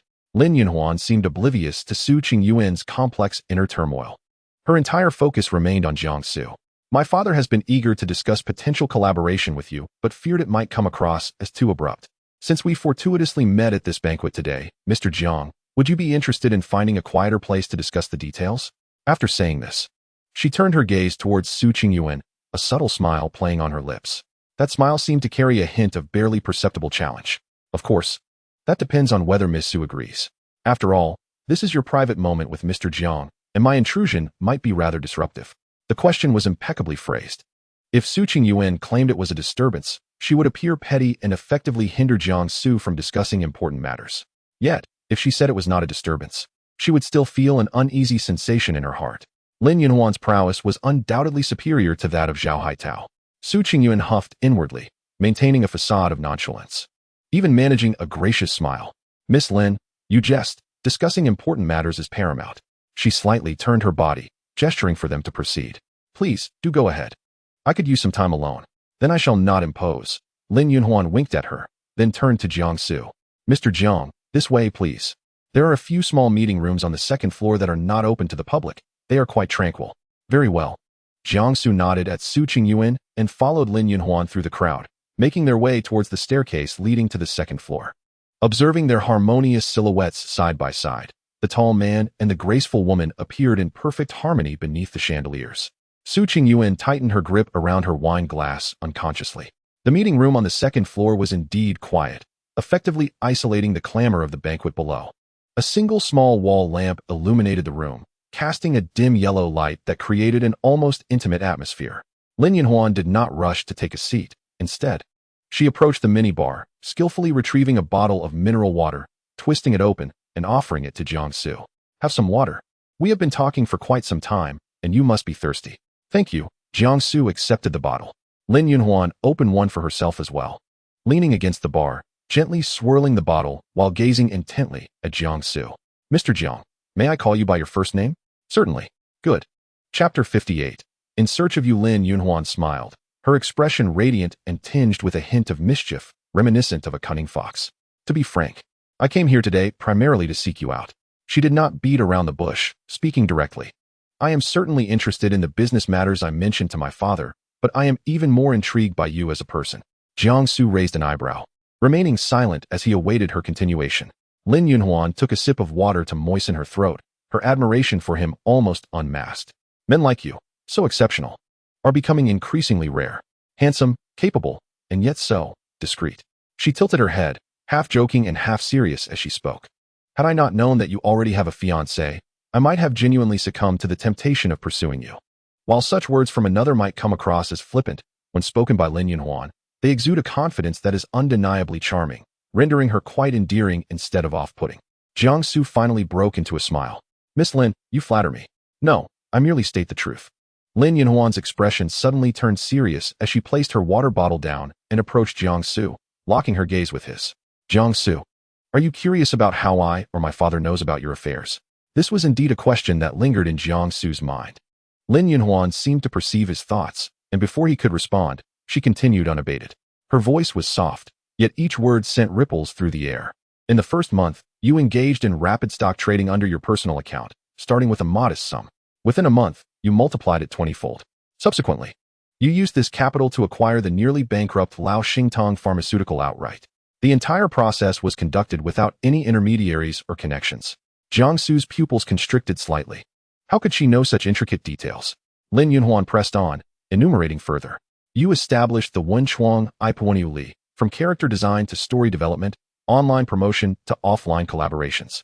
All resources and channels were negotiated solely by you, unrelated to the Jiang Group's cultural and entertainment endeavors in the South. Recently, you foresaw the latest municipal planning scheme for Yundanu District, intercepting a coveted commercial land plot originally aimed for acquisition by the Longjing Zhao Group. Again using your personal funds. After concluding her account, Lin Yunhuan regarded him quietly, before smiling and decisively proclaiming, Jiang Xu, everything you have accomplished affirms that you do not need to rely on the Jiang family. You are your own man, a true mastermind who astonishes even me. The meeting room fell into a profound silence. Jiang Xu gazed at the woman before him, his astonishment beyond words. Every point she made was impeccably accurate, even clearer than his own understanding. Who exactly was this Lin Yunhuan? How much effort did she and her father, Lin Mingyuan, expend to uncover such depths in such a short time? Lin Yunhuan appeared to revel in Jiang Xu's expression, her smile deepening with the tenacity of a hunter who has found her prey. Thus, Jiang Xu, she stepped closer, their proximity allowing them to sense each other's breath. She emanated a distinctly captivating fragrance, cool yet assertive. Someone like you should not be overlooked, nor should you be confined by a rather mismatched engagement. She pivoted, unveiling her intentions directly. I have reviewed your fiancé's profile, Su Qingyuan. Lin Yunhuan circled Jiang Xu slowly, as if admiring a priceless work of art. Her gaze was bold and unabashed, scrutinizing him from his brow to his commanding stature, unmasking her desires without restraint. I am different. She halted before him, extending a finger to lightly touch her crimson lips. I am 26, single, with dual master's degrees from the Wharton School of the University of Pennsylvania. Regarding my lineage, I believe you are more than aware of what it signifies to be Lin Mingyuan's daughter in Yundu. She slightly lifted her chin, her eyes radiating an innate pride and confidence. In terms of appearance, figure, education, and family background, I dare say I am no less than your fiancé. Most importantly, she leaned closer to Jiang Xu's ear, her voice a low whisper, warm against his skin. We are cut from the same cloth. We both yearn for broader horizons and relish the feeling of control. Together, we could ignite an entire commercial landscape, not merely 1 + 1 = 2. Her words brimmed with irresistible allure. She was not just showcasing her worth, she was painting a grand vision. It is a proposition that would be hard for any man to refuse. Moreover, what she was about to say transcended the bounds of ordinary imagination. I understand that a man like you could never be content with only one woman for a lifetime. Lin Yunhuan's expression took on a playful, yet understanding quality. After marriage, should you indulge in affairs, I could turn a blind eye, as long as you remember to return home and our Linjiang union remains intact. Everything else, I could tolerate. With that, she stepped back, crossing her arms, confidently awaiting Jiang Xu's response. In her eyes, this was the utmost sincerity she could offer. However, Jiang Xu's reaction surprised her. He displayed no shock, no elation, not even a flicker of interest. He merely observed her quietly, his expression transitioning from astonishment to a tranquil depth, ultimately tinged with mockery. Jiang Xu finally smiled. Miss Lin, he began, his voice calm and devoid of emotion. You have indeed conducted thorough research on me. I concede that point. However, it appears you have misunderstood one fundamental aspect. Lin Yunhuan raised an eyebrow, indicating for him to continue. I, Jiang Xu, detest being treated as a mere pawn, to be manipulated at will. His tone was flat, yet each word resonated with conviction. My departure from the capital was precisely to escape the Jiang family's shadow and constraints. What you are proposing is no different from what I loathe. Do you believe your offer is generous? A more opulent cage is still a cage, is it not? Marrying you would merely position me as a crucial piece on your commercial chessboard, constantly calculating gains and losses, wary of whether my partner might stab me in the back for personal gain. Miss Lin, do you not find that exhausting? Because I certainly do. For the first time, Lin Yunhuan's smile faltered, becoming rigid. Jiang Xu did not grant her the opportunity to respond, continuing, you are correct. Su Qingyuan has many flaws. She is naive, possesses a touch of the spoiled rich girl temperament, and lacks foresight. Yet she has one virtue you could never match. Jiang Xu met Lin Yunhuan's gaze, enunciating each word carefully. She is simple. With her, I need not wear a mask constantly. I need not worry whether her smile today translates to a scheme to carve a piece of flesh from me tomorrow. She may not assist my career, but at least she will not plot against me. For me, that is sufficient. Therefore, Miss Lin, I must decline your proposal. We are not of the same ilk. With that, he turned to leave, leaving Lin Yunhuan alone, frozen in place. Chapter 59. Do you want me to break up with you? Her confidence and pride crumbled with each passing moment. For the first time in her life, she faced such a complete and unrelenting rejection. Jiang Xu, she murmured, her eyes flashing with a mixture of reluctance and an even deeper intrigue. How interesting. It is becoming increasingly intriguing. Jiang Xu returned to the main venue, where the cacophony of voices and the melodious music immediately enveloped him. He casually seized a glass of champagne from a server's tray and downed it in one gulp. The oppressive sensation he had felt in the reception room began to dissipate. Dealing with a woman like Lin Yunhuan was truly exhausting. What did Lin Yunhuan call you away for? Su Qingyuan's voice interjected from beside him, tinged with an almost imperceptible hint of grievance. Her expression was not particularly pleasant. You two were in there for quite a while.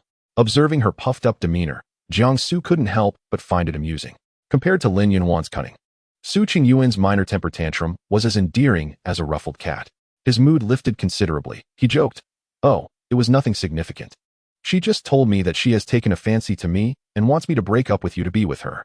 Su Qingyuan paused for a moment, then burst into laughter, looking at Jiang Xu as if he were a fool. You? She scrutinized him from head to toe, not bothering to conceal her disdain. Come on, Jiang Xu, if you're going to boast, at least draft a proper script first. Who is Lin Yunhuan? The daughter of the president of the Yundu Chamber of Commerce. With standards too high to consider you. Have you not woken up yet? Jiang Xu shrugged innocently. I assure you, I am speaking nothing but the truth. Whether you believe it or not is entirely up to you. I certainly do not believe it. Su Qingyuan rolled her eyes, convinced that it must have been her father discussing business with him, dismissing his words as nonsense. Seeing her unwavering certainty, Jiang Xu grew weary of further explanation. Sometimes, being disbelieved offered a certain tranquility.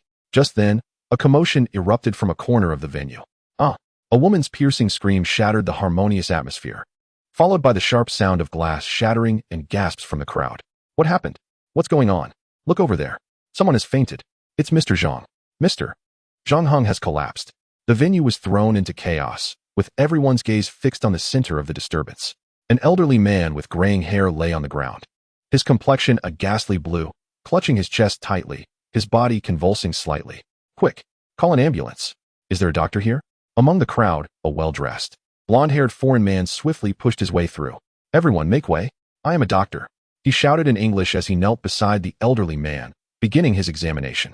Zhao Haitao followed closely, explaining to those around him, "Everyone, do not panic. This is Dr. Noah, a renowned cardiologist internationally. With him here, Mr. Zhang will be fine." As he spoke, he gestured with his eyes for the crowd to remain quiet, exuding an air of authority. Su Qingyuan nervously grasped Jiang Xu's arm. "He has severe heart disease." Dr. Noah's technique was highly professional. He quickly unbuttoned Zhang Heng's collar and began CPR, his movements precise and vigorous. The entire venue fell silent, everyone holding their breath, anxiously watching the scene unfold. Time passed slowly, 1 minute, 2 minutes, 5 minutes. Beads of sweat had begun to form on Dr. Noah's forehead. Yet he did not cease his efforts. However, Zhang Heng's convulsions gradually subsided. His complexion shifted from blue to ashen, and he lay still, devoid of breath. Finally, Dr. Noah halted his actions. He felt for Zhang Heng's carotid artery and lifted his eyelid to check. Slowly he stood up and, addressing the onlookers with a tone of profound sorrow and regret, shook his head. "I am very sorry. His heart has stopped. There is no pulse, no breath. He has passed away." Although he spoke in English, most attendees, being prominent figures in the business world, could understand. In an instant, the entire venue was engulfed in silence. This was followed by an outpouring of sorrow and lamentation. "My goodness, Mr. Zhang has left us so suddenly. He was just fine moments ago." Zhao Haitao's face also reflected deep anguish as he offered a few words of comfort in English, addressing the crowd. "Everyone, please accept your grief. Mr. Zhang has succumbed to a sudden myocardial infarction. Dr. Noah has done his utmost." Before he could finish his words, a calm voice suddenly interjected, "He has not died." The crowd turned to see Jiang Xu standing at the forefront, gazing intently at the ground. "There is still hope." His declaration sent a wave of shock through the assembly. Zhao Haitao, as if he had heard the greatest joke, was the first to rebut. "Jiang Xu, what nonsense are you spouting? Dr. Noah is a world-class expert. He says there is no hope. What do you know? You, an outsider, are just causing chaos." Dr. Noah frowned, examining Jiang Xu with a scrutinizing gaze. His broken Chinese faltering, "Sir, please do not joke. Once a person is dead, they cannot be revived. This is science." "Science?" Jiang Xu chuckled lightly, slowly kneeling down. "Long before your science was conceived, our ancestors already knew how to wrest souls from the grasp of the underworld." Ignoring the strange looks from those around him and disregarding Zhao Haitao's furious rebuke and Dr. Noah's skepticism, he extended 2 fingers, precisely placing them on Zhang Heng's wrist pulse. Closing his eyes, he quietly sensed for several seconds. Vital signs extremely weak, pulse nearly extinguished, countdown to soul departure, 60 seconds. A cold voice echoed in his mind. "Time is running out." Jiang Xu abruptly opened his eyes and shouted at a stunned Zhang family member nearby, "Help him up, sit him cross-legged." The individual instinctively complied. Zhao Haitao, exasperated, shouted, "Jiang Xu, you are insane. You are desecrating the deceased. Security. Where are the security personnel? Get him away from here. Anyone who dares to move him is wishing for Mr. Zhang's demise." Jiang Xu replied coldly, not looking back, "You will bear the consequences." His words stilled the restless security personnel. Everyone was intimidated by his current demeanor, and for a moment, no one dared to approach. Jiang Xu ignored them all. Taking a deep breath, his hands moving swiftly.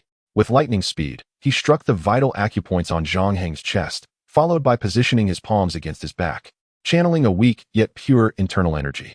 Dr. Noah looked on, dumbfounded, shaking his head at Zhao Haitao. "This is madness. This is witchcraft. This is pseudoscience." Zhao Haitao's face had turned a deep shade of purple as he glared at Jiang Xu, his eyes filled with malice. He could already foresee how, in a few minutes, when Jiang Xu's performance failed, he would humiliate this oblivious fool in front of everyone, especially Su Qingyuan. Seconds ticked by. 10 seconds. 20 seconds. 30 seconds. Zhang Heng remained unresponsive on the ground. The crowd began to murmur, the voices of doubt growing louder. Zhao Haitao's smirk became increasingly pronounced. As everyone assumed this was merely a farce, a faint yet distinct cough unexpectedly emerged from Zhang Heng's throat. Chapter 60, Hitting a Wall. In the next moment, his pallid face astonishingly flushed with color. The entire venue fell into a hushed silence, with all eyes wide open as if witnessing a miracle. Dr. Nuaya rushed forward, trembling hands once again probing Zhang Heng's carotid artery. In an instant, his eyes widened in disbelief, and he exclaimed in a voice filled with astonishment, "Oh my God! A pulse! There is a pulse. Though faint, it has returned. This is a miracle. Impossible." Amid the overwhelming astonishment of the spectators, Zhang Heng's eyelids fluttered a few times before he slowly opened his eyes. The world seemed to be muted. Jiang Xu gradually withdrew his hand, rose to his feet, and brushed off non-existent dust from his sleeves. His gaze calmly swept across the crowd, ultimately landing on the ashen face of Zhao Haitao, who appeared petrified, as well as on Lin Yunhuan, who stood at the periphery of the crowd, her eyes wide with shock. In the president's office on the top floor of the Yundu Business Association building, Lin Yunhuan pushed the door open and carelessly tossed her bag onto the sofa before sinking into it, her expression one of defeat. "Dad, I'm back." Lin Mingyuan, who had been practicing calligraphy, glanced at his daughter and then returned to finish his final stroke before leisurely setting down his brush. "Your expression suggests you have hit a wall." Lin Yunhuan pursed her lips and straightened up on the sofa. "Not just a wall. It felt more like a punch into a cloud of cotton, specifically premium Xinjiang long staple cotton, so soft that I couldn't muster any frustration." She recounted her conversation with Jiang Xu in detail, from her straightforward admiration to extending an olive branch, and ultimately revealing all the cards she had on hand. And what did he do? He acted as if nothing had happened, merely responding with, "Miss Lin, you flatter me," and that was it. As she spoke, her anger intensified, prompting her to twist open a bottle of mineral water and gulp down several mouthfuls. "After I laid it all out, shouldn't a normal person be shocked, or at least wary? Shouldn't he ask what I intend to do?" Instead, he remained unfazed, as if I had not reported his illustrious achievements, but merely delivered today's weather forecast. Upon hearing her, Lin Mingyuan did not display any anger. Rather, a smile of intrigue graced his face. How interesting, truly fascinating. He walked over to the tea table and began to wash and brew tea with a leisurely grace. This indicates two things. First, his psychological resilience far exceeds your expectations. You assumed that by revealing your cards on the 5th floor, you could intimidate him. Little did you know, he may not even be playing in the same atmosphere as you. Lin Yunhuan's brows furrowed. And the second? Lin Mingyuan pushed a cup of freshly brewed tea toward his daughter. Second, he does not regard your enticement seriously. His ambitions may be far greater than we can fathom. Lin Yunhuan lifted her cup but did not drink, merely gazing at the tea leaves swirling within. "Dad, do you think he and his fiancée, Su Qingyuan, are genuine or not?" "False," Lin Mingyuan asserted decisively. "A man who hides so deeply would never willingly accept a family arrangement. The only reason she is reluctantly acknowledging this marriage is that she perceives Jiang Xu as a manageable fool." Lin Yunhuan's eyes brightened. "Then we should leak this information. Let the Su and Xia families know they've been played.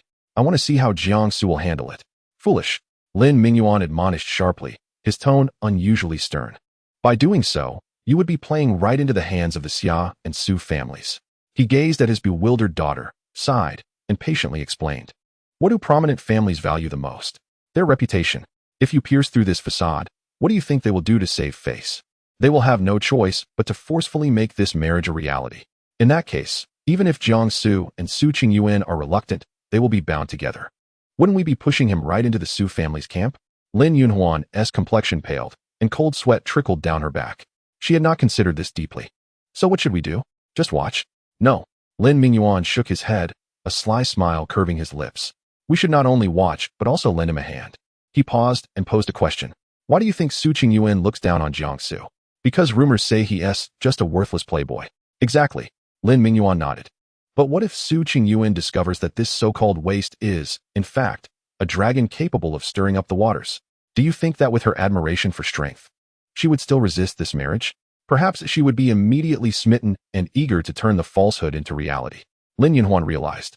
"I understand now. Your implication is to change strategies." Lin Mingyuan regarded his daughter with approving eyes. "Stop thinking about recruiting him. Such a person cannot be enticed. What you must do is become his partner. Show him that our Lin family is his most trustworthy and valuable ally." Lin Yunhuan's previous gloom dissipated, replaced by a rekindled spirit and excitement. "A man whom I admire. It would be a pity to treat him as an adversary. Being his partner seems far more challenging." She stood, her face radiant once more with confidence. "Dad, I know what to do now."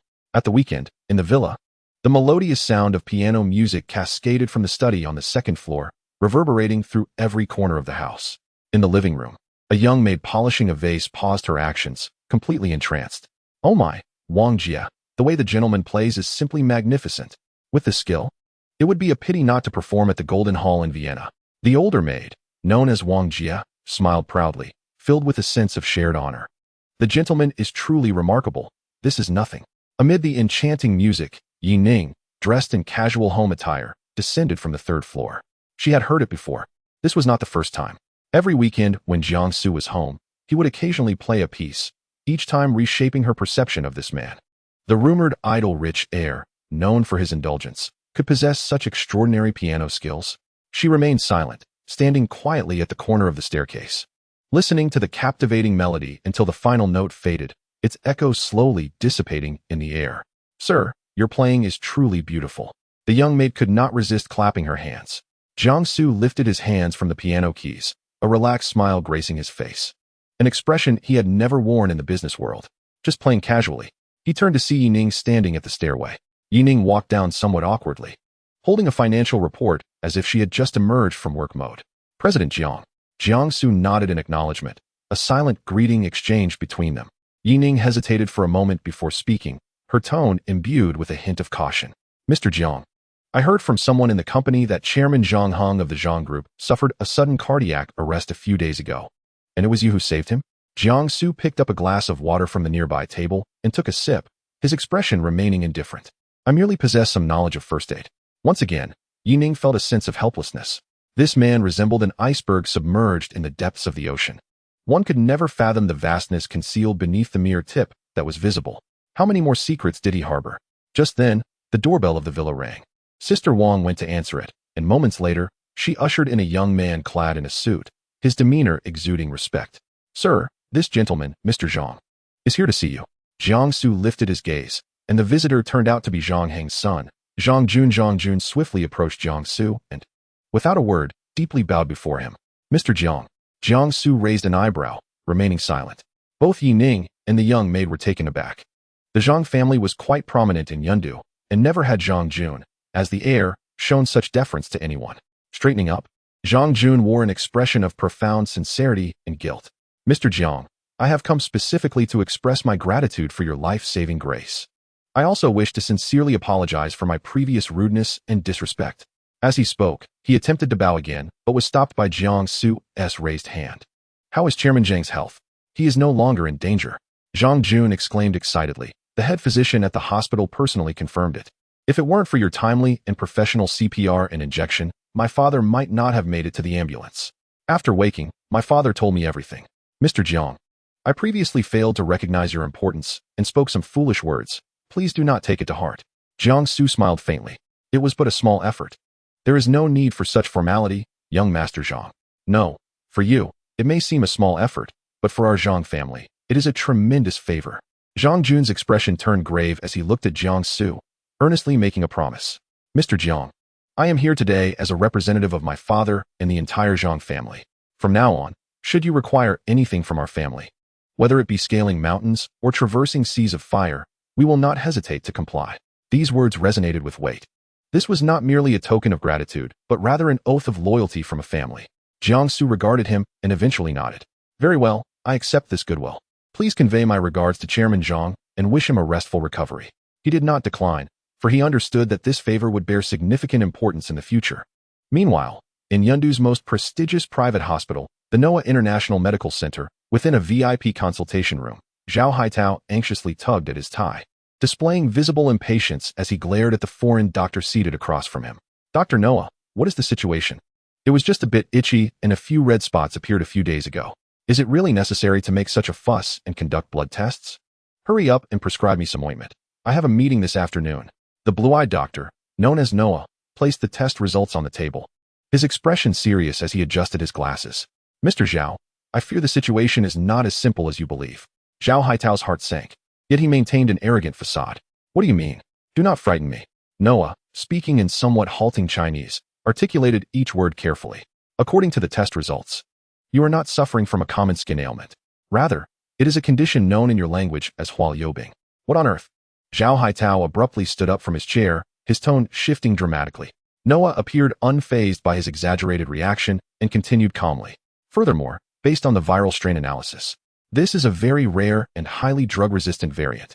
Current medical methods find it exceedingly difficult to eradicate completely." Boom. It felt as though something exploded in Zhao Haitao's mind. Darkness enveloped his vision, and he nearly faltered. Huaoliobing, the difficult-to-treat variety? How could this be? He had always been exceedingly cautious. Impossible. Absolutely impossible. You must be mistaken, he shouted, losing his composure. Suddenly, a vivid image flashed through his mind. That day, that scoundrel Jiang Xu had patted his shoulder, regarding him with an odd expression, uttering an inexplicable statement. Young Master Zhao, temper your anger. Take care of your health. I've noticed a dark cloud over your brow.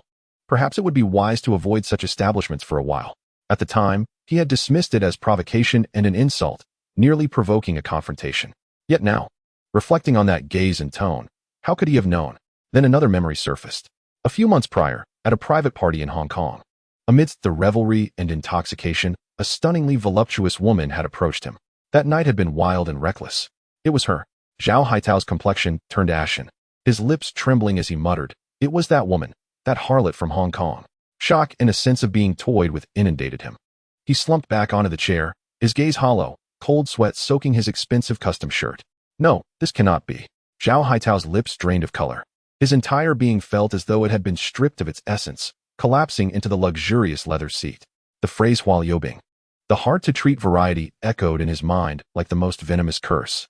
How could someone of his standing in Yundu be afflicted with such a disgraceful ailment? If this were to leak out, his life would be irrevocably ruined. He would become the laughingstock of the elite circles, a walking source of contagion. And everyone would avoid him like the plague.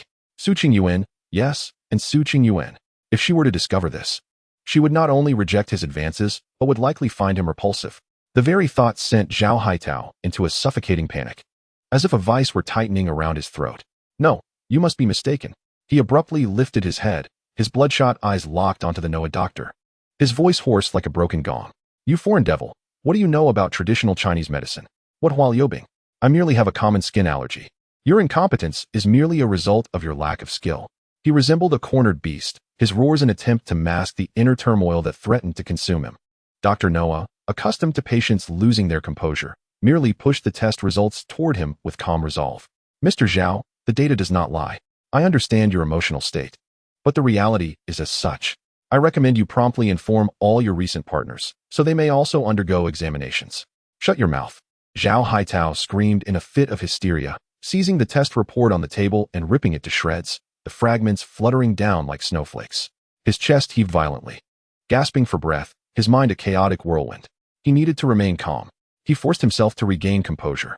The most pressing matter at hand was not to lose his mind here, but to suppress this incident entirely. Absolutely must not let anyone know. He fixed his gaze on Nuaya, his eyes brimming with threats and warnings. I do not wish for a third party to be privy to today's events. Do you comprehend my meaning? Nuaya shrugged, regarding him with a look of utter disdain. Mr. Zhao, maintaining patient confidentiality is a fundamental ethical principle of a physician. I do not trust your principles. Zhao Haitao ground his teeth, forcing out a few words through clenched jaws.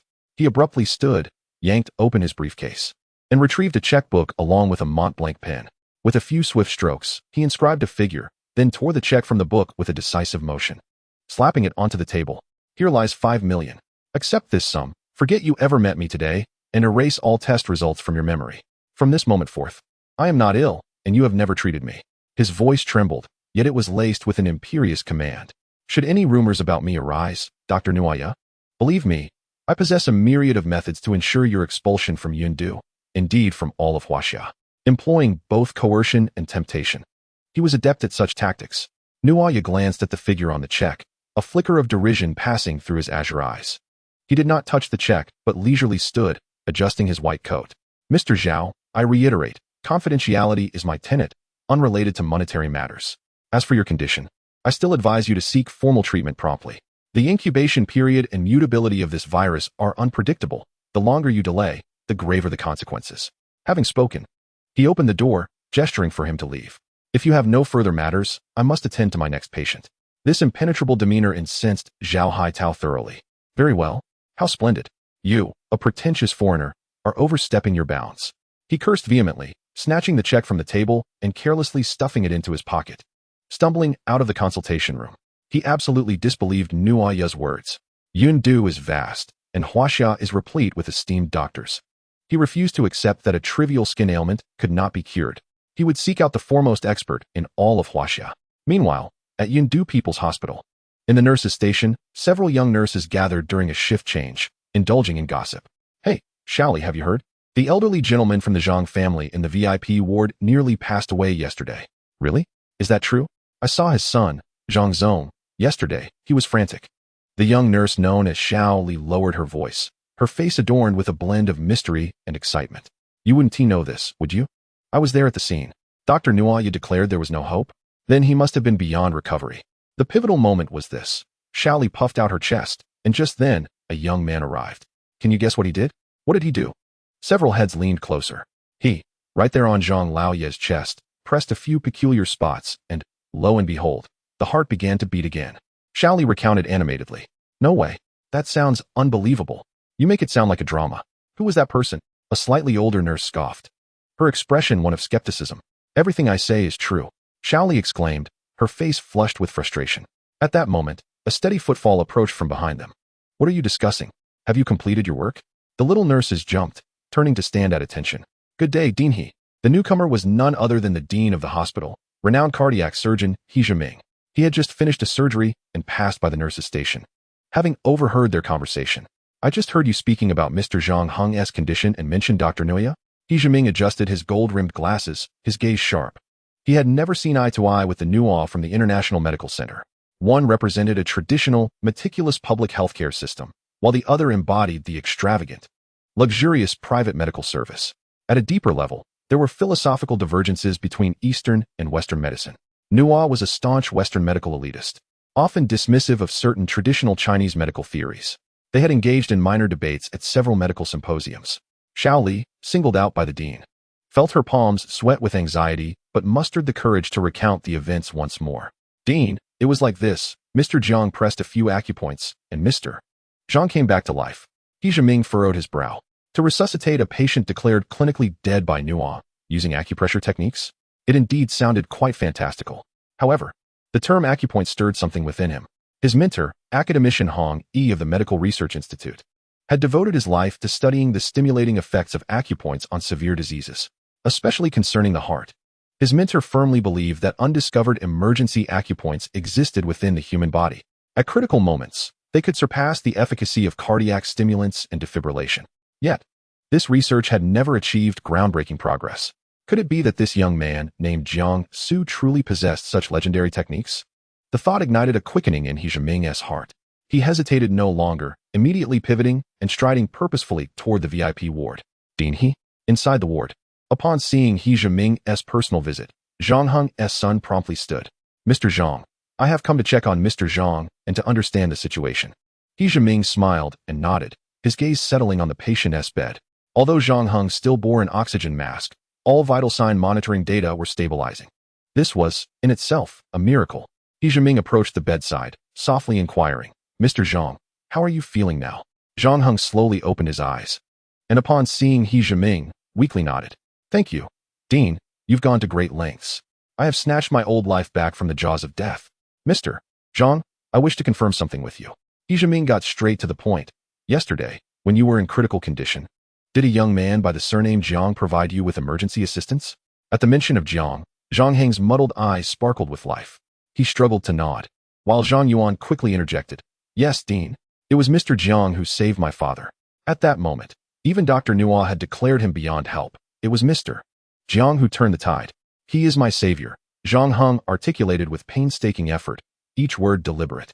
With the confirmation from the concerned party, He Zhiming's lingering doubts evaporated entirely.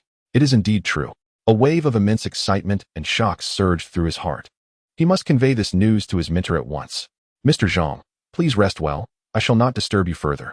He Zhiming hastily concluded, turning and swiftly exiting the ward, his hands trembling with exhilaration. He returned to his office, closed the door, and immediately took out his phone to dial a number he had pinned. After a few rings, the call was answered, and an elderly yet robust voice came through. Zhiming, is there an urgent matter at this late hour? Teacher. He Zhiming's voice trembled slightly due to excitement. Teacher, I'm in Yundu and have discovered something monumental. On the other end, academician Hong E seemed taken aback. Monumental? Speak slowly, don't rush. It's a young man. He employs a method of acupressure I have never seen before. He revived a myocardial infarction patient who had been declared clinically dead by Dr. Nuya. He Zhiming recounted the events in one breath, emphasizing the peculiar acupoints mentioned by the nurse and the miraculous effect. There was a prolonged silence on the other end. Zhiming, Hong Yi's voice broke through the quiet, trembling with disbelief. Is every word you said true? Absolutely, teacher. I just personally confirmed it with the patient and their family. Teacher, please try to remain calm. He Zhiming urged. How can I not be excited? How can I not be excited? Hong Yi's voice rose sharply, filled with joy and urgency. Zhiming, listen to me. I am heading to Yundu immediately. No, book me the fastest flight to Yundu. I'm canceling all my work at the research institute. I must meet this young man in person. I must see his technique with my own eyes. Now, teacher, it's already late. Do not concern yourself with the time. I have waited my entire life for this day. This individual holds immense significance for the entire field of traditional Chinese medicine and for my research. The phone crackled with sounds, as if the elderly scholar was getting dressed. Arrange accommodations for me in Yundu immediately, and find a way to contact that young man named Jiang Xu. Remember, our approach must be humble and respectful. We are seeking guidance here, understand? Understood. Teacher, I will make the arrangements right away. I will personally pick you up at the airport. After hanging up, He Zhiming clutched his warm phone, standing in the center of his office, his emotions tumultuous and unsteady. He understood that his revered mentor, a towering figure in the realm of Chinese medicine, had endured countless doubts and ridicule from the Western medical community regarding the elusive theory of the divine acupoint. And now, the key to unraveling this century-old conundrum rested in the hands of an obscure young man. A storm within the medical community seemed imminent. As night deepened, tranquility enveloped the villa. Jiang Xu had just finished his bath, dressed in loungewear, and was seated on the living room sofa, perusing a financial magazine. Yining sat nearby on a single sofa, cradling a laptop, her fingers quietly tapping away, finalizing the company's financial tasks. Although she was ostensibly Jiang Xu's subordinate, both were acutely aware that she was also an observer sent by the Jiang family to monitor his every move. Jiang Xu was indifferent to this. He had no intention of hiding his actions from the Jiang family for long. Suddenly, a doorbell rang, disrupting the night's serenity. The servant, preparing a late-night snack in the kitchen, wiped his hands and hurried to the door. May I ask whom you are looking for? 3 figures stood outside. The foremost was an elderly man with graying hair, who, despite his age, exuded vitality and stood tall. Behind him were 2 imposing, serious-looking men in black suits, clearly professional bodyguards. The sight caused the servant to feel a twinge of anxiety. Jiang Xu and Yining turned their attention towards the door. We are looking for Mr. Jiang Xu. The elderly man's voice rang out, aged yet powerful. My student, He Zhiming, should have already made arrangements with Mr. Jiang. He Zhiming? Jiang Xu set down his magazine, recalling the excited middle-aged doctor he had encountered earlier that day. He stood up and approached the door. I am Jiang Xu. Upon seeing Jiang Xu, the elderly man's gaze sharpened with curiosity. Mr. Jiang, greetings. I am the old man Hong Yi. I apologize for intruding at this late hour. Hong Yi? A name flashed through Jiang Xu's mind. An academician at the Medical Research Institute, a luminary in the field of traditional Chinese acupuncture. A national treasure enjoying the highest state stipend. This name resonated loudly on television and in various medical journals. The teacher He Zhiming had mentioned turned out to be this esteemed figure. Jiang Xu understood now that the miraculous incident from earlier had drawn this distinguished scholar's attention. Ah, academician Hong, I have long admired your reputation. Jiang Xu extended his hand for a handshake, maintaining a composed demeanor. Please, come in. Yining, upon hearing the name Hong Yi, paused her typing, intrigued. Although not part of the medical field, she was aware of such national pillars. She raised her gaze, her eyes filled with curiosity about how Jiang Xu had become involved with such a prominent individual. Hong Yi wasted no time, stepping into the living room. While the 2 bodyguards remained outside, like sentinels, the servant promptly served hot tea, but Hong Yi did not even glance at the teacup. His thoughts were solely focused on another matter. He fixed his intense gaze on Jiang Xu, getting straight to the point. Mr. Jiang, I believe you have already surmised my purpose for visiting. It is quite late, so I shall not beat around the bush. I heard from my student, Zhiming, that you revived a patient suffering from myocardial infarction and cardiac arrest. He mentioned that you employed an acupressure technique that is unheard of. Jiang Xu calmly nodded. That is indeed the case. With a confirmed response, Hong Yi's breath quickened. He stared intently into Jiang Xu's eyes, asking each word with careful deliberation. Mr. Jiang, I dare to inquire, what is the principle behind your technique? How is it that it can revive a heart that has ceased to beat? This question had occupied his thoughts since he was on the plane, contemplating countless possibilities. In the living room, Yining's ears perked up, equally curious. Jiang Xu picked up his glass of water, took a sip, and methodically organized his thoughts. The principle behind the Hui Chun Miao Shou technique had been thoroughly explained to him by the system. He merely needed to articulate it elegantly. Academician Hong, the principle, when stripped down, is not overly complex. Jiang Xu set down his glass and looked at Hong Yi. This technique primarily stimulates several very obscure yet crucial acupoints in the human body to achieve two core objectives. Oh, what are those two objectives? Hong Yi immediately pressed, like a diligent student eager to learn. Firstly, it activates the body's most primal potential. Jiang Xu raised a finger. You may understand it as a means of prolonging life. When the human body is on the brink of death, this technique can forcibly extract the last vestiges of vitality, safeguarding the heart's pulse and preventing life from extinguishing completely. Even if it is but a fleeting moment of a few seconds, it creates precious time for subsequent rescue efforts. Hong Yi murmured softly, his eyes growing increasingly bright. This notion coincides perfectly with certain theories from the ancient texts he has studied.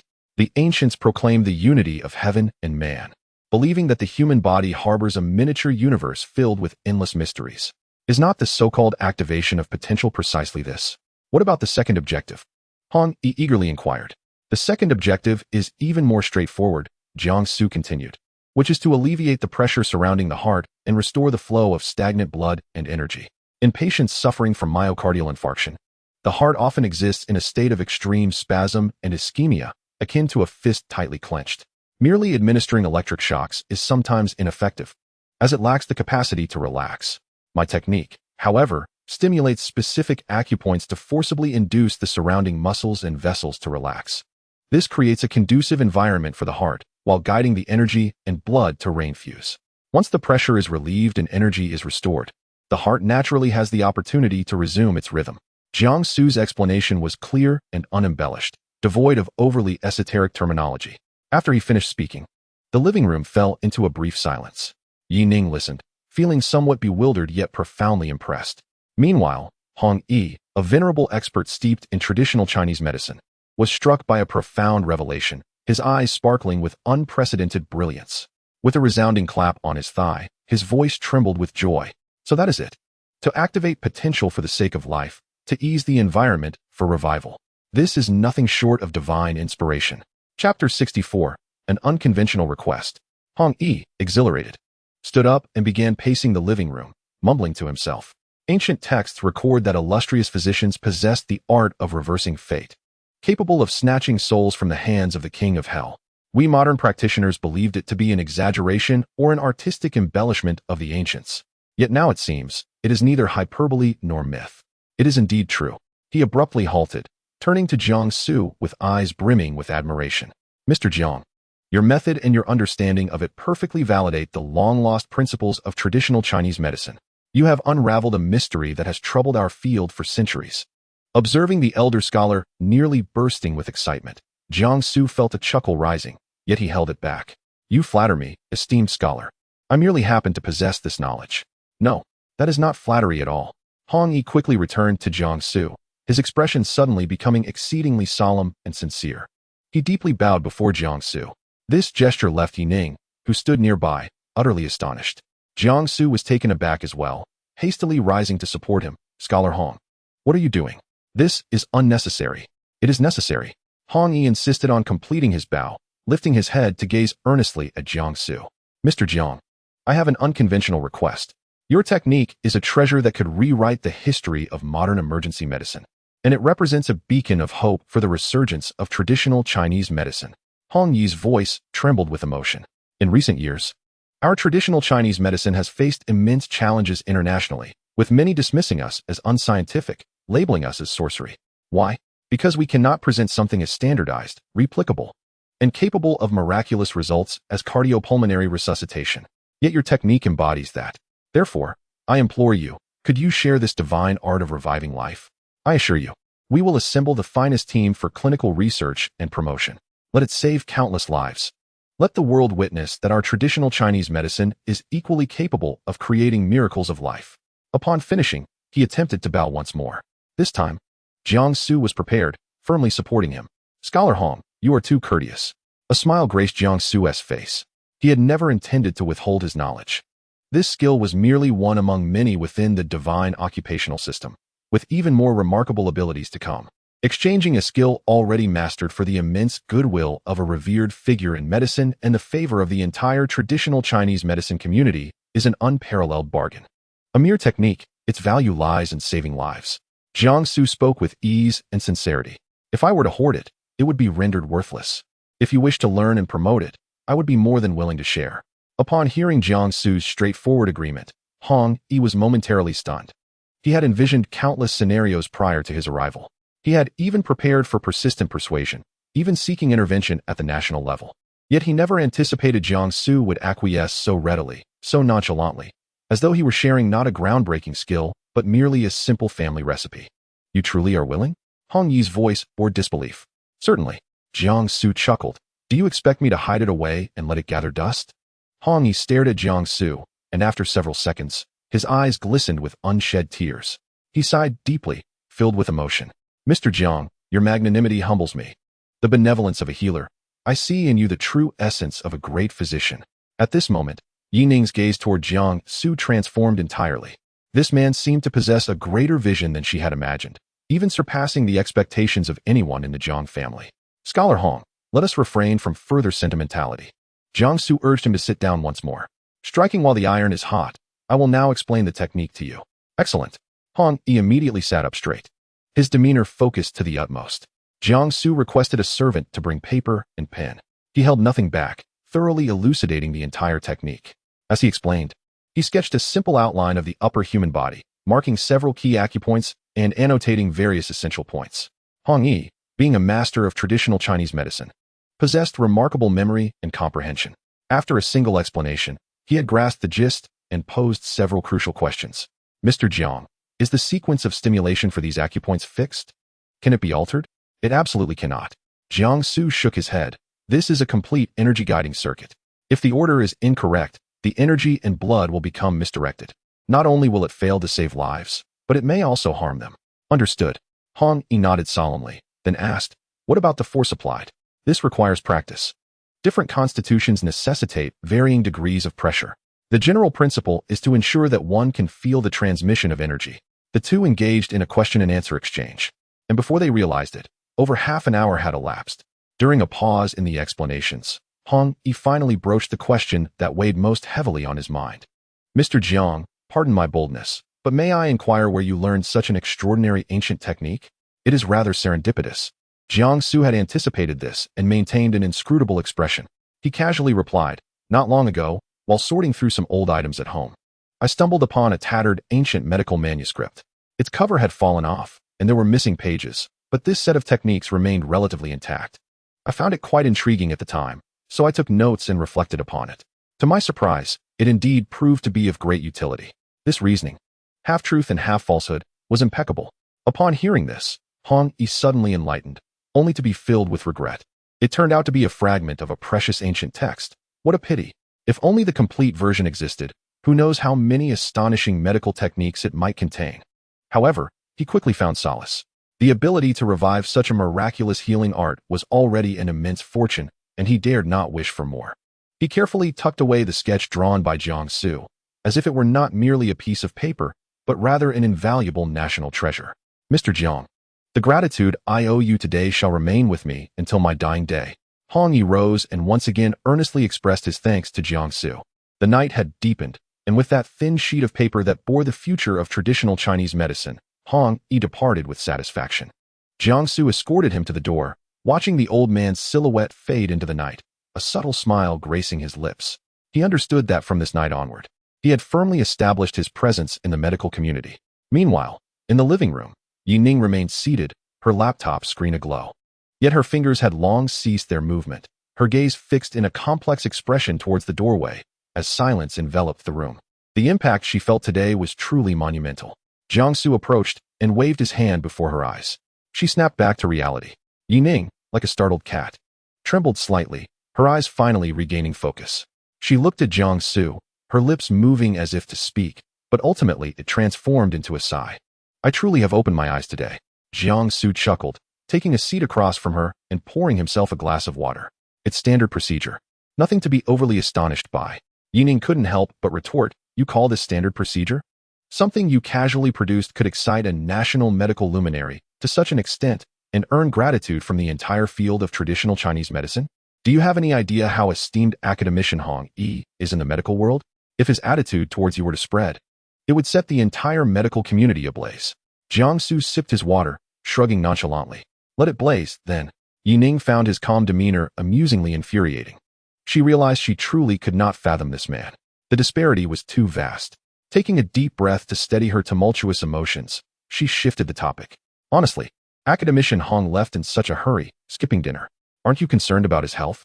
Jiang Xu glanced at the wall clock, its hands indicating the late hour. He shook his head slightly, his tone infused with admiration. There's no need for concern. For someone of his esteemed age, the satisfaction derived from intellectual fulfillment surpasses any delicacy. It is a pure, burning spirit dedicated to ideals and endeavors, a sentiment that commands profound respect.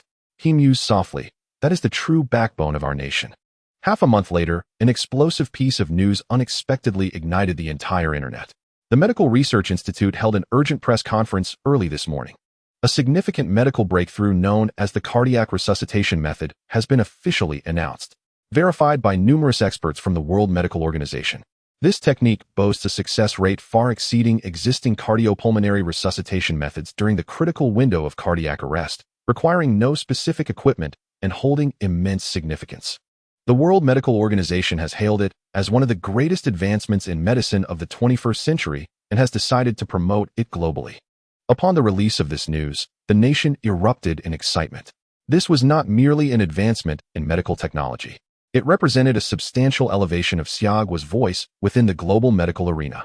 Countless media outlets flocked to uncover the story behind the Xia family's cardiac resuscitation method. At the press conference, amidst a flurry of flashes and cameras, academician Hong Yi, who had not properly rested for the past half-month, his eyes shadowed, yet spirit exuberant, solemnly recounted the origins of this technique. This cardiac resuscitation method is not our institute's achievement. Its discovery stems from the selfless dedication of a young man who wishes to remain anonymous. He freely offered this long-lost ancient method to the nation. He is the true hero. I, along with the entire field of traditional Chinese medicine, extend our highest respect to him. Hong Yi's words resonated with weight. A young man? Selfless dedication? The media immediately seized upon these key phrases, akin to sharks sensing blood, launching into a frenzied investigation. In this era, if one seeks to uncover the truth, nothing remains entirely concealed.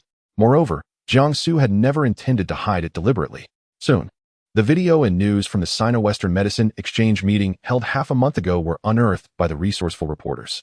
In the video, a young man, summoned in a moment of crisis, utilized a remarkable technique to snatch Zhang Heng back from the clutches of death. This young man was Jiang Xu. Through meticulous frame-by-frame analysis and comparison by experts, the recently revealed cardiac resuscitation method bore an almost identical resemblance. The truth was laid bare for all to see. It turned out that the young man was none other than Jiang Xu. Instantly, the internet was in an uproar. Oh my, it's truly Jiang Xu, the owner of Laoxing Tang and Yi Shu. What a miraculous crossover.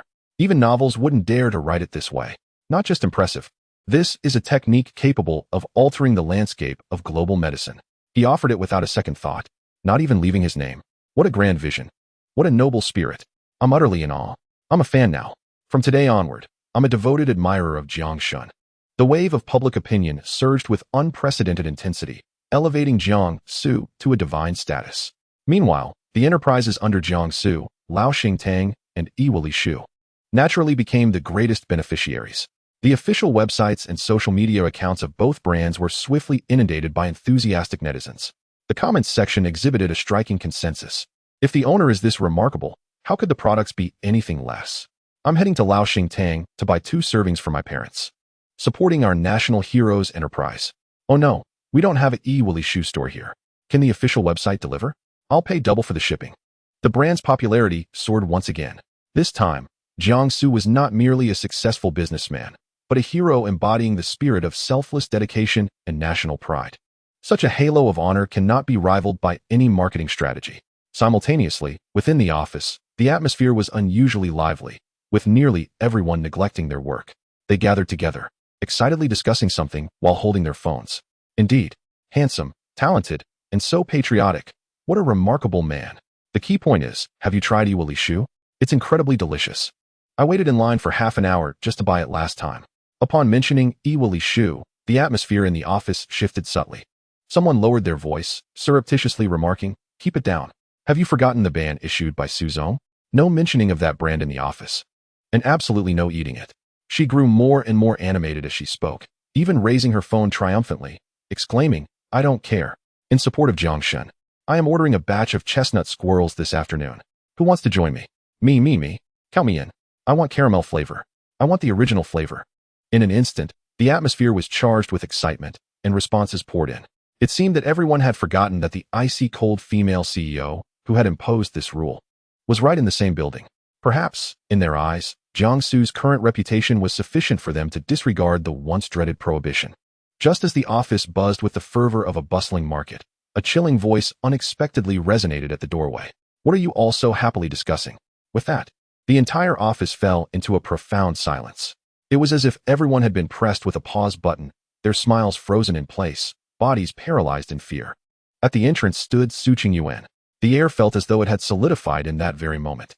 The previously boisterous female designer, who had been clamoring for takeout, turned a ghostly pale. The phone in her hand nearly slipped from her grasp and fell to the floor. Others hastily lowered their heads, pretending to be engrossed in their work, wishing to bury their faces into their monitors. Yuan said nothing further. She simply strode in, her high heels clicking rhythmically against the floor, echoing in the quiet office. With each step, the sound of her heels resonated sharply.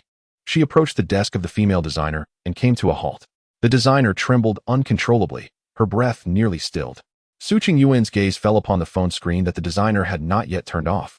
The screen displayed an overwhelming array of news reports about Jiang Xu, with the glaring headline, "A national treasure without equal." Yuan's pupils subtly contracted. Jiang Xu. This name had become a haunting refrain, echoing incessantly in her ears. Yet in the end, Yuan still could not recall who Jiang Xu was.